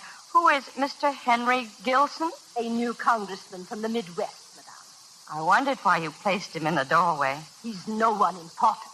Ah, that explains it. If that is all, madame, I had better go to see about the audience. I'm sorry, Henry Gilson. You're just not important, poor guy. We have something in common, the two of us. Well, I think you are important. Henry, you and Mr. Justice Putnam are changing places. There. Now, tell me, Congressman Gilson, just what part of the Midwest do you come from? What part of the Midwest do you come from? Iowa. Oh, I love Iowa. It's so big and so full of corn, isn't it? Yes, ma'am. Yes, it certainly is. Excuse me for a moment. Shall we go into the other room for coffee? It was such a lovely dinner, Mrs. Galloway. Thank you, Mrs. Postgate. My dear, your gown. What exquisite taste you have. Oh, well, thank you, Madame de Fabre. Oh, Anne, just a minute. Thank you, Mr. Garraway. Yes, darling. Anne, are you trying to be rude to Judge Putnam? Why on earth did you have to seat him in the doorway? I thought the draft might do him good. He seemed so stuffy. I invited him here for a reason. You know that. Oh, I'm sorry, dear. I don't know what got into me. I'll make it up to him right away. I believe your wife's bewitched me, Garraway. Why, I haven't talked so much about myself in years. Well, please don't stop now, Judge Putnam. Not when you're telling us about your home. Charleston must be beautiful this time of year. It is, but I won't see it. Sometimes I feel it really belongs to the people who take care of it, much more than it does to me. That's a very generous attitude, sir. My father always says how foolish we are to think that we really possess anything in life. Well, why would he say that? Well, I think Judge Putnam understands. No one ever really owns anything. All we have is a temporary use of it. It just isn't true to say, my this or my that. Not even my wife? Oh, well, that's different. You know, I read something today which says what I mean better than anything I've ever heard, and I'm ashamed to say I memorized it. I'd love to hear it, my dear. Well, I found it in an old book of poems. This particular poem was marked, and I thought to myself, the man who marked this poem is someone I understand and someone who understands me. Remember it, Alan? Remember what? My house, I say, but hark to the sunny doves that make my roof the arena of their love. Our house, they say, and mine, the cat declares, and spreads his golden fleece upon the stairs. And mine, the dog, and rises stiff with wrath if any alien foot profane the path. That's charming, Mrs. Galloway. Well, I may have left out a line or two, but that's the general idea. Anne, I think Dr. Fort would like another brandy. Of course. You see, Judge Putnam, poetry is one of Alan's hidden vices. That's a wonderful girl, Galloway. Yes. Yes, she is. I'm a very lucky man.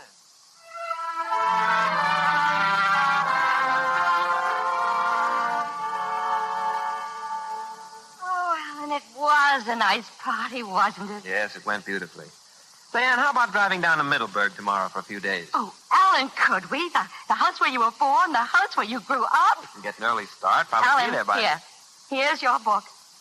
Book? The book the poem came from. That's not my book. But it is, darling. You sent it to be rebound, remember? I'm afraid it's a mistake. But they had the name, Garraway, Middleburg, Virginia. No, it's a mistake, Anne. We'll leave right after breakfast. Maybe a little isolated for you down there. You know, there's no telephone. Oh, no telephone. It sounds like heaven. Alan, will you hate being cooped up with me for days? Mm-hmm. Give me a kiss and tell me why you asked that. Because I love you. And I can't help noticing when we're alone how how a lot of the glow you have with people sort of goes out of you. Anne, what's the matter? I don't know, nothing. I just wanted to be reassured, I guess. Well, consider yourself reassured. About this book, if it's a mistake, I suppose I'll have to return it, but I hate to. What's the penalty for stealing books? Will you stop shoving that book at me? Can't you see I don't want to discuss it? Alan! Don't you know by now whose book it is? You even memorized the poem he marked. I told you it wasn't mine. It's his. It's Michael's. He got you, didn't he, Anne?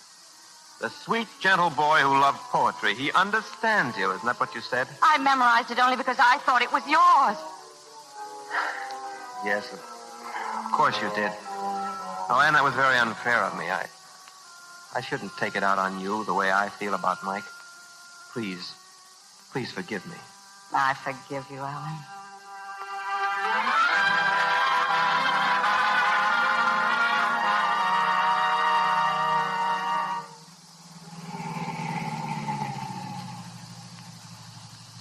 Well, this is it, Anne. This is Middleburg. Oh, what a lovely old house. Oh, it's a dream. George. We're here, George. George? Just the caretaker, darling. Back there, the stables. Orchards on the other side. You know that Mrs. Foster you met? She lives beyond that stretch of woods there. Alan, you have a dog. Yes, that's Bate. Don't think Bate likes me very much. Dogs and horses never do. And a bad character, I guess. Hello, Bate. Come here, boy. Hey, now, don't you back away from me. You're supposed to be glad to see me. Come here, dog. What you putting on like that for? Come back. Mr. Allen. Well, I'm sure glad to see you, sir. Well, Bates all right, ma'am. This ain't used to strangers. George, this is Mrs. Garraway. I'm glad to know you, George. Place looks fine. Oh, it's just beautiful. Well, thank you, ma'am. You can get the bags out of the car, George. I'll show Mrs. Garraway. Well, I've saved the living room for the last, Anne. Well, here it is. Oh, how charming. I suppose it could be. A little grim right now. Oh, not grim, darling. A little lonely, perhaps. A little unused. Alan, I've been looking for pictures. I'd like so much to see a picture of your mother. Everything all right, sir? Oh, yes, George. Come in. Isn't there a picture of your mother somewhere? Well, there used to be, ma'am, but... I took them down, Anne. I've stored away most of the personal stuff. Would you like to drive over to Mrs. Foster's? No. Well, not if you're tired, dear, but I want to speak to her about buying a section of those woods we passed. Well, you run along, darling. I'll unpack while you're gone. I'll be back by dinner time.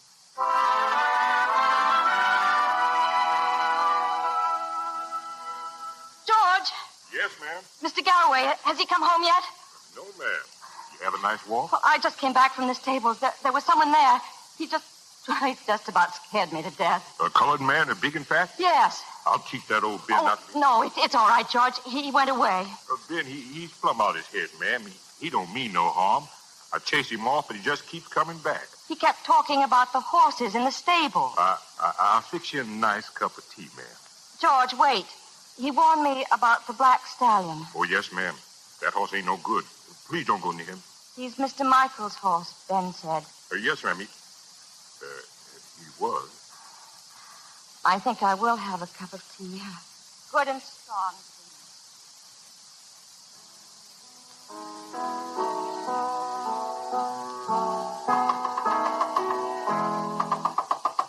George, that must be Mr. Garraway. I'll go, ma'am. I'm in here, darling. Who was it, Anne? Who was just playing the piano? Alan, why, darling, what's the matter? Who was playing that? Why, I was. You? Well, why did you play that piece? Well, I don't know. I play it often. Father taught it to me. Your father taught you that? Yes, he does play the piano. I'd forgotten. Well, that's a piece anyone might play, mightn't they? Alan, you're ice cold. Oh, tell me what's wrong. My mother. My mother died sitting at that piano playing that piece. You see, Middleburg is not all happy memories for me, Anne. Oh, Alan, I'm so sorry. I didn't mean to upset you, darling. Oh, I wish I could have known your mother. But finding out that she loved that piece, too, makes me know her a little, doesn't it? That's a bond between us we didn't know about. Yes. I guess dinner will be ready soon. Oh, bring them in there, George. I'll fix the cocktails, ma'am. Oh, thank you.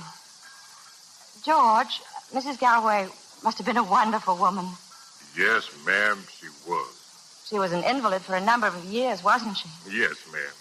But she laid up there in her bed, never complaining, always smiling.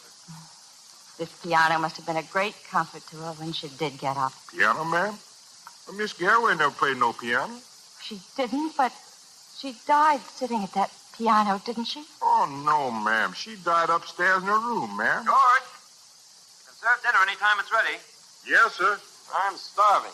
Be ready in just a minute, sir. Ah, cocktails. Well, we can use these, huh, dear?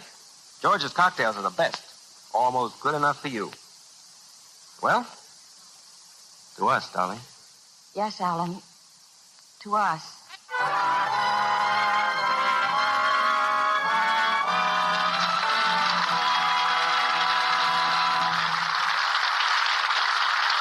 We'll continue with Act Two of Undercurrent in just a few moments.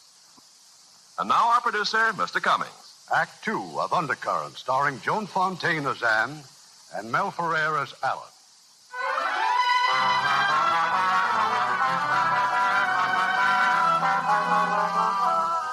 It's been a strange and troubled 24 hours for Anne Garraway.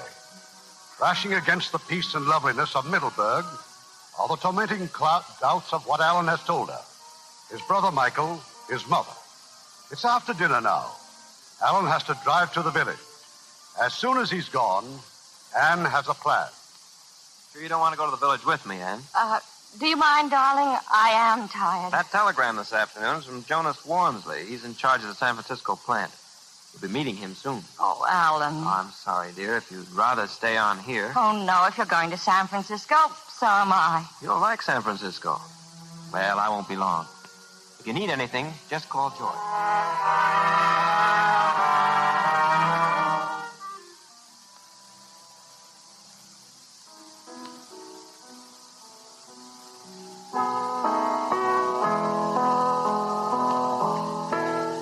George, what is it? Miss Garraway. I said, what is it, George? Nothing, ma'am. Nothing. What were you afraid of just now? You knew I was in here. No, ma'am. I heard the car drive off, and I thought you'd gone, too. No lights turned on in here. I turned them off. Who did you think was in here, George? Who used to sit at this piano and play that piece? Oh, please, ma'am. You want nobody, ma'am? That's not true. Who did you think it was? Did you think it was Michael? No, ma'am. Did Michael play this piece? He did, didn't he? Oh, Miss Garraway, please don't tell Mr. Allen I was talking about Mr. Michael. I won't tell him. George, Mr. Allen has been terribly hurt. We've got to find a way to help him. Just tell me what I can do. No, there's not much you can do, George, is there? We'll be leaving soon for San Francisco. What has to be done, I must try to do myself.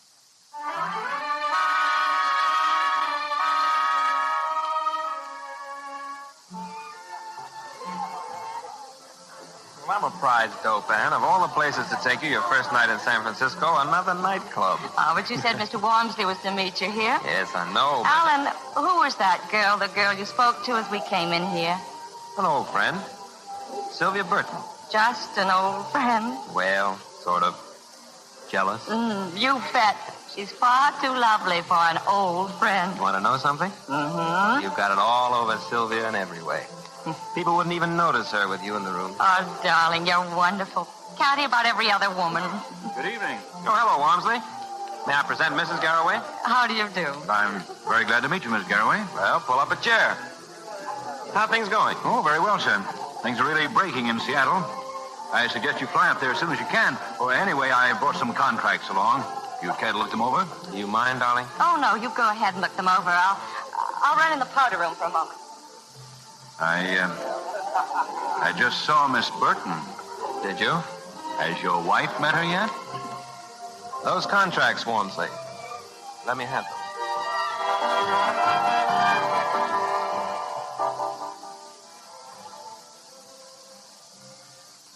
Oh, hello, Mrs. Garraway. Oh, Miss Burton. How do you like San Francisco? Oh, it's wonderful. So many bridges. Yes, so many to cross. I beg your pardon?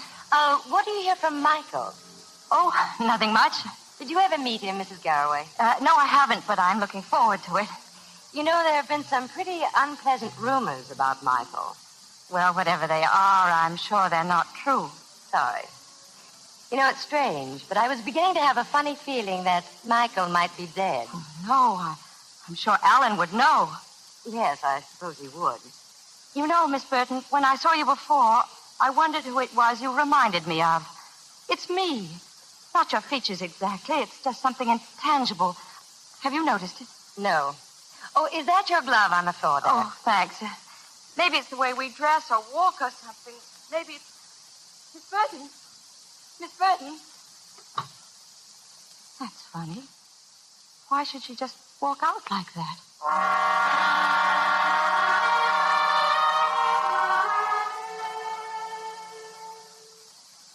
Well, what do you think about that, Mrs. Garraway? Oh, I'm very impressed, Mr. Wormsley. I only wish Alan were here to see how impressed I really am. I imagine he's in Seattle by now.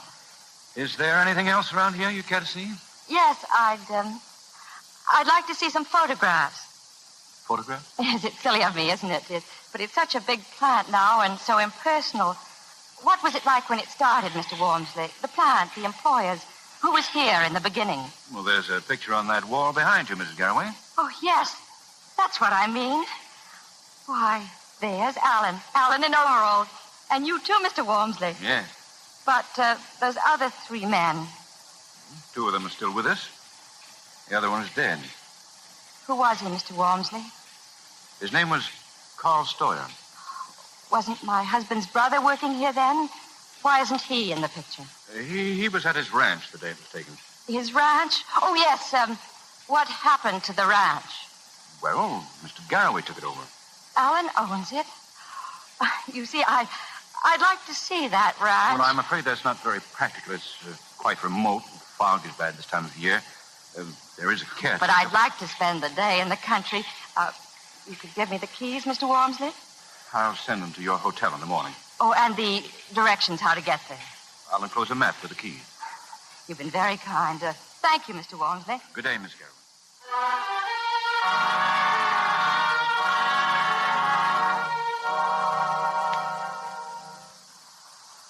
You looking for someone, miss? Oh, hello. I guess he was a rather unpredictable person. Well, anyway, I think this is one of the most charming houses I've ever seen. It has dignity. Doesn't look as though it's been shut up at all, does it? No, it doesn't. It looks, well, as though it were waiting for someone. Waiting for someone? You probably think that's foolish. I suppose it is. Is that surf I hear? Are we that close to the ocean? If you'd like, I'll show it to you. It's none of my business, Mrs. Garraway, but did you have any special reason to come out here? Well, it was such a nice day, and I thought No. I came to learn more about Michael Garraway. You'd better watch the path. It's sort of rocky here. Everyone seems to be so vague about him, except my husband, of course. I don't know why I'm bothering you with all this. Well, there's the ocean, Mrs. Garraway. Oh, golly, it's beautiful, isn't it? You know, it's amazing. Michael had so much. Why do people do the things they do to themselves? Why doesn't someone step in and stop them, help them? What about those people who refuse to be helped? Useless to even try. Oh, no, it's not. It's never useless. You feel quite deeply about it, don't you? You bet I do. My, that sea is near. Is there good swimming? No.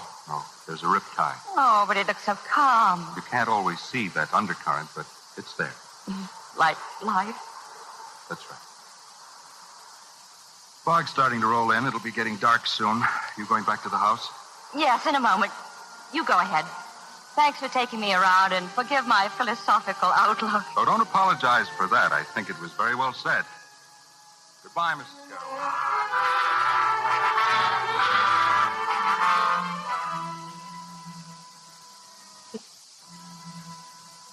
His house.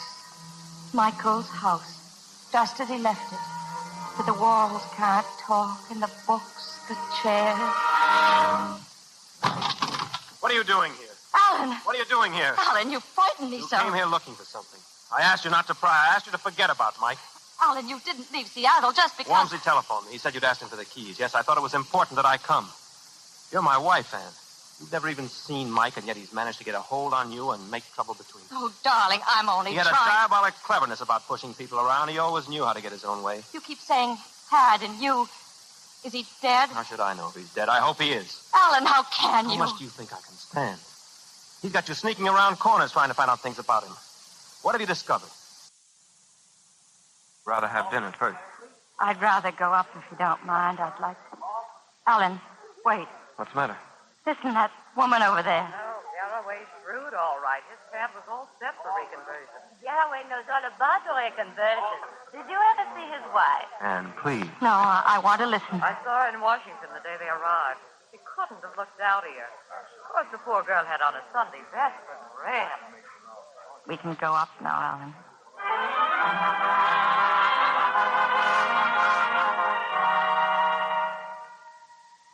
What are you thinking about, Anne?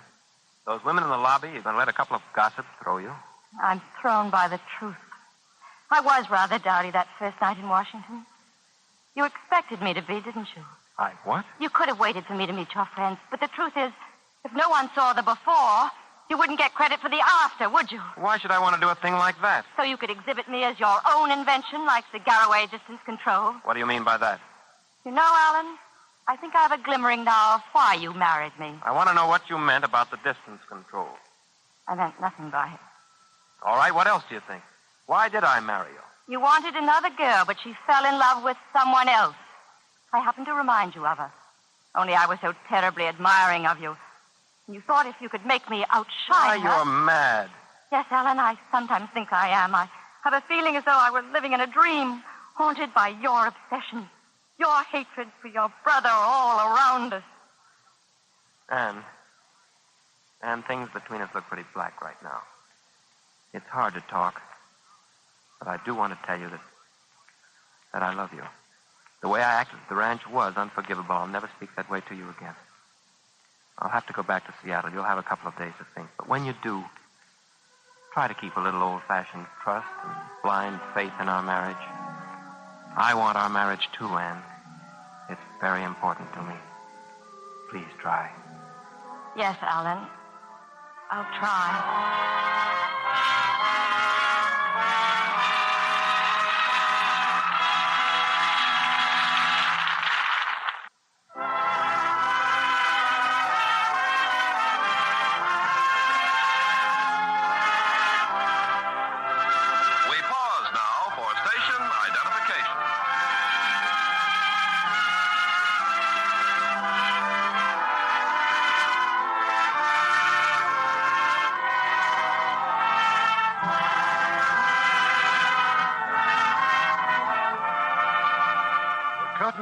On Act 3 of Undercurrent, starring Joan Fontaine as Anne and Mel Ferrer as Alan.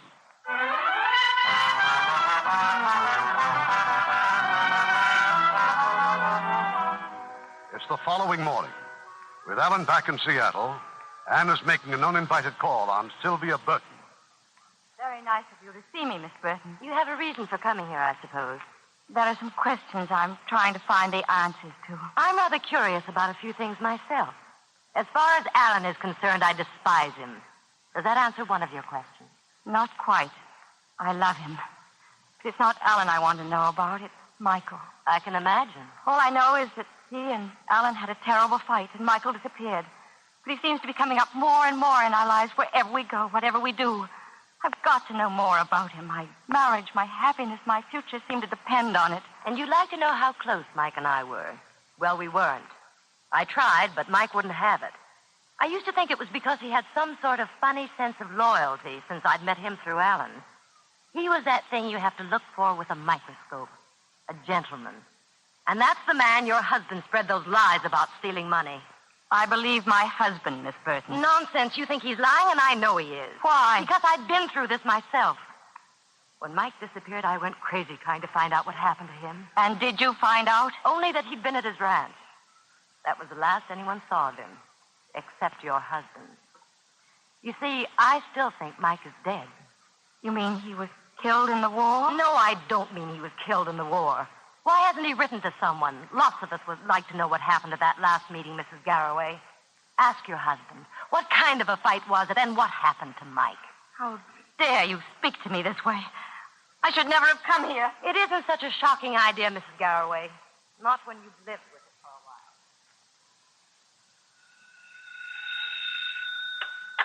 Hello? Mrs. Allen Garroway? Yes. One moment, please. Seattle calling. Here's your party, sir. Hello, Anne. Yes, Alan. I miss you so, darling. I miss you very much. I haven't been able to think or concentrate on anything but you. Oh, I'm so glad you said that. I'm so confused. Don't, darling, don't. And I have to leave for Baltimore in the morning. I can't very well get out of it. That's all right, Alan. But I think it could work out well for us. If you like, you could go on to Middleburg. Take the train. By the time you get there, I'll be through in Baltimore and can join you. Yes, Alan, yes. I'm going to devote the next few weeks to us. We'll have a real honeymoon in Middleburg. You wait and see. Oh, I love you, Anne. I love you.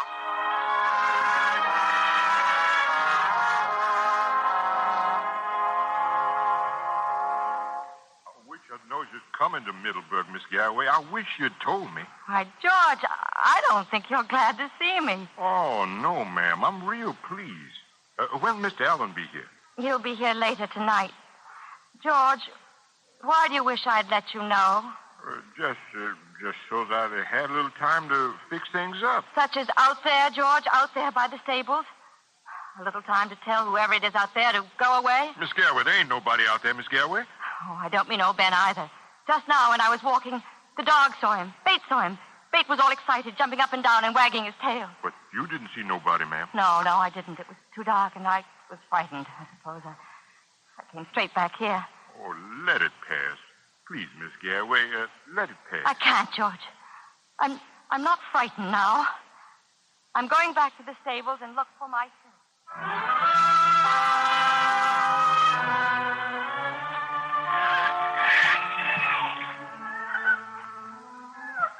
Bate, come here, boy. Come here. There's no one here now, is there, Bate? But he was here and you saw him, didn't you? You saw Michael. He's alive, isn't he? I thought that Sylvia Burton was right, that Alan had killed him. But everything that Alan said about him is true. Michael's here and he's hiding. That's why George... Oh, Alan, how could I?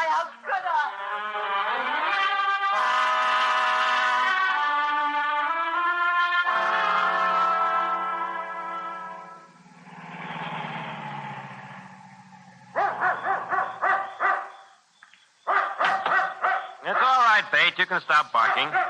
Hey, that's no way to welcome me home. Hello, Alan. Mike. Take it easy. Better keep our voices down. Your wife's in the house. You've seen my wife? Don't worry, she didn't see me. Why did you come back? Wouldn't you rather know why I went away? I didn't steal any money, Alan. You've been a long time denying it. Be kind of tough to prove. You have the books pretty well rigged. But that's not what kept me away. It was Carl Stoyer. Stoyer's dead. Yes. Dead and buried. Just a nice old German refugee who lived for one thing only, to get back at the Nazis. Do you remember that invention he was working on? Every man at the plant was working on an invention of some kind or another. That's right. But only Stoyer died. The coroner said it was an accident. He fell down the cellar steps. And what's that got to do with me? It's got a lot to do with you. Stoyer had a pet name for that invention of his. His Fern, he called it. He used to say, my Fern will fix the Nazis. Your brother and me, we know. Someday my Fern will pay them back. Fern. I couldn't figure it out until it dawned on me that Fern is a German word. It means distance. Fernsteuerung. Long-distance control.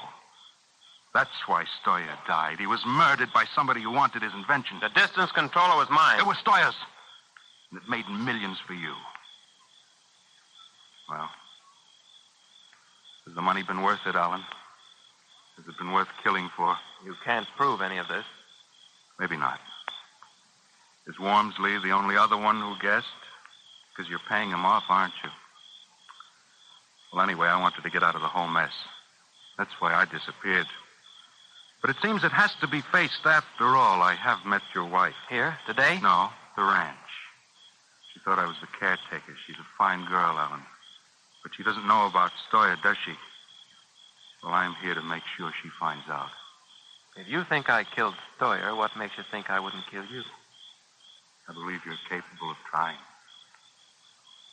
No. Once I could have killed you. But not now. I can't kill you any more than I can give Ann up. I'm going to keep her, Mike, for as long as I can.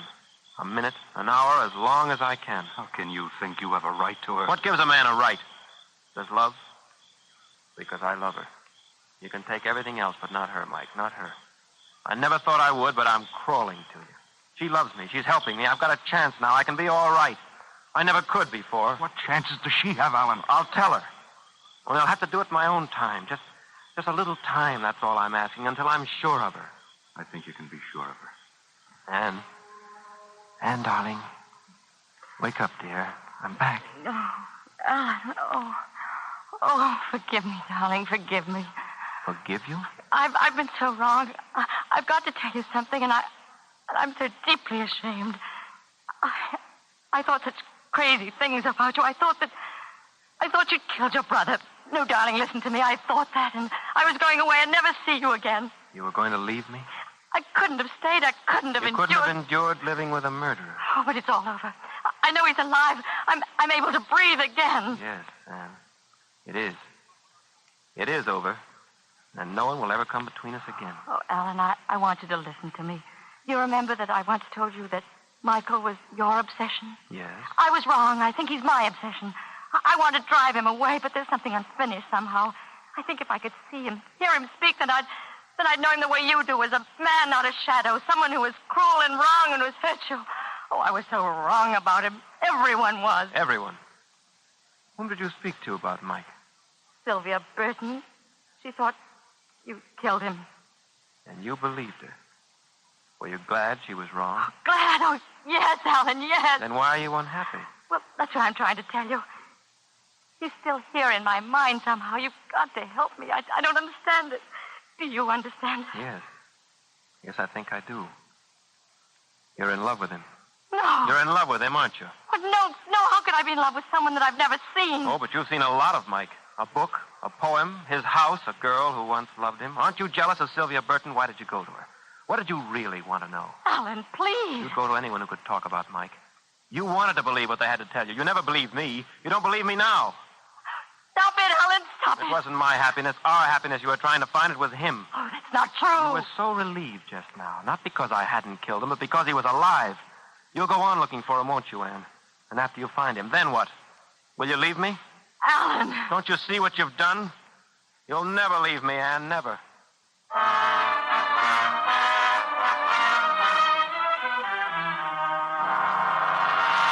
George! Good morning, Anne. And you're up early. Didn't you sleep well? George! George is gone. I sent him into town. He won't be back until evening. Alan, no. I thought I'd go for a ride. That stallion, he'll break down the stall unless he gets some exercise.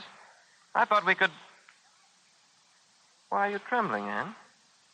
Sit down. Here. Have some coffee. Alan, Don't be afraid, Anne. Fear is no good. I know. But now I'm finally free. Drink your coffee, dear. Well, your hand's shaking. You're not going on being afraid the rest of your life, are you, Anne? Are you? Why run to your room? You can't lock yourself in. I've got the key, Anne. Hey there. Anyone else? Oh, hello, Mrs. Foster. Come in. Hello, Alan. Your wife up yet? Yes, I think so. Shall I call her? Well, it's a fine morning for a ride. Yes. Yes, it is. You must have had the same idea you dressed for. Why, yes, Oh, there you are. Welcome home, my dear. How about coming over for breakfast and a ride? I'd like to very much. Wonderful. I'll expect you in half an hour. How's that? Oh, but I can be ready in just a moment. Well, Biscuits for breakfast, Mrs. Foster. With my own 2 hands. And just wait till you taste them. Nothing like them in the whole world. Mrs. Foster, there's something I must tell you. I must speak to you. Well, that's fine, dear. We'll have a leisurely breakfast and all morning to get acquainted in. See you soon, dear. Oh, I'll walk out with you, Mrs. Foster. I'll have to saddle up the horses. What's the matter with the bride, Ellen? A quarrel? Oh, not a quarrel exactly. Well, don't worry. It's natural the first year, getting acquainted. What horse are you going to ride? Why, the stallion, naturally. Well, just make sure you don't give him to her. He's a mean one, that's Alan, Alan, do we have to come this way? Can't you handle your horse? I gave you the mare. But I'm not a good rider, Alan. This cliff. I thought if we took the trail along the cliff, you'd enjoy the view. It is beautiful, isn't it? Alan, keep your horse back, please. That's easy to say. I can't hold him in. But there's not room for both of us. The path is narrow, isn't it? Quite a drop to the gorge, Anne. 200 feet. Alan, you're pushing me. Well, then use your spurs. Go on ahead. Alan, please don't, please. You want to leave me, Anne, don't you? You want to go to Michael? I'll send you to him now. Alan, no! You little fool. Go on, run away. See how far you'll get.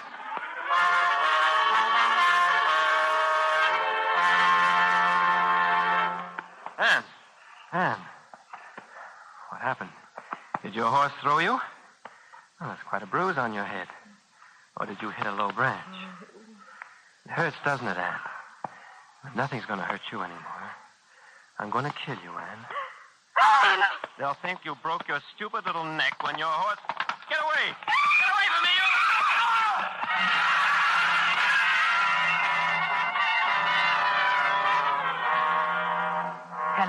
Hello, Doctor. Doctor, this is Mrs. Foster. There's been a terrible accident. Alan Garraway, he's dead. That stallion of his must have gone crazy or something. Kicked him to death, it looks like. You'd better come right out, Doctor. His wife's been badly hurt, too.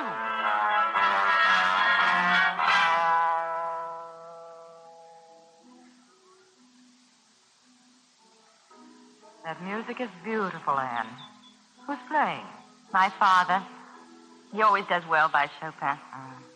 I like your father, Anne. I'm so glad he was able to come down here. So am I, Mrs. Foster. You're all right.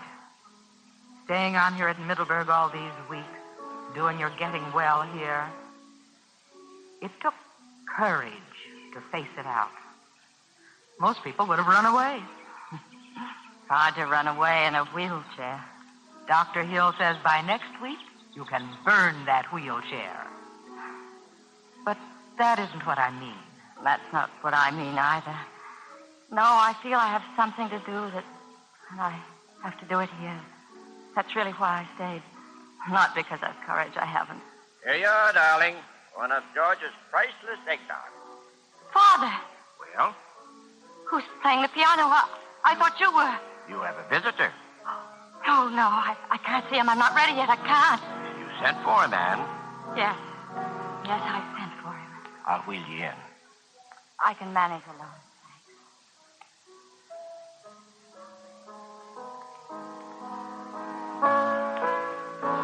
You're Michael, aren't you? Yes.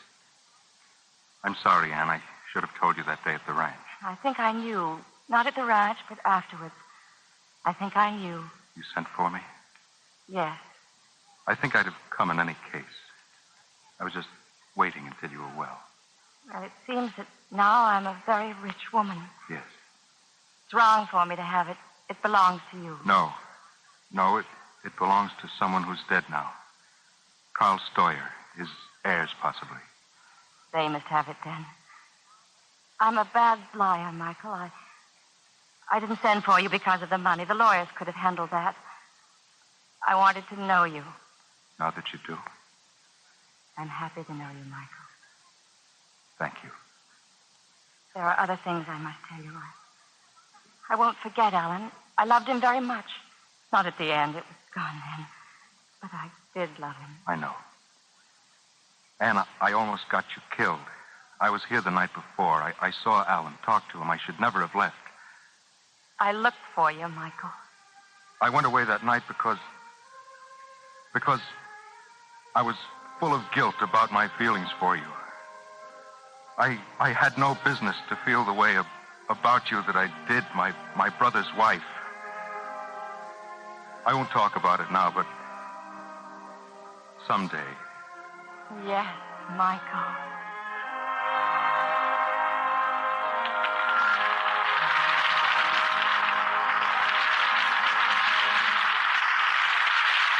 In a moment, our stars will return. Now, Mr. Cummings with our stars. And here they are, stepping forward to the footlights. Joan Fontaine and Mel Ferrer.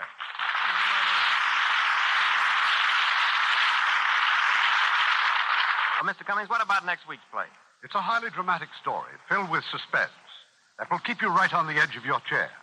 It's 20th Century Fox's Man on a Tightrope, the exciting adventure of a circus owner who makes a wild dash for freedom in a foolhardy attempt to escape from terror and oppression.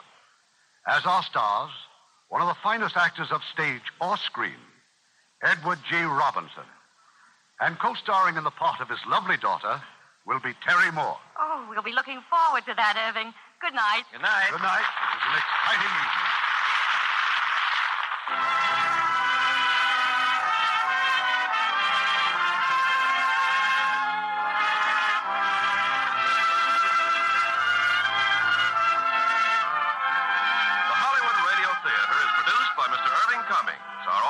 Is under the direction of Rudy Schrager. This is Ken Carpenter inviting you to join us next week at this same time for another presentation of the Hollywood Radio Theater.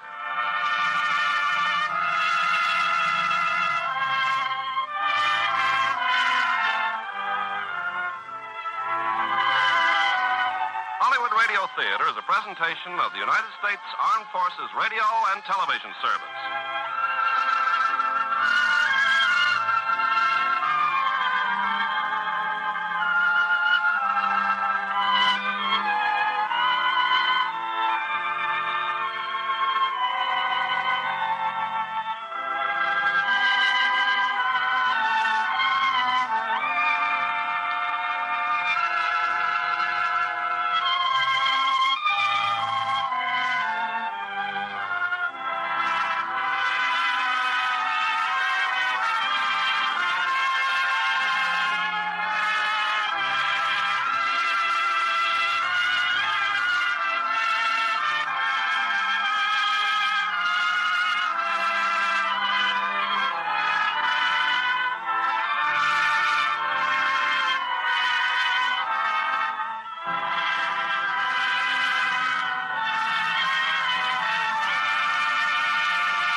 The greatest story ever told. Presented by the United States Armed Forces Radio Service.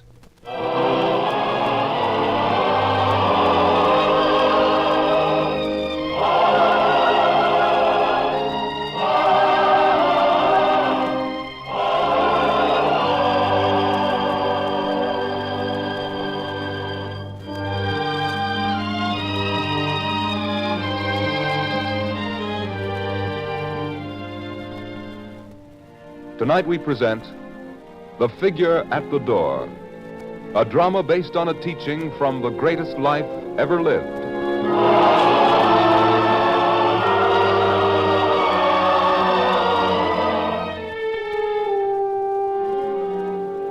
In the town of Gabara in Galilee, two men stand watch a safe distance away from a great house.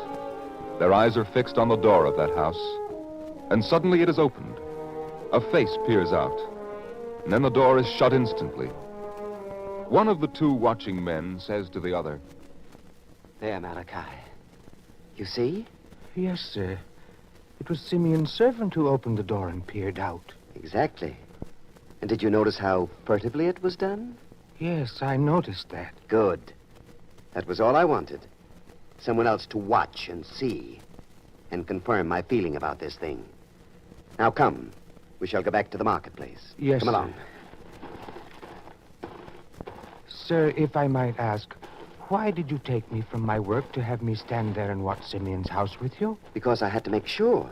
Now that I am sure, the whole thing is quite clear to me. What thing? You couldn't figure it out, could you? But I have. What, sir? It occurred to me almost 2 weeks ago. That's the day the caravan arrived from Egypt. Usually Simeon would be down there in the marketplace trying to buy the best of everything, bidding against me.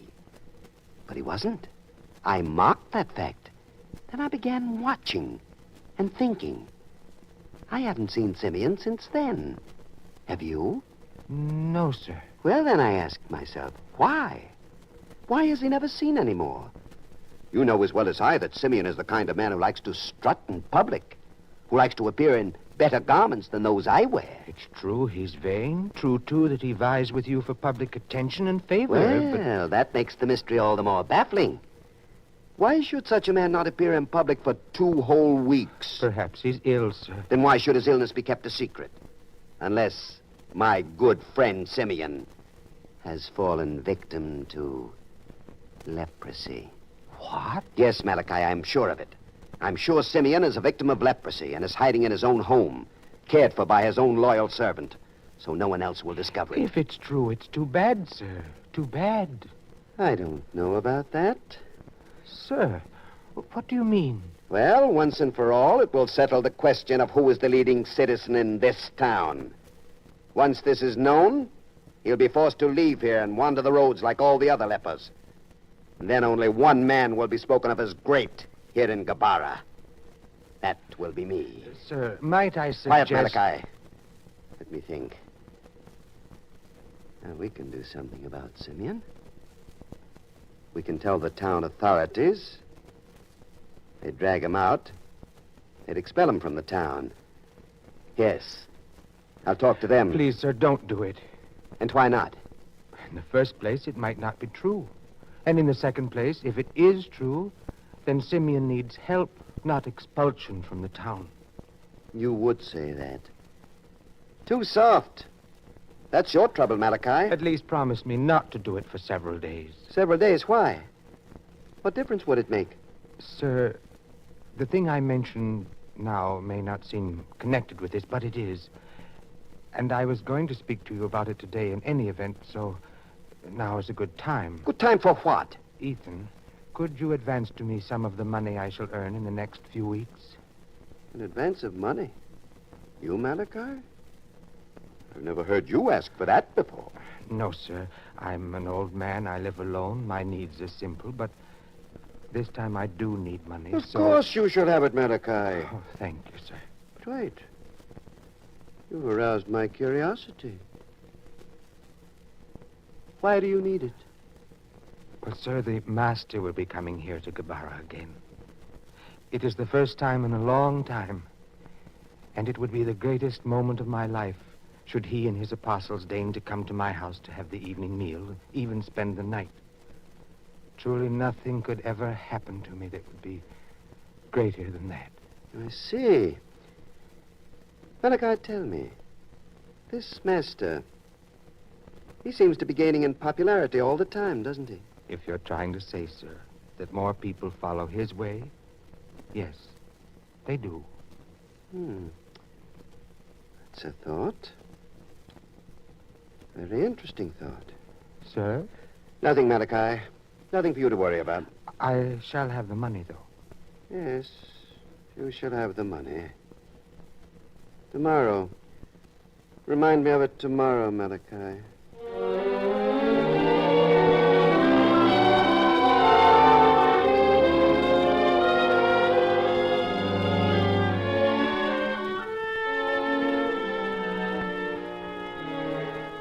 Sir. Ethan. Huh? Oh, Malachi. Well, what is it this time? Something you've come across in the marketplace? No, sir. Just that the day is almost over, and you've said nothing about what we talked of yesterday. Oh, you mean the money? Yes, sir. The way you've been wrapped in thought all day, I don't wonder you forgot. Is something troubling you, sir? Malachi, do you believe in dreams? Dreams? What do you mean? Do I believe? Can a dream mean anything? Oh, I know there are stories in the scriptures about dreams, Pharaoh's dreams, others. But could a dream of great meaning happen to me? Could it? Who knows where dreams come from? But the meaning of a dream. How does one determine that? I don't know. It was the strangest kind of dream. I was in my home. It was night. I was alone. Then there came a knock on the door. I went to answer. I called out, "Enter." And the door opened? No. The door didn't open. But suddenly I could see through the door, as though it had become transparent. There stood a man there, in a long robe, covered with dust as though he'd traveled far. I could see him, but he couldn't see me. And I could see his face clearly. It was a kind face, with deep and gentle eyes. Then I saw him knock on the door again. Again I called out to him, "Enter." But he looked at the door and then began to walk away slowly, sorrowfully. What could such a dream mean? I don't know, sir. I've had dreams that come and are forgotten with the light of day. But this one, it troubled me, awoke me, had been with me all day. Well, it's no worry of yours. Now then, what were you asking? The advance of money, Ethan. Oh, yes. Tell me, Malachi, would you insist on having the master at your home? Insist? Of course not. I could only invite him to share what I have. One doesn't insist, not with him. I didn't mean that. I mean, suppose you didn't invite him. Oh, but I must. I'm an old man. I may not be here the next time the master comes to Kabara. So that I must invite him this time, else it may never be. If it was a matter of doing him honor, it could be arranged in another way. How, sir? Suppose that there were a great feast in my house, and the master and the apostles you spoke of were invited there. You would be there, too. You could honor him in that way. You would invite the master to your house? Why not? Think how it would enhance my standing in this town, now that he has come to be accepted by so many. You know, I'll even invite Simeon. Perhaps when he fails to appear, it will cause others to ask the same question I asked. Perhaps that's a way of bringing his condition to light without even saying a word to anyone. Please, sir, you don't understand. One doesn't act in that fashion toward the master. Malachi, I shall invite the master. I shall have a huge feast. Everyone will be there. You too. No, sir. Malachi. I couldn't be there. I couldn't be witness to what you proposed to do. I see. You realize, of course, that the advance of money you requested will not be forthcoming. I realize that now. However, I will not withdraw my invitation. You are still welcome to pay honor to the master at my house, at the great feast. I understand, sir.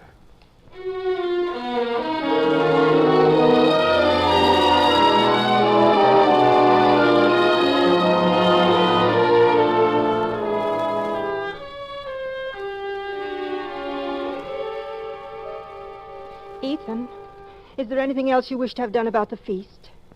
Ethan? Oh, what is it, my dear? I was talking about the feast, but it seems you have something else on your mind. No, it's nothing.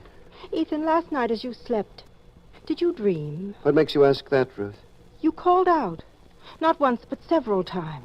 I called out? Yes, dear. You kept calling, "Enter, come in, the door is open." Such things as that. First you spoke softly, then your calls became angry, and finally frantic. I see. If there's something troubling you, you could tell me. Oh, it's only a dream. I've had it once before. It means nothing. Surely if it meant nothing, it wouldn't have disturbed you so. I tell you it means nothing. Now, the final plans for the feast. Of food there must be plenty. More than enough to satisfy everyone who will be here. And did you dispatch the servant to extend a special invitation to Simeon? Yes, but I wondered. Ethan, why do you invite Simeon this time? Ordinarily, you don't like to have him here. I don't understand. Because I invite him doesn't mean he'll be here. As a matter of fact, that might be just the reason I did invite him. That's a very curious thing. You see, it works even with you. Right now, this moment, you're wondering why Simeon won't be here, even though I invited him. Admit it, you are. Yes? Now tell me what this is all about. You'll find out in time, my dear, in time. Yes, it's perfect. And now about the seating arrangements for the feast. Simeon shall have a place of honor close by the master. After all, the more people's eyes dwell on the empty seat, the more their minds will question why Simeon isn't here. So remember, Simeon's place shall be one on the side of the master, and I will sit on the other. Who could that? Oh, wait, I know. I dispatched a boy to the town gate to wait till the master and his friends arrived. Must be the boy. Come in. Well, Reuben, did you see him? Who is this man with you, Reuben? Sir, he is one of the master's closest friends. I asked him to come with me to hear the invitation from you yourself. His name, sir, is Peter. Peter, eh? Welcome to my house. Ethan is my name. God be with you, Ethan. Now, what was it this very excited lad tried to tell me? He was so excited I could almost see his heart pounding in his chest. It's good you came. You can see for yourself that this is one of the finest homes in Gabara. Perhaps then my invitation will mean more to you. I should like to invite your master and all his apostles to feast with me here this evening and to spend the night. It's very kind of you to invite us, sir. Wandering the country as we do, we have a high regard for warm and friendly hospitality. Ethan's house is open to all who need shelter. Thank you. Now I must go. But wait. I must have an answer from you. I shall take your invitation to the master. Have no fear of that. Then he will be here. I can only take your message to him. He shall decide. I see. Now, may I leave? Of course. Strange man. I don't know if I like him. But why? He seemed a kind man with a good, strong, honest face. Oh, it wasn't his face. It was his bearing, his attitude. I don't know. You expected that he'd bow and scrape and show you great respect for having invited the master here. Is that it? Now, Ruth, don't judge me. Just do as I say. Preparations will go forward. Even though you've had no answer yet? The master will be here. They'll all be here. Where else in this town could they be so well fed? The feast will be held, and they will be here.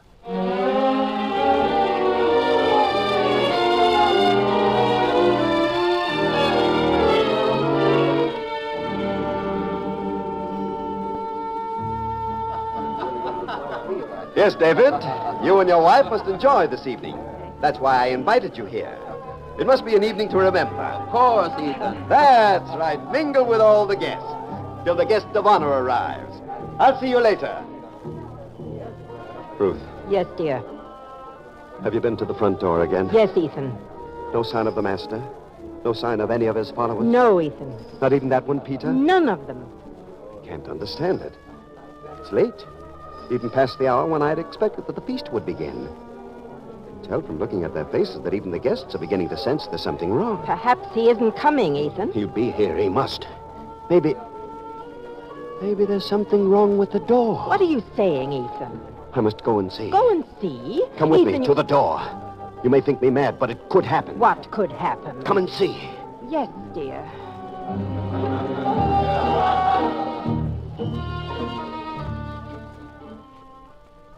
Ethan, I'm looking at the door. What's wrong with it? I must open it to show you. Here. Well, Ethan, what's wrong? How different is the door now than it's ever been before? I don't know. Ethan, what is it? You're pale and fearful? I don't know if I ought to tell you. If you can tell anyone, it should be me. Yes. Yes, dear. Last night, the same dream again. The man knocking. I bidding him to enter, and he didn't. Again, I could see him through the door as though it were transparent. And I could see him disappear. Yet last night, the dream was different. After he had gone, I went to the door. I opened it. And I found that the latch on the outside of our door was gone. Not there at all. Gone? Yes. It was as though there never had been a latch on the door. What a strange thing to dream. That's why. Well, I thought, oh, it can't have anything to do with it. The latch is there. The other guests found it. It's foolish, very foolish. Except, Yes, dear. in the dream, after I discovered the latch was missing from the outside of the door, I ran out. I followed the figure down the street. I called to him. I asked him to return. And he turned to me and said something and walked on. What did he say? What's the trouble? I can't remember. I just can't remember. Well, we might as well go back into the main hall and wait with our guests. But if the master doesn't arrive... He must arrive. We'll wait.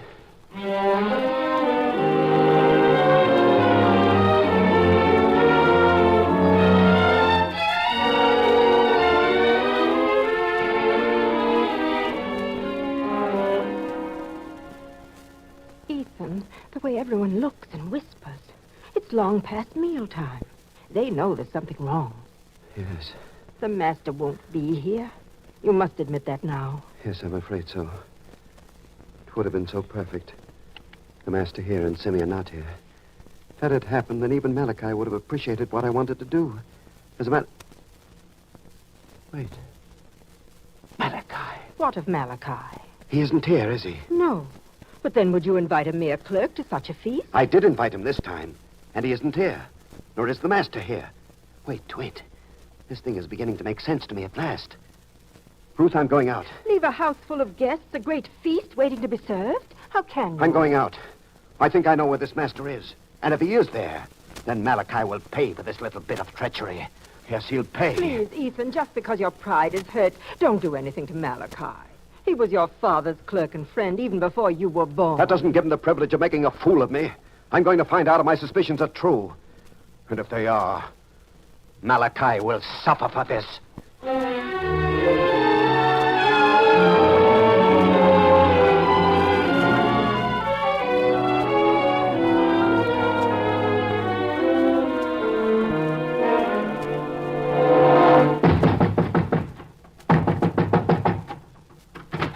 Yes, friend, who... Ethan. Yes, Malachi. It's me. Why, Ethan, what are you doing here? Don't pretend you don't know.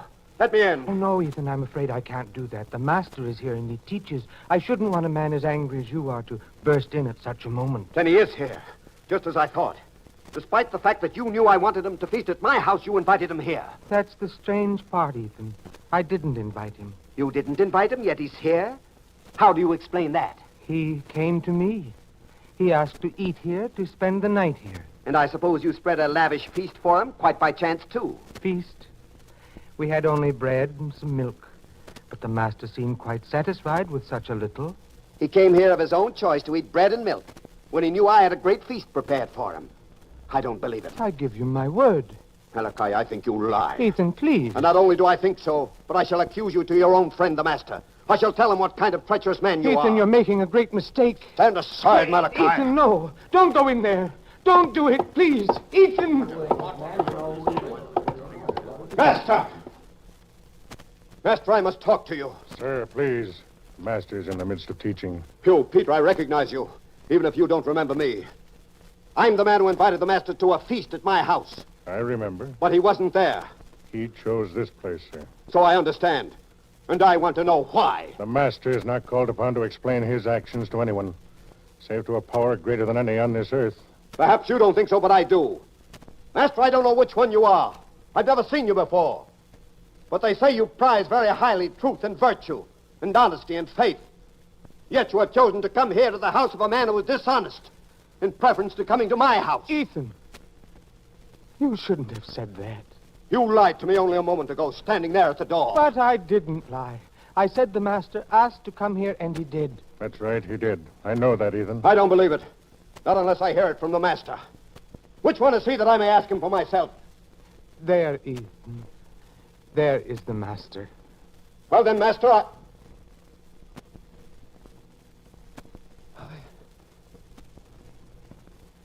No. Ethan, what is it? No, it can't be. It can't be. Ethan, you look faint. You tremble. So what is it? You wouldn't believe me. No one would. What is it, man? No, Peter. No, Malachi, it can't be. Please, Ethan, what is it? No, let go of me. Let me out of here. Let me go. Ethan, wait!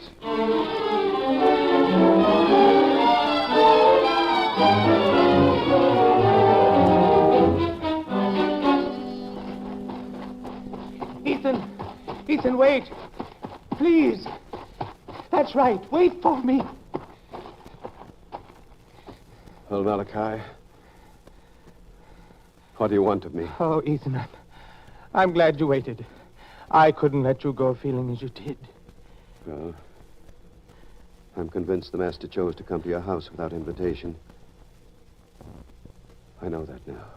Is that what made you turn pale and tremble? Made you run from my house like a guilty man? Was it so obvious? Yes, Ethan. Now, tell me. Why? Those dreams I had. The figure at the door. The figure that knocked and wouldn't enter when I invited him. That figure was the master. I knew it when I saw his face this evening. Oh. And as I looked upon the master's face, the words spoken to me in the dream all came back suddenly. I heard them as clearly as I heard them in my dream.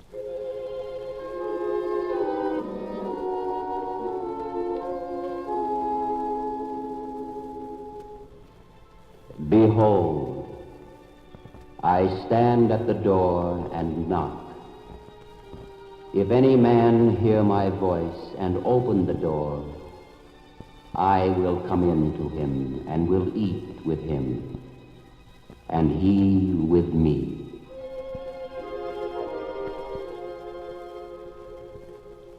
That's what I heard in my dream. And he was the figure. I see. Malachi, there was more. In the dream, there was no handle on the outside of my door. Why? Can you tell me, Malachi? I'm beginning to understand. In the dream, it was a door. But in your own self, it is your heart. Just as in the dream, the door could only be opened from within because there was no latch on the outside. So your heart cannot admit the master unless you open it to him from within yourself. The latch to a man's heart is within him.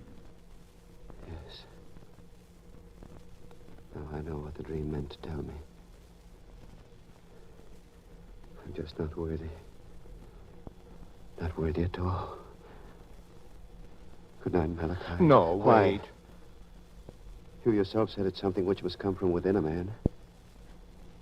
And I failed that way. No man has failed till he gives up. You're not lost. What can I do? How can I open my heart to the master?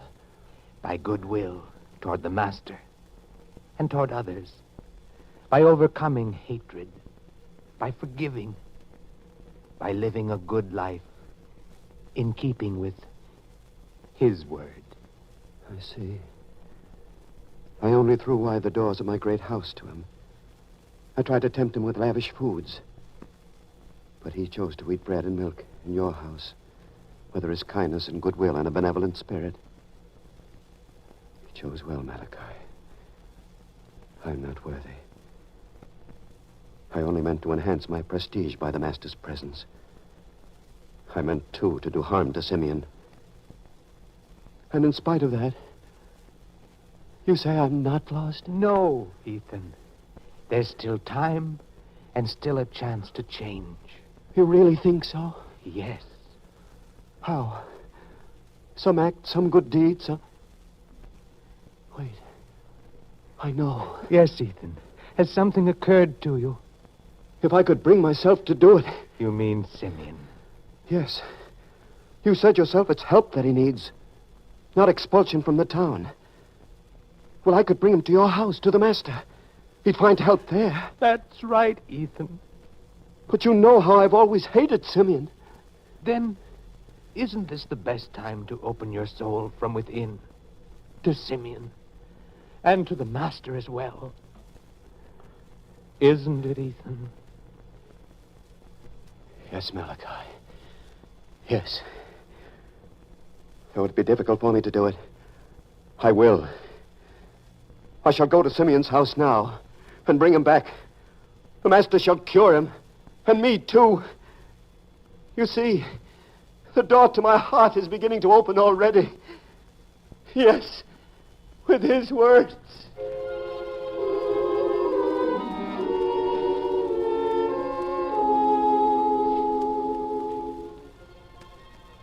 Behold, I stand at the door and knock.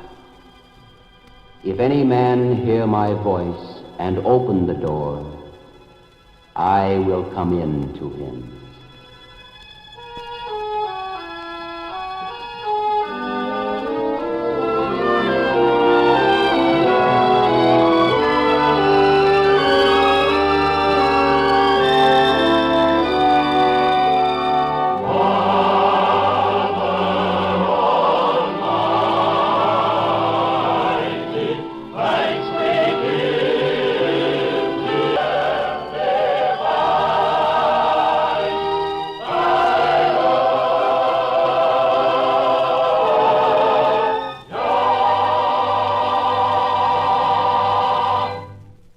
You have been listening to The Figure at the Door, another episode in the greatest story ever told, from the greatest life ever lived.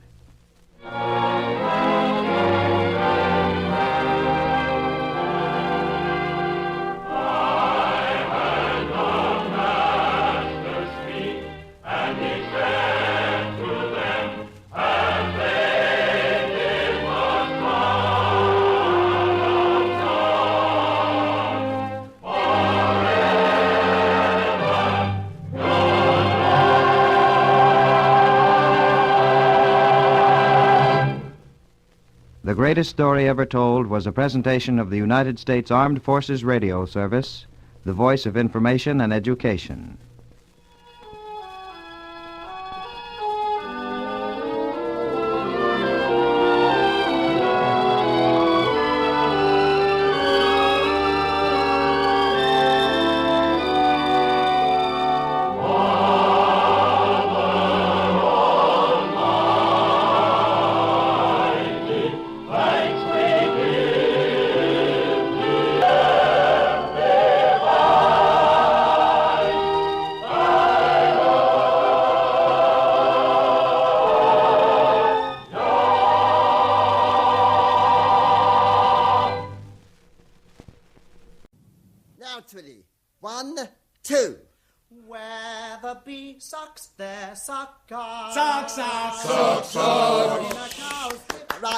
Right, lads, now just hold it there. Now, I realise that since the Governor, George and Charles's suggestion, of course, has arranged that B Block is to give a concert at the Tower of London, which every prisoner in B Block quite naturally wants to be in the choir, but lots of you, unfortunately, can't sing for toffee. Order, gentlemen, please, order. So I think the best thing all round, both to satisfy my aesthetic judgment and to ensure that all of us still go on the outing, is that the ones I now indicate, the growlers, that is, will kindly mouth the words rather than actually singing them, all right? This is sort of silence. Right. Basil, mouthing only. You're flat. Billy? Right. Winston? Yeah, right on, Nigel. Tommy, mouthing? Right. Fingers? Really? Yes, mouthing. Suit yourself. Now, gentlemen, let's try again with some heartfelt mouthing as well as singing. Right, from just before suck, suck, suck, suck. 1, 2. Where the bee sucks, there suck I. Suck, suck. Suck, suck. In our cow's lips, where I lie. Oh, no, stop. Now, you just mouthed it as well, Bullet Head. No. Not that. No one calls me that. No one. Not anymore. No one calls me B.H. Sorry, I'm sorry, Bullet. I mean, Cyril. Yes, I was forgetting, Cyril. Now, would you just mouth as well, Cyril? Certainly, Nigel. Charmed to be of assistance. Right, Cyril. Now, once more, gentlemen. Twinny, you start. 1, 2. Where the bee sucks, there suck I. Suck. In a cow's lips, bare I lie.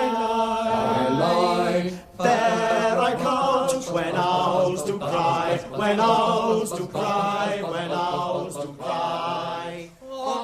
A Right Royal Rip-Off by Wally K. Daly, with Peter Jones as Charles, Lockwood West as George, Bernard Breslaw as Bullet Head, Charles Hawtrey as Fingers, and Donald Hewlett as Governor Smith. A Right Royal Rip-Off. Under the blossom that hangs on the bough, merrily, merrily shall I live now. Under the blossom that hangs on the bough, under the blossom that hangs on the bough.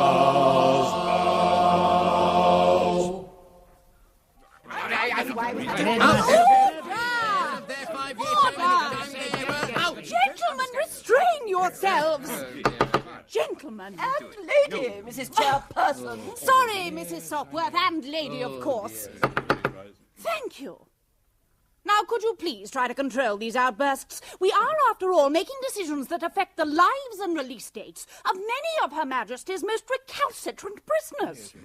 And I think it essential that this parole board retains its sense of what is and what is not decorous. Well, Governor Smith started it. Now ask him to explain his disgraceful attitude to the inmates of B Block in general, and to these two prisoners in particular. Certainly, I'll explain, Well, Mr. get on Kent. with it, then explain. If only you'd all stop shouting for a moment. Through the chair, Governor Smith. Sorry, certainly I'll explain through the chair, Mrs. Chairman, Mrs. Chairperson. Well, please do. It's nearly sherry time, and we've still got an awful lot of business to attend to. Normally I would be the first person to admit that remission earned should be given.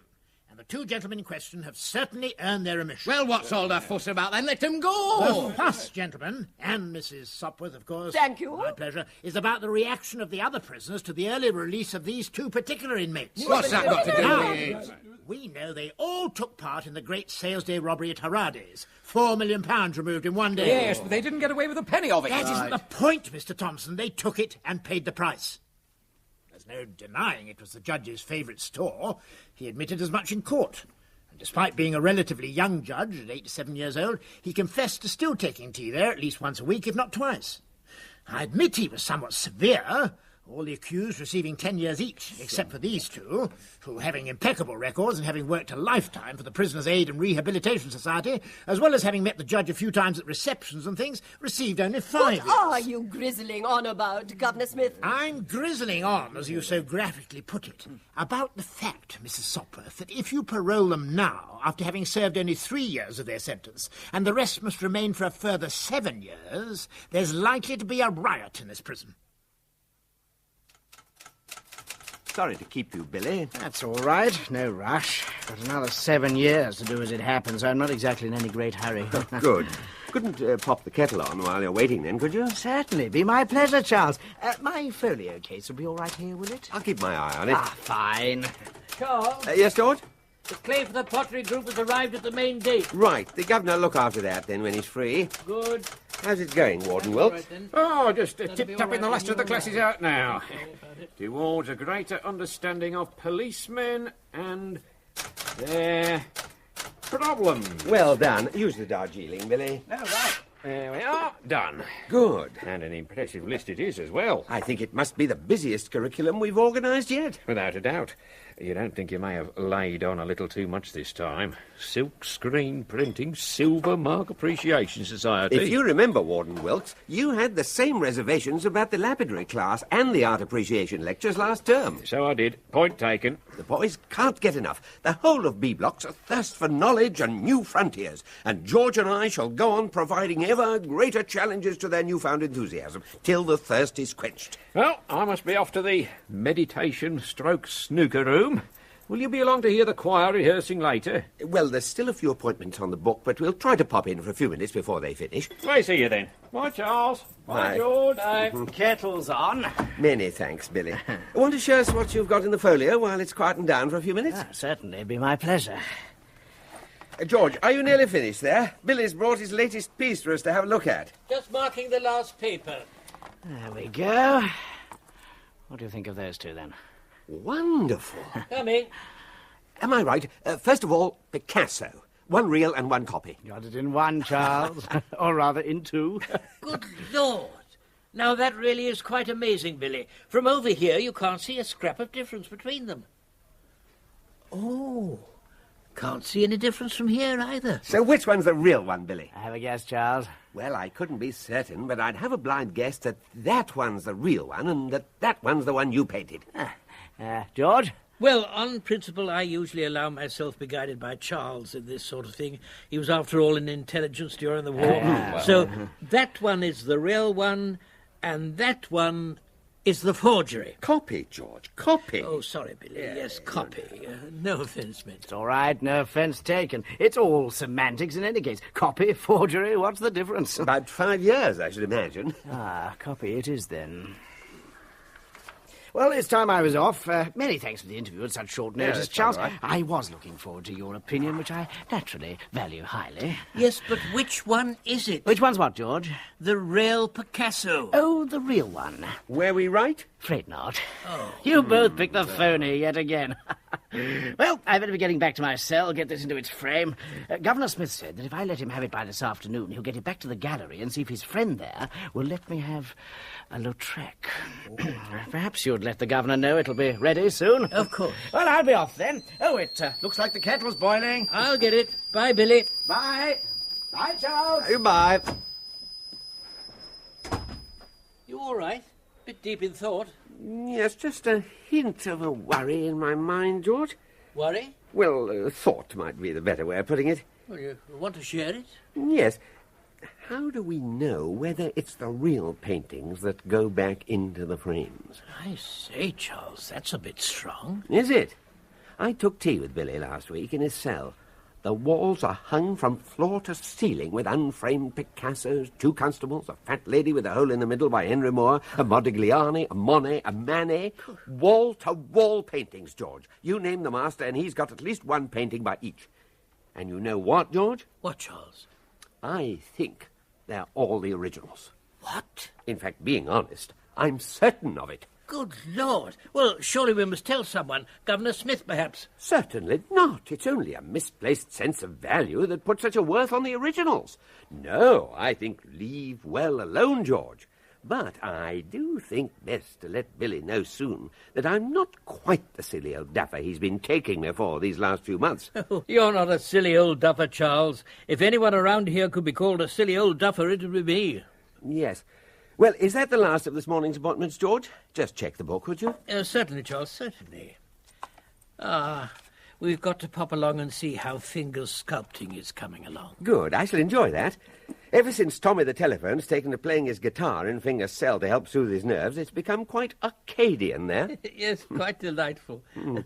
Apart from that, there's only Bullethead. Cyril! Oh, I'm sorry. Really? Well, he wants to talk about his English lit examination, I believe. Well, that shan't take long. So good opportunity to finish making the tea, eh, George? Oh, indeed. Right off. I don't know what we're going on about still. Surely, if you could rethink the matter in even 6 months' time, it would be a help. Governor Smith, this parole board as a whole has decided. And I would be pleased if you would accept our decision without further quibbling. They've served their sentences so far blemish-free. They've earned their remission, and they are to be paroled forthwith. Now, Sherry. But me no but, sir. Forthwith they are to be freed. I, the lady chairperson of this Her Majesty's Parole Board, have spoken. Well said, lass. You stand up for your right. Well done. Come. It's only me. Ah, Cyril.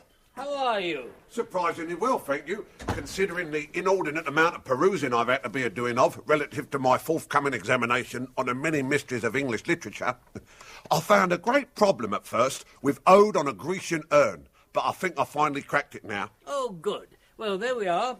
Tea's made and brewing. But how's it going more generally, Cyril? Ready for the exams? Oh, it's going quite smoothly, thank you. Good. Very smooth indeed. In fact, smooth as monumental alabaster, as a fellow said prior to doing a Jack the Ripper on Desdemona. Yes, sure. Being honest, I never thought that education could be such fun. In fact, 'tis like the barber's chair that fits all buttocks. Beg pardon? All's well that ends well. Ah, yes, of course, I suppose it would be, yes. Shakespeare again, George. Really? Fits all buttocks. Apposite, isn't it? Not that I would have known before, never having had any until you got me started on this self-improvement course, that is. Oh, good. Glad you're enjoying it. Oh, yeah, lovely. Education's wonderful, isn't it? Wonderful. You know, I never could understand when the head of the gang was working out how far a tunnel or get into a bank vault, say, how he could possibly know the distance with just a map to guide him how far to dig like. Yeah. But once you've done geography and you learn about epicenters, you're home and dry. What, Cyril? Epicenters, George. You know, the little wheel on a stick for measuring lines on a map. Oh, yes, of course, epicenters. I'd quite forgotten those. And the things of interest you discover are really amazing. I mean, what are those long white things that Indians have dangling between their legs that they nonchalantly throw over their shoulders called?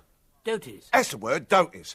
Well, they wear those doties to reflect heat so they don't get too hot round the crutch like. Oh, how awfully interesting. Yes, but what is the purpose of your visit today, Cyril? Is there something specific, or did you just pop in to chat over things generally? Well, there was that thing about the past participle relative to the pronoun, of course. Ah, yes, of course there was. Well, I honestly think the best thing would be to have a chat with Governor Smith. Grammar's not really my strong point, and he has had to do an awful lot of studying of grammar for his autobiography, so I'm sure he'll be able to answer any queries. Right, I'll do that. Anything else? Well, just about my name again. Cyril. And no, the other one. Bullet Head, you mean? George. Oh, I'm sorry. Yeah, that one. Which I'd rather not say. A few of the chaps still let it slip out. Accidentally, I think. I mean, I know a rose by any other name should smell as sweet, but quite frankly, that particular sobriquet gets right up my hooter. And I would like you and George, if you would, to let it be known to everybody what my feelings are about it. Now I'm starting to get some small smattering of education, like, and not unnaturally a more sensitive like nature, like. Certainly we will. Oh, of course. Yeah. You could also drop it into the conversation, subtle like, nothing too obvious or overstated, that the next person I hear calling me that shall have their legs ripped off and stuffed up their noses. Something like that. But better than that, if you know what I mean. Yes, it's similar. Silken words are thread with gold, as Shakespeare would probably have said. Would he? Probably.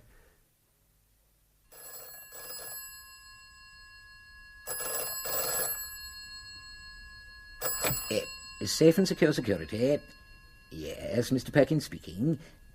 Who? Oh, the Tower of London Chief Security's office. Yes, of course, yes, I'll certainly hold. The Crown Jewels cleaning contract. Please, let it be yes. Please, let it be yes. Yes, speaking. We have. Oh, that's wonderful news, Colonel, wonderful. No, I do realise how important the job is, and I do appreciate you ringing to let me know personally that the contract is ours. I'm sure that safe and secure security will serve you well. Pardon? Yes, it was a very good cabaret, wasn't it? Delightful little fillies. We must meet there again soon. Yes. Yes, I'll do that. Goodbye. Goodbye, Colonel. Yippee!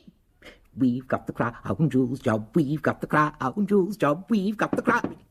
Come. Yes, Doreen? I thought I heard you call, sir. Was there something? No, it was nothing. Just stubbed my toe. Back to work, Doreen. Very good, sir. By the way, it's just been confirmed that Safe and Secure Security has actually won the contract for overseeing the cleaning of the Crown Jewels at the Tower. Oh, sir, that's wonderful news, Mr. Perkins. Wonderful. Control, Doreen. Just another job. Nothing to get too excited about. Back to work now, dear. Oh, by the way, Mr. Cannelloni phoned. Cannelloni? That's the one. Said please to call him pronto. Something the matter, Mr. Perkins? Not bad news? Oh, no, Doreen, not bad news. Now, get me, Mr. Cannelloni. Now, no, wait. Get me my pills first.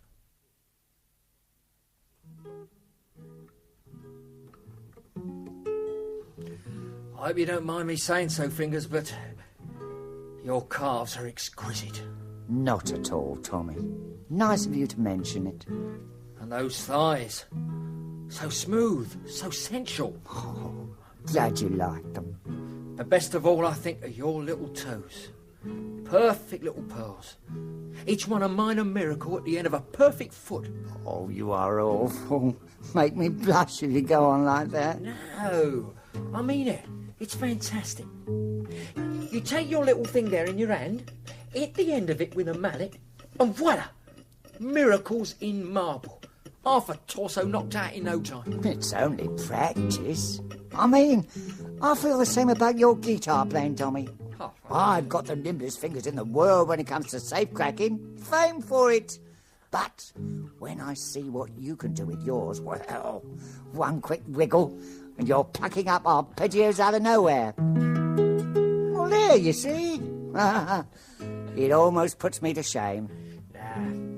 Yeah, I suppose you're right. It's really all down to discovering your unknown skill and practising it, as George and Charles would say. Yes, they would. Oh, it changed my life totally, them getting me my guitar. Now, Tommy, if you just stop playing for a few minutes. Oh, certainly. This is a bit difficult. Needs all my concentration for these last few taps. Oh, I don't know how you can tap there without wincing. Just a few more taps. Ooh. Da. Silence, please, Tommy. Sorry. This is the vital bit. Fingers! Tommy, disastrous news! Whoops. Oh, nasty. Sorry, Fingers, but there's a meeting of all B block in the meditation stroke snooker room immediately. Music, Tommy, please.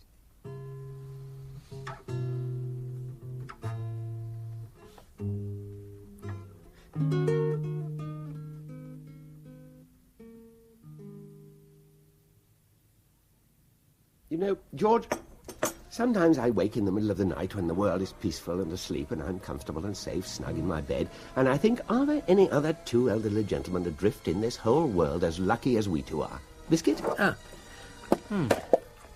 What's brought this on, Charles? What? The musing, aren't we lucky, all that business? I don't know, really. Just thinking, wouldn't it be awful if something came along to spoil it, I suppose? I shouldn't think so, a bit unlikely. There's enough work here to keep us going for years yet. True, but I do feel a strange sense of impending doom this morning. Well, what else can that be? None of the boys would ever disturb our break. Awfully sorry to disturb without an appointment. Governor, what an unexpected pleasure. Come in, come in. Popped in for a cup of weak Darjeeling. Perfect timing. I'll fetch another cup. No. Thank you very much, all the same, George. Had something of a shock. Shock? Yes, but I'll get to that in a minute. Turn the gramophone off, George. How's your day been? Busy? Fairly average, no great problems. Oh, I did suggest that Bullethead contacted you with a grammatical problem he's somewhat baffled with. Oh, fine. Be pleased to help. And he has now apparently cracked the Grecian urn, by the way. Oh, that's rather sad. I didn't actually know he had a Grecian urn, being honest. No, the Ode. By Keats. The Ode, of course, yes, good. Anything else for me, crop up? Just to remember to collect the Picasso off Billy for return to the gallery. I think it's a Lautrec he's after next, isn't it? I believe so. It's very thoughtful of your friend there to be so helpful. Oh, not at all. Charming man, charming. We've no real connection, you understand. Same prep school, Eton, Oxford, the Guards, MI6, that sort of thing. But nothing special. Every time I see him, I say, who'd have thought old Pumper Pemrose would end up as head of a gallery? And he says, who'd have thought old Stinker Smith would end up as an HM prison governor? Yes. But I would, of course, prefer that particular nom de guerre didn't go beyond these four walls. Oh, but of course not. Oh, good. So, he doesn't mind you borrowing them? No, the exact opposite, in fact. He says the prison atmosphere obviously does them good. They all arrive back looking even fresher and cleaner than when they leave. Yes. Yes. Yes. Don't you think you'd better get it off your chest, Gov? It's bad news, I'm afraid. Bad news? You both have to leave. What? You have to leave. You can't mean it. There's so much work still to be done here. The men are just learning to trust us. I'm sorry. I did my best, but the board was adamant. You are now eligible for parole, and I know you'll be as horrified as I am to hear it, but they are insisting that you are both released. Good. Oh. But how on earth would we manage? It's iniquitous. I agree. I tried very hard to explain that to them. Then I pretended the others might riot. Then I told them the truth didn't do any good.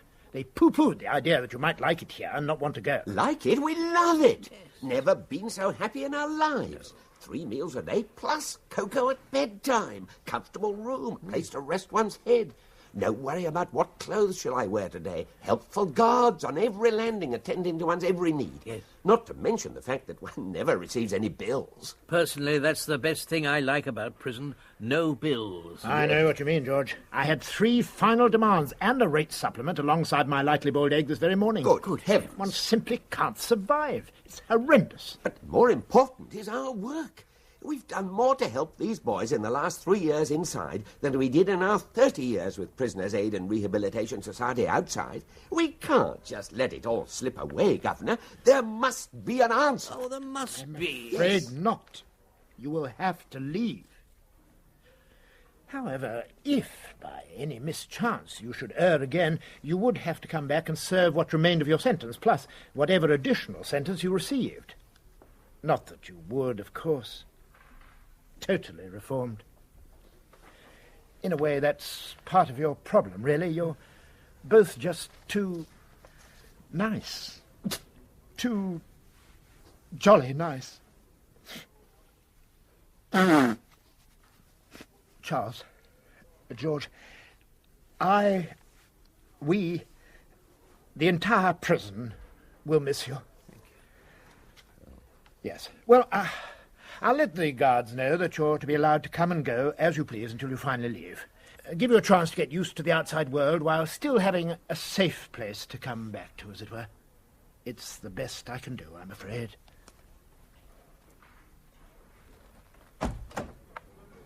Sorry. Charles, this is calamitous. What on earth can we do? What on earth can we do? Calm yourself, George. Calm yourself. We're not quite as reformed as the governor thinks. Aren't we? No, we're not, George. You and I are going to pull off just one more job. A job so big it'll set the whole world talking, make our last little escapade look like peanuts, and will guarantee us, when we're finally caught, prison for the rest of our natural lives. Well, what do you think, Tommy? No, there's no chance of an appeal to them working. I checked the recording I made of the parole board meeting, and the whole lot were adamant. No. George and Charles have to go. That Mrs. Sopworth started it. But what if they want to be released? Of course they don't want to be released, would you? No, but... Well, there you are, then. Well... Listen, Basil, I've got a small bug in the rose Governor Smith is wearing in his lapel this morning, and I happened to catch him breaking the news to George and Charles that they have to leave, like. And I promise you, they were totally aghast. Oh, well, in that case, what are we going to do about it? I personally am in something of a quandary. If only I could think of the right person to punch, perhaps that would sort it out. But I can't think whom I should punch. Violence isn't the answer, Cyril. But I do know what is. What? A little riot. It's the only answer. We'll have to have a little riot. Hello? Yes, Governor Smith speaking. The Daily what? Oh, the Daily... Yes. I've been expecting a call. It's about the Haradi Sales Day robbers release, I suppose. It's not? Oh, what is it about? Sir, you'll never believe what's happened. Would you hold a moment, please? Plunkett, how many times do I have to tell you, knock on the door and then wait? But, sir... But me no buts, Plunkett. Oh, that's rather good, isn't it? But me no... Sir, I honestly think... I am on the telephone. I'm sorry about that. Prisoners. Which part of the prison are they calling from? B block. Oh, no. I'm sorry, there's been some mistake. It's obviously a practical joke. B block would never riot. Oh, yes, they bleeding would. Plunkett, I would... What did you say? I said, oh, yes, they bleeding would. There is a riot in B block at this very moment, sir. They barricaded themselves in the meditation/snooker room and are holding Officer Wilkes as hostage. Good God, why on earth didn't you tell me, man? This could be just what I need for the last chapter of my autobiography. Come, Plunkett, to B block. Sir! Yeah. Oh, Melanie. That creep from Safe and Secure Security's outside, Mr. Cloney. Shall I send him away? No. Send him in. I was expecting him. You wish me to wait in case you want him chastised for anything? No. I sent for him to compliment him. He's been a good boy now. He's organising our little money laundering factory very well these days. If I have you punch him, he will doubt my sincerity. Oh. Now, there will be other creeps to chastise. I, Mr. Cannoni, promise this. Oh, very good, Mr. Cannoni. Now tell this creep to come in, OK? OK. Come in, creep. Thank you very much. Ah, Pukins. Good to see you, my friend. Perkins, Pukins, Perkins. With friends, what does it matter? Friends? But yes. Did I not invite you to the mansion here? I was actually a little worried about that, sir. No, what's with this, sir? Call me Cannoni now. We're friends. Yes. Very good. Well, I was a little worried about coming to the family's mansion. You see, Cannoni... Mr. Cannoni, you cretin. Don't go getting too familiar with me, you punk. There's a Mr. before my Cannoni. Sorry. Misunderstood. Mr. Cannoni, sir. OK. Now we're friends again. Oh, don't look so worried. Oh, look at you. Your brows all are spotted with sweat. A little tick under your eye there. See, going twitchy. Your hand all shaky. What's the matter with you, Pukins? You normally don't like me coming to the mansion, Mr. Cannoni. Sir, it's not really safe that I, the head of one of the largest security companies in the country, should visit you. Oh. Not only Machine Gun Cannoni's son, but the family's representative in England. And while I know that Safe and Secure Security actually belongs to the family, best nobody else perhaps ties the two things together. Wouldn't you agree? You question my judgment? Oh, no. Just thought I'd mention it in passing. And nothing else, just a thought, that's all. That's good. For today, I like you. A little. And I would not like you to spoil that for me. You have made my mama very happy. Oh, thank you, Pukins. I have. I have. Your mamma. I didn't know I'd met Mama Colonna. Of course you haven't met Buffino. She is a lady. But yes, happy you make her. She called me from Palm Springs. Mama is so proud, she said. Mama is so proud that the family has been chosen over so much competition to guard the Queen's jewel. The Queen's jewel? The Tower of London, stupido. Oh, the new contract. And when Mama comes over, she says she looks forward to trying them all on. Crowns, tiaras, in fact, all the Queen's hats and all the other stuff that ladies like. Yes, but Mr. Colonna, that's impossible. What? The security's immense. There are alarms, gas, electric scanning, infrared trip switches, magic eyes, beef eaters. Enough pukings. You want I should call my uglies to thwack you a little? No, sir. So it isn't good. Who do the men who will be guarding the jewels work for? Safe and secure security. And who runs safe and secure security? Well, I do. And you, Pukins, you ugly cretinous moroso dombino, who owns you? Well, me owns you, me! And if the mama of me wants to try on the Queen's hats when she comes on a visit, then the mama of me shall try on the Queen's hats. You hear me? Yes, sir. Of course, sir.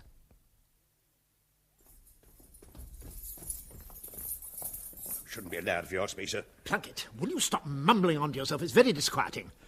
Very good of you to help out like this, gentlemen. Pleased to be of assistance. Oh, of course, any time. I went along to the meditation stroke snooker room myself, but they were shouting, hang the governor, with such ferocity, I thought best not pop in unannounced. I shouldn't worry. Billy was talking about painting your portrait this morning. They were probably agreeing it was a good idea. No, I still say it shouldn't be allowed. Prisoners being asked to stop other prisoners rioting ridiculous. Makes a farce of the old system. It's not a proper riot, Plunkett. More of a demonstration, if you ask me, or even an improvised drama group, come to that. I still think you should break out the riot guns and go in there shooting. Sir! We haven't got any riot guns. Gas canisters? No gas canisters either. Too much television, that's your trouble. Better than asking prisoners to stop other prisoners' riots. Plunkett, if you don't stop whinging on, I'm going to send you straight back to the guardroom and not let you come with us to the riot, demonstration, improvised drama. You wouldn't? Oh, yes, I would.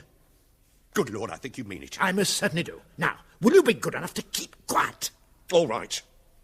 But I still Not another word, Plunkett, or it's the guardroom. Ooh!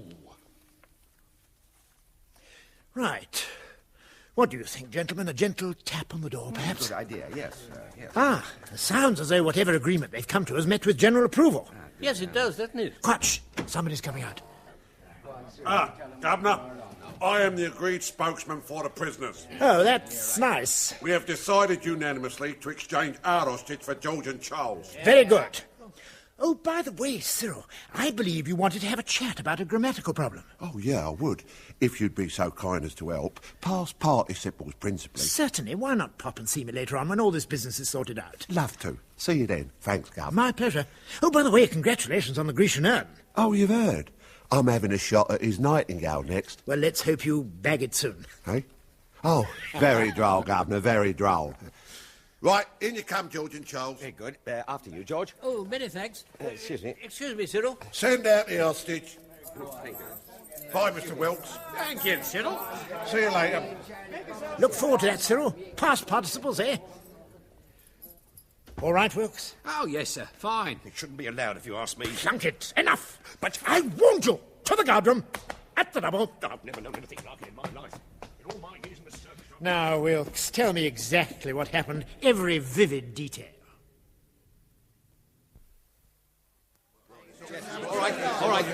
Thank you. Gentlemen, it's very good of you to be so caring about George and my well-being, and you're quite right, it is a ghastly thing to happen at our time of life. Yeah. But laying siege to the meditation stroke snooker room is, I feel, not really going to help an awful lot. Well, it's more of a gesture, really, Charles. Well, I appreciate that. Thank you very much. I mean, once the rot sets in, it could strike anywhere. I mean, who knows which one of us might be picked on for early release? It's very worrying for all of us. Yes. Now, listen, everyone, please. Charles has a plan. Well, it's not quite a plan yet, George, but a thought. Namely, one more gigantic job. A job so big that'll make our last one look like small change and guarantee George and I B-block for life. All by yourself? Oh, no. We thought you might all like to help us out. Or, more precisely, help us back in. Yeah, but how? I mean, you're outside, being allowed to come and go as you please until you're released properly, as I heard it on my recording of your conversation with the governor, that is. But we're inside. Not in 3 weeks' time, you're not. Oh, Oh, the choir outing. Exactly, Nigel. So if you're all to help, the date of the robbery has, of course, decided itself. February the 14th, day of the choir outing. But, Charles, what's the job going to be? I mean, it'll take an awful lot to top our last caper. That also has decided itself. How come? Well, gentlemen, where is your choir giving its special invitation Valentine's Day concert? The tower. Exactly. And what of inestimable value is lodged and carefully guarded in the aforementioned edifice? The crown jewels. Right again. Gentlemen, George and I would be very grateful indeed if you would all join us in our attempt on the day of the choir outing to remove the aforementioned baubles from the Tower of London. Julius Caesar's ill-erected tower. How on earth will you do it, Charles? No idea, Cyril. But George and I will pop over there and have a look round Caesar's erection tomorrow. Really? That should be fun. Something's bound to suggest itself. What do you say, George? Day out at the Tower? Oh, yes, super. Look forward to that. Take a packed lunch, shall we? Yes, good thinking. And an episimeter, perhaps? Pardon? Gentlemen, so nice of you to come at such short notice. Nice of you to invite us, Colonel. Yes, Off with his head! Off with his head! beg pardon, Colonel? Not me. Damned raven on the window ledge there. Go on, push off, you little black beggar. A talking raven? Yes, Mr. De Vere, we've 2 or 3 of them. As it happens, I'd be pleased if you'd both keep quiet about it. Wouldn't do if it got out. Lower the tone of the whole place, talking ravens indeed. When I find which of the damned beef-eaters is teaching them, I'm going to string him up by his toggles. Yes, well, gentlemen, shall we be seated? Thank you. Yes, thank you. Through this meeting. I sit down. Yes, very comfy. I'll sit behind my own desk if it's all the same with you, Mr. Perkins. Yes, sorry. That's all right. That's all right. Right, introductions. Mr. De Vere, of Stones of Bond Street, Mr. Perkins of Safe and Secure Security. How do you do, Mr. Perkins? Pleased to meet you. Well, gentlemen, we're breaking new ground here. This is the first year that Mr. De Vere has been in charge of the cleaning, and this will be the first year that we've ever used an outside security firm to oversee the operation. Being honest, Mr. De Vere, no offence intended, I was rather looking forward to seeing old Mr. Coots again. No offence taken. Every year for 25 years he's been popping in with his posse of cleaners, polishing up the pearls and pushing off peacefully. I shall miss him. Is he dead? No, just retired. At 85, he decided to call it a day. Polished himself to a standstill for the royal wedding, apparently. Sensible chap, then. Funeral will be a splendid affair. Times obit, gun carriage, all that. I was taken on to replace him at director level. They felt that with my references, my background in the trade, my fine arts degree, plus the fact that I am engaged to Deirdre, the chairman's daughter, I was the perfect candidate for the job. I suppose they would do, yes. Right, gentlemen, to business. Unless, of course, a quick slosh is called for. What a good Toast to idea. the success of our little venture, as it were. Lovely. Thank you very much. Right, gin and tonic's all right. One a double! Make one a double! Faunt, you black monster, away! Bloody town! Bloody town! Bloody town! Bloody town! Get off! Get! Dear, I do hope that wasn't a valuable piece. No, just tourist trash. Sorry about that. Gin and tonic's all right. Good. Excellent. Better make them doubles, I imagine. There.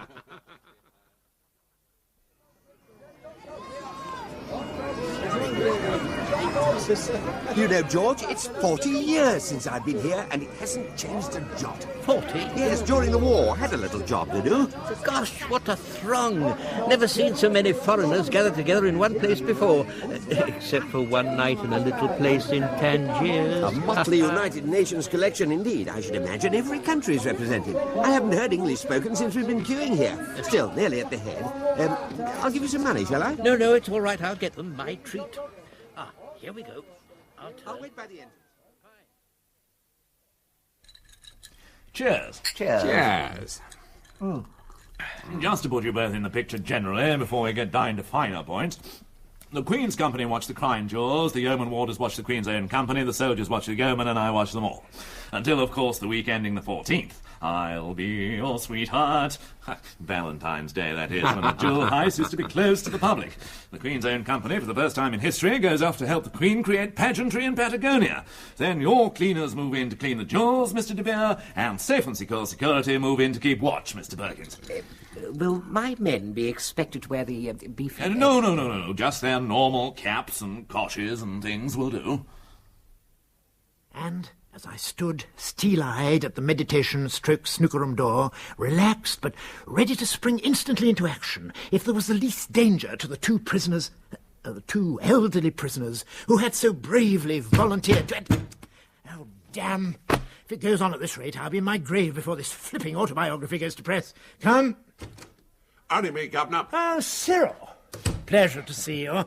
For one dreadful second, I thought it was going to be that awful Plunkett again. Take a seat. Thank you.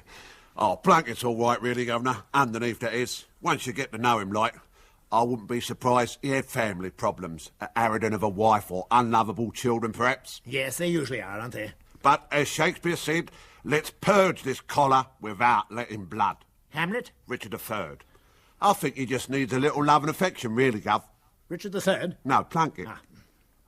Well, there's a very Christian attitude on your part, Cyril, but I must admit I find his whining on all the time very hard to take. Very hard indeed.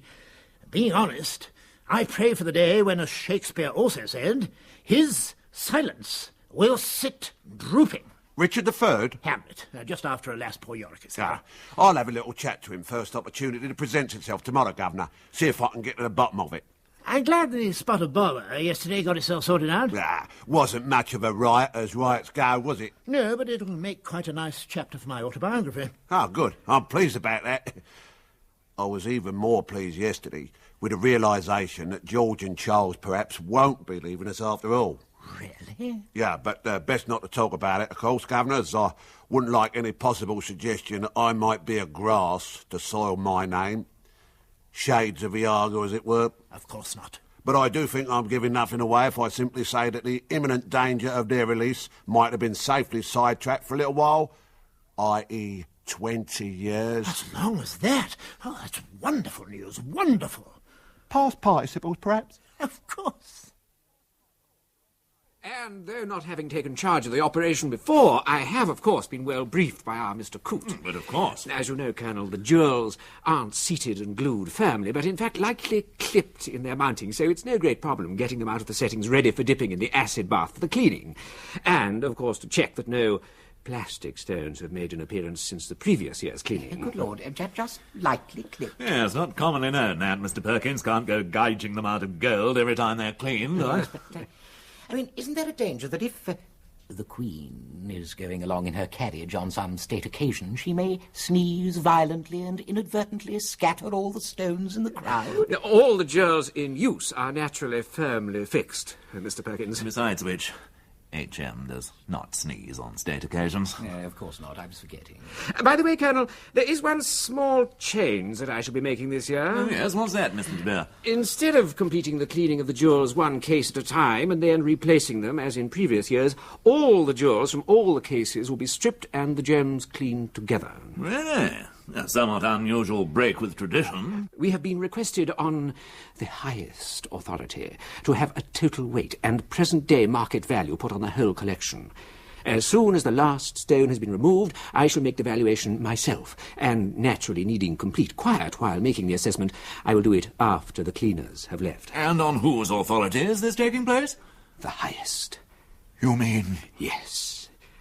I will naturally have the necessary documentation prepared and signed by the authority concerned, and will expect cooperation from both your good selves in keeping the matter secret. Secret? Totally.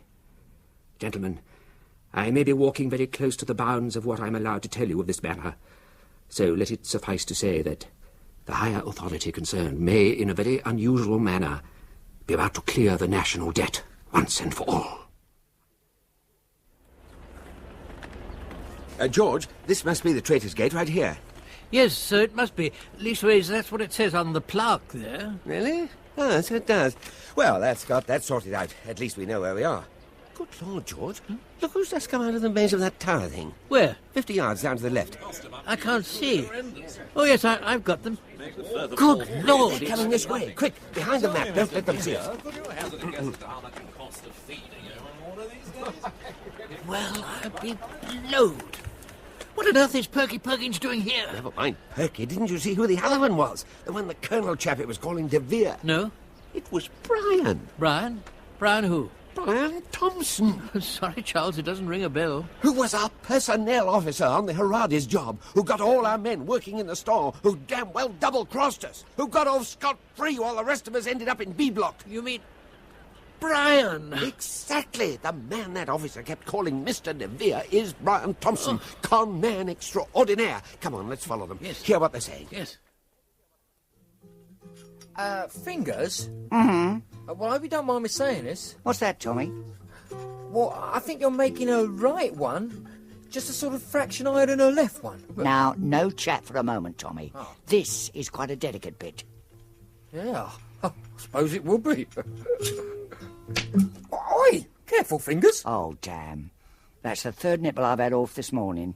I'm sorry, Tommy. Did it get you? Well, no, it just missed. Oh, play something soothing. I need my nerves calming. I wonder how George and Charles are making out. They'll work something out. Good chaps, both of them. Oh, yeah. It'll be funny doing a job without worrying about getting caught and ending up in Nick. Because we're already in Nick. Yeah. Well, I hope they need me to open the strong room doors for them. Oh, a bit of a challenge, like, eh? No, piece of cake. But I could make it look good. Touch a sweat on my brow as I put my ear to the cold steel door listening to the tumblers click. Everyone standing around with bated breath, knowing that without my skill, the whole caper crumbles, even though I already know the combination as it happens. You do? Yes, common knowledge. Queen's birthday, 21st of April, 1926, which equals 2141926. Plus the last digit, which changes depending how many corgis she's got. Well, I never. Easy when you know how, Tommy.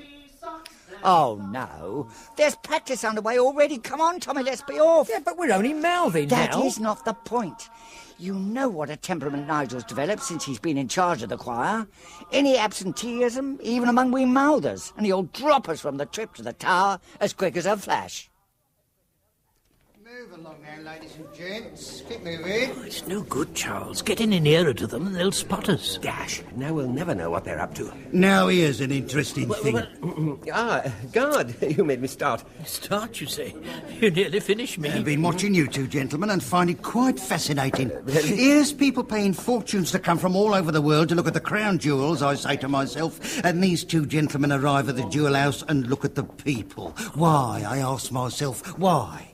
So, here I am. Tell me, gentlemen, why do you look with such interest at the people rather than at the baubles on display? Well, we thought we'd recognise the chaps with that military-looking fellow over there, as it happens. But it's not the people we thought. I don't think. Oh, as mundane as that? Afraid so. Oh, pity that. I had hoped it might be something slightly more original. If not professional people watchers or pickpockets, perhaps persons perusing the place prior to pulling off the perfect robbery of the crown jewels, trying to suss out where the alarms were, things like that. What an amusing idea. Not that it would do you any good, of course. Really? Oh, yes, it's impossible. I've been here 5 years now and I've never worked out how to do it. You've spent some time thinking about it. But of course, never stop. Favourite hobby of all of us. Every guard in the place is constantly turning it over in their minds. But it's just not on, I'm afraid. Those gigantic safe-like doors at the entrance are the problem, I suppose. Oh, no. Oh, that's probably the easiest part. They never let us catch sight of the combination when they open them, but I reckon it'll be 2141926. The Queen's birthday? That's the one. Plus the number of her corgis as the last digit, I should imagine. Good Lord. How surprising. No, just common sense, really. After all, in the final analysis, it is her clobber. I suppose it is, yes. No, it's getting past the soldiers to the safe door that's the main problem. And then, when you've got it open, your troubles really start. Scratch your nose, blink anywhere near the jewel cases, and there's alarm bells ringing all over the tower. Oh, difficult. Impossible. The only chance would have been in the middle of the month, and the rotters are sending us lot off to Patagonia creating pageantry with the Queen, so that's out. Why in the middle of the month exactly? Well, that's when the Queen's going. No, you said that was the best possible chance. Oh, well, just between you and I, as you look honest enough to share a little secret with, they take the stones out for cleaning then. Really? The smooth-looking geezer who you thought you recognised is from the cleaning company that does the job, and the ferrety-looking mon beside him is from the security company that takes takes over the guarding of the place while we're away. I can't see how it's easier having all the stones out. Well, it's obvious, isn't it? You'd need a truck to take this lot away, wouldn't you? But all you'd need for just the stones would be a decent-sized carrier bag. And that's where all the value is, in the stones.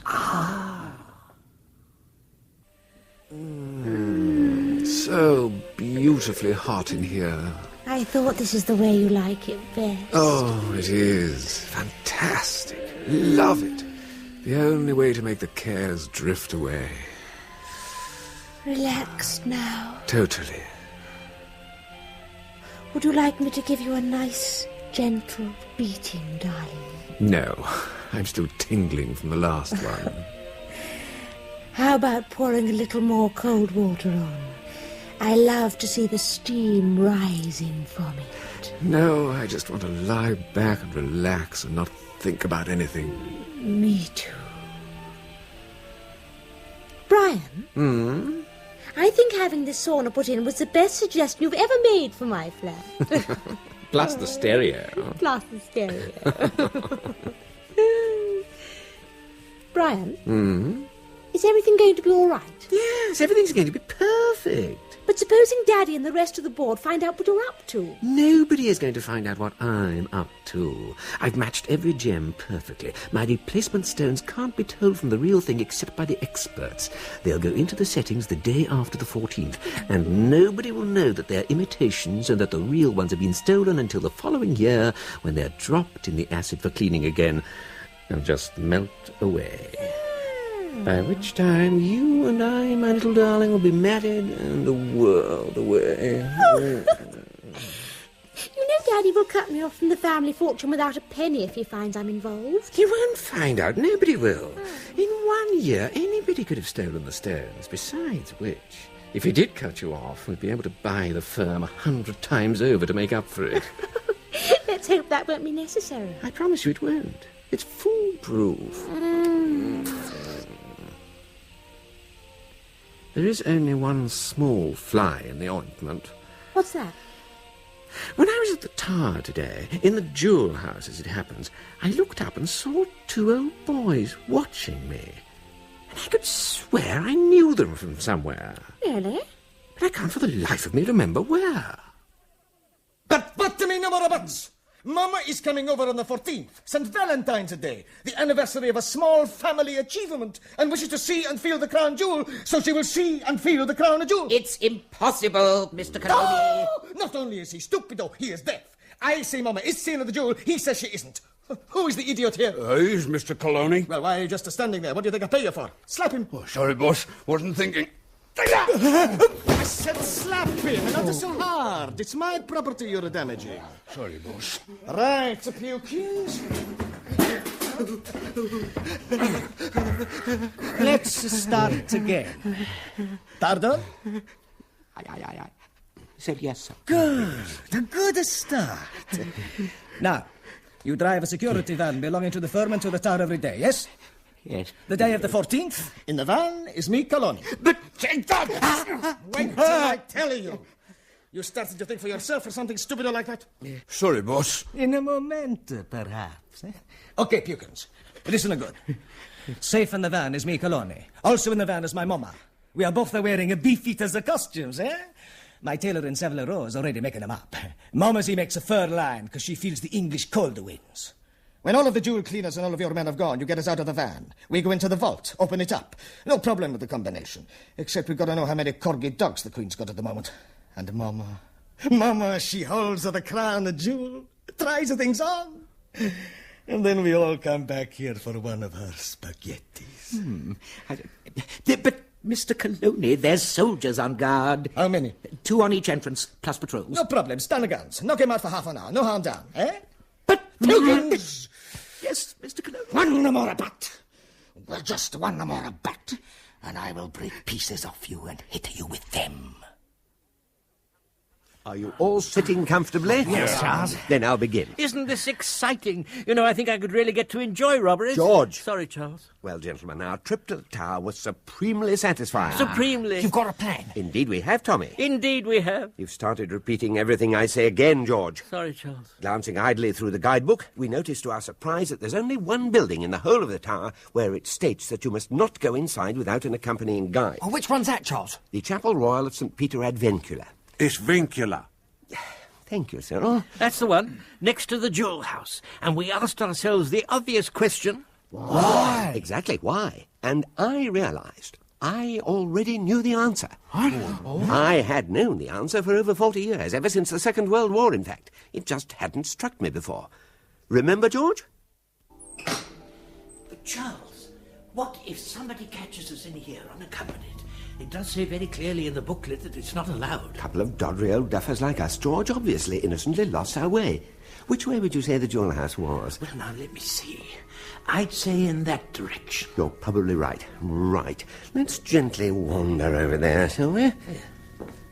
Oh, beautiful tapestry work around the altar. Yes, delightful. That's probably why they have to have a guide. Keep the vandals in check. You could be right, George. You could be right. But there again, you could be wrong. So this wall would be the nearest to the jewel house, you feel? Yes. Why do you ask? Because if there was to be a tunnel, this is the wall it would have to go under. What? A tunnel? Yes, George, a tunnel.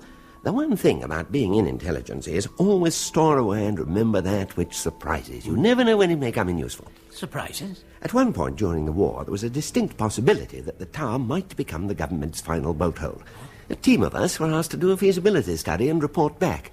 My job was to check all existing plans. Good heavens. Well, the boat hole idea finally came to nothing. Hitler backed off. But the thing I remembered about my bit of the research was, in the earliest plans, going back to the misty edges of history, the place was always shown to be a veritable warren of underground tunnels. And the later plans showed no tunnels at all.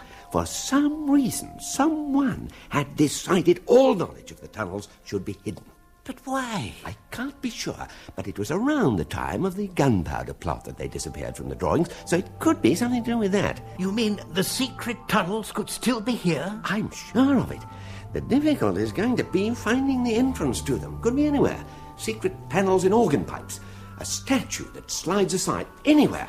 Nobles to be pressed on stony walls? No, not nobles to be pressed on stony walls, George. This isn't Enid Blyton we're talking about here. It's some giant of medieval ingenuity, something much more subtle than a noble on a wall is called for. Well, they might have used a novel. Oh, George. I must confess, I always had a longing to find a novel that made, for instance, a bookcase slide aside in some large country mansion. There is no bookcase to slide aside, and this is not a large country mansion, George. It's a chapel in the Tower of London, and nobody in their right mind would use a novel to reveal its greatest secret.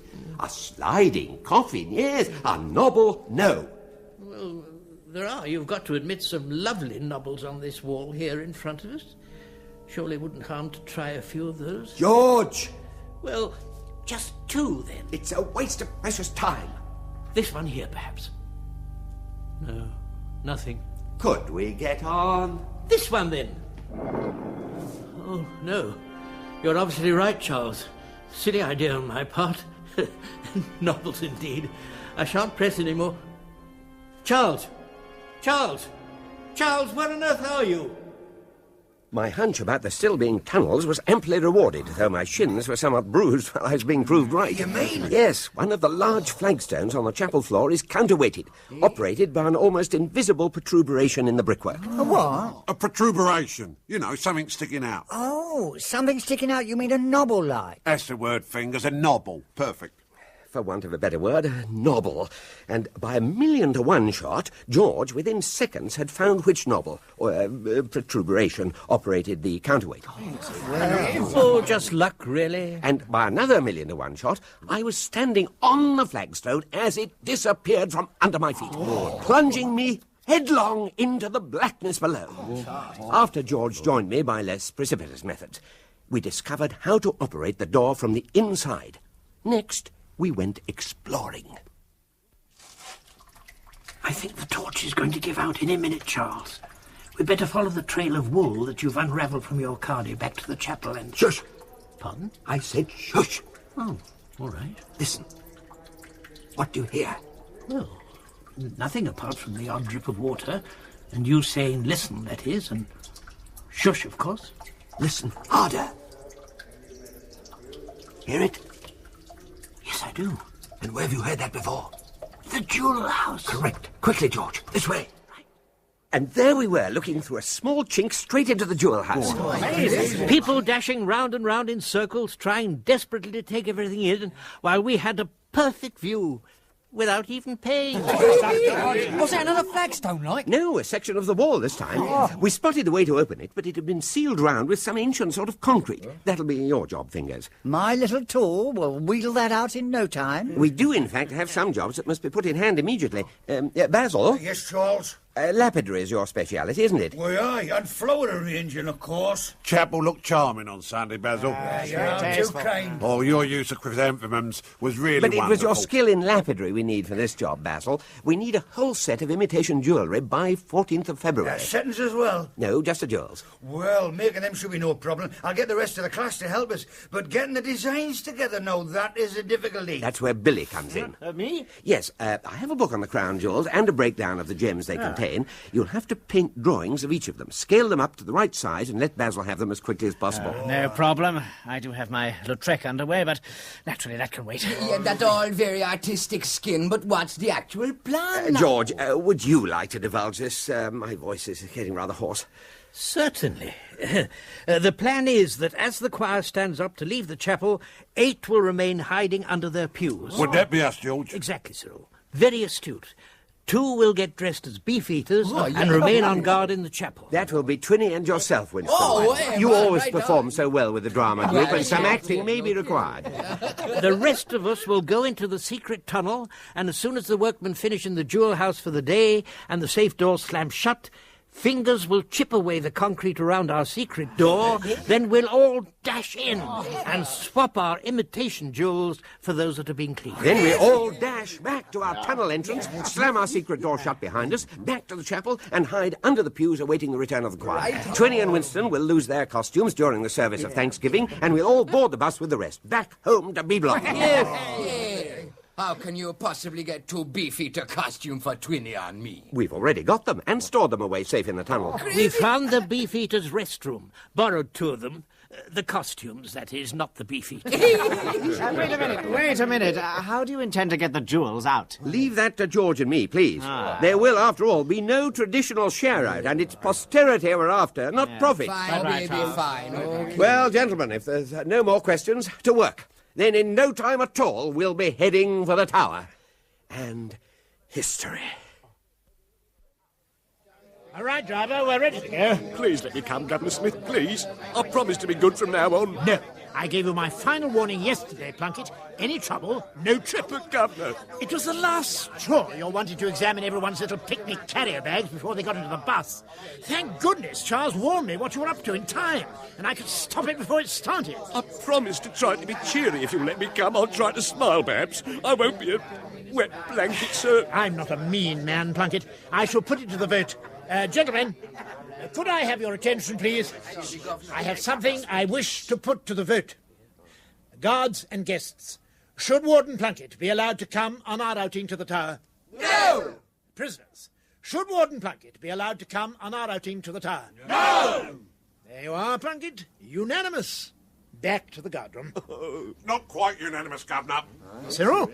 If you would graciously allow me a couple of minutes of your time, gentlemen. I'd like to address a few words to you regarding the essential need in modern society of humanity to our fellow man in general and towards Warden Plunkett in particular. Mr. de Vere. Ah, Colonel. Good to see you again. How's it going? Very smoothly. We should have the last of the stones out and cleaned within the hour. Jolly good. I'll let my chaps go off then, and if you could be in attendance after that, I'll get down to the valuation. Well, as you know, we've got this Valentine's Day concert thing on the green, plus a short service before and after, but if you get a message to me, I'll slip away and come straight over. Fine. I'll send one of my men. No. Best ask Perkins. Frankly, he doesn't seem to be doing anything of any great import. Where is he, by the way? I just popped out to his security van. Said he's got to check something. Yeah. Must have a word with him about that van of his. It's not really on, parking it so near the front of the entrance of the Jewel House like that. Trouble with these damn security van things is that nobody ever questions their right to be anywhere. Could be full to the gills with terrorists. You can't even get the doors open to check them. Yes, you're right. Interesting thought.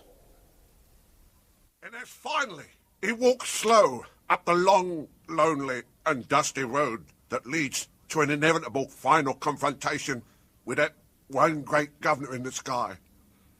Sends cap, sends whistle, sends truncheon, sends everything. Let Warden Plunkett have to clutch to himself the memory of how his fellow comrades, though loathing him to a man, forgave him for being himself, and let him go with them on their out into the tower. Gentlemen, I rest my case.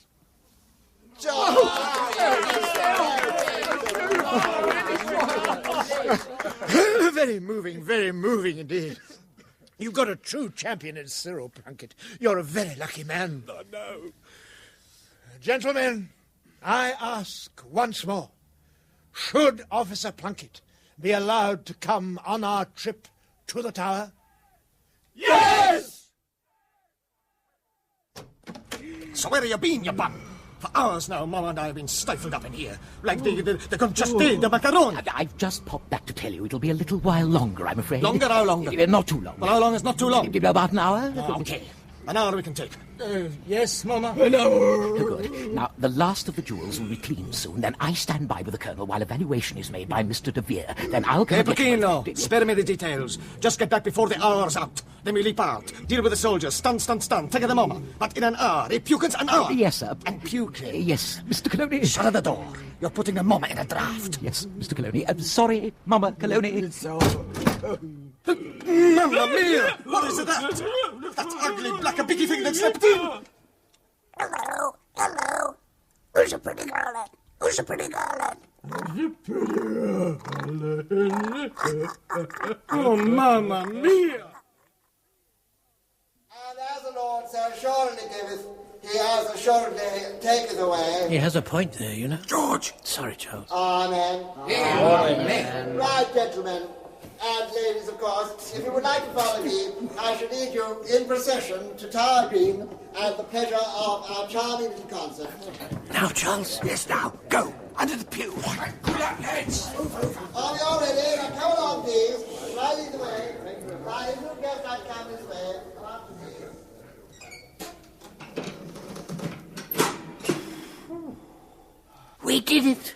By George, we did it, Charles. Is everybody here? Basil, Tommy, Twinny, Fingers, Winston, Billy? Yes. Here. Where's Bullethead? Hey, Cyril!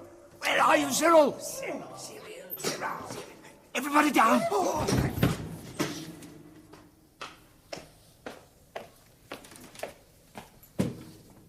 Awfully sorry, Charles. I forgot to stay behind when everybody else left. 35, 36, 37, Plunkett. 38, 39, Plunkett. 40. Yes, sir. What are you doing, man? Counting the prisoners, sir. 41, 42. Counting the... But what on earth for? We already know how many prisoners we have. Just to see if any are missing, like. Plunkett. Yes, sir. You are here under sufferance. 45. Will you stop at this instant? You're in danger of making me very cross indeed. Do you want Cyril to learn about this? No, sir. Sorry. Sir. Amazing. Absolutely amazing. Give us a gander through the old George. Certainly, Tommy. What's going on now, Tommy? Well, all the blokes seem to be packing up and getting ready to leave. Except the two geezers who seem to be in charge who are just chatting by the door. You want to have a look, Billy? Yes, all right. How long do you think we've got, Charles? Well, as soon as they leave the vault, we'll go in. No, I mean before the choir and the guests return to the chapel. Well, it's hard to say, but as soon as there's any sign of anyone approaching, Winston or Twinny will pop down to warn us. Yeah, the last two chaps are moving out. Yes, they've gone. Vault doors are starting to close. They've closed. Right, Fingers, off you go with your chisel and mallet, so we can get our own private door open and get in there. Right. It's going to be very strange chipping away without you playing your guitar, Tommy. Oh, just do the best you can, Fingers. If it becomes too difficult, I'll hum a bit. The beast Sucks there, suck I. Suck. In a cowslip's bell I lie. There I couch when owls do cry, when owls do cry, when owls do cry. On a bat's back I do fly. I do fly after summer merrily. Merrily, after summer merrily. Merrily, merrily shall I live now, under the blossom that hangs on the bough. Merrily, merrily shall I live now, under the blossom that hangs on the bough. Under the blossom that hangs on the bough. Suck, suck. Right. That's the last of the concrete chipped away. Good. All I have to do now is press here, and the door will... Dash, it's stuck. Oh. Shall I have a go, Charles? Certainly. Oh, it's no good, it won't budge. Must be jammed solid. If you'd be kind enough to line my head up with the centre of the door. Oh, good idea. Right. OK, all clear now, Cyril. Yeah, and your head's lined up perfectly. Oh, good. George! Quiet! George! Again.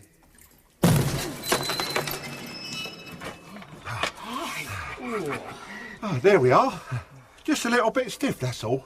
Quick, in we go. Cyril, you can open your eyes now. Oh, thanks. Hold the back of the vault door over there in case anyone tries to come in. Be delighted, Charles. The rest of us must match up the imitations in our carrier bags with the real ones laid out as quickly as possible. Right. And whatever you do, don't get the two of them mixed up and don't touch the central section. Every alarm in the place will go off immediately. Right, in we go. Delightful concert, delightful. Pity you had to call me away. My old school chum Stinker's certainly got a good bunch of choristers together. Yes, sounds charming, drifting across the green, the ravens cawing in the background. What? You didn't hear any of them swearing by any chance, did you? No, can't say I did. Oh, good. Some of them are getting quite vile. Mr. De Vere? Yes? Mr. Perkins? Well, gentlemen, if you'd both be good enough to move off, turn your backs, I'll dial in the combination to open the vault door. Oh, certainly. Right. 2, 1, 4, 1, 9, 2, 6, 7. Well, I never. Well, I've dialed the number and it isn't opening. Strange. Very. There hasn't by any chance been an extra corgi born recently, has there? No, they would have told me. I tell you what, I'll try dialing it again, more carefully. Turn your backs again, gentlemen, please. 2, 1, 4, 1, 9, 2, 6, 7. Somebody trying to open the vault door, Charles. Hold on, Cyril, we're nearly there. Hurry up, Tommy. All done. Into the passage, Tommy. Fingers. And swap that pretty one there for that pretty one there. Finished. They're pulling again. Only harder this time. There's obviously more than one of them. Hang on. Only a few more stones to match up myself. Finish, Charles. Right, away you go. No, George. Take your carrot bag with you. Sorry, Charles. Right, that's me finished as well, Cyril. OK, Cyril, you can let go of the door anytime you choose and make a dash over here. Very good, Charles. Right, gentlemen. Just one last heave should probably do it. I think I felt it shifting. Right. Now, on the count of 3. 1, 2, 3... Oh, Mr. Perkins! Are you all right, Mr. Perkins? Oh, that's a damn heavy door for anyone to get caught behind, Mr. De Vere. It most certainly is. It actually squashed poor Perkins flat. Look, slap his face. What? Bring him round. Oh, right. Ah, appears to be working. Oh, good.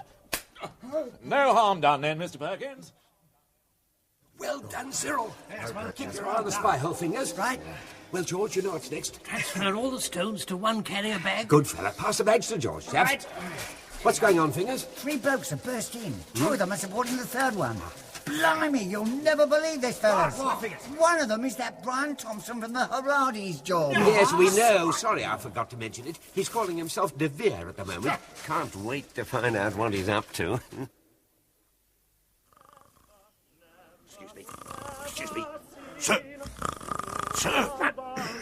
Yes, Plunkett, what is it now? I'm trying to listen to the concert. It's Bullethead. You mean Cyril? Yes. What about him? He's not in his place in the choir, sir. Kit, you're not starting again with your paranoid suspicions, are you? No, it's not that. I just thought he might have nodded off during the service and still be in the chapel like. You could be right. I did find it rather soporific myself. And him being so nice to me on the coach and all, I'd hate him to miss the concert, sir. Thoughtful of you, Plunkett. You're a changed man. Yes, sir. Right. Pop along over and check. You could also see if George and Charles are there as well. I can't see them either. Very good, sir. I'll check them as well. And I'll also check on the other 5 bastards who've gone missing. Right. That's all the jewels into the one carrier bag, Charles. Good chap. Off you go and hide them in the chosen spot. And whatever you do, don't let anybody see you. Right. Would you like me to accompany you, George, as a bodyguard, like? No, it's all right. Thanks all the same, Cyril. Back in no time. By George, it's heavy. Charles, that Brian Thompson bloke has left the other two, and he's coming over towards the gems. What? He's nearly down by them. Now he's got his back to the others. Let me take your place, would you, Fingers? Certainly. Oh, I've been looking so long, I'm in danger of getting a bad case of housemaid's eye. Some sort of scales he's got. If he weighs them, he's bound to realise that they're phony. No, he's not weighing them. I don't believe it. He's swapping them. He's swapping our imitations for others that he's taking from the false bottom of his scales. Oh, big Lord, all the trouble I went to make them imitations, and they end up getting nicked within minutes and being replaced by some other bloke's imitations. Charles! One earth? Sounds like George. Can't have hidden the stuff already, can he? Oh, Charles! Catastrophe! Control, George, control!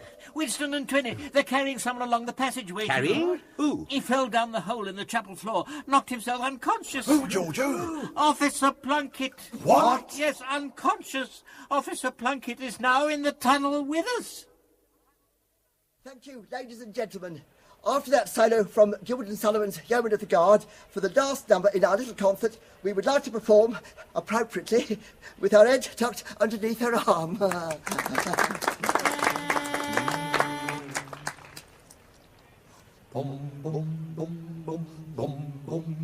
With the red tucked underneath her arm, she walks the bloody tower. There you are, Pongo. Just made it for the grand finale. Yes, didn't take long. Damn clever, these valuer chappies. Only takes a few minutes to work it all out. And now he'll be off like the clappers to the palace, I should imagine, to let them have the final assessment. The palace, good heavens. Did I say P-A-L-A-C? Great Scott, so I did. State secret stuff, stinker. Not to be revealed on pain of death. Pop into my office after for a quick snifter, and I'll let you in on the story then. Right, shall do, Pongo. It'll be my pleasure. Being honest, I need a drink. While you were away, a raven landed on your chair, and you won't believe this, Pongo. It sounded exactly as though it was talking. Very strange. What did he say? Oh, just a string of numbers. Sounded like total gibberish. 2141926 or something. Oh, yes, and then it said, don't forget the corgis. Don't forget the corgis. Strange. I'll kill that bird. Kill it.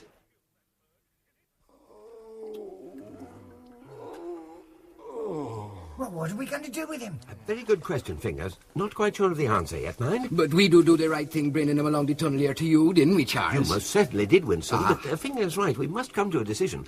Gentlemen, as I see it, there are only 3 options open to us. 1, take him back upstairs with us and have our whole plan revealed too soon. No. 2, leave him down here where, not knowing the way out, he'll finally die of starvation. Yes, that's a good idea. And 3, our third and final option. But, Mr. Coloni, the soldiers looked as though they were dead. How many times do I have to tell you? Stun the pugans. Only start me. I use the quick knocker after stunning. Yes, okay. Now take Mama's other raven. She's not too good on stairs these days. I'm sure one isn't really allowed to take ravens into the jewel house, Mr. Coloni. I can do anything. I can do anything. He is my Mama's a new friend. He wants to sit on her shoulder and come for walkies. It's okay by me if it's okay by her. That's right, Mama.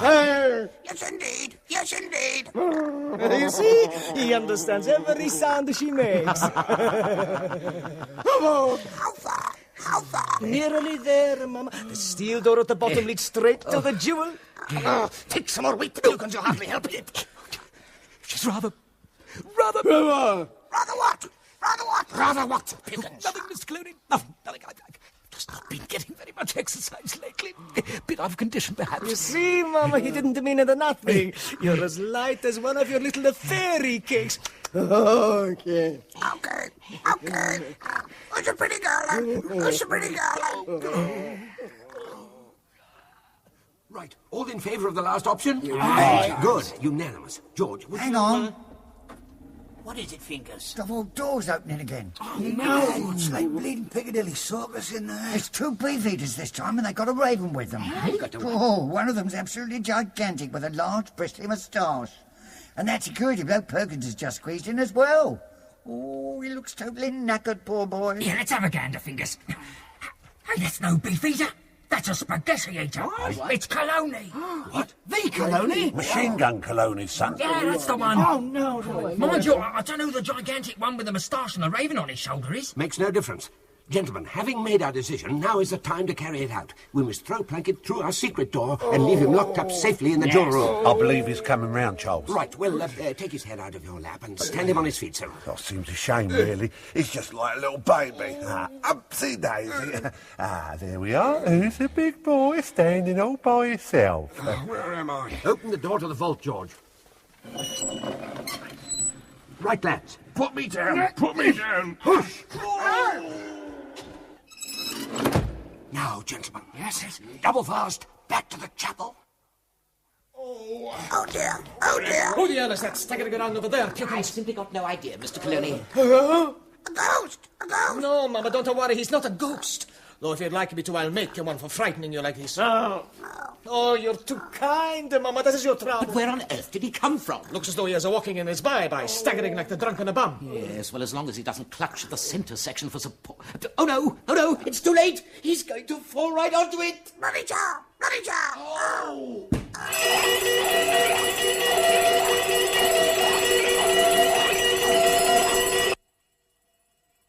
And then, while attending an outing with the wonderfully mellifluous B-Block Choir, a most amazing series of incidents occurred at the Tower of London. Oh, damn. My last chapter as well. Come. You sent for us, Governor? Oh, yes, so I did. Come in, take a seat, would you, gentlemen? Oh, that's kind of you. A bit of a day yesterday. Interesting. Seen the headlines? No. Well, I glanced at them in passing. Yes, I did the same, really. A quick glance, no more. Yeah, in passing. Interesting that De Vere person at the Tower wasn't De Vere at all. Yes. A real name was Brian Thompson, apparently. According to the paper I glanced at, police had been looking for him for some time. Yes. The paper I glanced at said the soldiers caught him red-handed at the gate when the alarms went. Jewels hidden all over him. Was that right, Governor Smith? Yes. I know. The trouble is, turned out they weren't the real jewels at all, but just fantastically good imitations. Amazing. But perhaps not half as amazing as the fact that the 2 beefeaters they found locked in the jewel house, along with our poor old Plunkett and a rather bemused raven, weren't beefeaters at all. According to the paper I happened to glance at, that is. Gangsters, perhaps. Don't be silly, George. And George is right, as it happens. Well, one of them, that is. The other was the mother. His mother, the gangster's mother, that is. Gosh. The security chap, Perkins, that they mentioned, was in there with them, all part of it as well, perhaps. Apparently. They usually are. Arranged to get him in, along with the raven, apparently. And Plunkett? Well, what can one say about poor old Plunkett? Oh, poor old Plunkett, yes. Says he doesn't know how he got into the vault in the first place. Delusions about seeing B-Block prisoners turning into beefeaters, carried along underground tunnels, half-conscious. It's very sad indeed. Sad. Though it is, of course, a blessing he won't be back here for some while. Yes, wonderful. And tragic. And no sign of the real jewels anywhere. Strange. Sad. Did you hear about the reward that's being offered? No. Oh, can't say that I did. £2 million. Really? Good Lord. So I rang the police today and told them that 2 of my prisoners, Charles Forbes and George Evans, were claiming the reward. Pardon? And then I told them where the jewels were hidden. What? Yes. Seemed the least I could do, especially as it appeared that Pongo's head might roll, particularly after he'd been so helpful over our outing. Petrol tank of the security van, wasn't it? Good Lord. How on earth did you guess? I missed your company at the concert. Guessed you'd been up to something. Everyone thoroughly searched on the way out and no jewels. Amazing. So I picked the most unlikely place possible. That most conveniently parked security van and its petrol tank. Well, I never. How amazingly astute. Plus, of course, the fact that I did see George at one point popping back into a flagstone underneath it. George, I told you to be careful not to be seen. Sorry, Charles. But, Governor, you didn't tell the priest. Oh, no, wouldn't be sporting. You'd have both got 20 years, and that's just not on, I'm afraid. You do both have to leave B Block for good, as a little punishment for letting me down, and as an example to the rest. You see, George and Charles, it's quite good occasionally to let people know that one is not quite the silly old duffer they've been taking one for over the years. I seem to have heard that somewhere before recently. Besides which, you will be slightly more comfortably off now you're in retirement. £2 million, in spite of the present rate of inflation, should be enough to see you both safely through your last years in some little style. Excuse me, gentlemen. Oh, certainly. Yeah, fine. Hello? Yes? They're with me now, as it happens. I'll put them on. The secretary tells me somebody would like to thank you both personally for saving the crown jewels. Who? Someone high up. Someone very high up. You don't mean... Oh, what a glorious ending to my autobiography. Her voice on my phone. Yes, Mrs. Thatcher, they're with me now. I'll hand them over.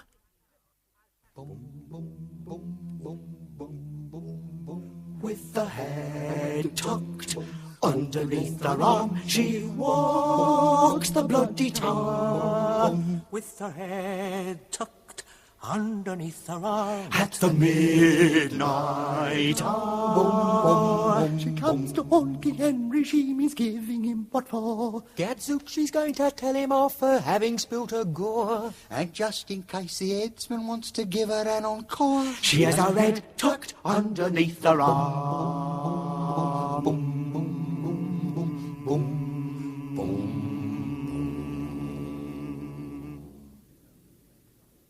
Peter Jones played Charles and Lockwood West George in Wally K. Daly's play A Right Royal Rip-Off. Governor Smith, Donald Hewlett, Fingers, Charles Hawtrey, Bullethead, Bernard Bresslaw, Tommy, John Bull, Billy, David Timpson, Perkins, Adrian Egan, Colony, Gordon Reed. Warden Wilkes and De Vere, John Rowe, Warden Plunkett, John Rye, the Colonel, Stephen Thorne. Nigel and the Vicar, John Warner, Basil and the Yeoman Guard, Ronald Herdman, Mr. Jones and Winston, Steve Hodson, Parole Board Chairperson, Miranda Forbes, Doreen and Deirdre, Wendy Murray, Mark Colony and Mrs. Sopworth, Pauline Letts. A Raven and a Thug, Wally K. Daly. A Right Royal Rip-Off was directed by Martin Jenkins. Very good, very good.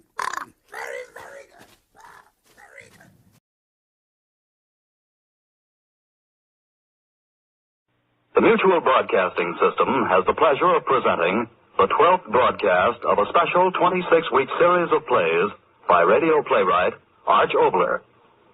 In this series, we hope to bring you dramas full of the excitement and the meaning of plays, told in relation to the expanding world in which we live. The play will be introduced by Arch Obler. In a world which fills our hours with a multiplicity of little things, it's sometimes good to stand away in imagination and think of the great wonder of life itself, that out of the darkness of space came this great gift of consciousness. Tonight, with my distinguished actor friend Edmund Gwen, I'd like to bring you my play about this infinite wonder.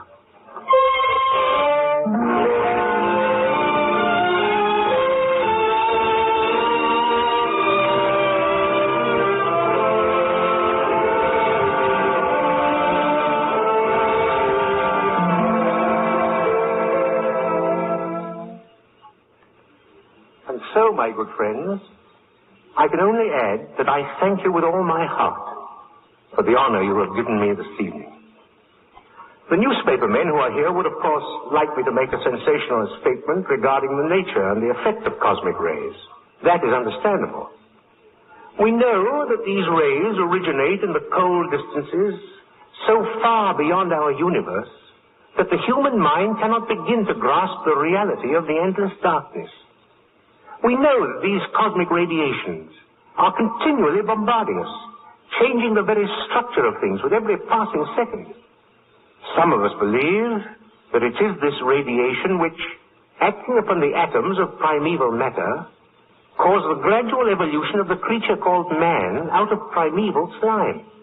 Yes, a popular magazine article recently headlined the cosmic ray as the essence of life. The essence of life. Perhaps. But where out of the frigid darkness come these radiations? Where? What lies beyond the reach of our greatest telescopes that is the source of this tremendous unseen flow of cosmic energy? Some of you stir restlessly. You are thinking, our friend Sir Albert grows senile.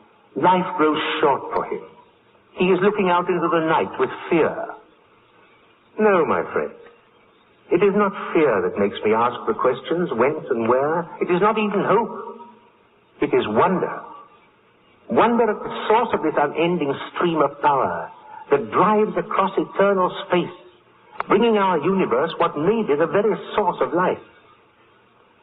Now I say to you, what so many of you already believe in your hearts, that our world, and all we know of it, all things, all beings, is not mechanism, but the result, the expression of a thought, a great, transcending thought. I leave you with this question. Can it be that cosmic radiations are a direct expression of that divine eternal thought?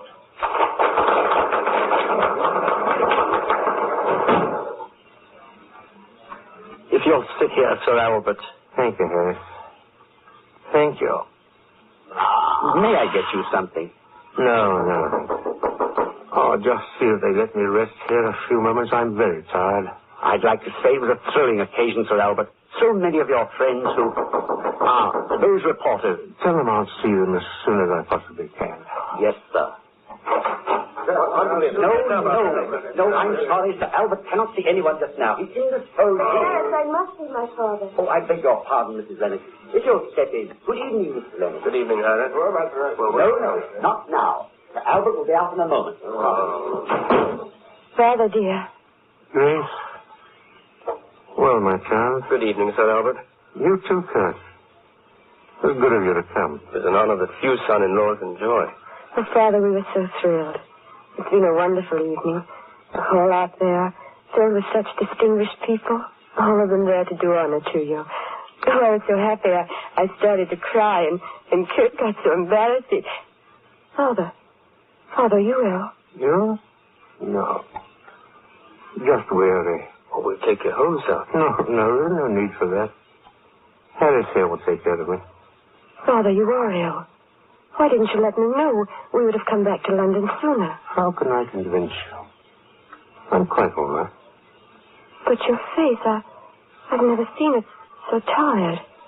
As if you hadn't slept for days. That's true enough. You haven't been resting? No. But you've never been troubled with insomnia? I haven't slept more than 1 hour a night in the past week. Father, There's no need to be alarmed. Father, what is wrong, please? Please tell us, sir. Yes.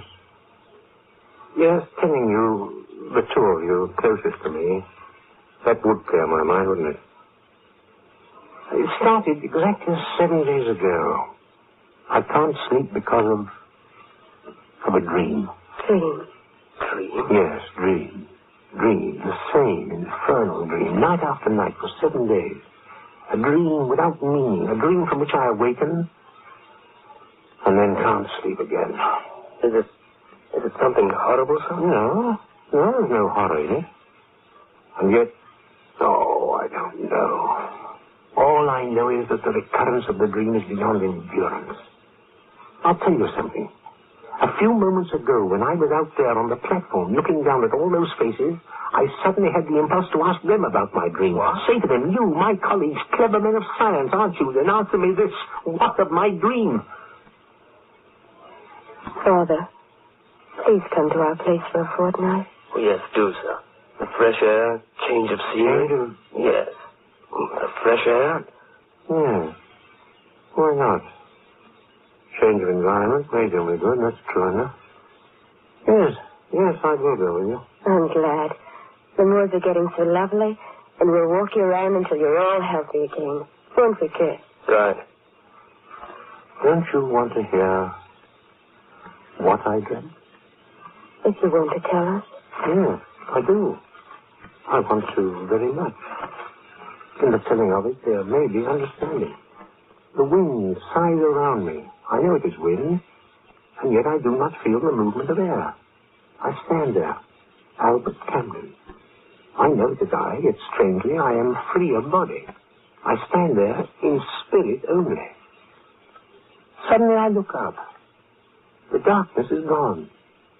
Thousands of twinkling stars and the icy brightness of the planets. Believe me, I see them all above me.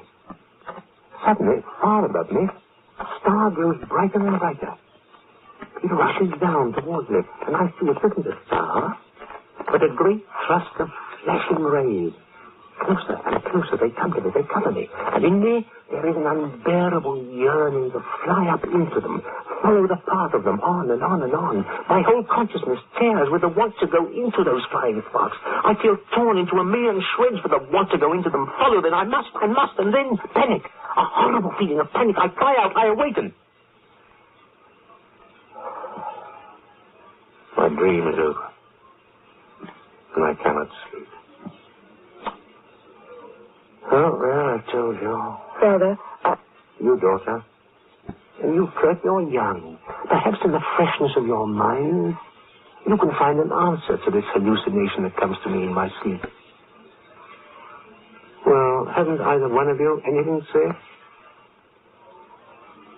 60 years of research, Father. You've worked harder than any man I've known, and so you're tired. And so you dream. Come with us to the moors. You'll rest, and then you won't dream anymore. Perhaps I want to dream again.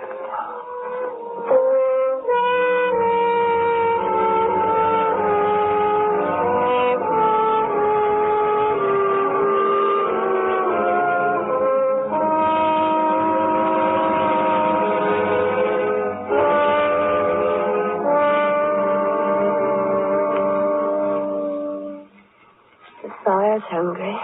Another log, kid? No, I think we'd better be turning in soon. Right, Sir Albert? Yes, in a few moments. Tired, aren't you? And no wonder. What was it, 15 miles? Now, don't exaggerate, darling. 10 miles, and that's stretching it a bit. Father? You are feeling better, aren't you? Huh? I said your health. You're resting at night. Tad's been better since you've been here with us? Yes, of course. I'm so glad. Sometimes I was almost afraid that you... oh, but I'm talking too much. And I should be sleeping. Well, off I go to my lily white couch. See it? No, I think I'll have another pipeful before I turn in. Well, if I'm spurned, I'm spurned. You, Father, going up? No, I'll sit here a bit if you don't mind. All right. But don't sit up late, you two. We won't. Night, Father. Night, dear. Good night. Wind's rising. Look at those sparks go up the chimney. Kurt. Yes, sir? What I said before, it isn't true. Sir? I told Grace I've been sleeping well. I haven't, you know. Guessed as much. It's being worse every night. The dream? Yes. If I only could understand the meaning of it. I tell you, boy, it's like a familiar name you can't remember.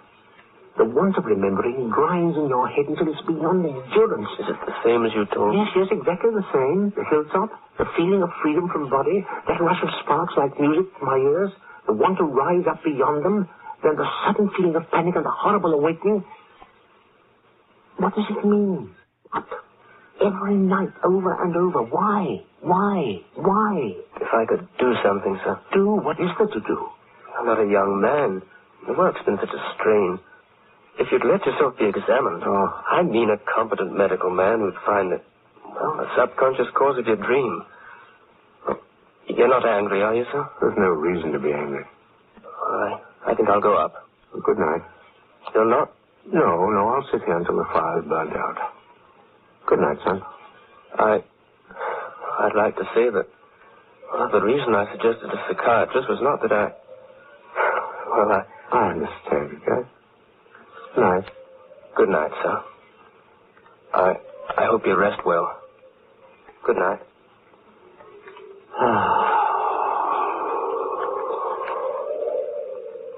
Sparks up the chimney. Rush of sparks. Why? Oh, I'm tired. Sleep. But if I sleep, I'll dream. Dream. Sleep. To dream. Dream. Dream. Dream. Dream.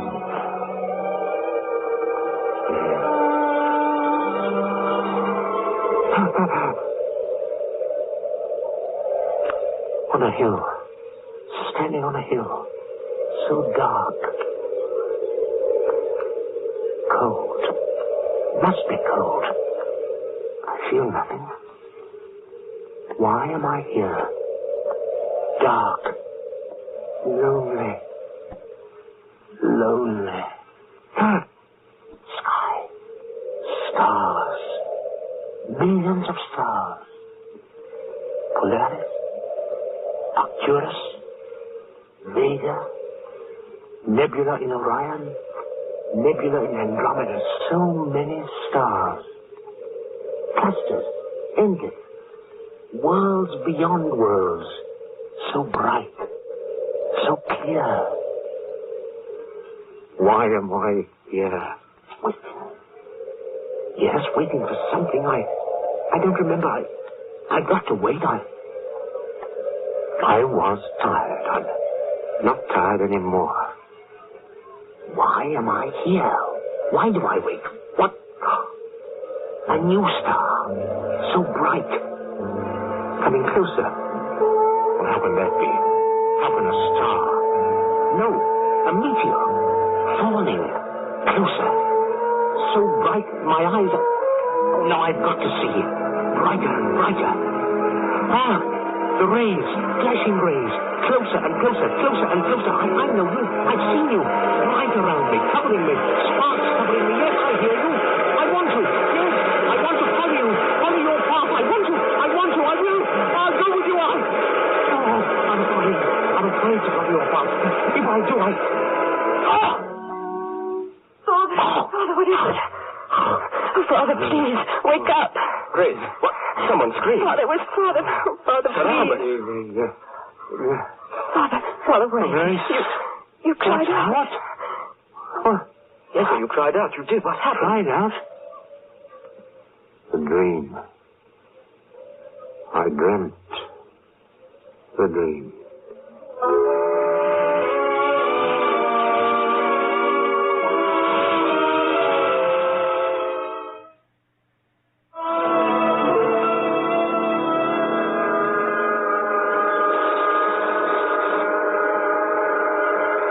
Who in creation? Yes.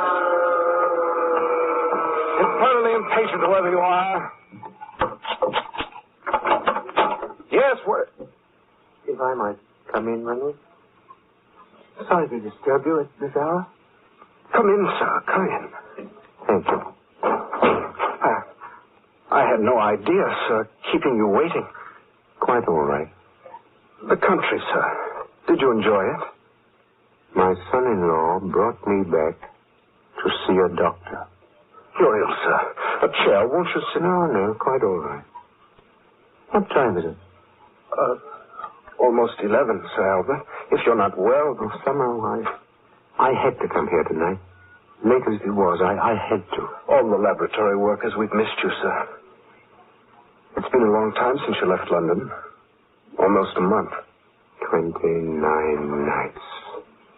Did you say something, sir? No, nothing.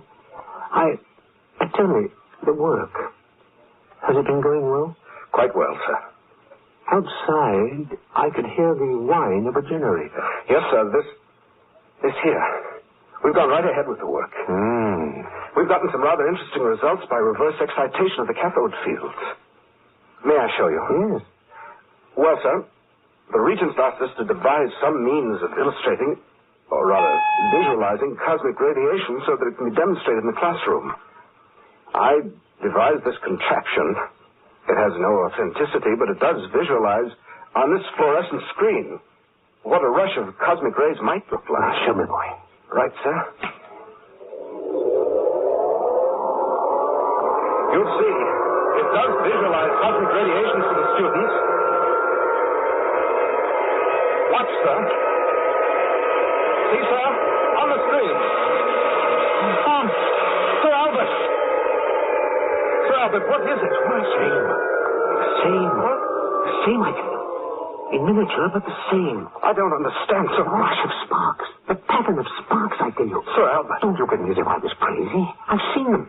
The same pattern of flying spark, but 1,000 times greater. Sir Albert, you're not serious. Cosmic rays, they aren't visible to the eye. Glorious, driving through space, through the universe, showering the earth. Sir Albert. I've seen it, I tell you. I've seen it in my dream. Dream? Yes, in my dream. That's what I wanted to know, and now I do know. What I've been seeing in my sleep. Cosmic radiation. Cosmic rays. The path of them out of the infinite. Pouring out of one floating point of the darkness of space. Yes, stare at me all you want to, but I've been dreaming that night after night. I've been... Well, why do I dream that? I know what I dream, but I don't know why.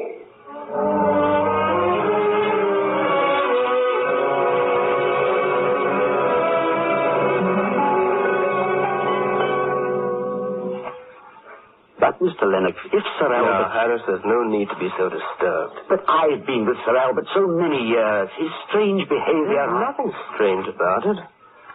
He apparently walked around the streets until he was exhausted. So, when he came home, he announced that tonight he felt certain he'd be able to sleep. Now, that's perfectly plausible and normal. I don't like it, sir. Harris, you're an old woman. Instead of that long face, you should be happy. Should I? Yes. For the first time in weeks, Sir Albert seems alive and animated, eager to go to sleep. Well, that sounds paradoxical, doesn't it? Well, see, I feel happy too, somehow.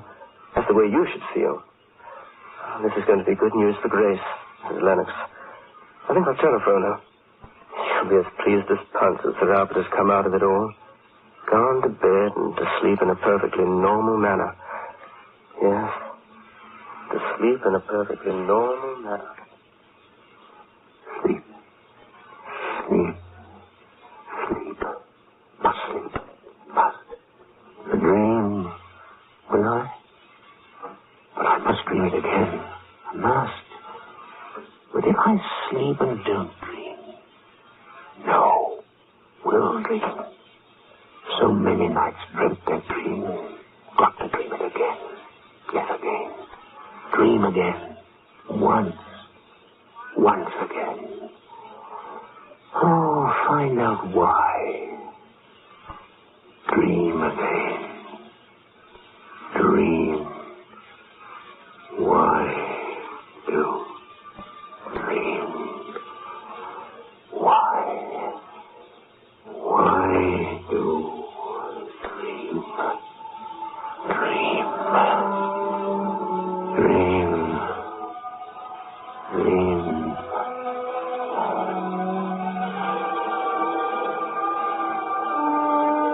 Dream on the hilltop. Yes, the dream. Dreaming and knowing that I dream. Cold. Feel the cold. I never felt the cold before in the other dreams. If this dream is as the others, sky will clear. Yes, stars. Millions of them. So bright. Oh, no, I can't be dreaming. So real. No, this can't be a dream. I'm not asleep. I'm not. Wait. I've got to remember. Sitting in front of the fire. Yes, I was sitting in front of the fire. Got that? Wandered out of the house. Yes, that's it. Not a dream. Wandered out into the night. On a hilltop. I'm here. Yes, I am. Stars so bright, everything around me so real. This is reality. It must be. No. A dream, I know. A dream. Waiting. Listening. For what? I can't remember. Something that should happen. Something that always happened in this dream. Oh, why can't I remember? I must remember. I will remember. What? A star? Out there? How bright? Oh, no, it can't be a star. No star can be so bright. A meteor. Yes, a meteor. Rushing at me. Oh, I'm afraid I've got to run. It's rushing at me. Why don't I run? No, I can't. That sound. The rays. Now I remember. Yes, I remember. Yes, the rays. That's what I was waiting for. Always in the dream, the rays. Coming down with me. Pouring from the sky. I remember. Why should I be afraid? Rays. I know what they are now. No, I'm not afraid. Rays. Glorious. Coming down. Closer. Soon they'll be touching me. Covering me. Glorious rays. In my dream, I'm seeing rays of the cosmos. Wonderful rays. Wonderful.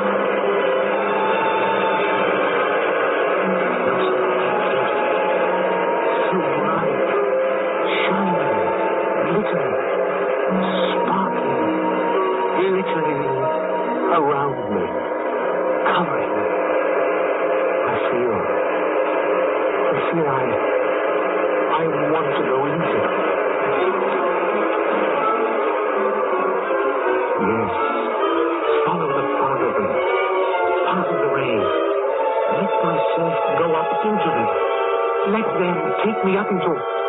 No, I'm afraid. I'm afraid.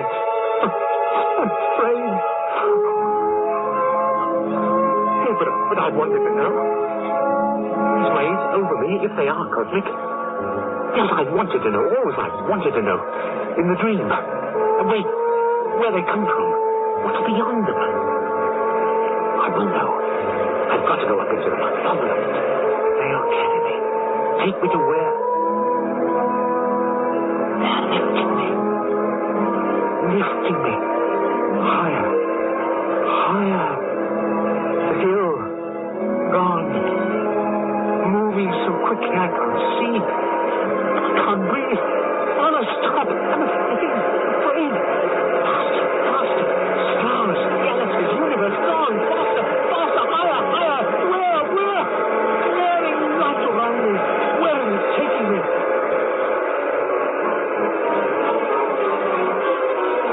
Yes, I hear. But what?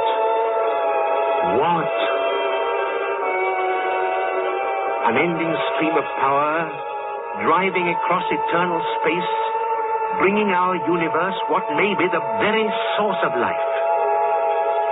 Yes, I said, can it be that these cosmic radiations are a direct expression of that divine, eternal thought? Divine, eternal thought? I remember, I said... Can it be?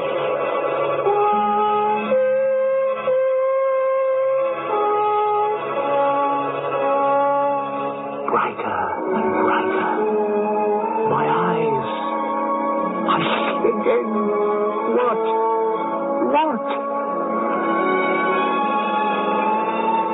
Yes, I was right. It was the truth. The truth.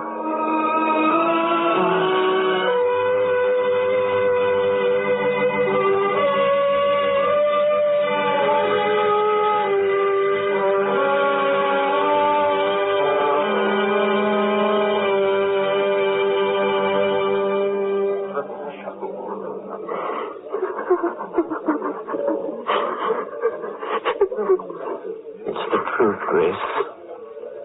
Your father died peacefully in his sleep.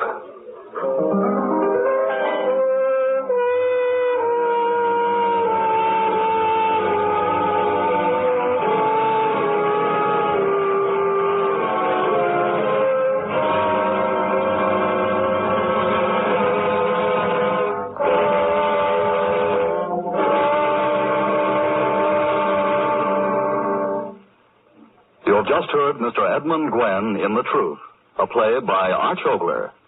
With Mr. Gwen were Miss Roseanne Murray, Anthony Ellis, Alec Harford, and Bruce Elliott, announcer Marvin Best. The music was composed by Gordon Jenkins, and the orchestra conducted by Jack Meehan. Mr. Gwen will soon be seen in the Metro Goldwyn Mayer picture, Bewitched, which was written and directed for MGM by Arch Ogler. Next week, we will bring you a new play, Big Shot. The program notes tell us that this is a comedy exclusively about big shots. This will be the 13th in a special series of plays written, produced, and directed for the Mutual Broadcasting System by Arch Ogler. This is the Mutual Broadcasting System. Lux presents Hollywood.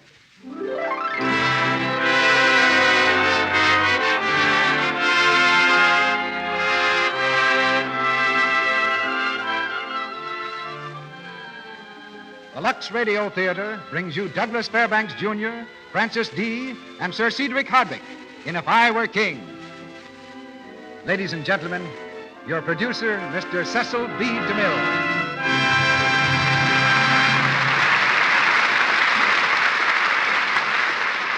Greetings from Hollywood, ladies and gentlemen. Everyone connected with the theater has a special affection for certain plays. Tonight's play, If I Were King, happens to be a favorite of mine, just as it's been a favorite of millions of theatergoers the world over. Aside from its entertainment value, I have a very personal reason for liking this play, due to my rather romantic association with it some years ago. Just after Mrs. DeMille and I were married, we were both engaged for the cast of the original New York production, starring the celebrated E.H. Southern. Fortunately for the family treasury, If I Were King was a smashing success, and our honeymoon became a lengthy tour of the country. The play brought us to Los Angeles for the first time, but we failed to discover anything very promising in the wild and woolly suburb now called Hollywood. Our play delighted audiences everywhere we went, for it's one of those romantic dramas that make a hit with men as well as women, a double appeal. And we note in passing that our product, Lux Toilet Soap, has this same double appeal. In fact, we've heard from a number of men in our audience that they were the ones who first introduced Lux Toilet Soap into their homes, only to have the idea and the soap appropriated by the ladies. If I Were King is a story of medieval Paris and Francois Villon, who really lived in the reign of Louis XI. Villon was a merry rogue who could write a sonnet as deftly as he could fight a duel, who ruled the rabble with a bold heart and a ready tongue, and who dared to fall in love with the loveliest lady of the court.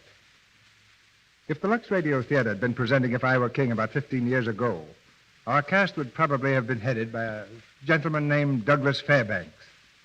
We might have found a boy's part for his son. But in 1939, it's Douglas Fairbanks Jr., who seems to us the ideal actor for the swashbuckling hero of our play. And although Mr. Fairbanks has always been rather secretive about the matter, it's a fact that he once wrote some poems. That gives him a very realistic approach to the poet Villon. For the part of Catherine, we selected an actress who seems to have a very special talent for recreating the glamour and brilliance of a day long past. She's Francis Dee, who played this same role in the recent Paramount picture, If I Were King.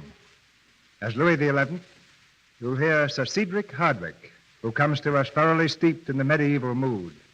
For some weeks, he's been at home in the Middle Ages.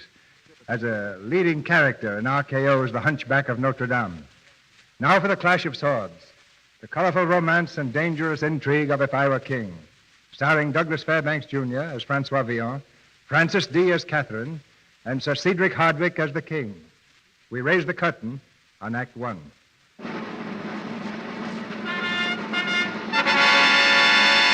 Paris in the 15th century. A Paris torn with conflict, her inhabitants facing starvation. For besieging the city on all sides are the troops of the Duke of Burgundy, determined to wrest the throne from King Louis XI. In the cold, misty dawn, a file of Louis's guards marches through the silent, narrow streets, their footsteps ringing out against the stones. Perhaps they've heard a whispered rumor that even now a band of cutthroats, led by a certain Francois Villon, is plundering the king's private warehouse. And the rumor is true. In the cellar of the warehouse, the watchman stands bound to a post. Shadows move quickly in the darkness, filling great bags with the king's good food and wine. Hey, gently, my friends, gently with that box. Have a little more respect for the king's cheese. And for our necks. If you aren't quieter, you'll have the watch down on us. It's due now, Francois. We better go. Will that barge outside hold any more food, Rainier? Perhaps, but even if it will... Then, if there's more to take, we'll take it. You, my watchman friend. Are there any more stores here we haven't found? So you can't speak, eh, Fancy Pants? I loosen his tongue for him. No, Rainier, put up your knife. Why give yourself the trouble? To help him forget what we look like. Oh, I don't think he'll remember us. Will you, Fancy Pants? No, I swear I won't remember. You see, Rainier? You fool, Francois. We'll hang for this. Then let us hang, but not for murder. Francois, the king's watch. They're at the door. Quickly then, Rainier, Tabana, Casa, through the passage and onto the barge. I'll wait here and head them off. Leave that basket. All that wine. Which do you want? The wine in your head. The wine, Brother Rene. The wine. Hurry, they're breaking down the door. You're going to stay here, Francois? They'll follow me, my friend. I'll lead them a merry chase through the streets until you're safe. If they catch me, remember me in your prayers. Now go on, hurry. When I see you again, may you have your head. Watchman, where are you? This way, my loyal soldiers, this way. That man there. Arrest that man. This way, gentlemen, over here. Stop there. Sorry, my friend, but I have business elsewhere. Get that man. You went that way. Both ways, you fools, but catch him. There he is. There he is, Captain. Where? On the wall of the churchyard. Now he's over. Don't talk about it. Follow him. Who lives in that house by the church? One of the priests. Father Villon. Come with me.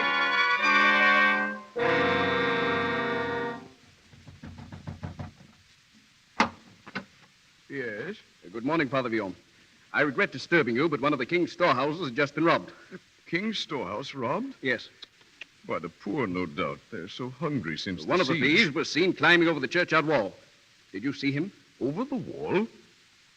No, I can truthfully say I did not see him. Well, watch out for him. We'll be back. All clear, Francois. They're gone. You may come out now. Bravo, good father. You lied like a gentleman. I didn't lie. He asked me if I saw you coming over the wall. I didn't. Never mind, Father Villon. I'm hungry. Now, how about some breakfast? Not one morsel, not a smell of food, you young wastrel, until you tell me what this means. What trouble are you in now? You wound me. You wound me deeply, Father. I've just returned from the country. My first thought is, naturally, of my foster father. I fly to your domicile, and how am I received? Like a fly in the soup. In the first place, you haven't been in the country because you couldn't get through the Burgundian lines without wings. And if there's one man in France who hasn't got wings, it's you, Francois. And in the second place, I understand that you were drinking every night last week in a dirty den called the Fir Cone Tavern, guzzling wine with a young wench named Huguette. Oh, that's not true, Father. Well, I choose to believe it. And why shouldn't I? Have you ever shown me anything but ingratitude or brought me anything but misery since I took you in at the age of 6? Ah, that is true, Father. At 6, you were skilled at breaking windows. At 7, I was an expert. At 8, you stole a chicken from the spit of Monsieur Ledoux. Oh, but that was a very small, thin chicken. Now, don't cloud the issue. At 11, you stole a goat, a fat goat. Lovely view from this window, Father. So impressive to see the faithful coming out from early mass. And at 14, you were carefully avoiding your classes in the university to spend your days fishing and gambling and writing bad verses. Name of 1,000 saints. Francois, you're not listening. What's wrong with you? Who is she, Father? Tell me. Who's who? There, that girl that just came out of the church. I don't know. Now, Francois. Look at her, Father. The face of a saint. The figure of an angel. And what is that to you? She's a lady, Francois. From the court, perhaps. She's getting into a coach alone. The princess must never ride alone. Francois, come back. You can't knock that girl. You're mad. Francois! Drive on, please, coachman. Yes, milady.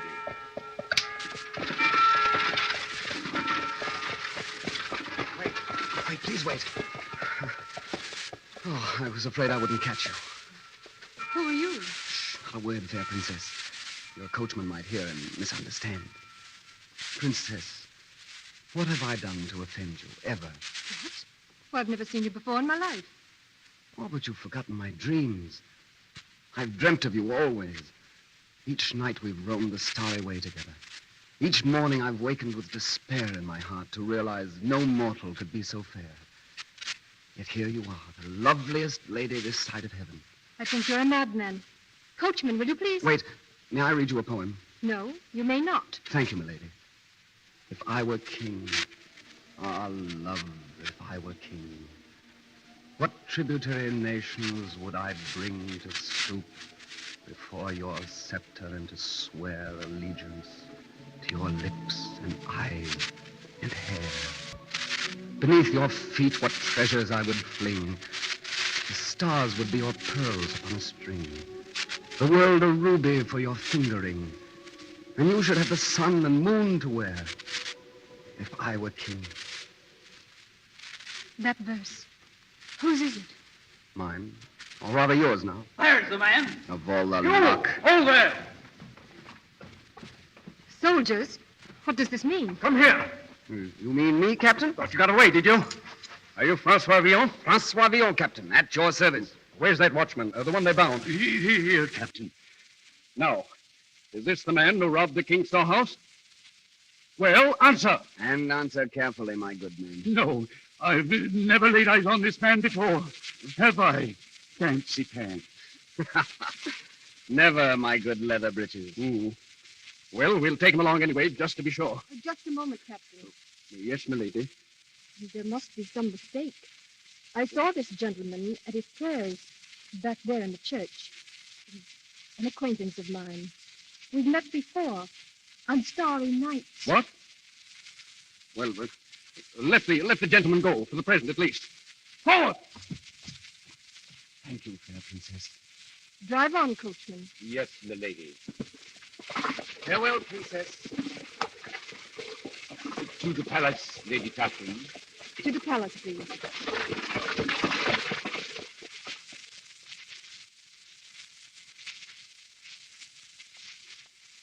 Good morning, Lady Catherine. Oh, Your Majesty, I didn't see you. Fortunate quality of mine is the ability to remain unobserved. The Queen's been asking for you. Thank you, Your Majesty. Lovely girl, isn't she, Tristan? Very. But, Your Majesty, you were telling me of the arrow that came over the walls last night. Ah, yes, last night, Tristan, an arrow came over the walls from the Burgundian camp. There was a note in the feather, obviously intended for one of my more important traitors. Who is it, Your Majesty? The note didn't say. A soldier, probably in the pay of my traitor, was seen to pick the arrow up.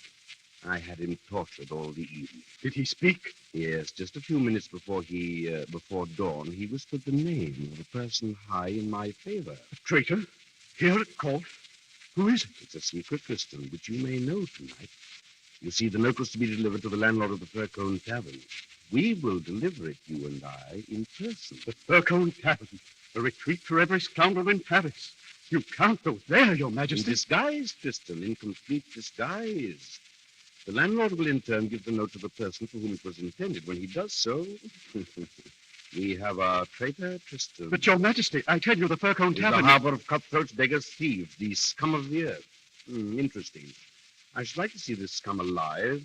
I've only seen it before at the end of a rope.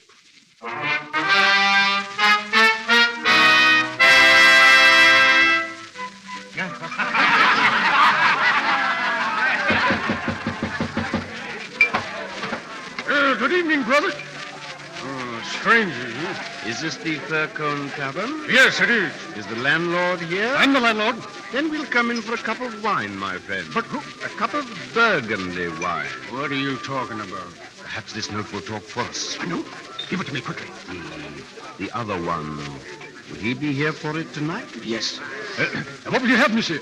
A demi-flagon of red. A demi-flagon of red. I don't like this, Your Majesty. Tristan. Please, Tristan. Would you ruin my disguise with a word? Careful. We have a guest. A drink for our company, gentlemen? Charmed. What will it be, mademoiselle? You can buy me wine. Colette, come here. They are going to buy us wine. Get out of here. Who's speaking to you? I'm interested in Horseface. Hello, Horseface. My name is, Huguette. Huguette? Oh, lovely. Did you say wine, Huguette? Oh, welcome, monsieur. Get off my lap. Oh, no, pussycat. Come in, all of you. Look, it's Francois Villon. Francois! What is this? Those baskets of food and wine. Help yourselves, everybody.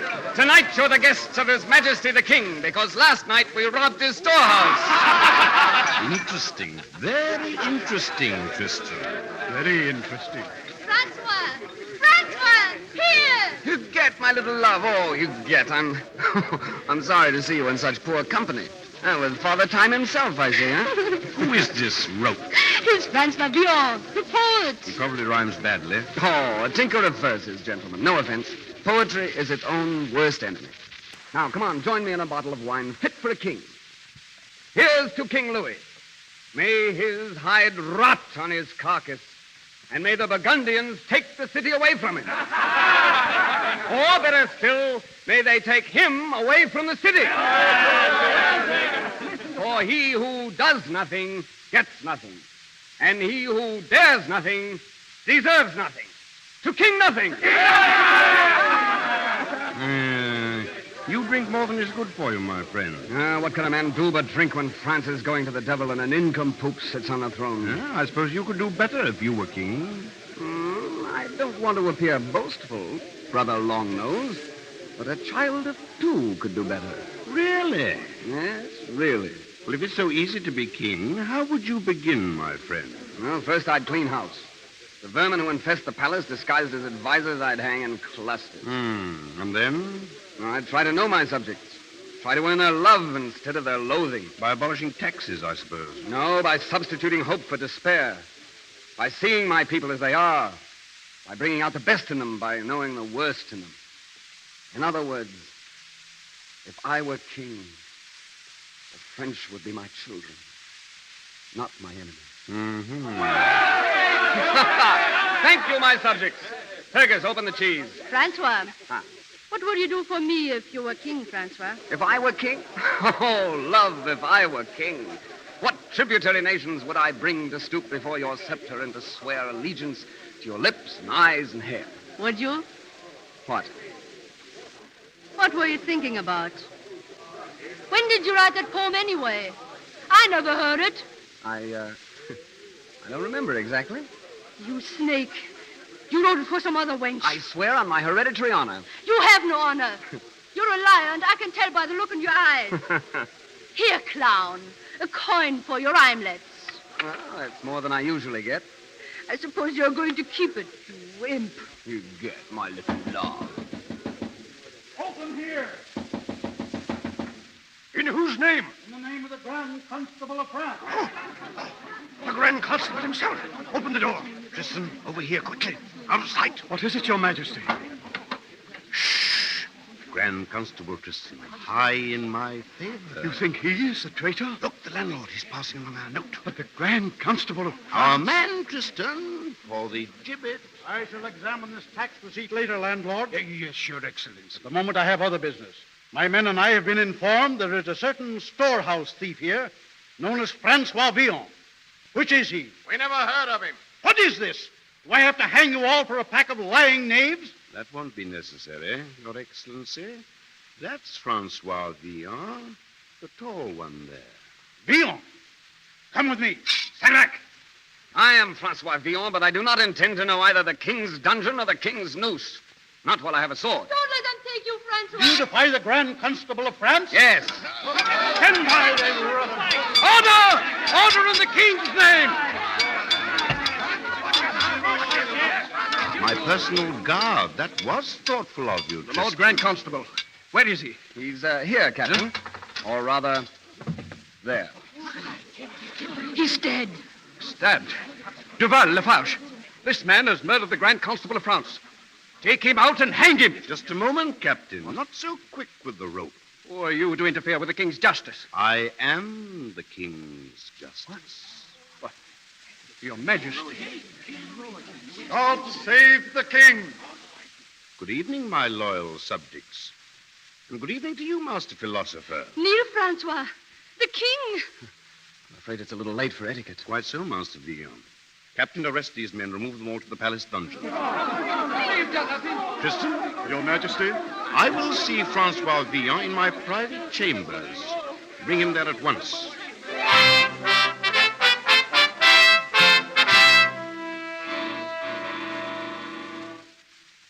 And now, Master Villon, I suppose you wonder what I'm going to do with you. Well, Your Majesty is not of the imaginative type. I can almost guess. Isn't that a dangerous tone to use in the circumstances? Villon, tonight you have insulted me publicly. You have made revolutionary speeches naming yourself as my successor. You have even robbed my storehouse and eaten the loot under my very nose. I didn't know it was Your Majesty's nose. Well, don't be impertinent. You did know it was my storehouse, and then you topped off the evening by assassinating my Grand Constable. Well, he started the fight. But you finished it. And for that piece of work, your king is indebted to you. Indebted? My Lord Grand Constable was a traitor. Oh. Which leaves me with the problem of at once punishing you and rewarding you. A problem for Solomon himself. A greater king would hang you at once. A lesser would forgive you. I probably fall somewhere between the two. And this is my decision. Since you have deprived me of my Grand Constable, and since you think it's so easy to rule these cockroaches who call themselves my subjects, I hereby appoint you Grand Constable of France and Brittany. Grand Constable? Defender of the crown, commander-in-chief of the armies, and dispenser of justice. High, middle, and low. Is this a jest, Your Majesty? Not at all. Heretofore, I've selected my Grand Constables from the noble families of France. They've been either traitors or cowards.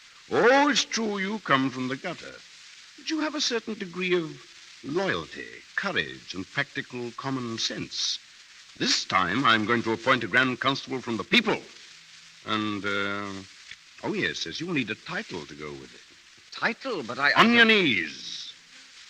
Francois Villon, cutthroat.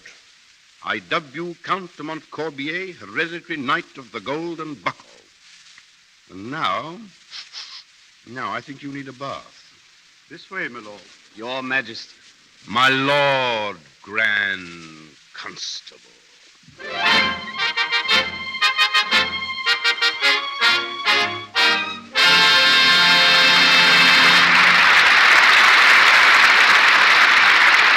curtain falls on Act One of If I Were King. In the second act, we watch the amiable Monsieur Villon adjust a beggar's philosophy to the king's palace. But during this brief intermission, the amiable Monsieur Ruick and our merry trio have something to say and to sing that I think will interest you. Douglas Fairbanks, Jr., Francis D., and Sir Cedric Hardwick will be back in a few minutes to bring you Act Two of If I Were King. But while we're waiting, let's ask our friend Sally what makes her so thoughtful. She looks as if she had a real idea. Let us in on it, Sally? Well, tonight's play, If I Were King, makes me think a lot of ifs. You know, a woman is always dreaming of the wonderful things she'd have if she had money. Oh, if she had talent, if this and if that. Yes, and sometimes she doesn't value the priceless things she does have right now. Like a Lux toilet soap complexion? Of course. A smooth, soft complexion is something you can't buy and wouldn't take any amount of money for. Yes, I should think any woman would realize that the beauty of her complexion is priceless. A possession that ought to be cherished most carefully. But why do I do the talking? This is a subject dear to every woman's heart. Why don't I hand it over to you girls? We'll handle it with care, Mr. Ruick. Beautiful complexion should be handled with care. You cannot buy a new one anytime, anywhere. So in picking beauty soap, make it your affair. That you are experimental, that your soap is really gentle. That's the reason Lux Soap is the right soap for you. That's why we advise you as we do. Choose the soap with active lather, for we know you'd really rather handle your complexion with care. Thank you very much, girls. Oh, you don't need to thank us, Mr. Ruick. It's fun to sing about Lux toilet soap. And it's fun to use it. Honestly, I never saw such smooth, rich lather. When you make Lux toilet soap a regular bedtime habit, you go to sleep with a clear conscience. You know you aren't leaving traces of dust and dirt or stale cosmetics to choke your pores. Use cosmetics all you want to, but remove them thoroughly every night with Lux toilet soap. The fine white soap 9 out of 10 screen stars use.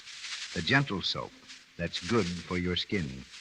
It will only take a minute from the time that you begin it. Don't forget your Lux beauty care. Here's our producer, Mr. DeMille. Act 2 of If I Were King, starring Douglas Fairbanks, Jr. as Francois Villon, Frances D. as Catherine, and Sir Cedric Hardwicke as the King.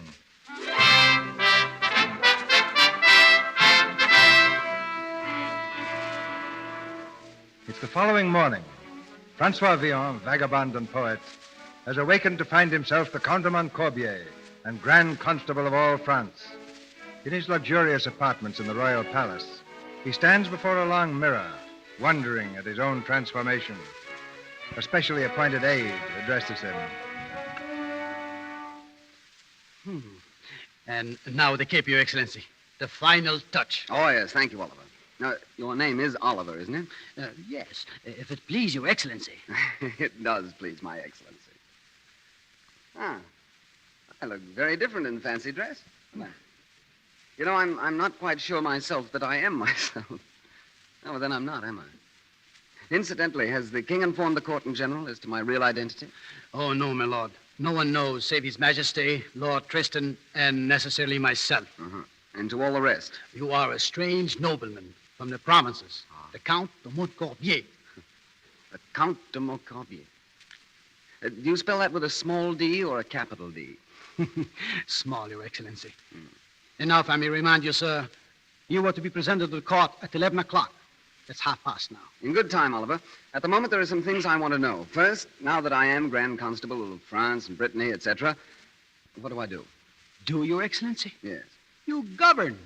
Oh, yes, of course, I govern. Yeah. Tell me, just how does a Grand Constable fill his day? First, he inspects the guards. Yes. Reports to His Majesty. Tries all prisoners, both civil and military. Prisoners? Have we any prisoners today? Well, only those who were arrested last night at the Fir Cone Tavern. What? Are they still here?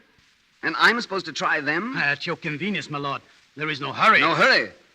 Listen, my friend, if you have ever been chained in a slimy dungeon, fearful and hopeless, and thinking every moment might be your last, you'd know whether there was need for hurry or not. I'll try those prisoners now, immediately. But, Your Excellency, you can't. The king, the whole court, they're waiting. And so are the prisoners. Bring them at once.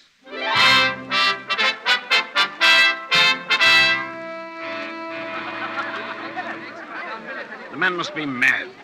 Does he realize that I have been waiting, that the entire court has been waiting? Yes, Your Majesty. But he insisted upon trying the prisoners. He hid behind a screen and heard their pleas, and then he freed them.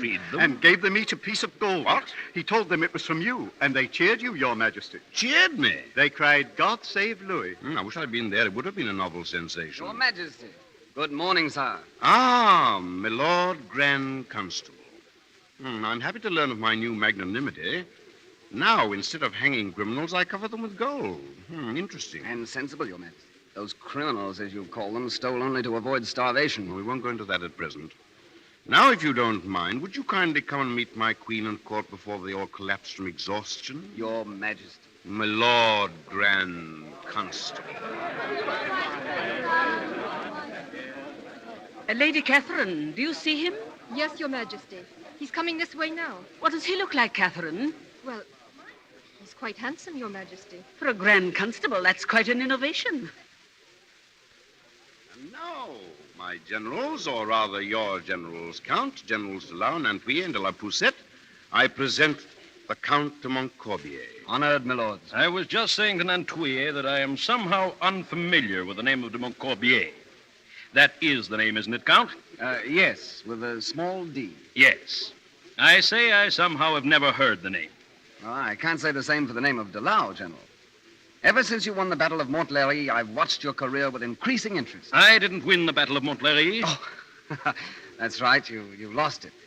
But there was the Battle of Liège. Yes, we lost that too, my dear Count. Oh, did we? Sorry. We must have a long chat about some of your other battles sometime. No. Let us proceed, Count. And now, Viscount de Gretilla and the Seneschal. Name of 1,000 saints. Your pardon, sir. Here, Your Excellency, come back. Mademoiselle. My lord. Forgive me, this may seem rude of me, but my name is de Montcorbier. Silly, I just looked at you from across the room there and nearly forgot my name. You don't live here. I'm one of Her Majesty's ladies-in-waiting. Oh, what a fortunate queen. You know, the moment I saw you, I said to myself, there is all the beauty of the universe, past, present, and future, embodied in one person. My lord, His Majesty is waiting. Tell me, what is it? What is what, my lord? The name of all this loveliness. My name is Catherine de Vaucel. Catherine de Vaucel. Your How Majesty. wonderful. Your Majesty. What is it, Delau?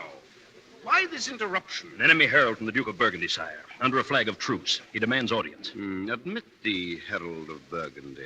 Your Majesty, if the terms are at all reasonable, I should advise accepting them. Would you, General Delau? Our army is extremely unsettled. Desertions every day. I shall remember, General. The herald of Burgundy.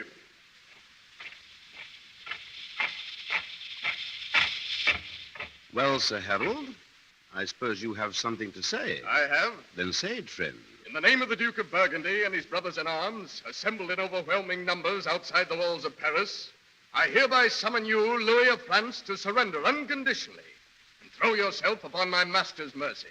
And if I refuse, Sir Harold? For the city, famine to the end, then fire and the sword. For yourself, no hope of pardon. And if I surrender the city? For yourself and your court, an honorable retreat to the Duchy of Épinay. You mean a dishonorable retreat, don't you? Who are you? The Count de Montcorbier, Knight of the Golden Buckle, Grand Constable of France, Chief of the Armies, dispenser of all justice, high, middle, and low. No, don't bother to look around. I'm replacing the traitor who was in your master's employ. Do you dare to... Don't make any more movements like that, or I'll have you sent back to your master in a bag. You've very bad manners, my friend. And you rate yourself too highly. You're not the envoy of a conquering hero, but the servant of a group of shabby little vassals, rebellious serfs of a noble lord. Now, go back and tell them this. Kings are great in the eyes of their people, but the people are great in the eyes of God. And it is the people of France who are speaking to you now. We're well armed and provisioned. We're warm and comfortable behind our strong walls. We laugh at your threats. But if we who eat were starved, if we who are warm were frozen, our answer would still be the same. We laugh at you. We, the people, and the king. And this is your answer? No, not all. We give you 1 week to disband and get out. If at the end of the week you're still cluttering up the outskirts of our city, we'll attack and destroy you to the last man. Now, we don't wish to be annoyed further. But, Your Majesty, is this your... You've heard, my Lord Grand Constable. Get out. Why, this is the most astounding thing. What does it mean? It means, Your Majesty, that a man has come to court.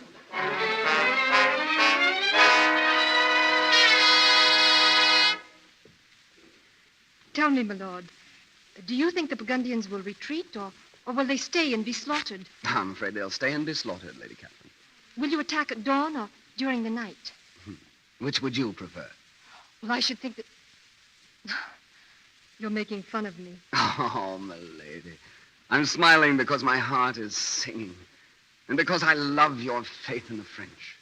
We'll attack at dawn or dusk or noon or midnight. And we'll win. How well you talk.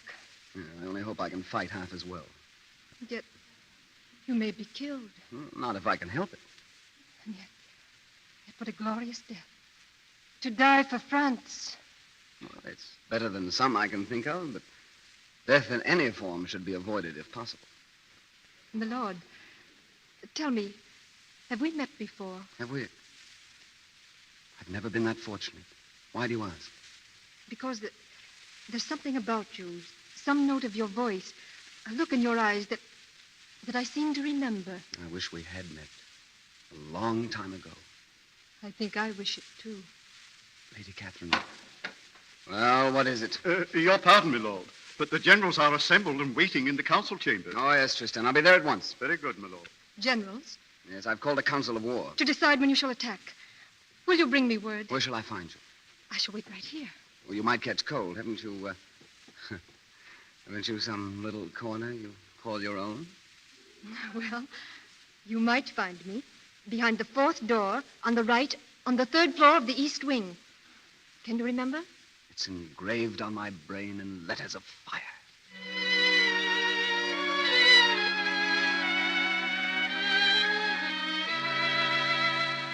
The idea is preposterous, ludicrous, suicidal, and impossible. My soldiers would refuse to obey such an order if I were mad enough to give it to them. There's the answer to your proposal, my Lord Constable. General de Lau, I order you to break through the Burgundian lines and attack within a week. And I refuse. And so do I, Your Majesty. And I. It's impossible. Your Majesty, it's evident that your Lord Grand Constable's plan is completely impractical. We're wasting time. Have we your permission to rejoin our command? You have my permission. Thank you, sire. Cowards. Well, my friend, it's not so easy as you thought, is it? Give me a little time, Your Majesty. Ah, yes, but you haven't much time, have you, Count?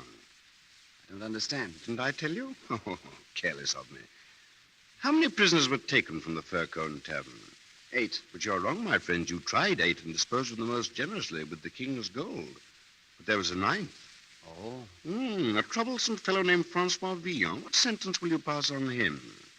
What does Your Majesty suggest? Boiling him in oil or breaking him on the wheel? Nothing so melodramatic, my friend.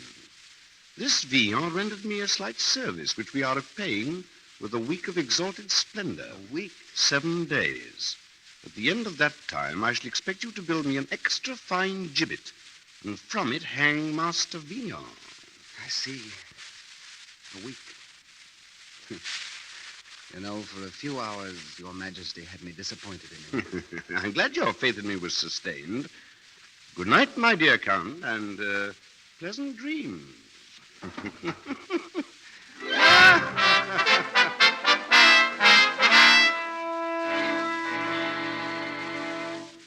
You did remember the way to come, my lord.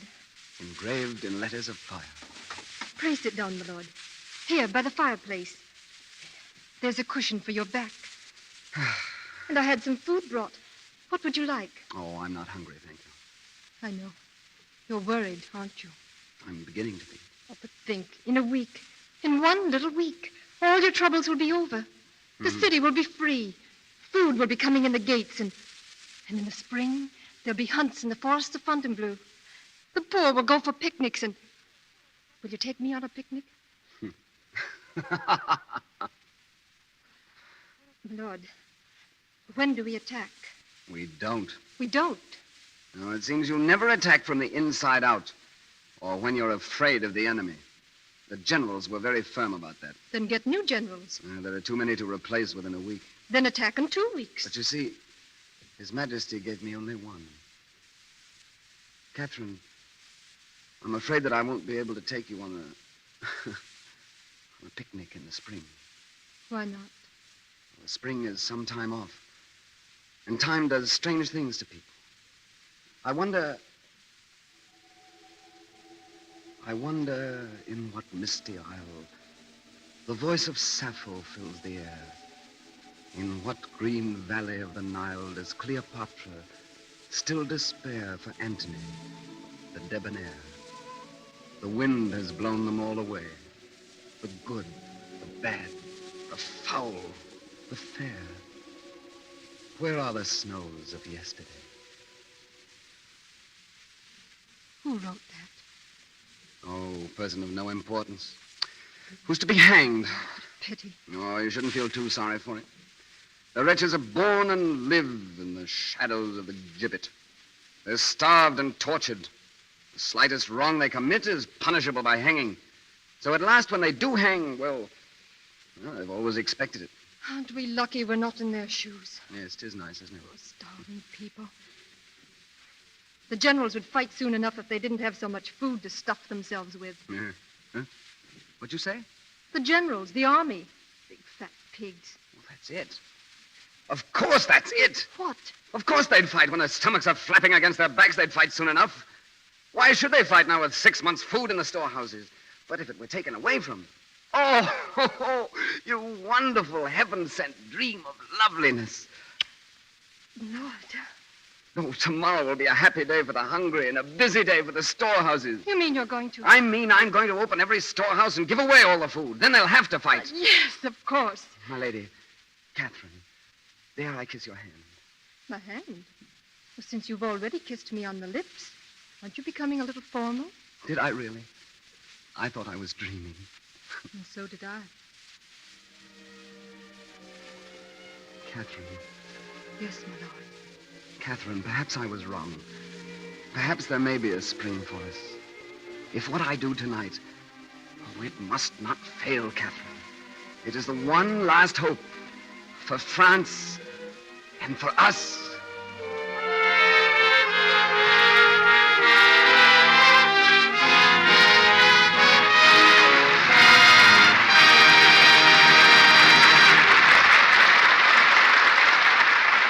That was Act 2 of If I Were King. The vagabond poet has become a man of action, but Francois Villon meets his greatest test when he tries to save his country from the invader. Before we begin Act 3, a friend of ours and yours is going to tell you a little personal gossip. I want to remind the ladies in our audience that Lux toilet soap isn't only as fine a complexion soap as money can buy. Every day, more women are discovering that this white, delicately perfumed soap makes a wonderful bath soap, too. I just adore my Lux Toilet Soap Beauty Bath. It's so sort of luxurious and relaxing, and such a protection. This lather is active, you know, and carries away perspiration and every trace of dust and dirt. I'm in a hurry to keep my date, but I wouldn't take chances with daintiness for anything in the world.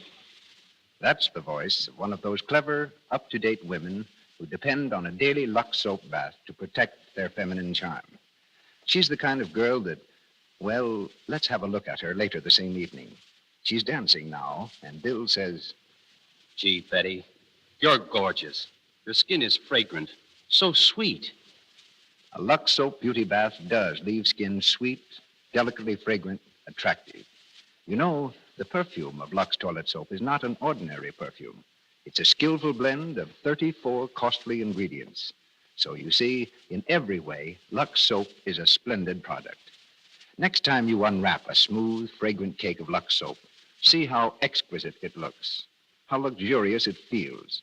It's as fine a soap as money can buy.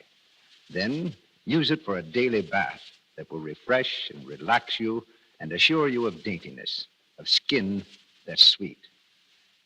We pause now for station identification. This is the Columbia Broadcasting System.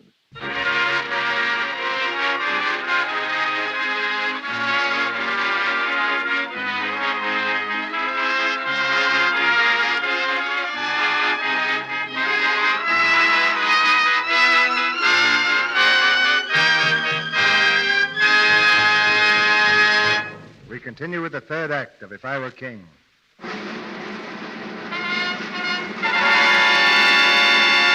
Inspired by a chance remark of the Lady Catherine, Francois Villon, with a rabble mob at his heels, sweeps through the streets of Paris and pounds commandingly on the door of every royal storehouse. Open here! Open this door! The Lord Grand Constable. This is the King's own food. And this is an emergency. The people are starving. You'll do as I say, storekeeper. I'll hang you to one of your own meat hooks before you can say Louis XI. Open this door! Yes, my lord.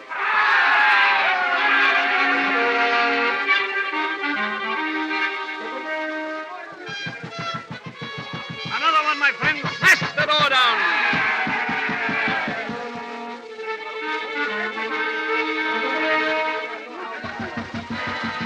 Open here. Open up. Open the door. In the name of the Lord Grand Constable. Smash it down. Open. Open the door. Open the door. Open the door. This you call starvation, my Lord Grand Constable, to steal my food, to starve me and my queen. No one will starve, Your Majesty. France is full of food. The country outside is groaning with grain. Mountains of flour mildew in the mills. The pigs beseech you to accept their fattest hams. We merely have to go out and get them. I suppose you suggest we fly over the Burgundian lines? Not at all, Your Majesty. We can fight through them. Don't you think so, General? Oh, Your Majesty, it's impossible. Burgundian lines? I cannot. My Lord Grand Constable, if France did not already have a St. Louis, I would expect to go down in history by that name myself for my patience with you. But I'll give you a week. My thanks, Your Majesty. Save them. And Tristan? Yes, sire? For the remaining 5 days, you will see that at least the palace kitchens are kept locked. Locked and barred to my Lord Grand Constable.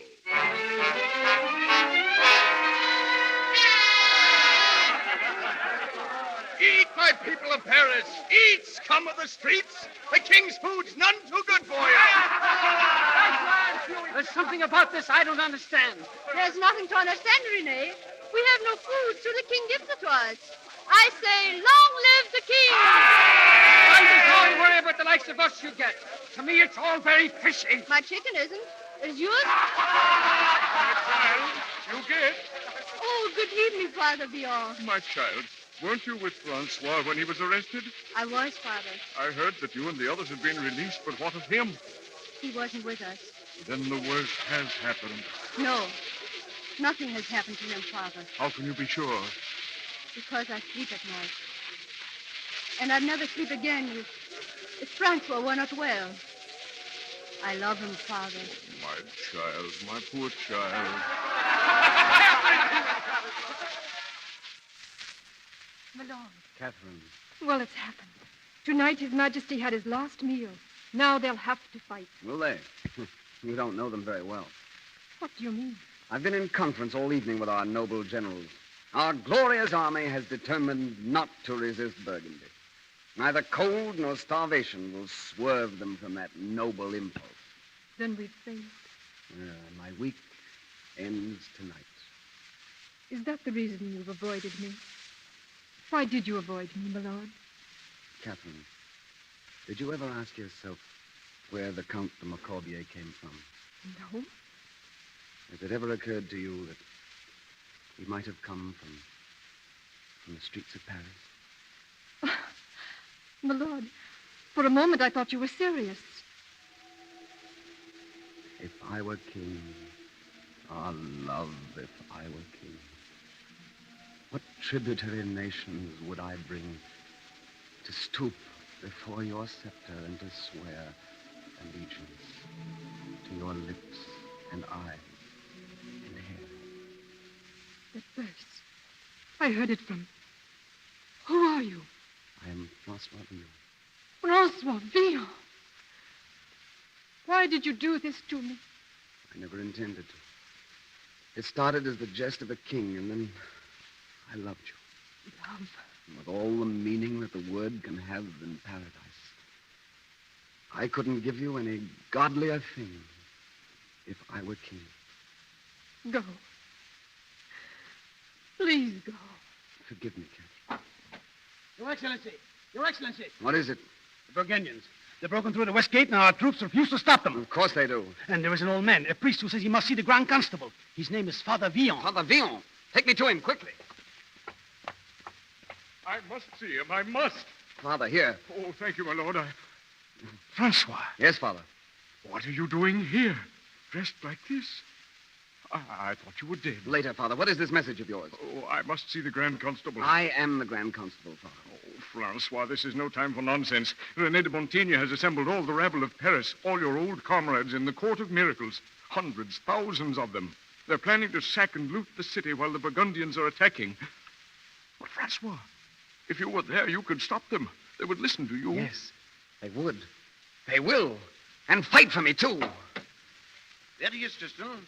Guard, arrest him. Your Majesty, I have a plan. So have I. I suppose you know what's happened. I gave you your week, and you failed.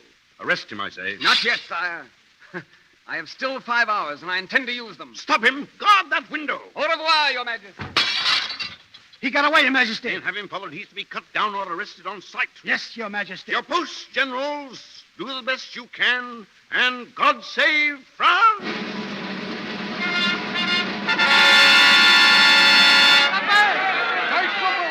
And why shouldn't we loot the city? We'll never have such a chance again. But what of the king? He gave us food. Yes, once, and why? To trick us all into helping him. For 2 days we ate. One of the years we're starved. If you're with me, what are we waiting for? Common sense, Rene, and that's something you never had. Who are you? It's Francois. Francois Villon. Yes, Francois Villon.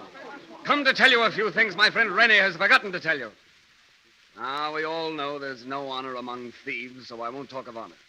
And I'm not appealing to any patch of decency I know you've never had. But think of this. As we stand here, Paris is falling. Falling to thieves like ourselves.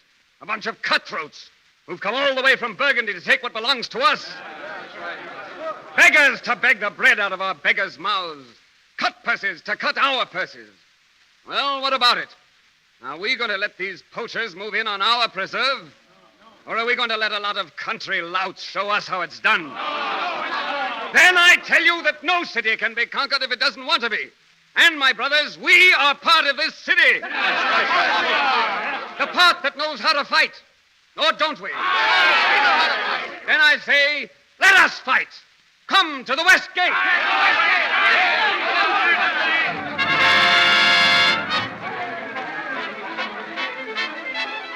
Francois, it's useless. The king's troops are falling back. We're too late. It can't be too late. Take 100 men to the east wall. Attack from the side. Cabana, hold the square. The rest of you come with me. Onward! Onward! Francois, the east wall is ours. They're retreating toward the gate. Close in on them. Don't let them join their forces. They're running. Look at them run. After them. Forget. Come back. Rennie, take your men towards the guards. If they come that way, just... Francois, quick! It's Odette. She's hurt. Professor, what is it? What's the matter? Odette, a Burgundian arrow. May their souls rot in hell! Huguette, do you hear me? Francois, I told the father you were safe. I'll sleep a long time now. Francois, Yes? there really is another world, isn't there? Huguette. Huguette. There he is. Take him. Francois Villon? Yes? My orders are to take you to the palace. You're under arrest. Arrest? But the city is free, His Majesty. The order was from His Majesty himself. This way.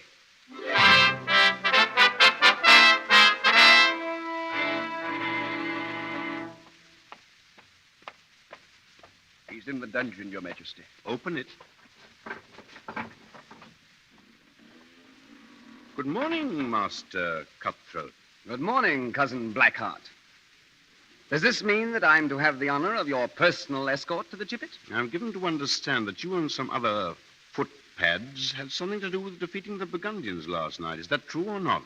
Well, suppose I did. Only this, my friend. Once again, you made everything very complicated. You have a devilish talent for seating me on the point of the sword of justice, which is becoming uncomfortable in the extreme. Oh, I'm sorry I have no cushion to offer for your Majesty's comfort. Oh, please spare me your witticisms. It's difficult enough trying to be King of France. Oh, I've found that out, Your Majesty. That's the first nice thing you've ever said to me. Well, Francois Villon, in recognition of your heroic but murderous services to the crown, I hereby commute your sentence of death to life imprisonment. Life imprisonment? Don't interrupt. You shall be imprisoned within the confines of our beautiful France to wander or dally as you see fit. The stars shall be your roof, and your bed the lush meadows of Normandy or the warm sands of Brittany. That's almost poetry, isn't it? The most beautiful I've ever heard, Your Majesty. But there is one condition. As you are an inveterate mischief-maker, rabble-rouser, and sower of dissension, I forbid you to ever show yourself again inside the walls of Paris. You can have the rest of France, but I must have peace. I sympathize, Your Majesty. You'll be turned over to the custody of your foster father, who will see that you leave by the North Gate before dawn tomorrow. Now get out. Your Majesty. My Lord Grand... Oh, get out. Oh, one other thing. Before you leave the palace, the Lady Catherine would like a word with you. With the Lord Grand Constable, sir? She said with Francois Villon. You owe her thanks, my friend. It may interest you to know that it was through her interest that your neck has been saved from the rope. Go to her. No, it's much better if I leave now, Your Majesty. Will you kindly tell the Lady Catherine that I hope someday to make the saving of my neck worthy of her efforts. Good day, Your Majesty.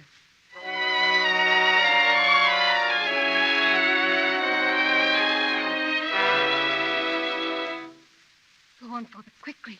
He told me to tell you that it was the end, my lady. That he could never accept your sacrifice until he knew for certain that he was deserving of it.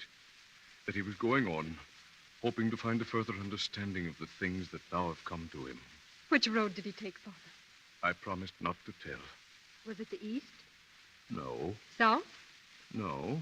North? I promised not to tell. Oh, thank you, Father. Thank you.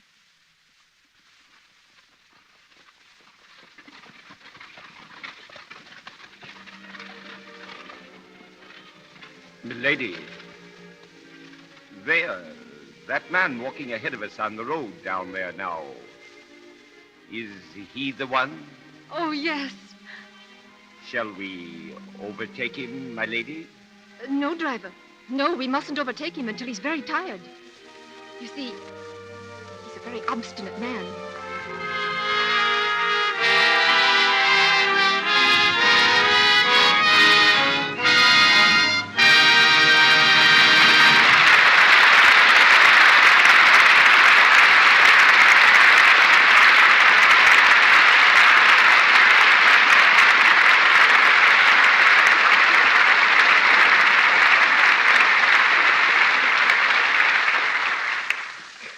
It's the 20th century again. Francois Villon is once more a highly respected poet found on the shelves of our best libraries. And Douglas Fairbanks, Jr., Francis D., and Sir Cedric Hardwicke are returning to our microphone. You know, C.B., Francois Villon is such a famous character in fiction that most of us forget that he actually lived. Are you a Villon admirer, Sir Cedric? Well, as a literary critic, I'm a good cricket player. But people are still reading what our friend Francois wrote 500 years ago. Don't you think so, Doug? Well, I studied in Paris for a couple of years and discovered that the fellow's still pretty much of a live hero at the University of Paris. He corresponds to the halfback who ran 90 yards in the Yale game of 1908. Except that Villon was a member of the class of 1440-something. Probably won his letter in dueling. And graduated with a law at his heels. But I doubt whether these motion pictures we make will be as much alive 500 years from now as Villon will. 5 centuries from now? The audience for our 1939 pictures will probably consist of archaeologists and termites. I'd like to see the expression on a termite's face when he sees a couple of the pictures I've made. Well, if you want to send a personal message to the archaeologists, I'll bury it for you in our back pasture. There's one farmer to another, Francis. How are crops out your way? Well, alfalfa's good, but the chickens are taking a month's vacation. Well, they're probably entitled to it like everyone else. Well, there's one thing that never gets a vacation at our house, and that's Lux soap. I've decided that it's really a daily necessity because it's such a splendid help to a smooth complexion. I started using it soon after I came to Hollywood, and I've been a faithful Lux soap fan ever since. Now, what are you planning for faithful Lux Radio Theater fans next week, C.B.? Next Monday night, we're going to present Invitation to Happiness. And our stars will be Fred McMurray and Madeline Carroll. This is the story of a prize fighter who fought his greatest battle outside the ring, a fight for the love and respect of his own son. Fred McMurray and Madeline Carroll. Oh, that'll be a great show, C.B. I'll be listening in. In the meantime, long live the Lux Radio Theater. Good night. Good night. Good night. Good night. Good night. You three have given Master Villon new life tonight.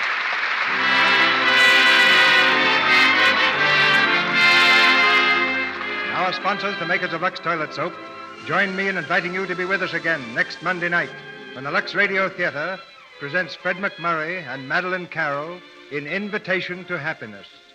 This is Cecil B. DeMille saying good night to you from Hollywood.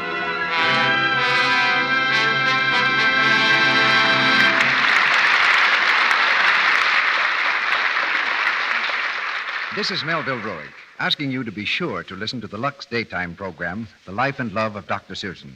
This human and gripping story of a young, attractive woman doctor is brought to you every afternoon, Monday through Friday. For the time and station, see your newspaper. The Life and Love of Dr. Susan comes to you in addition to the Lux Radio Theater.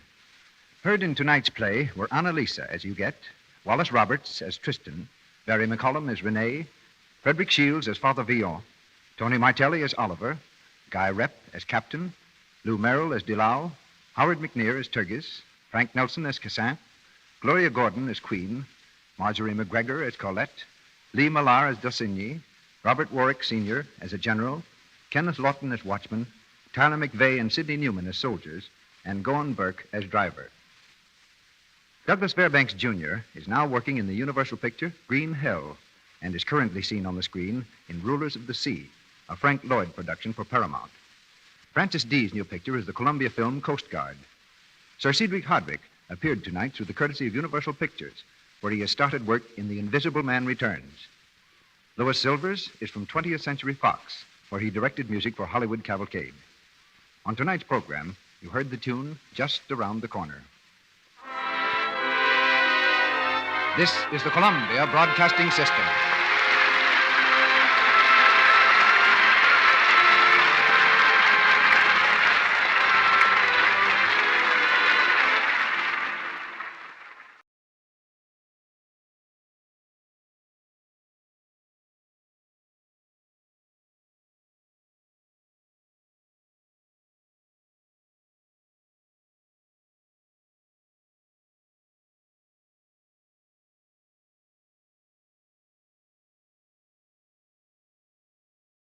Robert Frost, distinguished poet and philosopher, faces the Fourth Estate in just a moment as Monitor joins Meet the Press.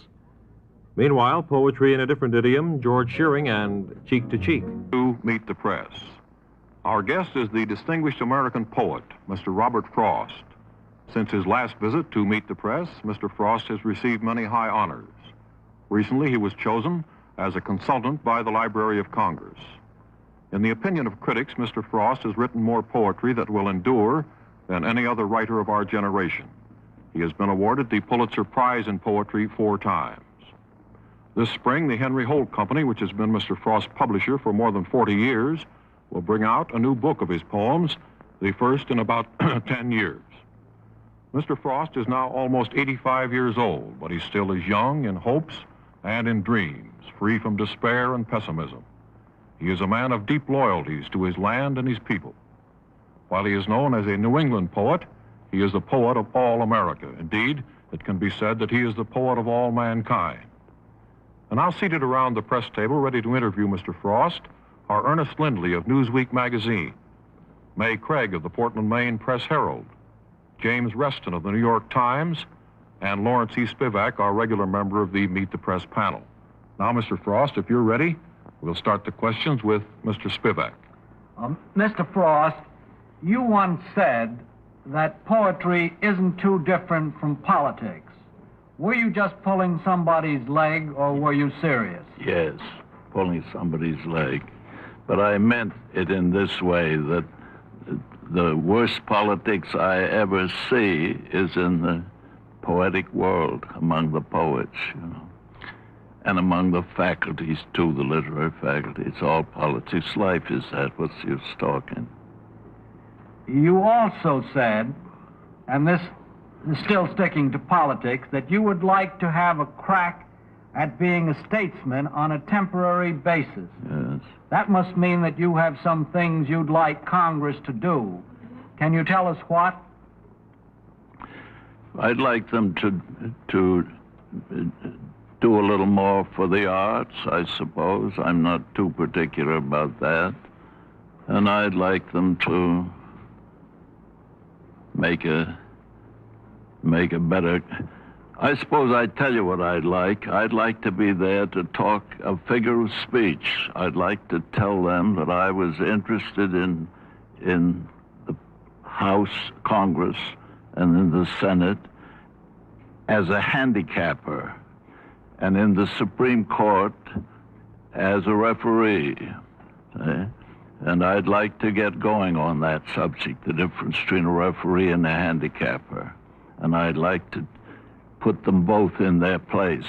And I'd like to admit that I've been rather opposed to handicapping. I never liked the Sunday school picnic sporting event because there was too much handicapping in it. I like everybody, if I really have my way, I like everybody to start from scratch. You know, a real competition. I like Casey Stengel to be just as strong as he can be without anybody stopping him by law or anything else. Mr. Reston. Mr. Frost, why do you take so many of your images and metaphors from the world of games and sports? It's a strange thing that I do. I played games, I suppose, and I don't think anybody can think right in this world who didn't play games sometime in his life. But first thing I caught myself saying was that of this kind, I'd as soon write free verse as play tennis with the net down. That brought tennis in. Then I came to this, I've been working my way toward this Sunday school picnic idea, that what my difficulty with the government, the New Deal and all that, is the difficulty with spoiling a good competition, taking too much.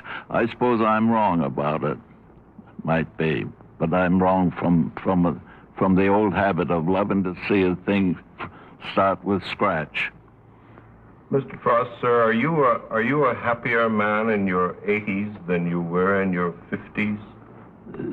Than in when? Than in your 50s or your 40s? No, it's a funny thing. I've always been happy, unhappy combination. It blends, you know.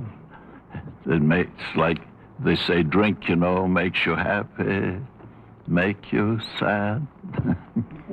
What has happened to the American character, Mr. Frost, in these last 30 years? Are we a merrier people at Christmas time? That's interesting to say. I think, no, I think, you know, that'd be a hard thing for me to judge. We're always rather merry people. Mr. Spivak was telling me that he tried to run a magazine called American Humor, and it wasn't funny enough, he said. That was some years ago, was it, Mr. Spivak? Mrs.